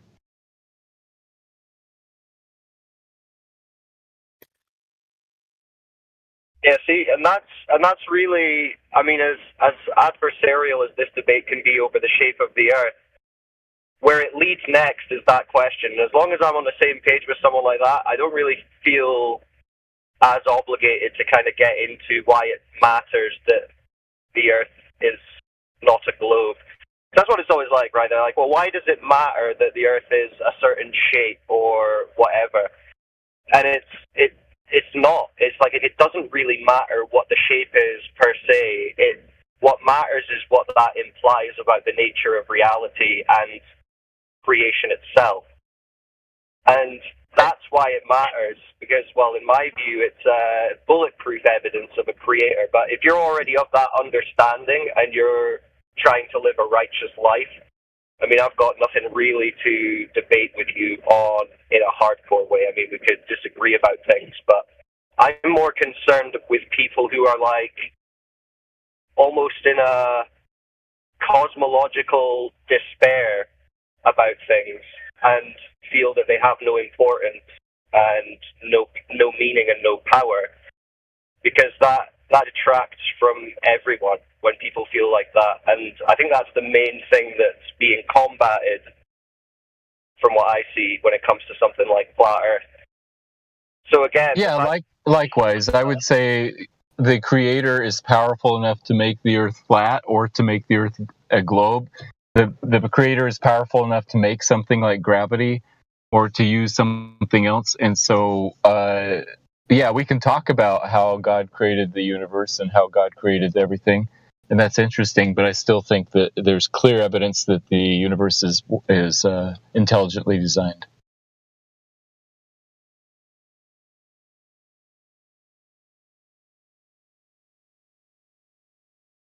Yeah.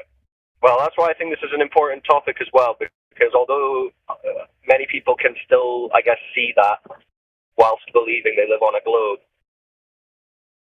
from my perspective and from a lot of people's, that's a big barrier to them seeing that.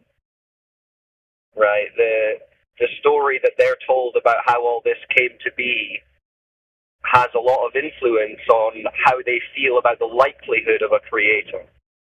And unless they get into the discussion or the debate in a pretty serious way and do some research, they're likely just to sit on that as a default setting and are unlikely to shift or have the chance. I mean, they're being robbed of a chance. Like, if you come from a religious family or something maybe, or if you come from a family or a community that teaches this, I mean, that's an opportunity for them. But, I mean, if you don't, and it's becoming increasingly the case with people, then there's a lot of barriers to seeing that intelligent design. And to me, this is an obvious example of it, and a dynamite proof of it. So, I mean, where you want to go after the nature, as to the nature of that creator and what it means and all that, I mean, that's a different thing. But I still think it should be given a fair shake. And it kind of comes to the point about how it's looked at in the mainstream and in education and what's being taught. Is it fair that it's being taught so one-sidedly? Would it be unfair and preposterous to at least teach both and say both are observably valid according to a model, right? Wouldn't that at least be more intellectually honest? Which I think is an important point as well.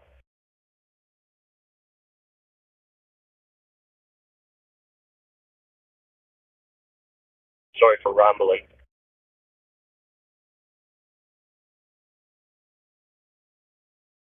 So what do you say, Matthew? Should flat Earth and globe Earth both be taught in school? Should people be allowed to use their own discernment, or encouraged?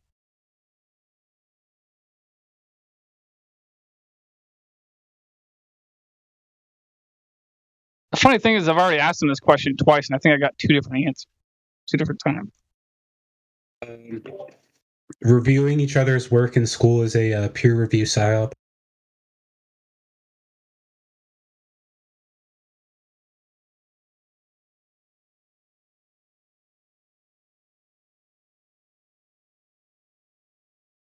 Sunset. Who wanted to know how the sunset works, or do you want like explanation on how one works? I'm confused here.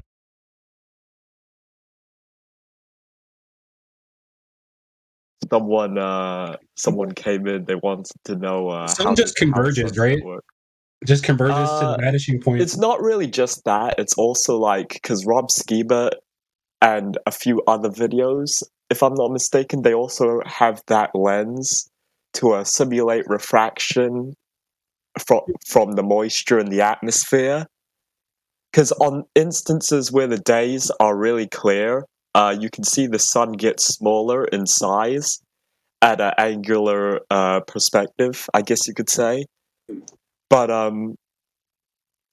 basically, when there's a lot of atmosphere, it magnifies the sun to make it look big at the horizon, and that's why. Interesting.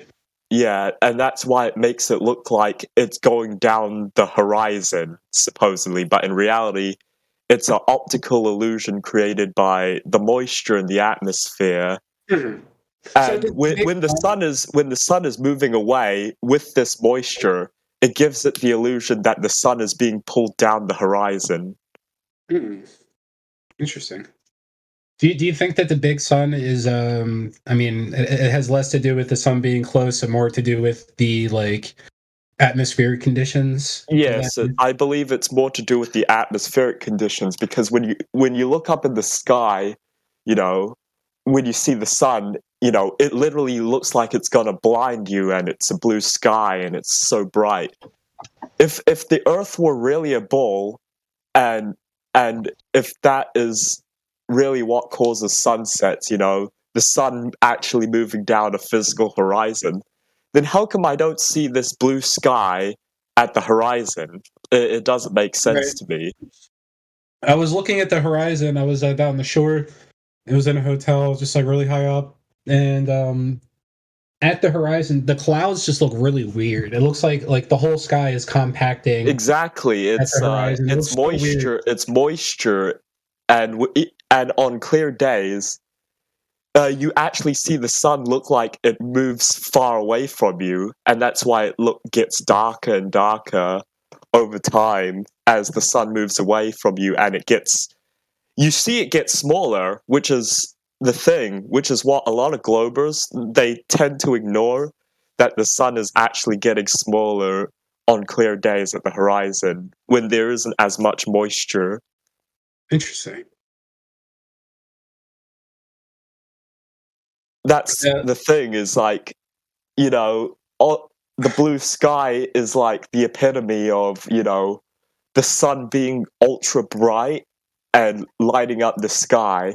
And when it moves away, because of how far away it is, that's why you see all the orange and the red hues and all that, is because it's quite far away.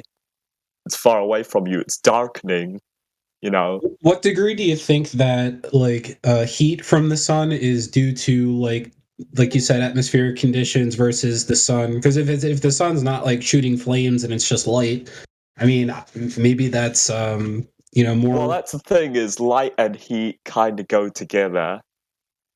Is my perspective of it.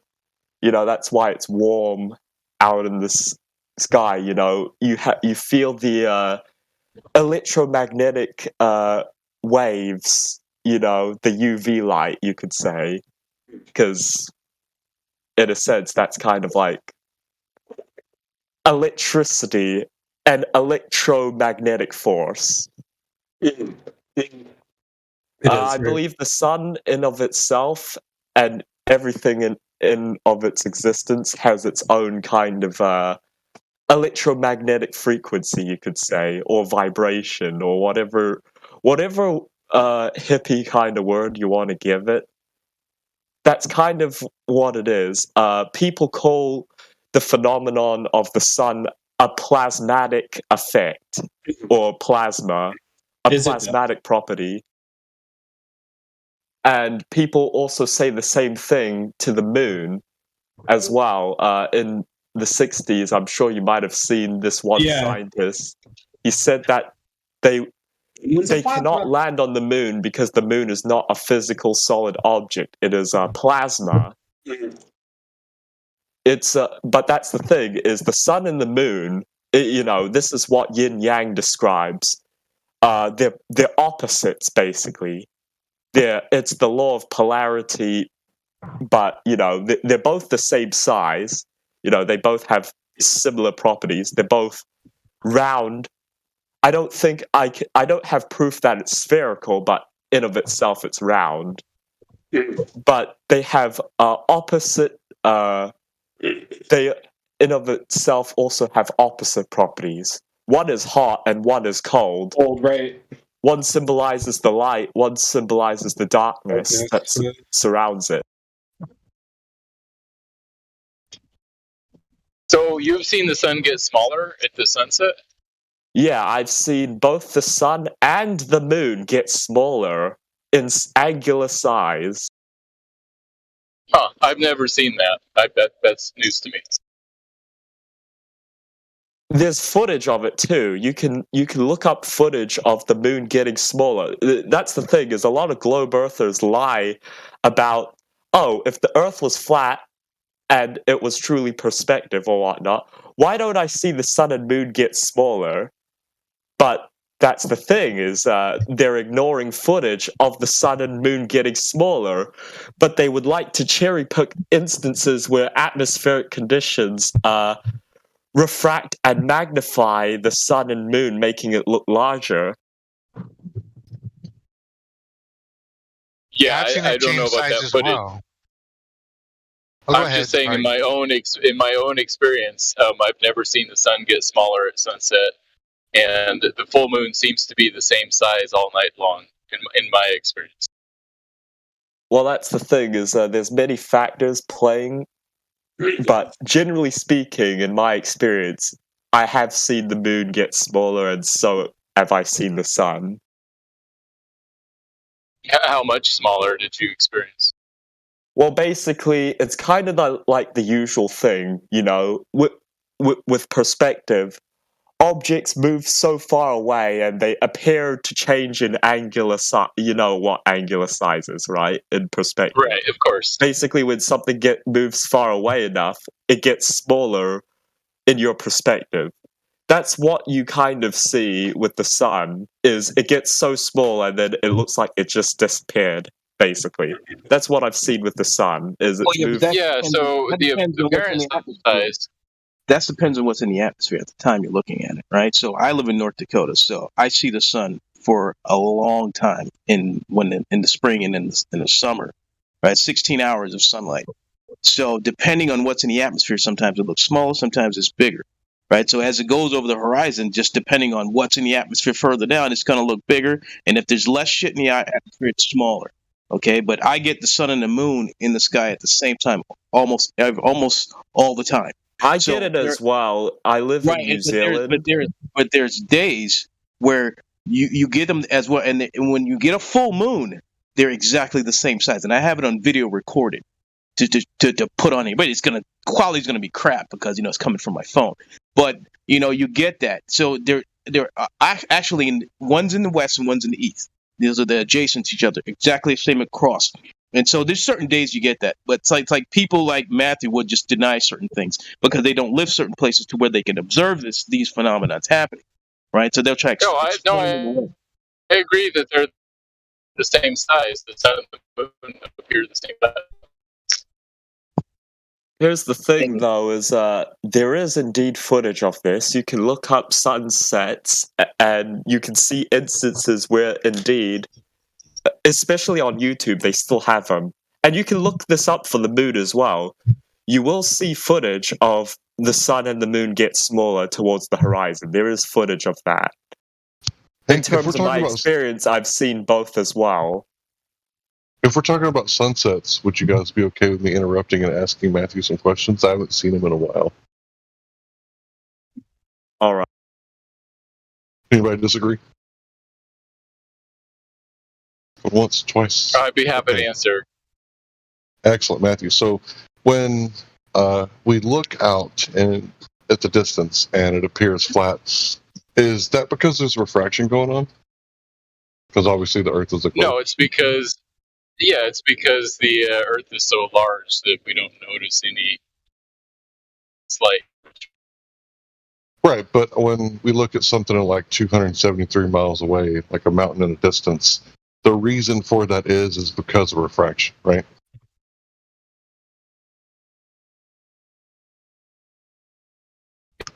Or is there no coverage?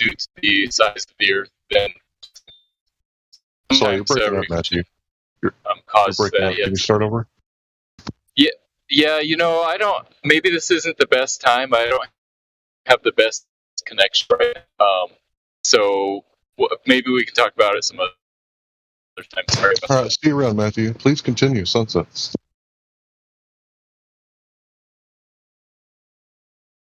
Yeah, I just did not notice where I have good reception. It's also. No worries, Matthew.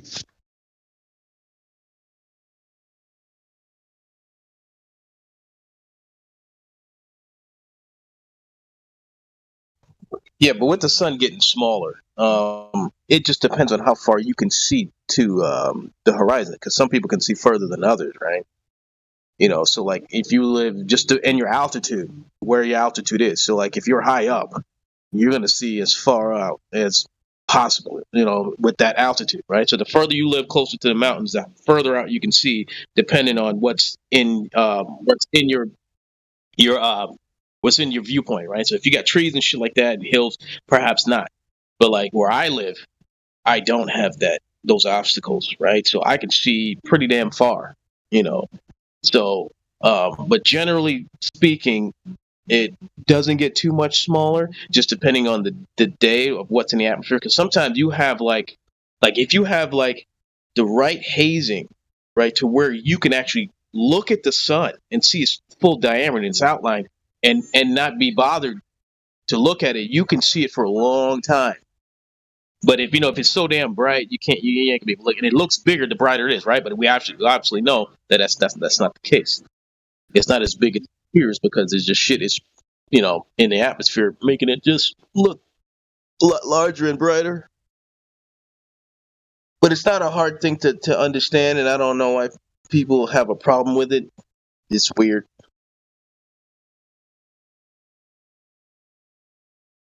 Just so you know, Fraud, it's elevation is when you're on the ground. Altitude is your distance above the ground. Yeah, that's my bad. So I meant to say it. I meant elevation, but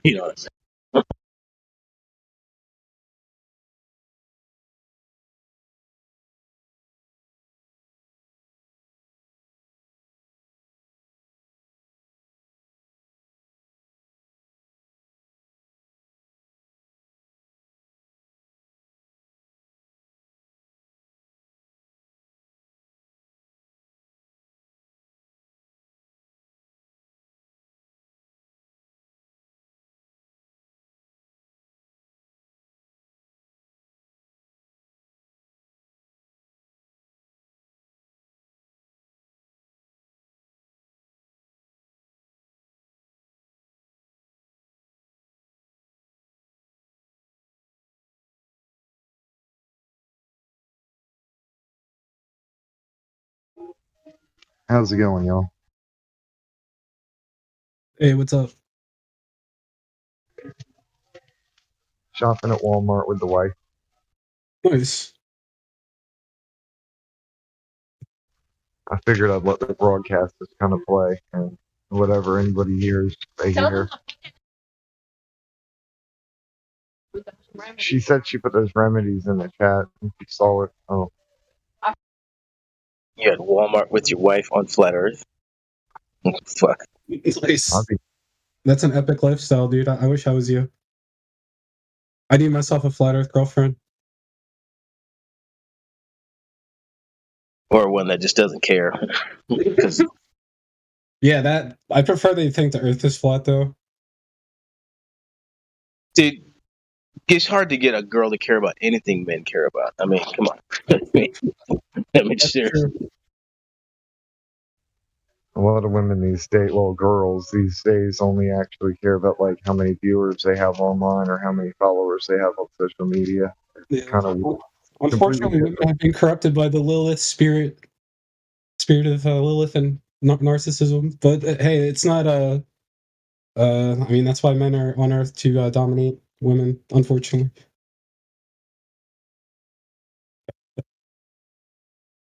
Sorry, guys. Yeah, that's everywhere. People also call it that Jezebel spirit. Why do you think it is that mostly men are talking about flat Earth and all that? Yeah, I thought women were spiritual, man. Like, we have to get more women on the flat Earth. Women don't care about shit, dude. It's sci-fi shit. Chicks don't care about sci-fi. You know, they don't. As a whole, I mean, you might have that 1 out of 20. I mean, come on. Maybe no, it's probably 1 out of 100 that actually is into stuff like this. How many sci-fi chicks you know are girl gamers? I mean, think about it. You know what I'm saying? It's just, about Austin Whitsitt and his flat Earth girlfriend. I wonder how women love astrology. Well, he got fucking lucky as fuck. I hate that dude because he got so lucky. Bro. So pissed. Yo, he's not, dude. I idolize. And then she was smoking hot, and then now he wiped her up. I'm like, dude, you suck. King move, dude. Like, having a flat Earth wife is a king move.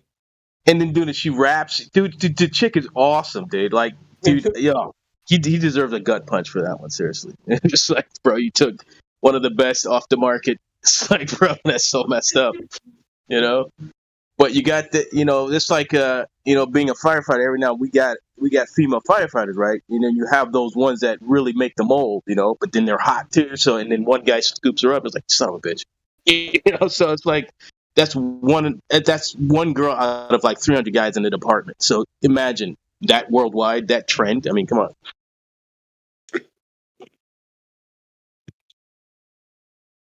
The thing I've noticed is, women tend to be very into space and the universe, and they think that the universe is a substitute for God almost. So that's how they kind of view spirituality. I don't know if you've noticed that. I can't say I've noticed that.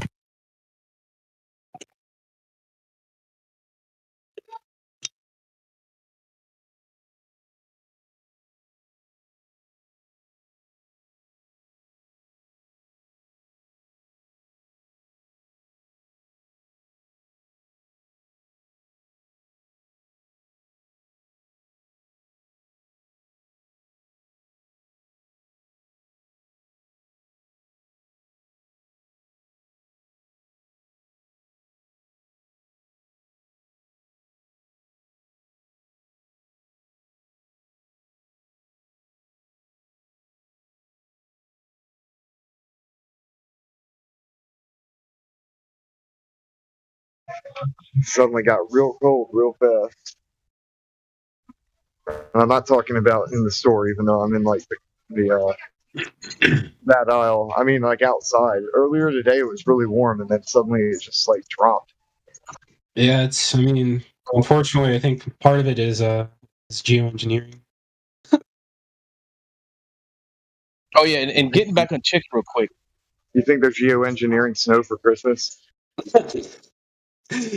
Remember that one year? Actually, it's a couple years when people were trying to melt the snow, and they're like, "Yeah, it's not melting." You know, I don't know if that was true or not, but who knows? You know, apparently in the aerosols they're spraying, it's a variety of different things.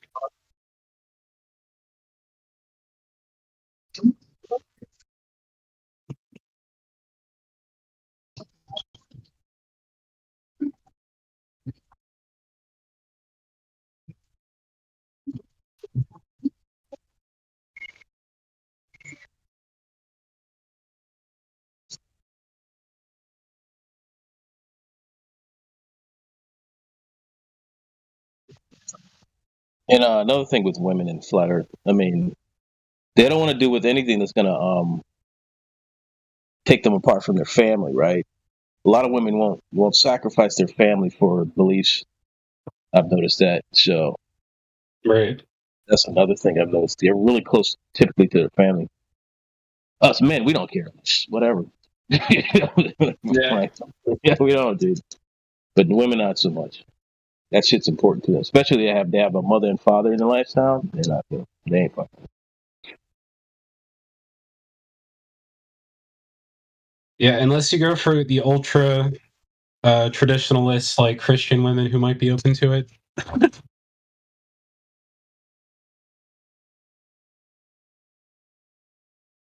What about someone who's just critically thinking? As a woman, you find one. That was my first thing, but I mean, they're out there. Some of them, they're very rare. I know very few, but they are out there. Super, and not quite as rare as you think. I'll give you an example. Just over this last weekend, I was hanging out with my friend Adrian. We went to Trader Joe's, and as we were going to the checkout stand, I was thinking, like, should I tell this chick? You know, should I tell this woman the Earth is flat? I was about to not, just because I was like, I didn't want anyone to be like, angry at me. But it's about 2/3 of the time a positive reaction, 1/3 of the time a negative reaction. But I was doing it just as we were leaving, and her reaction was surprised and delighted. Yeah. And she was an attractive-looking young woman. And my friend and I were talking about, mentioning how cute she was and everything. But we were also talking to each other about how we both really liked her because of her reaction. She was delighted and surprised. I told the Earth is flat. She's like, what? Really? I'm like, yeah, stationary. As I'm like walking away. I think part of it. Understand, some people are at the same time, though. Some people can accept the truth. Some people cannot accept the truth. Some people can. You gotta understand. Yeah, but what you find with women, they're not as combative about it. You know what I'm saying? They'll hear you out, but when it comes down to it, they really don't give a fuck. Is what I'm saying. Like, if they realize it's going to start to change their life, they're like, nah, I don't want anything to do with it. You know what I'm saying? They don't. I mean, but you go up to a dude, what's the first thing to laugh at you and scorn you? You know what I'm saying? But a woman, they're not like you. They might hear you out and they might say, yeah, that's shit makes sense. But when they see it's what the impact it can have on their lives, that's what I've noticed from them. They won't really mess with it. You know what I'm saying? Right. There's some women out there who have always wanted to just talk to a flat earther, and they're not as common as you think because of the psyop that's out there. They make them seem like there's just a bunch of stupid people out there. It's very rare to meet somebody who's open about, believing in the flat earth, I think. And it's very rare for women to come across them. So when they do, like you said, they're surprised, delighted. They probably think, you're not retarded, you're not stupid. You probably sound smart. And, maybe even if they don't believe it, it's just, they met someone who believes in it. So. Well, yeah, but guys, I think you're missing a key factor, a key logical point behind what I'm trying to say here is that I think you might have better luck trying to find a woman who just simply doesn't know already that the Earth is flat, who is mentally mature enough to accept the truth, and then just simply show her that the Earth is flat. And there, you got yourself a flat earther girlfriend. Like, I'm just saying, like, that would be a more like there's just a lot more people out there. Like, you understand, there's a lot more people out there that are willing to accept the truth that the Earth is flat, who just simply have not been told that the Earth is flat. Than there are flat Earth. Than there are the other. To the contrary. I agree with you, man. I work with this chick that's actually pretty cute, and she looked at my social media, so she asked me about it, and I was just like upfront, like you said. And I just gave her a few points, and it was more like she was interested because she didn't know. So it probably depends on how you come off.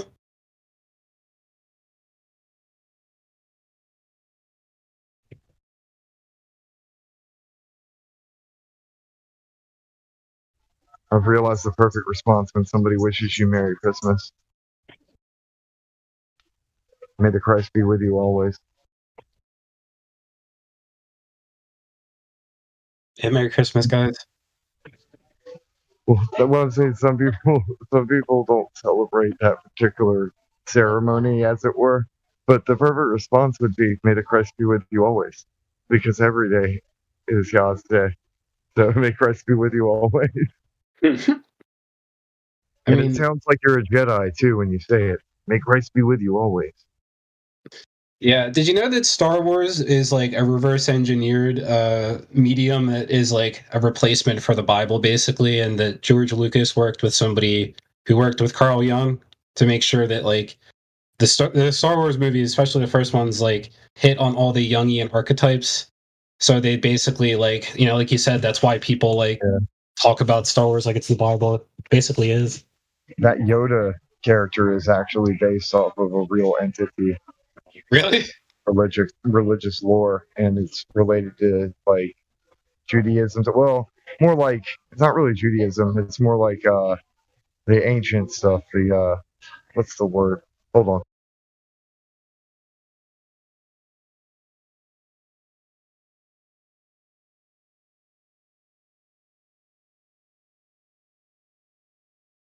The Kabbalistic stuff, yeah. Like, apparently it's based off of that, and like more Talmudic related. I don't know, but yeah, there's a character that's related to that, and it's a green dude with pointy ears. You said it goes into Hebrew Judaism. No, I'm talking. Well, yeah, kind of, but it's more like the Kabbalah type stuff. Like Wow, yeah. Yeah, but the Yoda character is in there. I'll look. I'm not at my computer, but I got. So, like we're talking about occult symbolism and shit. Like Yoda is a symbol, dude. You know. Yeah, Yoda. The same symbol. It's like a wisdom thing.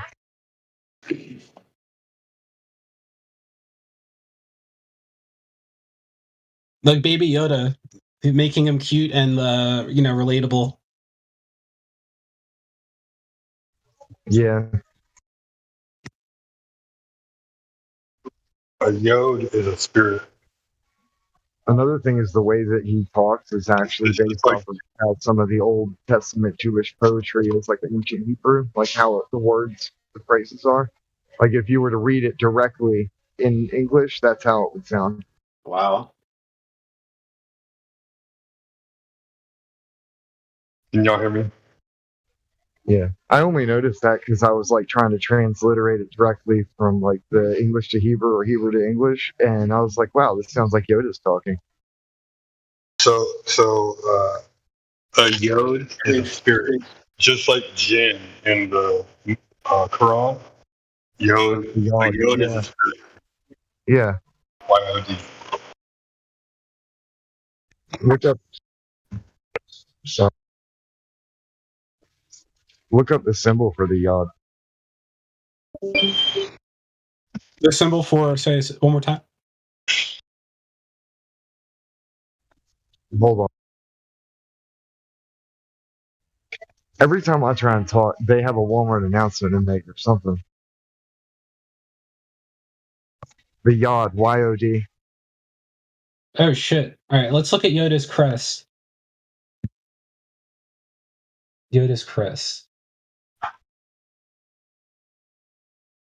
Yeah, I'll let y'all talk about that. I gotta go do something real quick, but I'm listening.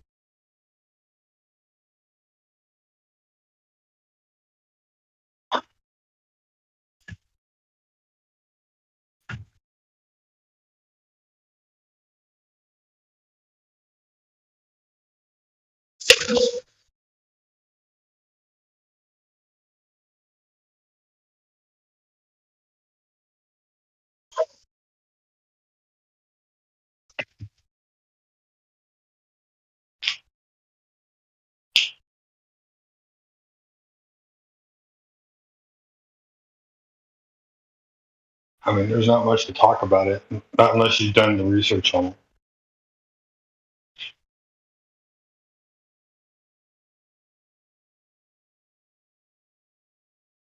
Because otherwise, you're looked at as a filthy non-Christian, and you start looking into the spirits of the world and why they do the things they do. As a Christian, yeah. But even the Bible says to test the spirits. So Yeah, there's a lot of spiritualism in that movie. I mean, it's pretty obvious. Like, it's overt. It's not even trying to hide it. The most interesting like point that I've heard in a while was that the fake excuse me, the fake space narrative like makes heaven abstract instead of physical, and then takes the locality away from God. So it's like, because of this fake space narrative, now we think that hell is down, which could be interpreted differently. We think hell's down, but heaven isn't up, and it's in another dimension or something. Somewhere abstract versus being like God's throne being up and above the waters, which is what the Bible says.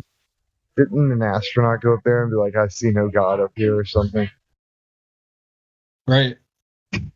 Like, I used to think heaven was at the center of the universe, because that's where all the light is. I used to think it was just another dimension, which I still do. I think that because, I mean, if you're constantly surrounded by angelic beings, then obviously they're not the same dimension. I mean, it's just not going to be. It's an impossibility for them to have a guardian angel and you not be able to see them, because obviously they're outside of your view. You know, so that's because we are sinful and carnal, blah blah blah. So that's why we can't see them. You know what I'm saying? Because we are impure. And if they were to show light spectrum, right, if they were to show themselves, we would fall as the people, because their glory, the brightness of the glory, would just push out the darkness within us, and we would be able to stand in the light. Maybe, I don't know. Like we're light ourselves. It's in the Bible. Well, we're fallen beings. You know what I'm saying? So it's not the same. We're not. I'm not fallen. Yeah, you are. I was born here, brother. I'm not fallen. I was created in the womb, and I was born here.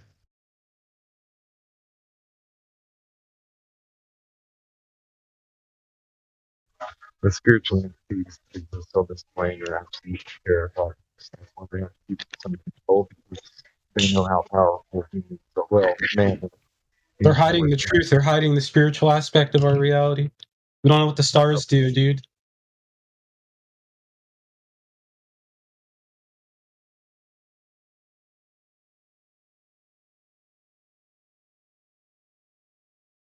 Yeah, that's if they can convince people that they're just kind of an animated rock and nothing matters after they die, they turn into dust and go into blackness, then they've got them.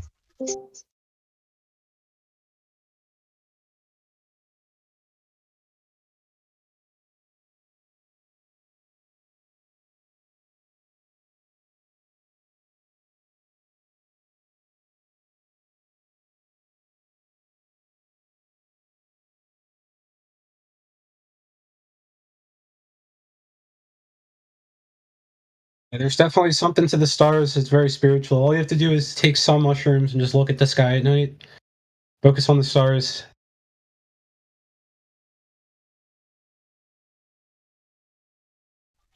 That's how Abraham learned a lot of stuff. Like, that's how they communicated with the stars.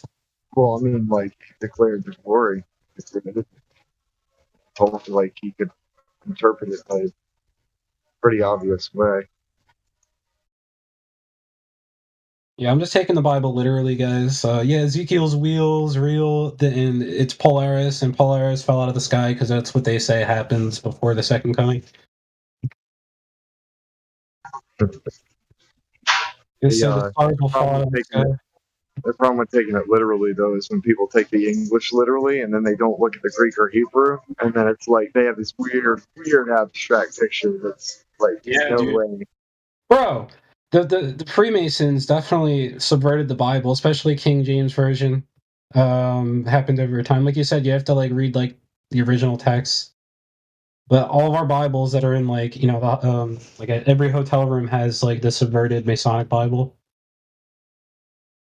where they added Lucifer to the Bible and like changed some things to represent different things. It gets like what? Like they can find a way to treat the life on the point of love God, love the neighbor himself, but then it hides everything else. A lot of the verses are like nuanced to support the Masonic idea of God, and some passages change completely. Some things I can't say because. Can you give some specific examples?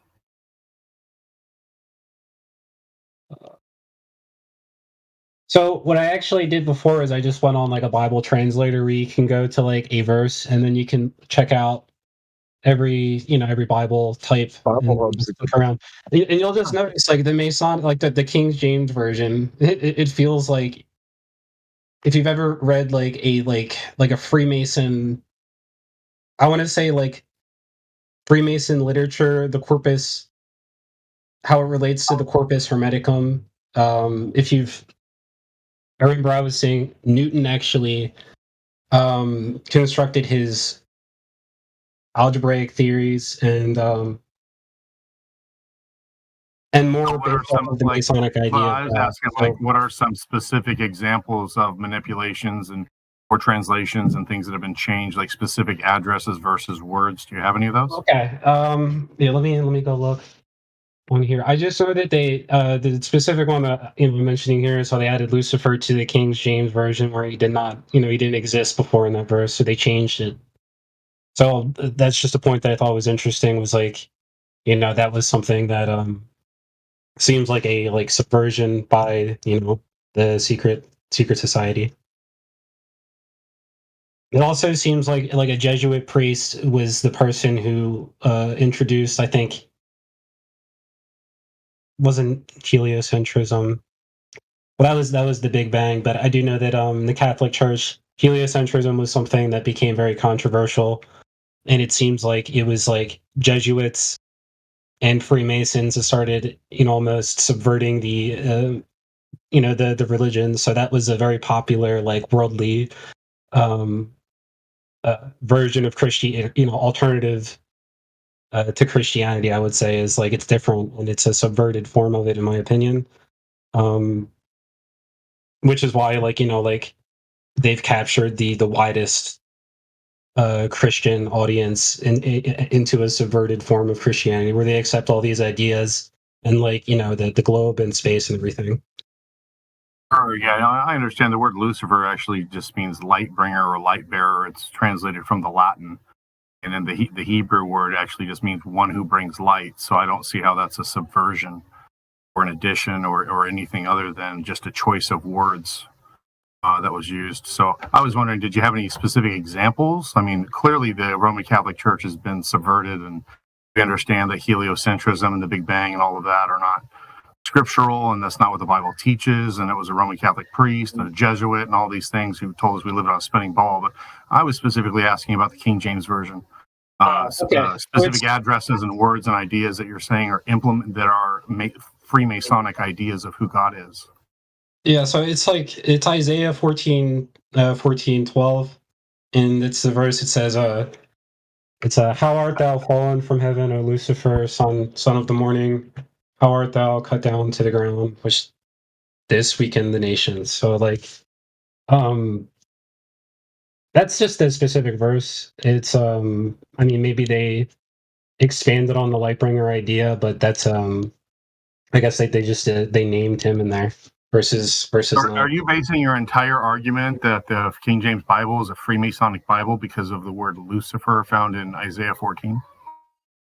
No.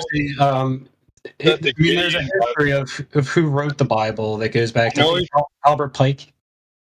I know he said the King James version, but he was talking about the Gideon's Bible. Yeah, I'm just implying it's a converted Bible. What was that, brother? I'm feeling good. What was that?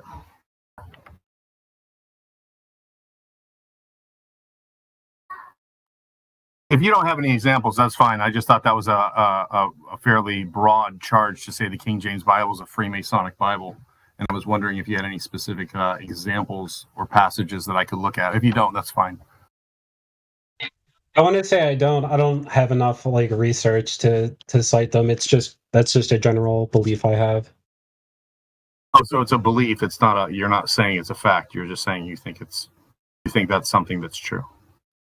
Well, I think it's true because there's a history of that version of the Bible and who actually wrote it and the intentions upon that they had upon writing them, and it goes back to I think Albert Pike and So basically, the Bible tells you to believe in Jesus. So what that's the ultimate goal of the whole Bible. So that's wrong then.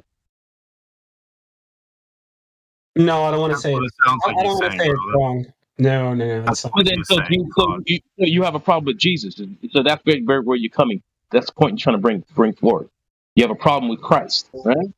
The problem's not with Christ. The problem's with the other deceptions. That's why I said There before, is no like, other. they'll point you to loving The God and loving your ultimate. neighbor yourself and That's No, the salvation, opposite. but That's the then it opposite of my hides the argument. other that's how things. you are saved. You are saved by believing in Christ Jesus. That is how you are saved because He gave His life for us. That is the premise of the Bible. If you cannot accept it, then Absolutely. you don't. Then I don't know where you're coming from. Okay, So I let me mean, let me explain my point. Let me just explain my point. You're right, but that's not my intention. Yes, I believe in the Bible. However, I'm more, I would rather believe like the original text, not the like newer version. Stop! I say when people do that crap. That's such a stupid cop out. You It think is. Do you speak Greek? You think God would allow His word to be perverted by human beings? That's essentially what you're saying. Yes, This is the that's what the silliest thing Bible I've ever. says. Hate this. If it were possible, even the elect would be deceived. Guys, I think we need to move this to another room. But Yeah, I'm but I done mean, I talking about understand because that. He's this is right. not This a isn't place for to this be. room. Yeah, This is they're not for right. this This room, is guys. not If we for want this to chat room, about this, we so should go. I'm That done with it. everybody brings up with this silliness, with the Bible's written by man, can't believe it. It's just so retarded. That's not my That's like argument. That's not my. it's I'm not saying even the newer credible. versions Yeah, fraud. are It's for converted. another room. Fraud. I know, Yeah, but I'm we just can go into another room, guys. But if you're going to say that you only believe the original versions and don't speak Greek and Hebrew, that's a foolish thing to say. So let's end this conversation here. We can go down to the Bible VC or whatever you guys want to continue it. It's This like room those is are the only about people going to be saved that believe in this the room's original about text. flat Earth and That's it. objective evidence. This room's about objective reality, guys.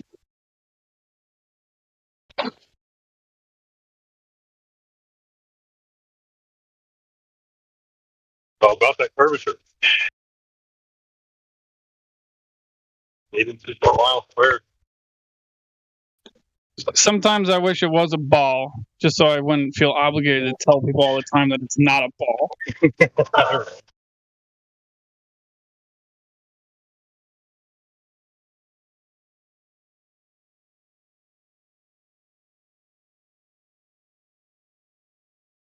Who's a ball believer? I play basketball. I play baseball too.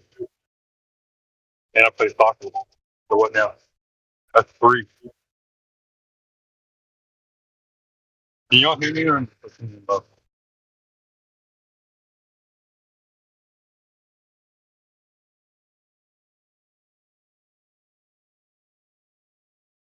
Hello, hello.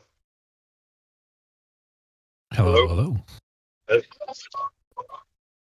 I believe the Earth's a ball because my professor told me so. Oh, shut it down. Shut it down. We're done.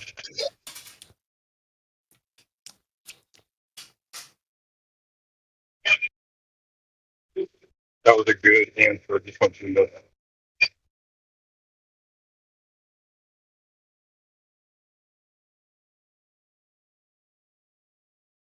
We should all go down and get our juice because this bug is bad. We should believe the Earth is a spinny ball. We should go into Flat Earth Discord servers and make fools of ourselves, all because our professor told us so. Should I? I like Kool-Aid. Can I drink Kool-Aid? Yes, we got the best Kool-Aid. It's got a little cyanide laced in it. It makes for a very good time. You only need it once.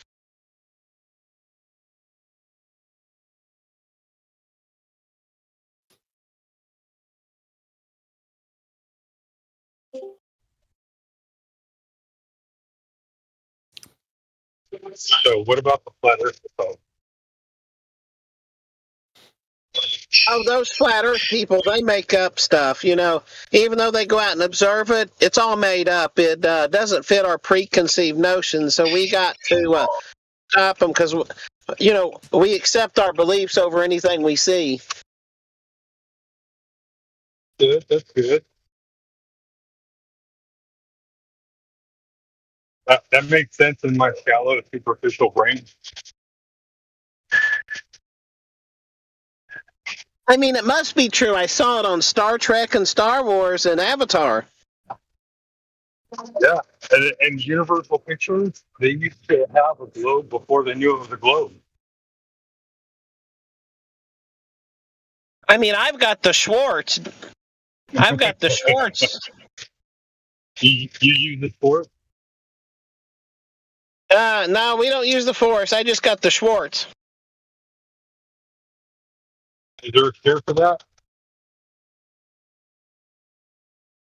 You have to watch Spaceballs to get the cure for that. Oh. Okay. Does it talk about the vacuum of space? Say that again? Does it talk about the vacuum of space?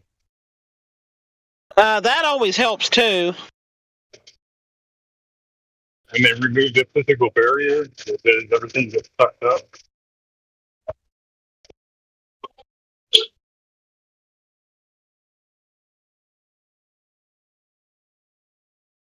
Mic check. Mic check. 1, 2. 2, 3, 4. Mic check. We can hear you. We can hear you. You can hear me? I can hear you. I hear you. You might want to boost power. Yeah, I boosted to the max. So Change your satellite. I'm driving. Hold Change on, your let me hug a satellite. I'll be right back. Go hug a satellite. Hug a satellite. Yep.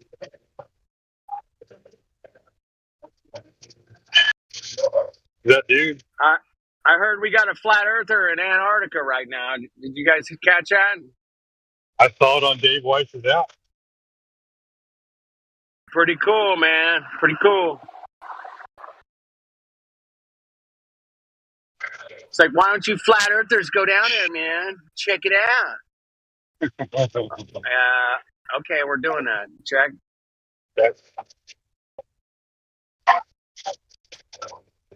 Who was doing that voice talking to you, Gizbo? That was.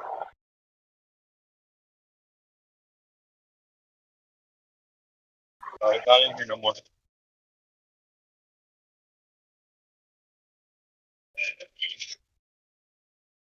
My southern gentleman? You talking about him? Yeah, who was What that? are you talking about? He was after. He was in between Johannes and I'm feeling Kiwi. But. Yeah, I didn't hear no more. I've heard him around. I don't think I've ever talked to him, but he's been around a minute. Oh, was that Texas Bear? Nope.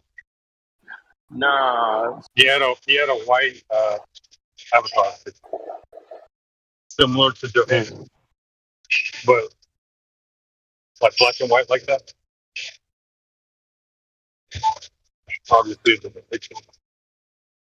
I got to say, one thing that gets me sometimes, is this guy. So I'm feeling good.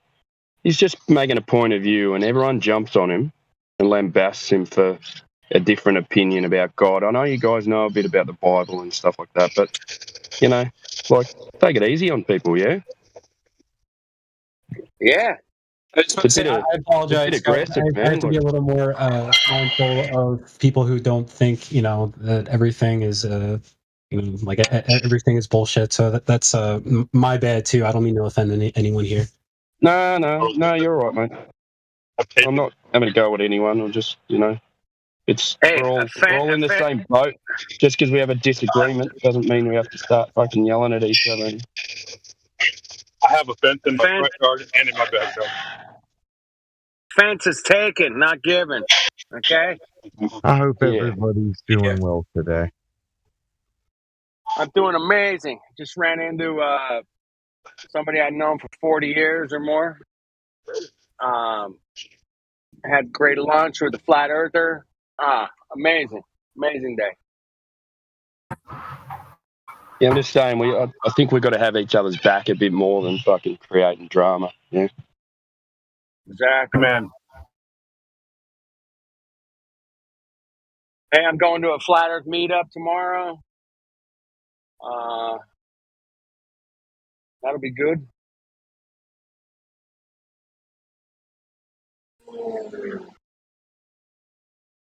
Happy winter Where's the solstice, meetup at? everybody.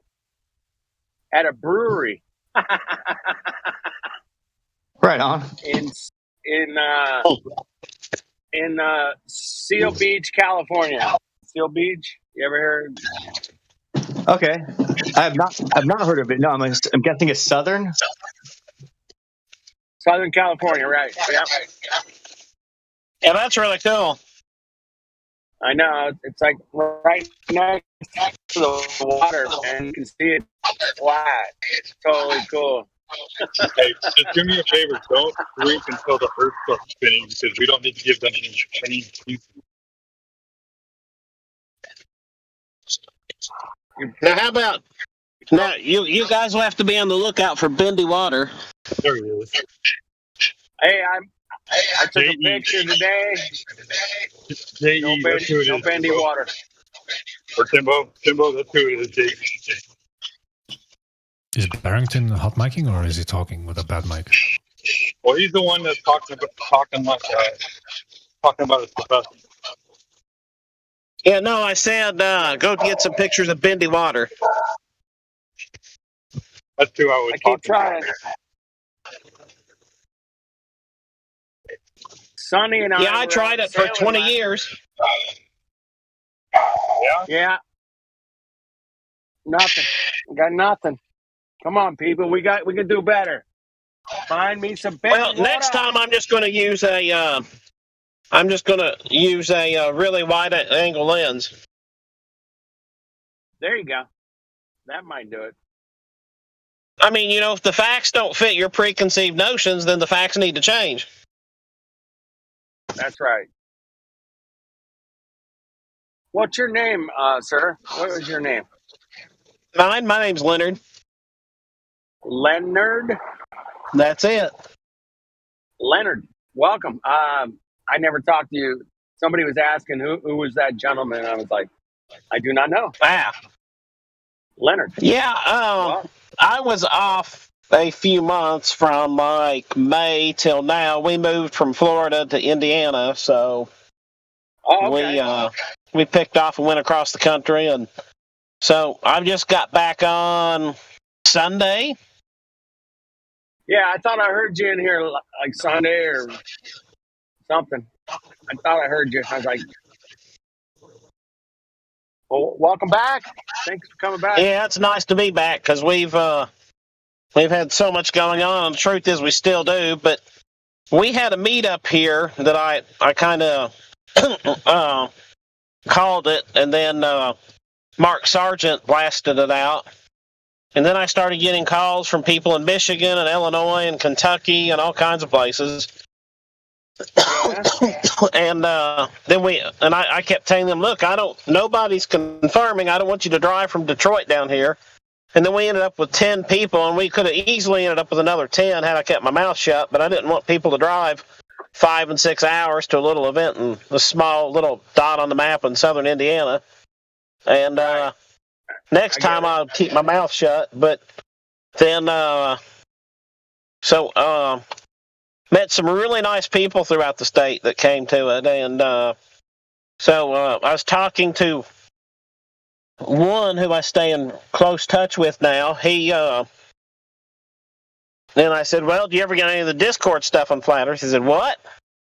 He said, I've been using Discord for 10 years or whatever and didn't know there was anything on there. So I got him on, and it's been kind of the shot in the arm. I'm like, well, now I'm back. Excellent. Yeah, I try to get people to come on here from both sides, Flat Earth or Globe, whatever, man. Yeah. Bring it. Come on down. Price is right. If you don't like Flat Earth, man, you get your money back. 100% guarantee. That's right. We'll give you all the money that you will give your admission fee back, plus we'll double it. There you go. How do you beat that deal? Come on. And for the most part, it seems like we do get some decent globing here. Even the guy that was on earlier, it was good to listen to him.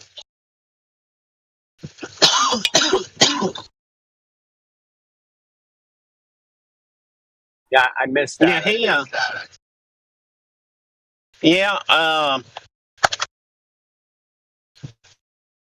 was he had his typical newbie Glober kind of things. He was on for about an hour, but yet he listened pretty well.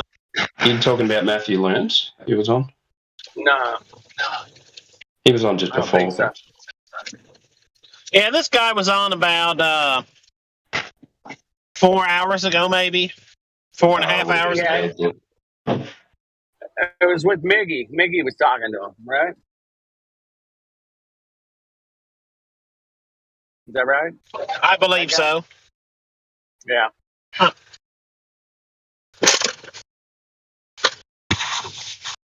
Yeah, but it's always fun to watch them go from they're going to come in and tell us how cows eat cabbage, and then you hear the uh-oh moment in them. Was that the guy that was jumping from branch to branch? Absolutely. That guy. Yeah. So, oh no, we got to get off this branch. Yeah, I call that the whack-a-mole fallacy. That'll work. Did you ever play whack-a-mole at the county fair? It's been a while. Yeah, I played it. Yep. Yeah, but that's exactly what I think of that as, is they don't know what to say, so their brain just starts going into whack-a-mole mode. Yeah, I was saying it the other night, last night maybe, I don't know, but I was talking about the psychology of what we do around here is, any psychology professor would be like, yeah, we got to study this shit right here. This is good. Oh, no doubt about it. Especially philosophers and logisticians should definitely. Yeah. Statisticians, logisticians. Yeah. Come on and down. It's really interesting because I'll never forget a professor I had in college, an economics professor, who told me, well, he told all of us in a class, he said that his model in life is that he never accepts any paradigm or any kind of real model. He said, if you want to talk about one thing of something, he'll talk about one thing of it.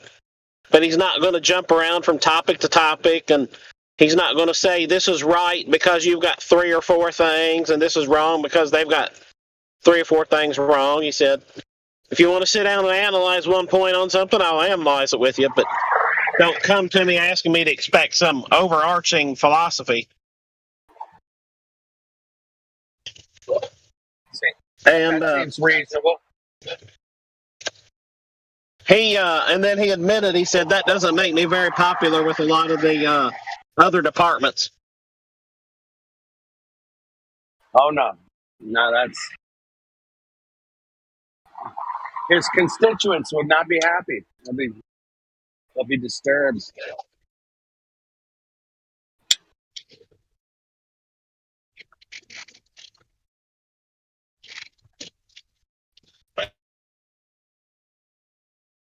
But yeah, they'll come in and they don't know anything about the globe. But if I check somebody in and VC check in, and I always ask them you got to know the globe, man. I don't want to send you down there to the live stream unless you know the globe, man. You got to know rooms and tell us these things on just blind allegiance and blind faith, and not that they've actually studied any of the primary sources.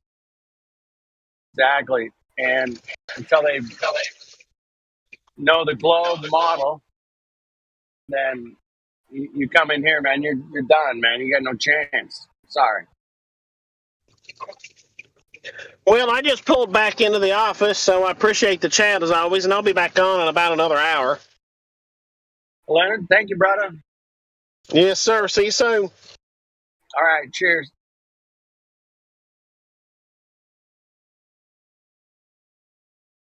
Boy, that boy's got a southern accent, huh? I love that.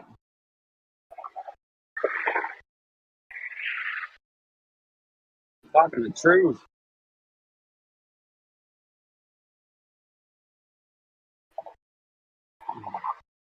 I can't remember. I don't know if he was an engineer or something like that, man. He's a highly educated man. I can't remember. He's got a degree in something.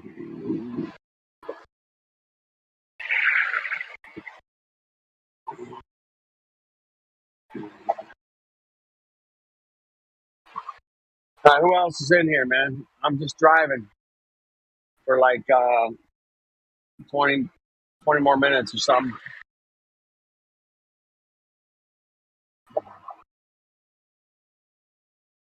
A lot of holiday traffic out here, man. A lot of people going shopping. Yep.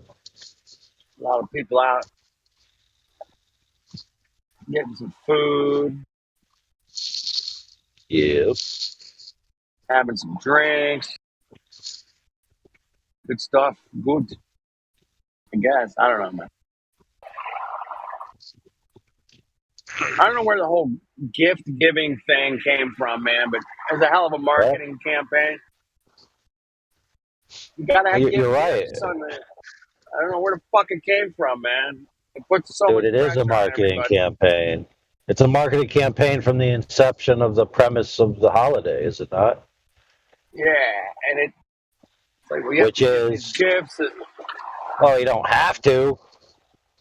Right, but the pressure's there for you to do that, you know, like, oh fuck, I gotta get my mom something. Fuck, you know, you're like, you know, you can't just show up at her house, you know, with nothing. Usually, I'll bring some wine or something sensible at least. Bring you some stupid ass knick-knack shit. No, that's not gonna work. Yeah. Food, drink, whatever. But yeah, it's a lot of pressure, man, to try to get through this marketing nightmare called Christmas. It's crazy. Well, the thing is, the more ingenious your gift is, the less money you have to spend on it. That's true.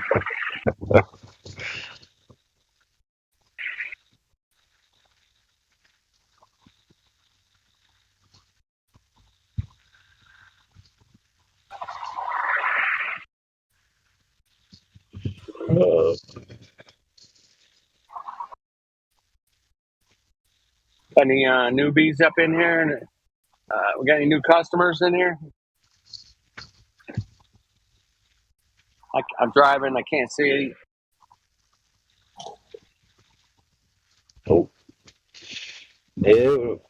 We got some guy called Airplane. Who knows if he's new? Looks like a picture of the Georgia Guidestones or the Twin Towers. Could be either. Well, they both went. They both fell down when boom boom.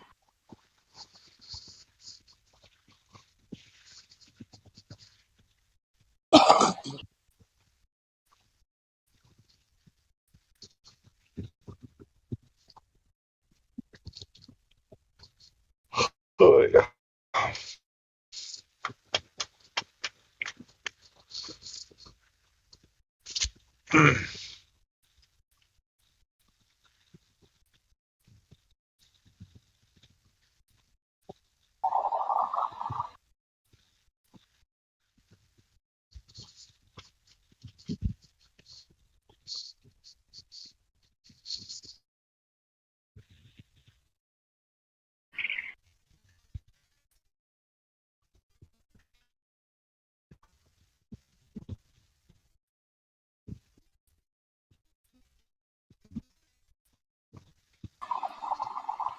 My favorite masked position is when somebody puts it under their chin. I find that hilarious. I've seen them put it over their head, but the chin thing, man, that's very popular. You should tell him, So, yo, did you cut yourself shaving? you cut yourself. I get it, man. Yeah, it hurts, huh? Yeah. That's a good one. You cut yourself shaving. Ah.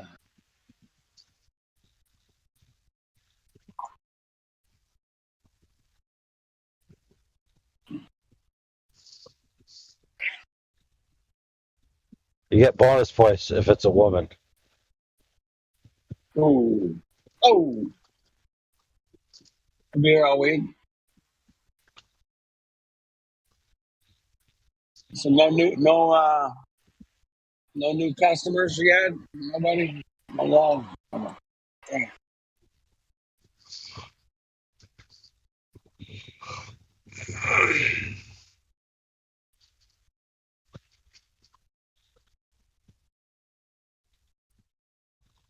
Well, I'm super interested to see what this friend of Tracy's, flat earther down there in Antarctica right now for Antarctic summer.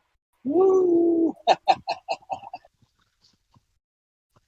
Summertime in Antarctica. It should be pretty sweet. Oh.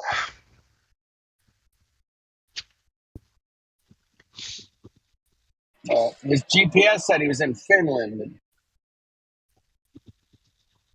Uh-oh.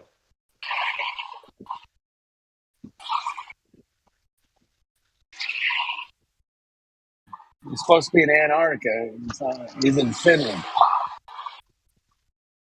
Well. I don't want to speculate too much.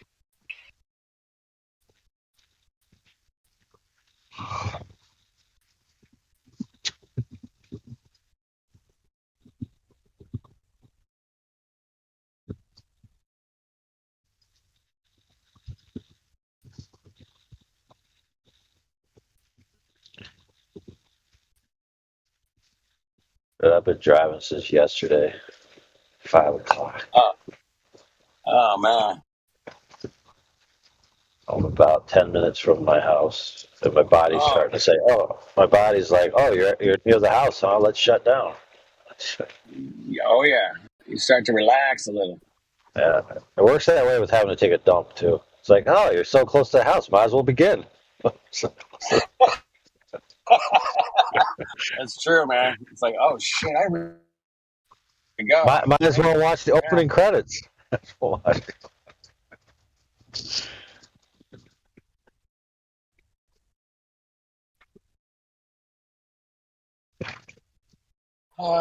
like a Friday, man.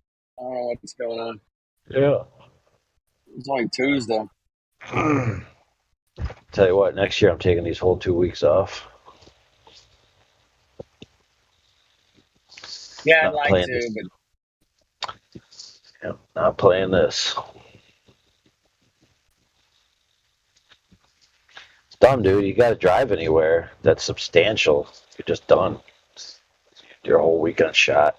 Your whole week shot. Because you spent all your free time driving.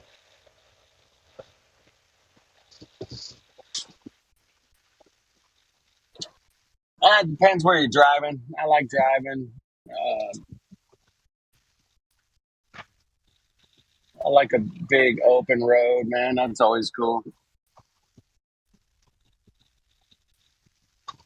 But if you're just trying to haul ass from point A to point B, it kind of sucks.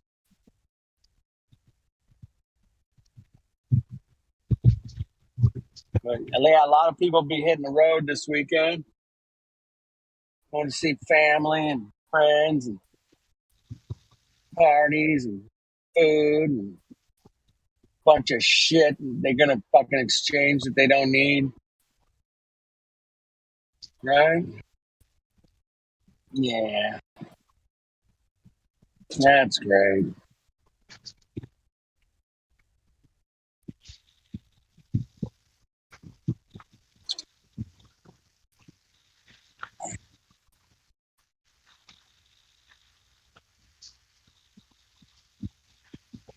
Oh man. Yeah, we have a consumption problem here in America. There's more storage units in America than I can imagine. I mean, they're just full of crap and Mickey Mouse knick-knack shit, fucking boxes of shit. It's just like, consumerism sucks, man.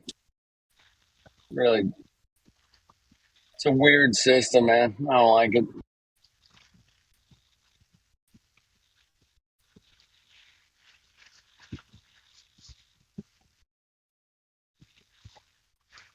Got to be a better way.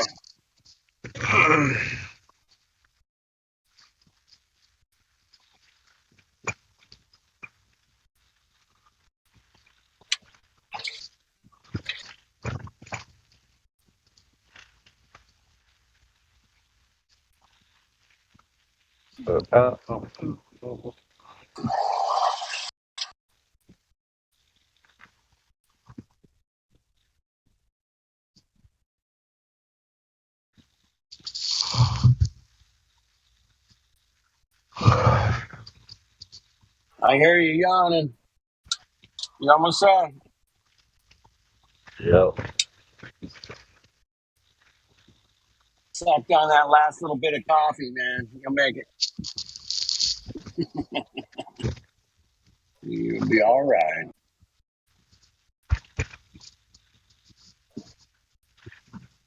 Has anybody seen Jin from Japan? Anybody? Haven't seen him in a while. Seen him this week. All right.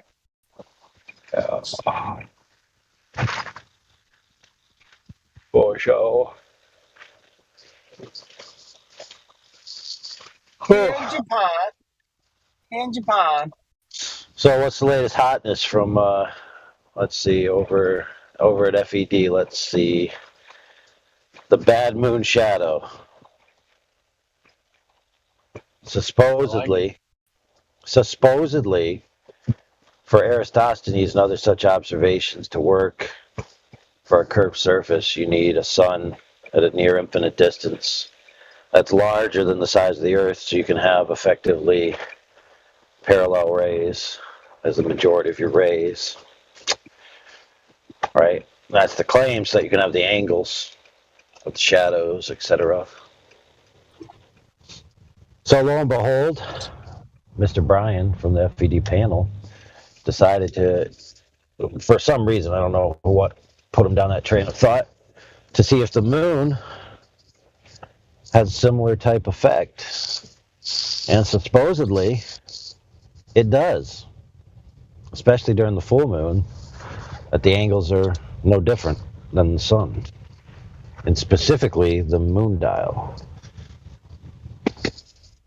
Now, if it's the case that the angles are the same, and they claim in one instance that the object in question that's producing the light must be much, much larger than the Earth and a much, much greater distance away, then by implication, it would mean that they're wrong about the size of the moon, or they're wrong about the size of the sun. Either one, because if you're getting the same angles from a body which is supposed to be, according to them, in order to produce such angles, very, very far away and very, very bigger than the Earth. So if that's the case, that those angles are the same, then that's highly problematic for their claims, is it not? Extremely problematic. Now the guys over there are waiting for a rebuttal or for scrutiny. So I'm sure that there's people who are involved in those fields that are well aware of those claims and the implications. Wouldn't mind, throwing their 2 cents in the ring. Yeah, we'll see if they come back with something. I'll be curious. Well, see, the thing is there's 3 logical contingencies that must be met for these conclusions to follow on their side. And depending on which way they argue, they have to abandon one or the other. Yeah. Right? So if you go this way, you have to abandon this one. If you go that way, you have to abandon that one. If you go the other way, you have to abandon the third one. what kind of paradox do they call that? A you're You're screwed fucked paradox. paradox. Yeah. Yeah. I think we have a few of those laying around in the basement. Let's just throw him a bone and give him space refraction. Yeah. We'll throw you a bone. No problem.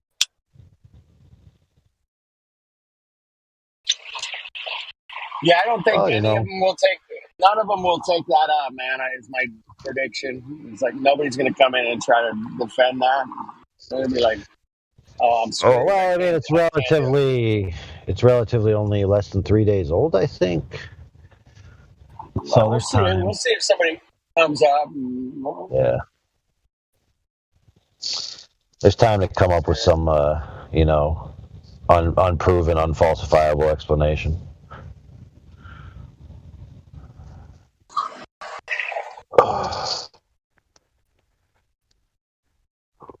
Yeah. I'm still waiting for that gas pressure without a container in. Man. I'm waiting for that one. Dude, I'm still waiting for that container pressure without gas. There you go. I'm still waiting for how high do you have to be off the surface of the Earth to see the Earth curve in your field of view.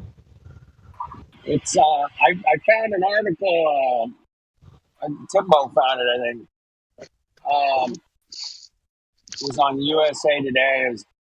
Professor said you have to be 1% of the Earth's diameter above it. Yeah, sure. To see it.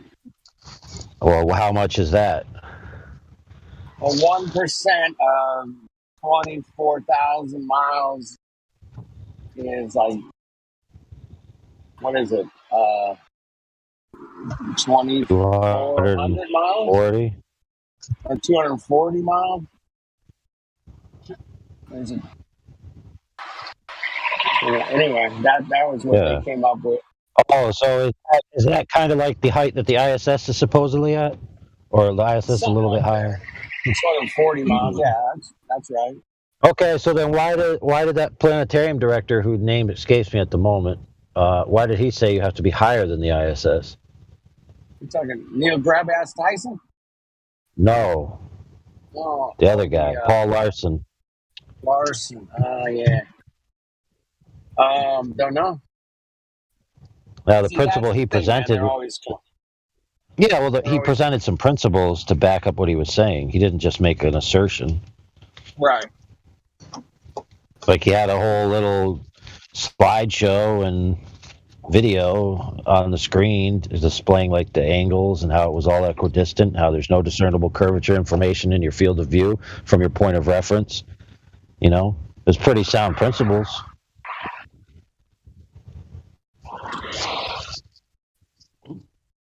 That's my point, bro, that I'm trying to tell you. It's like you're never going to get a straight answer. It's like who's going to answer the question? Like, if you say anything less than greater than 240, right? Which is what this other guy said. You know how many people say you could see it at 35,000? Other people say you could see it at 150 feet. So what's the right answer? There is no. Yeah. How many licks does it take to get to the center of the height that you have to be to get off to see the curvature? I think it's 3 legs. Yeah, 3 licks on LSD. That's how high you have to be. That's all. Maybe. Yeah. 3 what are those Tootsie Pops? 3 Tootsie Pops away. I like my joke. How high do you have to be to see the curve? A, chronic. B, cocaine. D, LSD. C, Sour Patch Kids. D, all of the above. That's a hell of a party if it's all of the above, man. Oh man, dude, it's so ridiculous that we're chuckling about this, right? Yeah, dude. I mean, I haven't seen a coherent answer that's more rationally explained than Paul Larson's answer. I can't remember his miles he said, but I want to say off the top of my head it was around in the 700 miles.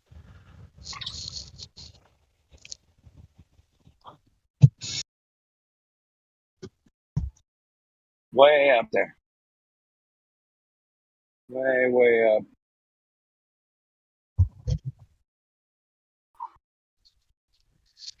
No, it's the whole reason Neil deGrasse Tyson had to comment, right? Why? Well, it's because people see a curved image, right? And they just go, "Oh, it's the curve of the Earth. It's the curve of the Earth." You don't see. Exactly, brothers. That was just a little bait for our honored guest. Hopefully he'll come up with a rebuttal to the bad moon shadow. Or maybe the height you have to be up the Earth to see it, the curvature. That'd be great. Or maybe a formal apology to the community for his accusations of moral inturpitude. We will accept your apologies. No problem.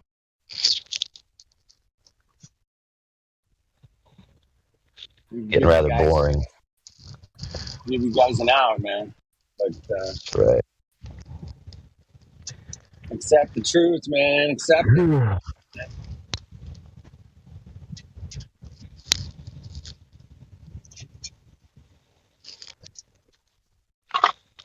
The truth ain't a spoof. Quit being aloof.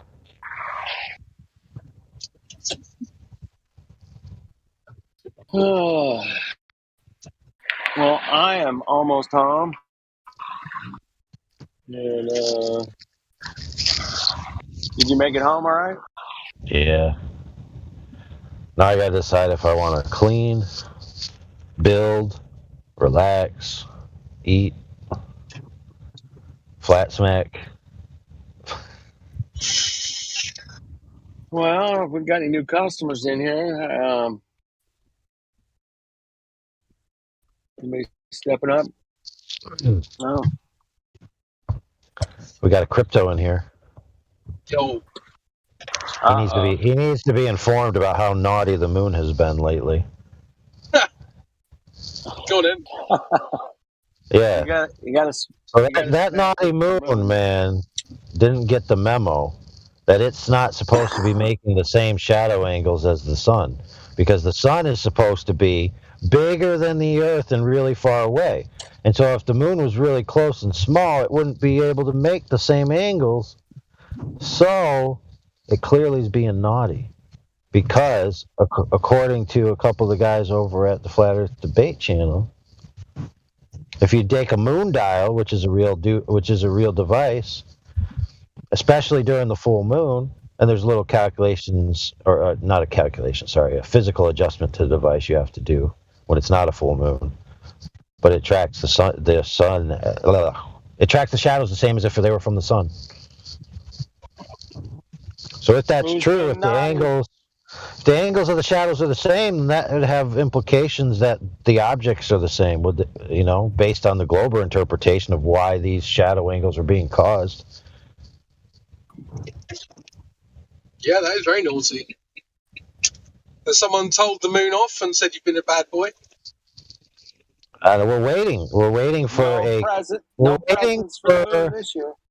Yes, we're waiting for a cosmologist or an astronomer or an astrophysicist to spank the moon for being so naughty. Yeah, good. What will an admin do? Like, get me.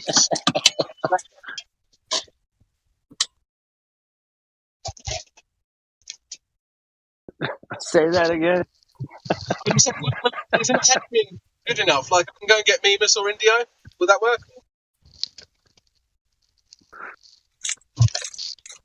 I don't know, dude. I don't know. You sound pretty high, man.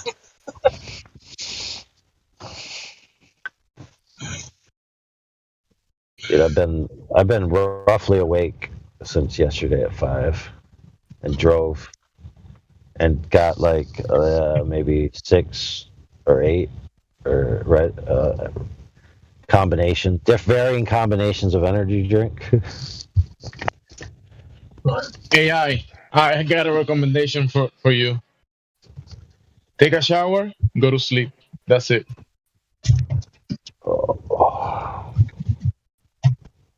If you're hungry, get some food, but definitely go to sleep, bro.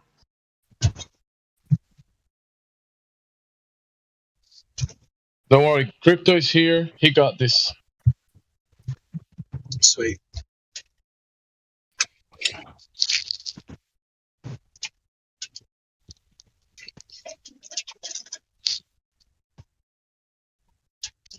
Thanks, Gentry. It means a lot. Yeah. AI sounds like he's drunk, but he's not drunk. Or maybe he is, but not from alcohol. He's tired. Sleepy. Still have some energy drinks in the blood. He's probably at that last 10% or 20%, maybe. Who knows? But it doesn't get any better from here if you don't sleep and rest. It doesn't get any better. What, you don't know about the hill? Once you push over the hill, you get a new resurgence. Yeah, I've heard that, and I experienced it actually. But bro, you already took way too many energy drinks. Yeah. Oh man. So that means everything I said in the past 10 minutes is actually nonsense. I still sensical. You still made sense. Oh, okay. But, I mean, when you're talking about the moon and the moon doing this, and that's definitely nonsense because it's just Hollywood stuff. So it's nonsensical. Yeah.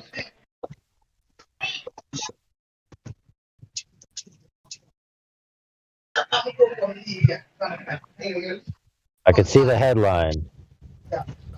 Drunken flat earthers think that the shadow angles from the moon are the same as the shadow angles from the sun, especially in terms of the moon dial. But the silly flat earthers don't realize that there's space refraction. If they could just stay off the sauce, right? Which they use to drown their guilt for being such wretched human beings, right? For believing such a proposition. If they could just stay off that sweet sauce, they might be able to think straight. Well, think refracted, don't you mean? Oh yeah. Yeah.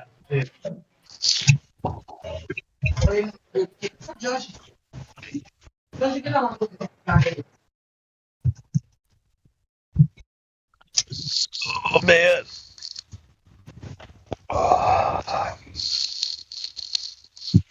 Someone take this bad lullaby.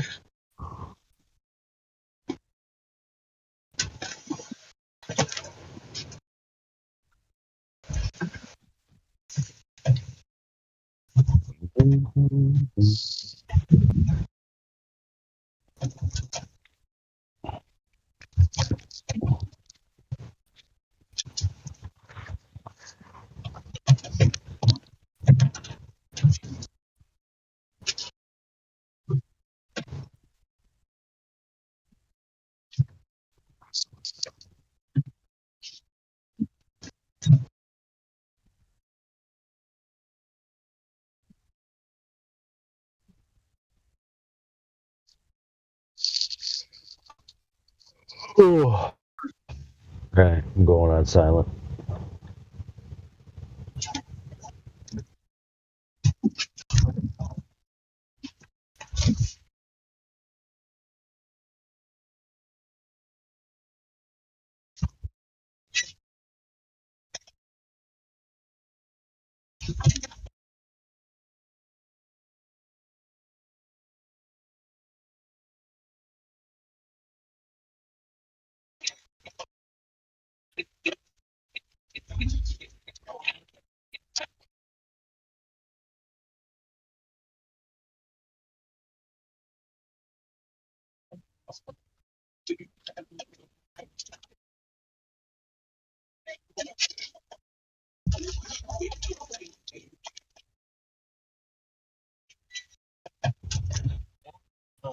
Jones.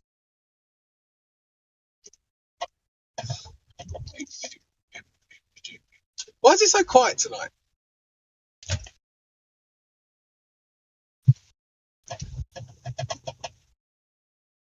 No, of course I wouldn't get an answer to that question.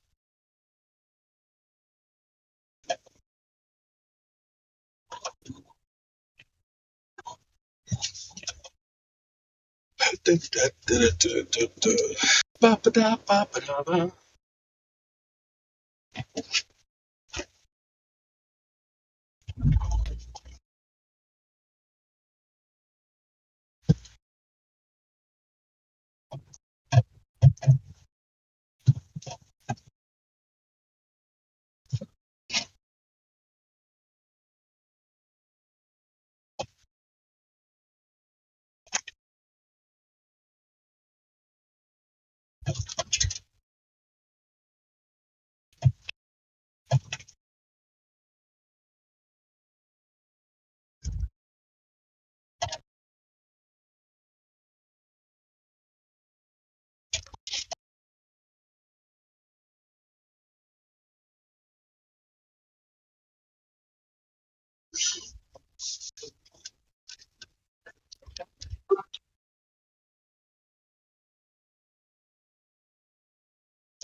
Anybody still hanging around, or just somebody hot micing? It's just me hot micing. I was just waiting for someone to turn up. Oh, there you go. I just got back in, heading home from the office finally. How are you doing tonight? Yeah, not bad at all. Just done my last piece of work before Christmas Eve, so I've got a few days to relax. So that's always good. How about you? Nice. Can't go wrong with that.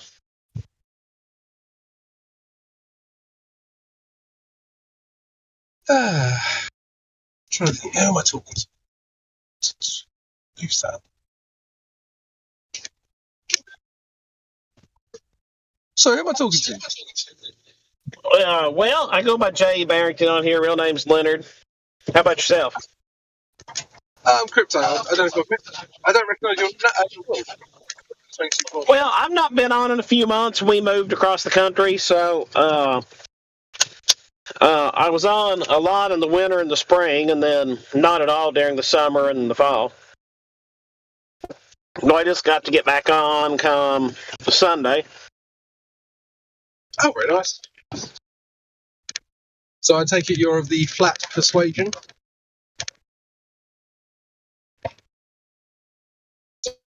Yeah, I I'm definitely of that persuasion. However, I'm more of an empiricist. You know, I like to see things, observe things, know things. But also, there's times we do have to surmise a little bit. Yeah, I think that's fair. I mean, I don't think anyone can 100% definitively to know that the Earth's flat. I think, from my point of view, I'm 99% sure. I don't think I could possibly be 100% sure unless I had some kind of divine wisdom imparted upon me, you know. But I mean, it presents itself as flat and stationary. So, You know, from my eyes, I've never been able to see anything but flat and level. I know there's things that I've not seen. I don't know what those things are. But if somebody can show me those things, then maybe I may be open to a new interpretation of what I see and observe.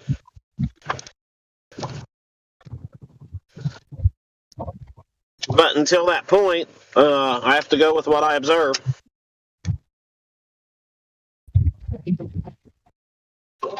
yeah, fair enough. And hyperbole and name calling and straw men and stuff like that are not going to get me to change my observation. Oh, exactly.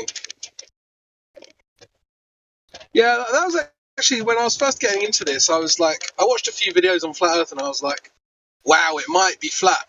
Let me go and hear some debates. Right, so that was the second thing I did. And the first thing that always jumps out to me in any debate is if one side is being much more dishonest than the other side, then it's by necessity, right? So if you've got a side being dishonest, like the Globers tend to be with their straw men and their ad homs all the time, then, well, I mean, why would they do that? If they had a strong position, they would just present the position. They wouldn't need to be dishonest. So that was actually, funnily enough, what really swung it for me was like, watching the two kind of experts on either side debate and realizing that the flat earthers were normally much more calm, much more measured, and much more honest.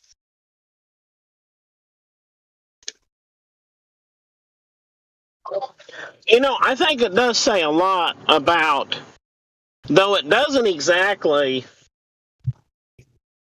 answer the question at hand, but it gives you some insight as to. Excuse me, one second. Yeah, go on.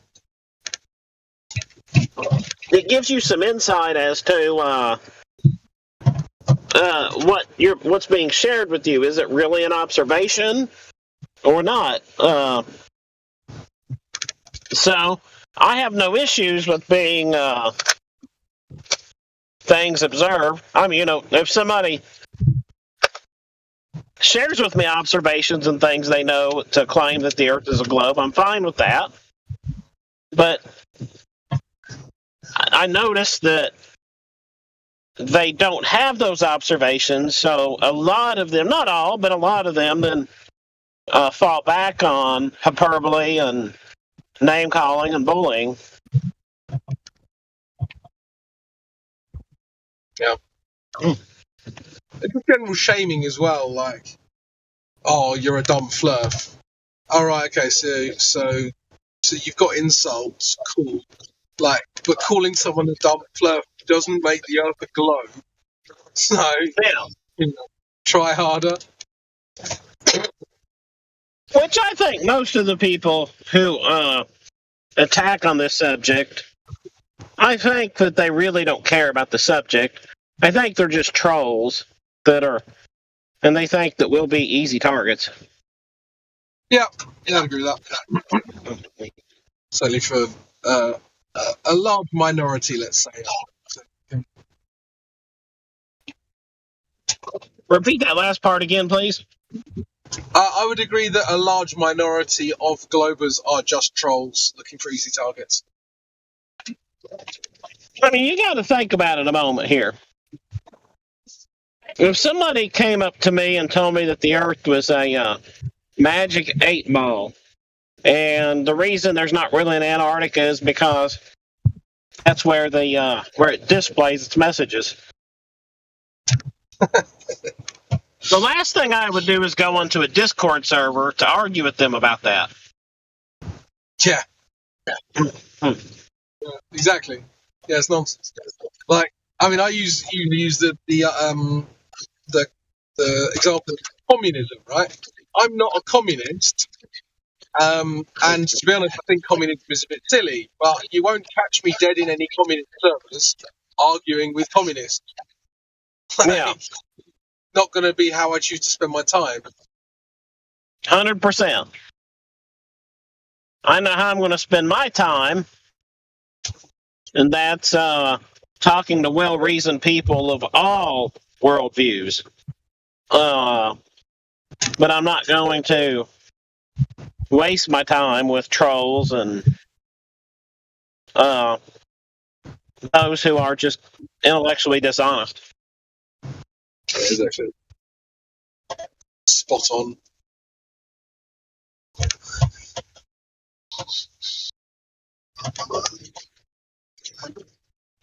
Yeah, just dragging there, see if anybody else wanted to join in. But but to me, that's my whole thought is why. I really wish, and there's no way that we would, but I really wish what we could do was get like real statistics about the people who come on to argue with us. Like, I wonder what their education levels actually are, and what their experience is, and things of that nature. It'd be interesting to look and see. And I would suspect that the statistics might surprise you. With the kind of levels of intelligence, not intelligence, but qualifications, you mean? Are you basically saying... maybe that's what we need to do is take them to an intelligence before we admit them in and say, okay, answer these questions here, and then...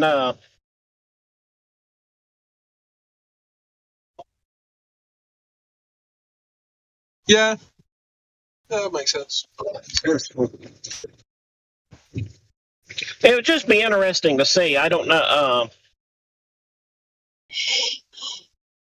I think it's more of an honesty thing than an IQ thing.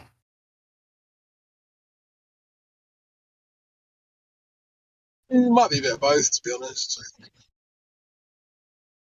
Oh, I don't dispute it. I'm just saying it'd be interesting if we had statistics like that to see. Because honesty probably is correlated with experience things. But you are correct, because anybody of any IQ level can be intellectually dishonest, and there you are.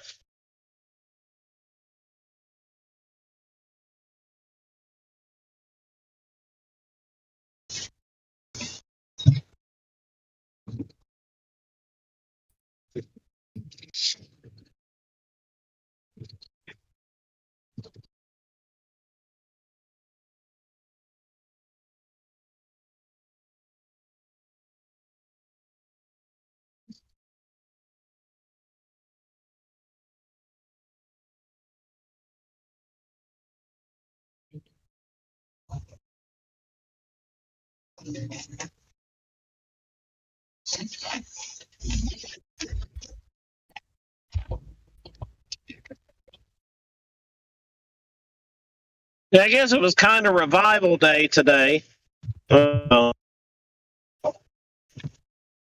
Interesting topics, but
So, what is it that you think that the intellectually dishonest crowd has to really gain here? Just some sort of self-proclaimed feeling of superiority? Well, I don't actually know. I've asked them a few times, and a lot of the answers just they seem like different answers. So one answer that I often get is like, "Oh, I just like to feel superior," which I mean, it sounds legitimate on the face, but it doesn't explain why they come back over and over. Like if I wanted to feel superior, I'd feel superior, and then I'd kind of be done with it. You'd scratch the itch. Another answer I've heard is they just like to laugh at people who are deluded or wrong or whatever, which I guess is kind of the same. But again, I don't see how that's funny for years, right? So the actual answer, I mean, the only answer I can really think of is that some of them are paid, and some of them are just very sad individuals who haven't got anything better to do. That's the only answer I can really come up with. Yeah, I tend to think your latter explanation is probably a lot of it that, you know, they, a year or two ago, I came up with a maxim that when you're talking to somebody who has to have the last word, you are over their life. And I mean absolute considerable power. And so I think there's a lot of people in the world and other fascist book things and Twitter things, and they have nobody to talk to, and so they come here and it's less lonely for an hour or two.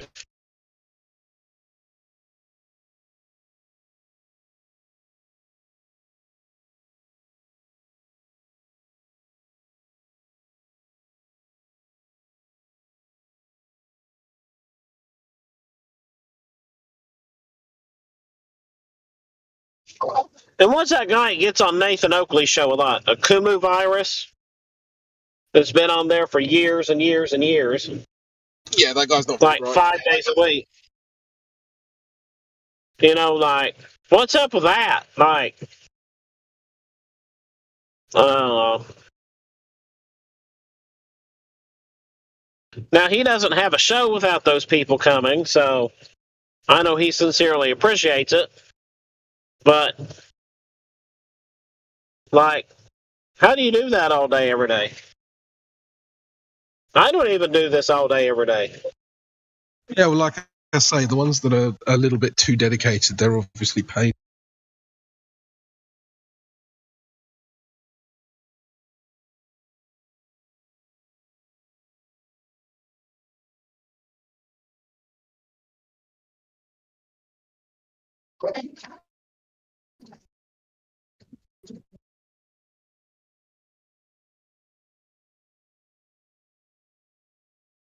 Yeah, and it's interesting because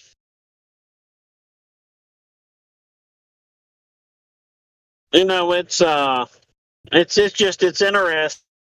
that somebody out there has the inclination to put a budget together to pay, but yet they do. I mean, it's pretty clear.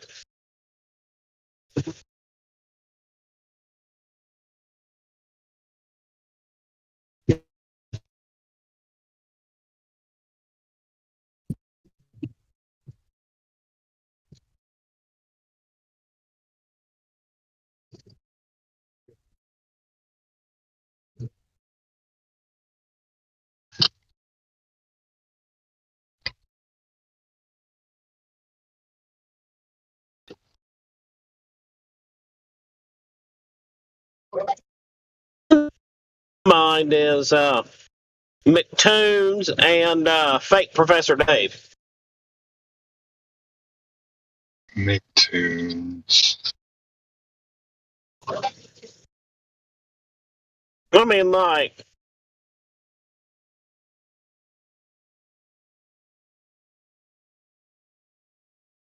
I just don't get, like, it's almost you couldn't make up their characters if you tried. They have too much invested in it. Well, Dave, I don't know what his deal is. He's just a shill.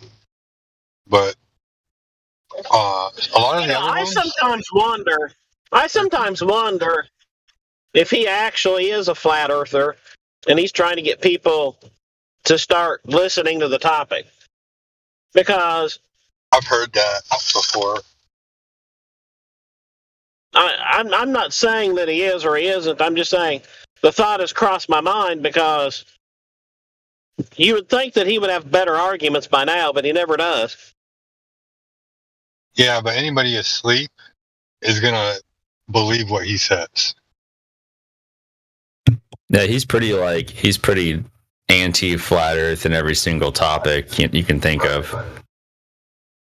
I mean, to even like to make the argument that like we need to just totally throw away 8 inches per mile squared and get away from that topic, like that's a pretty bold statement. That means you're trying to hide it, not trying to bring it to light.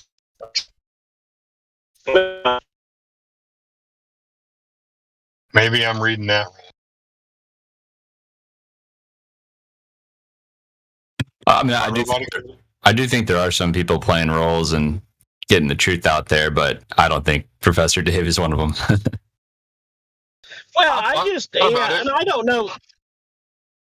Just the reason is because it's like, we hear these rabidly anti-homosexual preachers who end up caught at the pickle park with, little boys.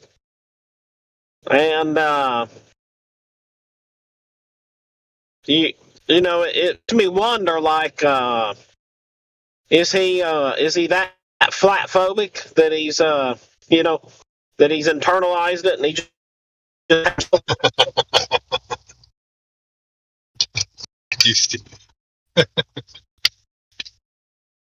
I don't know, but I've thought about like creating a parody account on YouTube and making the globe argument in absurd ways to help people wake up.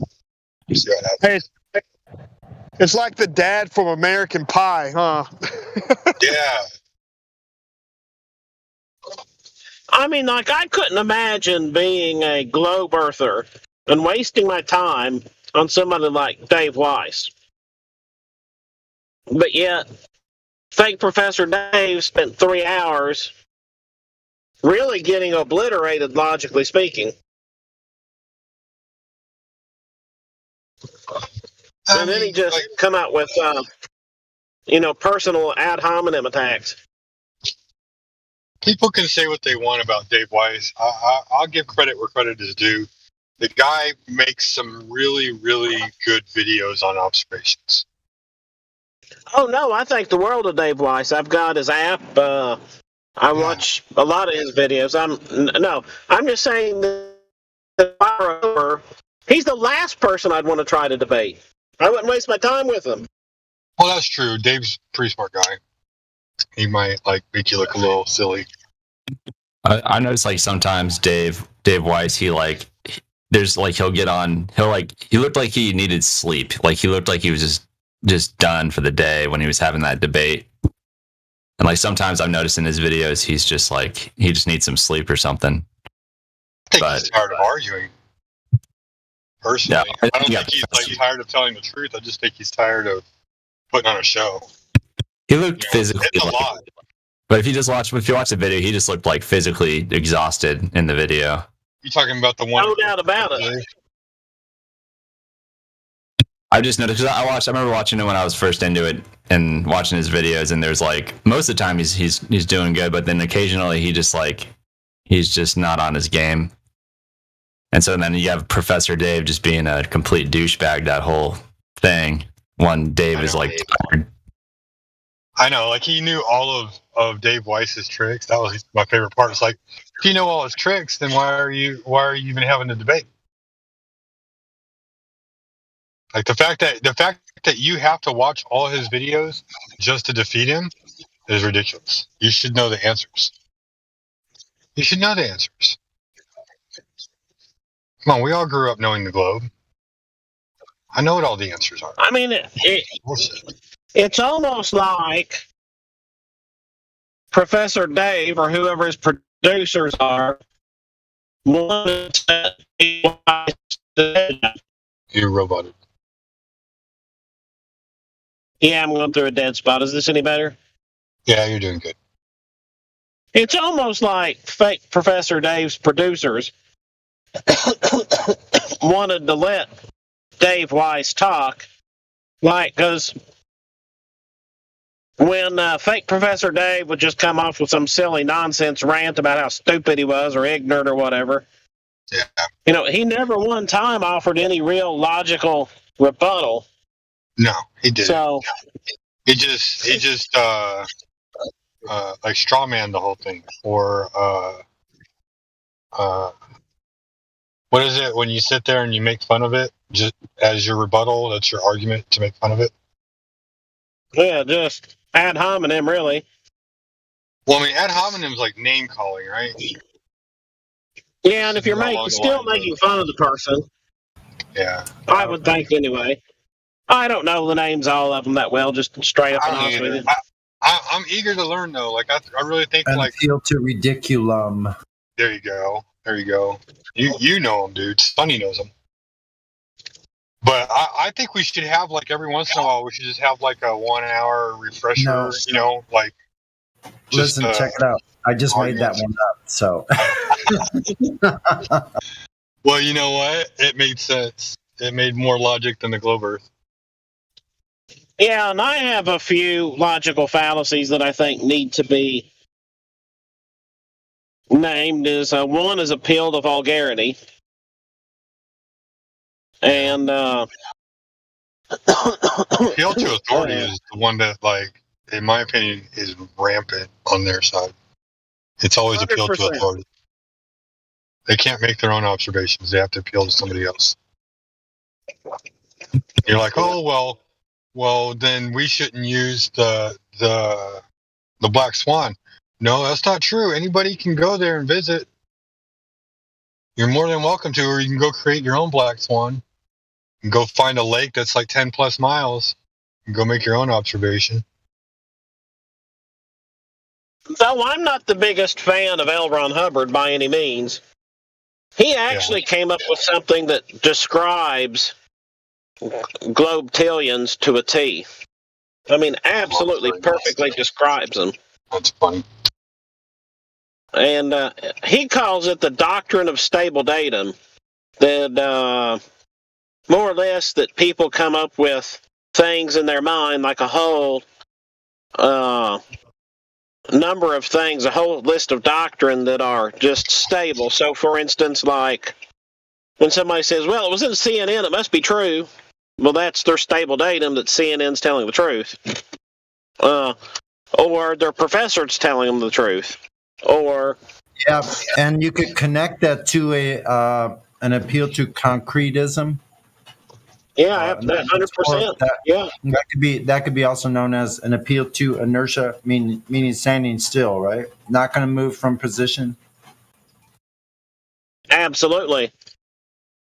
And he said that if you were to show somebody this who was not ready to be shown this, that they would possibly come down with pneumonia and die. And, I thought that was absolutely ridiculous until a year or so ago when I started getting, reading more about Flat Earth online. I've been Flat Earth since 2008, but I didn't really read much about it online and talk to people online until 2020. And anyway, what and watching this here, you can just listen to his deal. No, they're not going to come down with pneumonia, but as far as illusion goes, it's illusion. It's an interesting observation on his part. It's the only thing I know about that L. Ron Hubbard really taught or whatever. That's really the only thing I know was about that doctrine of stable datum. I don't know anything about his other teachings or observations, but that one, so it's actually pretty smart. What do you call it? Appeal to concretism? Yeah, that's what I called it. I think it's been called a couple different things. That's actually really good. Yeah, I like the appeal to inertia. So, in other words, you're going to appeal to just standing still and not moving at all, regardless of anything that happens. You refuse to move from your initial position no matter what happens after. Yeah, they're going to just stick to it. And that's what I also said about their having this card in their pocket. You're in a game of poker and they have a front pocket. Little do they know, they come in the door after the first few words, less than a sentence or so. They have this card that they think they're hiding that's lit up with neon. And it says, Globe Earth never leaving.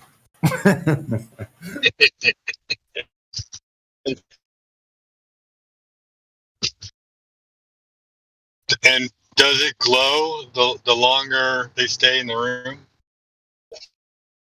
Glow brighter? I would say it starts freaking flashing, and the intensity just starts increasing after a while. With every flash, the longer that goes on.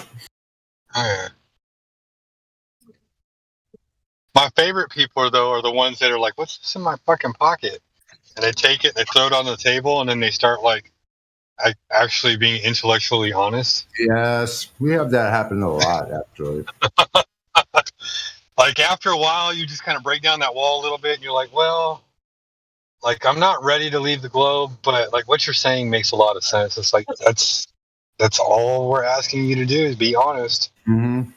And you can tell when that starts to happen too. And sometimes they have to leave. I don't blame them because it must be a shock to mind. And all of a sudden have your paradigm, like you check your paradigm and you realize right at that moment that, these guys aren't as dumb as I thought. And not only that, the seed gets planted as to what we actually have to show for, right? It gets planted like hydroponics, man. Mm-hmm. Fucking grows like wild. Okay. How are you going to refute? We see too far over water. We're seeing things that would make the globe Earth be completely falsified in every way. I mean, from the very basement all the way up. I mean, we've got Matthew Learns down to just satellites and sunsets. I mean, everything else it works on both ideas. Mm-hmm. So all we got to do is like figure out the sunset thing, which we will. It's only a matter of time, and we will because we'll be able to see further. Now listen, we'll do other observations. What's that? I was just saying we'll do other observations. We'll figure something out that explains everything on that, and then it'll just be down to satellites, and you just got to prove. Now listen, I was at a couple of flat Earth meetups at this beach. Now let me see. I'm going to post this information. Sorry about the boiling water. That's just has to happen. If you even hear it, let me post this. So we were having the meetup, and we were having barbecue, or we're having some kind of food, refreshments, cool beverages on the beach right there, and we're looking over at Catalina. This is in Huntington Beach, a little bit north of Huntington Beach. a place called Sunset Beach, and it's right next to what's called the Bolsa Chica Reserve, and it's a lowland. It's like a wetland area. Anyway, I digress. Look at the west right there. You see 30.88 miles away from that location. 30.88 miles, right? Catalina Island. And you're standing there looking at the island right there, and you can see all these oil rigs. Like it's like a Black Swan times 6. Where is this at?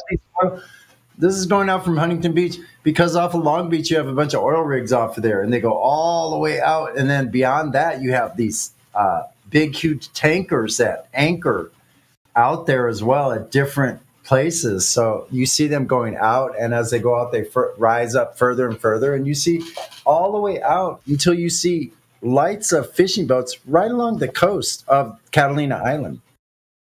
And to be standing there having a conversation, well, where's this drop we're supposed to have? He goes, it's just there. Where's this drop? Like, it's supposed to be 30 miles. Look it up how much at like 10 feet and how much. Where's the 66 feet.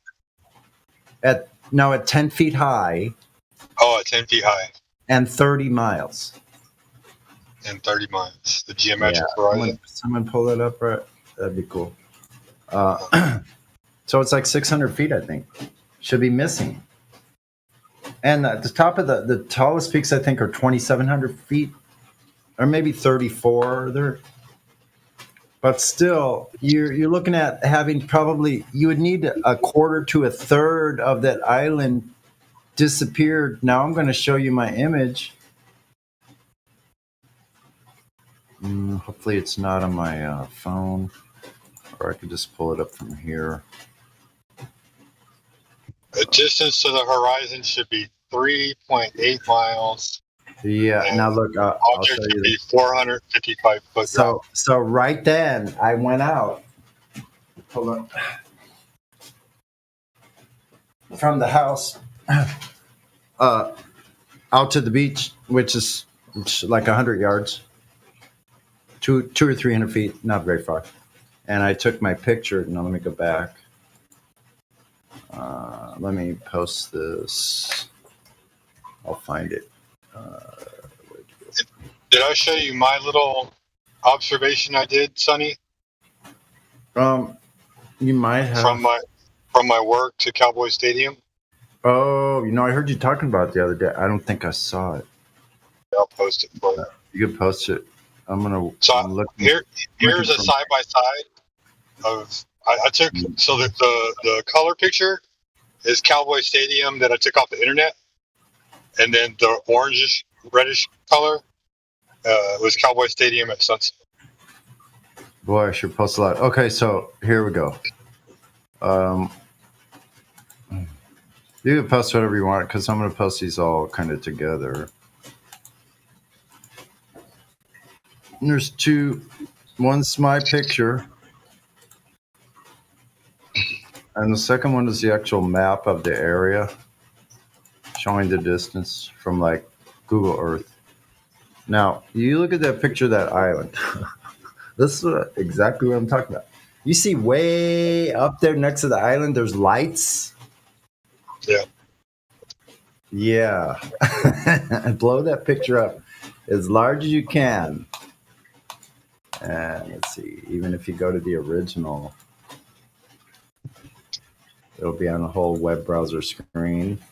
Yeah, you can see the bottom of the boat all the way out there. You can see the lights all the way on the shoreline of the island if you blow that up. You can see lights on the shoreline. I thought those were clouds for a second. That's the island. Right on the shoreline, right below the mountain peaks. You're right at where the water meets the island. Oh, yeah. You can see it right there where the island dips on the right-hand side. Right inside, you're seeing the sun. Well, you're seeing like what's left of the sunset right through that dip right there in that island. That's called the Isthmus. Yeah.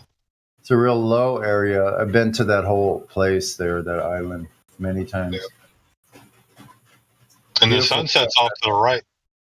Yeah, way off to the Not way, way it's off to over the right shoulder of the island. It's way off to the right. It's actually further to the right than you think because when we were there, it was setting over Long Beach City. It was setting right over LA. It was so weird, man. It was the weirdest thing ever. But you can tell because on the left, it's yeah, you're right. On the left, it's dark. Real dark. Well, it's that orangish. Yeah, you're right. You're right. It's even But see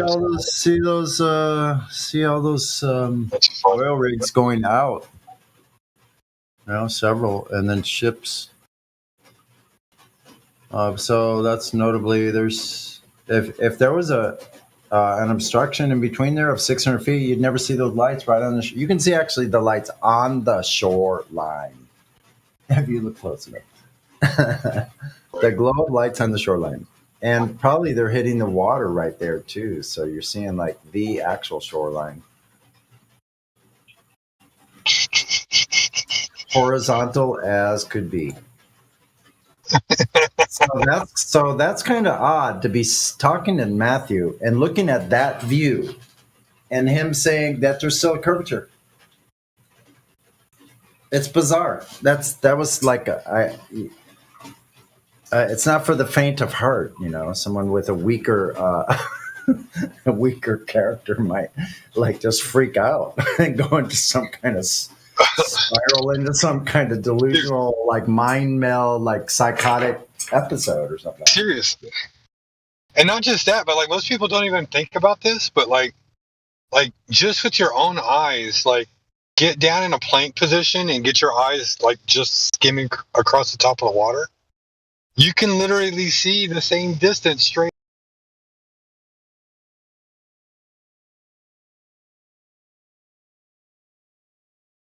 The world we live in, it's amazing.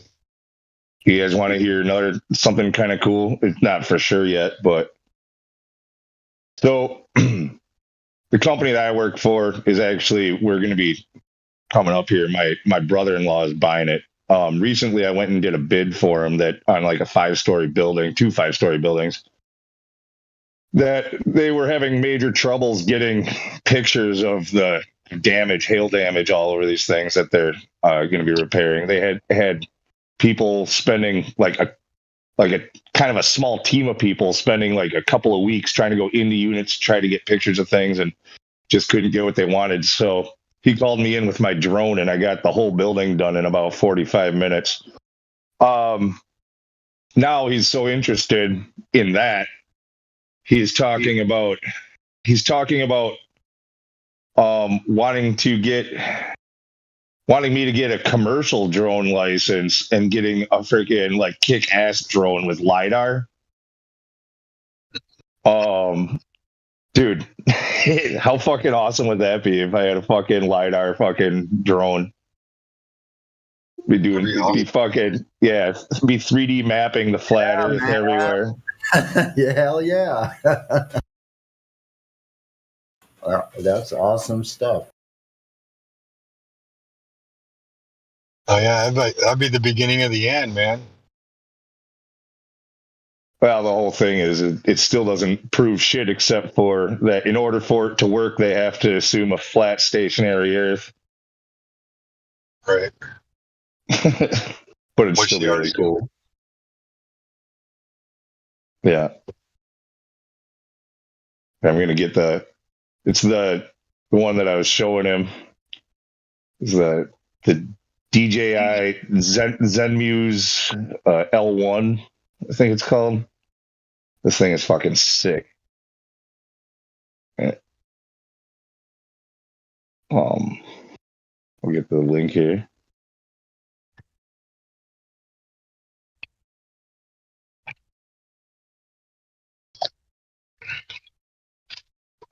I don't know if you heard, Lou, but like I was saying, it's only a matter of time till we get all of these answers figured out.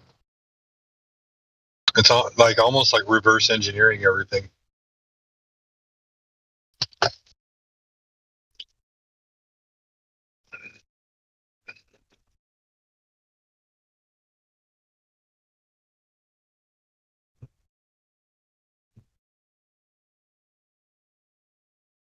Yeah, take a look at this link.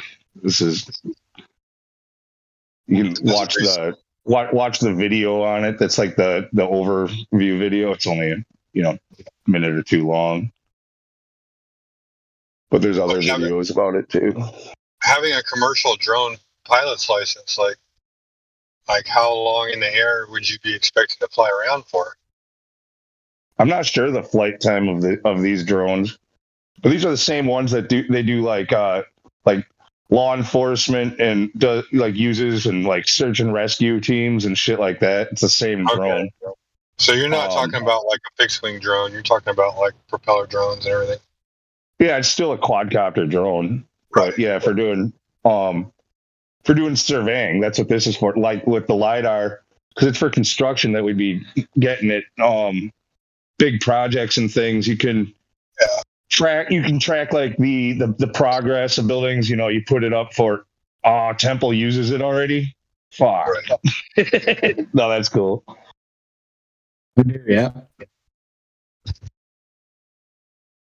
But yeah, I might be getting one for work also. Pretty freaking neat. So if you do like ground-based topography and you're doing like large areas, it's absolutely worth the money. What did it cost in total with the because I mean the Zenmuse L1 is like $10,000 to start or something like that, or like, and then the drone is what, like $4,000 or $5,000? I'm Canadian, and with that plus the drone, plus 6 of the batteries, plus the charging case, and we also bought like a little Mini 3 just for photos. It was delivered to us. It was like 46,000 Canadian, so it was I don't know, call it like 35,000 US. Yeah, damn. You gotta buy the subscription to just this module. Just the module. The gimbal is like $13,000. So it is, yeah. Yeah, it's fantastic though. Like we were doing manual, just like GPS topo of original ground at the site I was on, and we did like maybe like 4 acres over a weekend. And then we bought that. We finally got delivered to site. We set it up. We also had the base station too, which was like included in that price. We set it up, did the calibration, and flew 240 acres on 2 battery swaps, so 4 batteries total. It took us an hour and a half to do the flight, and then on just like I'd say like a mid-range laptop, we processed the photogrammetry results and the LiDAR results in an additional 2.5 hours. So it was so in like an afternoon, you did what would be a couple of days worth of work easily, like, right? It was easily like 3 weeks of surveying done in an afternoon. Yeah, it's beautiful. The stuff pays. It's expensive, but I'm sure if you're in that kind of work, it pays itself back pretty quick. Yeah, it's a nice visual too for like executives and stuff, because you get to like submit like aerial photography of progress updates like as frequent as you want, so you can show like the progress of a site. Daily or weekly or monthly, and you get like very high detail. And the nice thing about photogrammetry is it just stitches together. You don't need to show the 3D-ness to it, but you just stitch together the photos. Yeah. I was looking at some of those demo videos about it. Like that's awesome if you're like a job like supervisor or whatever. Like, yeah, you launch that if daily or weekly or whatever, and yeah, you can actually then like watch the site being built in 3D. Like pretty freaking cool. Yeah, the main perk of the LiDAR though is so that if you have any kind of like canopy or foliage, you can actually shoot the ground through it. But if you're just using it for like photogrammetry purposes, you can even buy like the Air 2S that DJI sells, and just do like buy a third-party app. I got one on my phone that was like, I think it was like $20 for the app, and then you can do your flight pass on it, and you can just do photogrammetry and just use free software. It's not going to be as like as I've got the intense, Mavic. but I've got the Mavic Air 2 personally, but then I was showing him. He was, just for doing bids and stuff or taking pictures of buildings, right? Like you were talking about a Mini. I was telling him even a Mini like is great because you don't need any license at all for that. You don't need an amateur license for the Mini. But then, he wants to go big. So I was like, well, if that's the case, the Mavic 3, it's got zoom and all that shit. So I was showing him that. And then he's like, can we get LiDAR on these things? And I thought he was joking at first. I was like, LOL, yeah, you can, but then I realized he was serious. And so I'm like, well, show you this.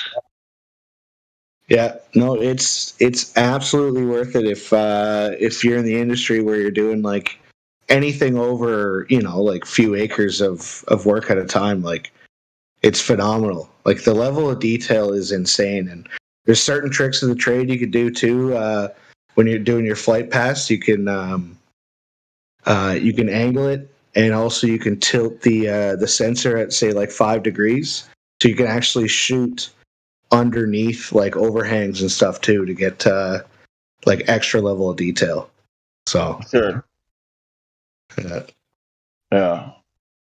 And if you're in areas that are already like mapped, like unfortunately I was up in Greenland using this, and it's 30 by 30 grid up there, so you could fly into a hillside up there if you're doing terrain follow, but like anywhere in the States is like heavily surveyed.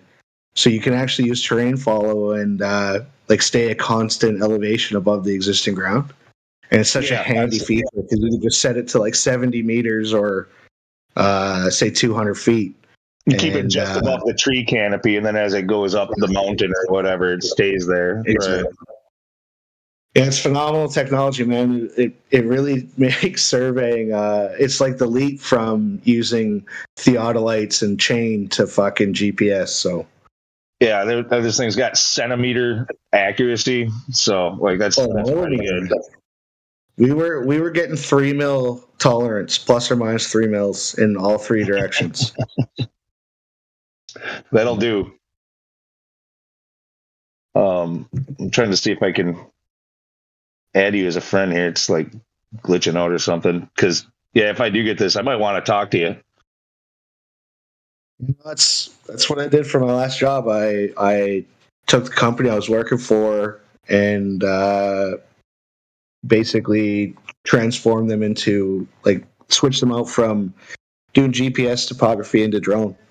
And it was just purely based on my interest. Like I had a personal drone, I got the Air 2, and just nerded out on the on the LiDAR and the drone. Like it's just unbelievable how like crazy the technology is. You just like it, you literally have no input. You just watch your screen. You create the fly path, you click go, and it flies, and then comes back to you. It needs a battery swap, and then it goes back up once the batteries are in, and then it continues off. It's all automated. I was looking at one of the demo videos, and some of it sounds kind of complicated, but like really, it's not all that bad, is it? Like it's just. There's a lot of big words and stuff that I might not fully understand quite yet, but yeah, mostly it's all just automated. A few basic settings, get your ISO settings right and whatever else, and set the path you want it to take and watch it go. Yeah, the biggest tips that I could give you is if there is any like way for you to do even just like a 1-day training on LiDAR and photogrammetry. There's so much knowledge there that you wouldn't even think. Shadows affect photogrammetry, lighting conditions, the time of your flight, all that kind of shit. It all results in like how useful the data is once you process it. But if you're going to get it, make sure to get the base station so that you don't have to set up any targets. Like as soon as you set the base station on a known point, then you get your like centimeter accuracy without setting up any targets. And like I said, we did 250 acres on our first flight. Yeah, that's huge. That's massive. Yeah. And normally, like we hired a third-party contractor come in. He had a Phantom 4, and he just did like that thing's pretty outdated by now, isn't it? That's been around. Oh, no, yeah, it was the original industrial. Okay, but they he had to use targets, so he went out and he had like 7 kilometers of road that he was surveying, and he set out targets like on like a 500 by 500 grid in meters, and then had to GPS all those in and then do manual corrections in the software he was using for each of the areas above those targets, so that the accuracy of the photogrammetry was like, within an inch. But the base station that DJI has, it fixes that as long as your drone is connected to the RTK the entire time. Okay, I'll definitely keep that in mind. Like I said, I'm not sure that he's gonna get this or not, but he's the kind of person that once he sees something he likes, like it's like, yeah, I'm getting that. So I have a feeling he's going to be getting that. And there would be if I'm going to be operating the thing, there will be. I'll have to take a couple of classes. Like, be good to have some basic photography classes and photogrammetry, like you were just saying, and whatever else. But for the most part, like I already have a decent drone, like I said, the same one you said you started with, the Mavic Air 2. Yeah, it's phenomenal. Yeah, it's a great drone, great little drone. And for the most part, like I thought that just that was pretty good for what he was wanting to do, just get pictures of buildings and stuff. But I'm thinking now I'm realizing like he's talking about for as far as starting new construction projects, like literally surveying that land and freaking, from start to finish there. So that's what this would be used for. Do you use any of the like Autodesk software? No, like I'm kind of there's a lot of as far as like software and stuff, like I'm not much of a computer geek. I'm in the field, putting shit up on the walls. So, but that's going to be that. I mean, I'm almost 41 next week. And yeah, the idea here with the switch in the company is that basically we're going over to a union, and I'm going to have a crew of guys that I just got to get them. I got to get them able to work without me, basically, and then I'm going to be a foreman, keeping an eye on multiple crews after a year or two. And then my other coworker, Corey, he's going to be going into sales. But yeah, now that my brother-in-law, he saw the use with the drone thing, he brought it up. Like, is that something like I would? What about like a commercial license? That'd be pretty cool, right? Would you want to do that? Like, yeah, it sounds like a pretty fun day. Like, let's do it. It's fantastic. I don't know. I'm a bit of a nerd, so I love that kind of shit. But the reason I brought up Autodesk was two pieces of software that I use is Recap, which you need to process the data if you're going to use it in, like, say, Civil 3D.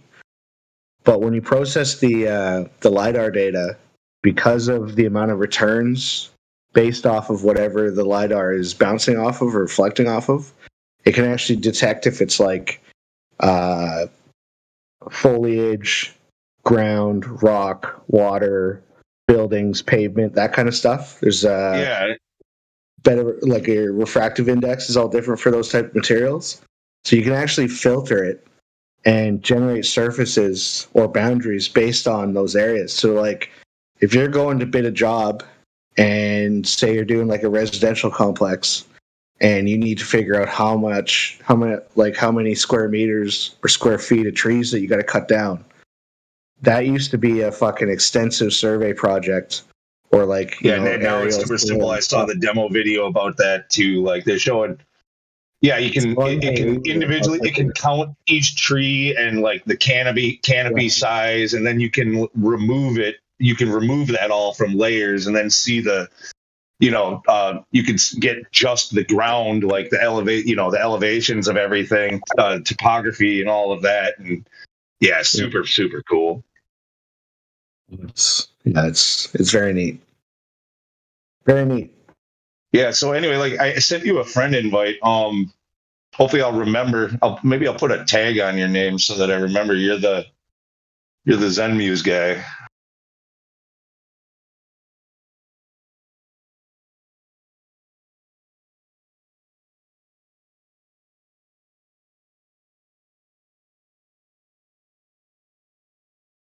Didn't we used to have a way to put notes on people? Where is that?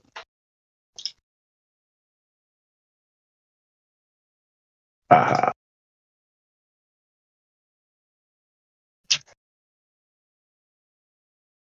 I thought flat earthers were dumb.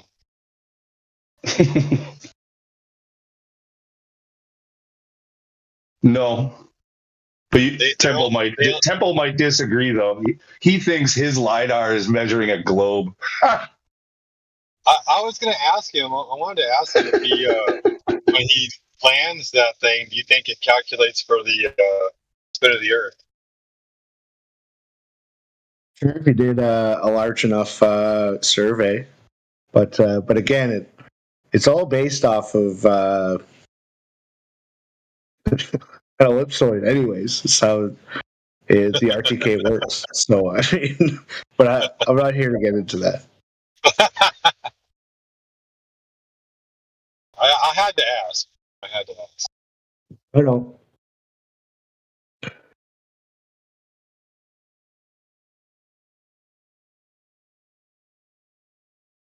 Oh, yeah, totally. Thanks for the little bit of input there. It's a little preliminary, but it's cool to right away find somebody who's actually got experience using it. That could definitely come in handy later on.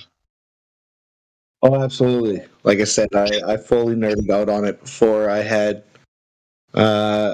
did like 3 months of research before we actually pulled the trigger, because we weren't sure if we were going to buy one or hire a company to do it. And then the data processing side, like I said, because we were in Greenland, the fucking bandwidth up there is so slow. And if you're doing surveys that are like 1,200 plus photos at 7 megabytes photo, like to transfer that would take longer than it would to fucking survey it.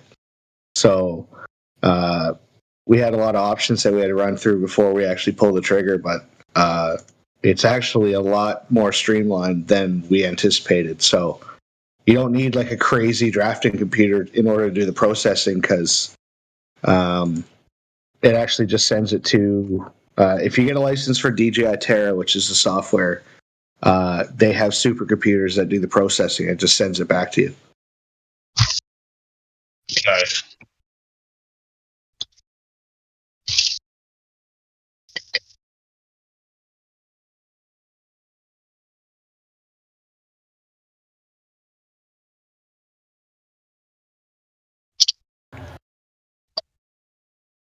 No, very informative. I personally wanted to get into cybersecurity, and when I was researching like cybersecurity and things like that, it said that this was one of the things that a lot of people in cybersecurity do is like land surveying and stuff like that. So, project surveying. Yep. Yeah, doing it the old way though, that's going away when they make it this easy. Right. I heard in UA. Oh.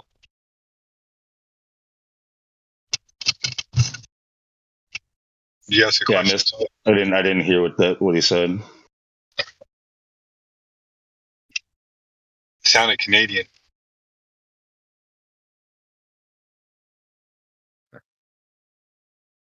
I didn't actually ask anything. That's, No, I think it yeah, was somebody. Timbo, but I'm giving him crap. It's pretty typical for this Discord. What did you say, mate? A?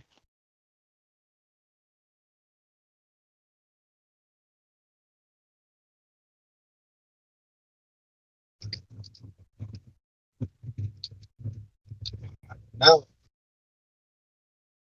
Anyway, no, this is good information for me too, because if I get into software programming and cybersecurity, this is something else I may want to like venture off on as a side project. So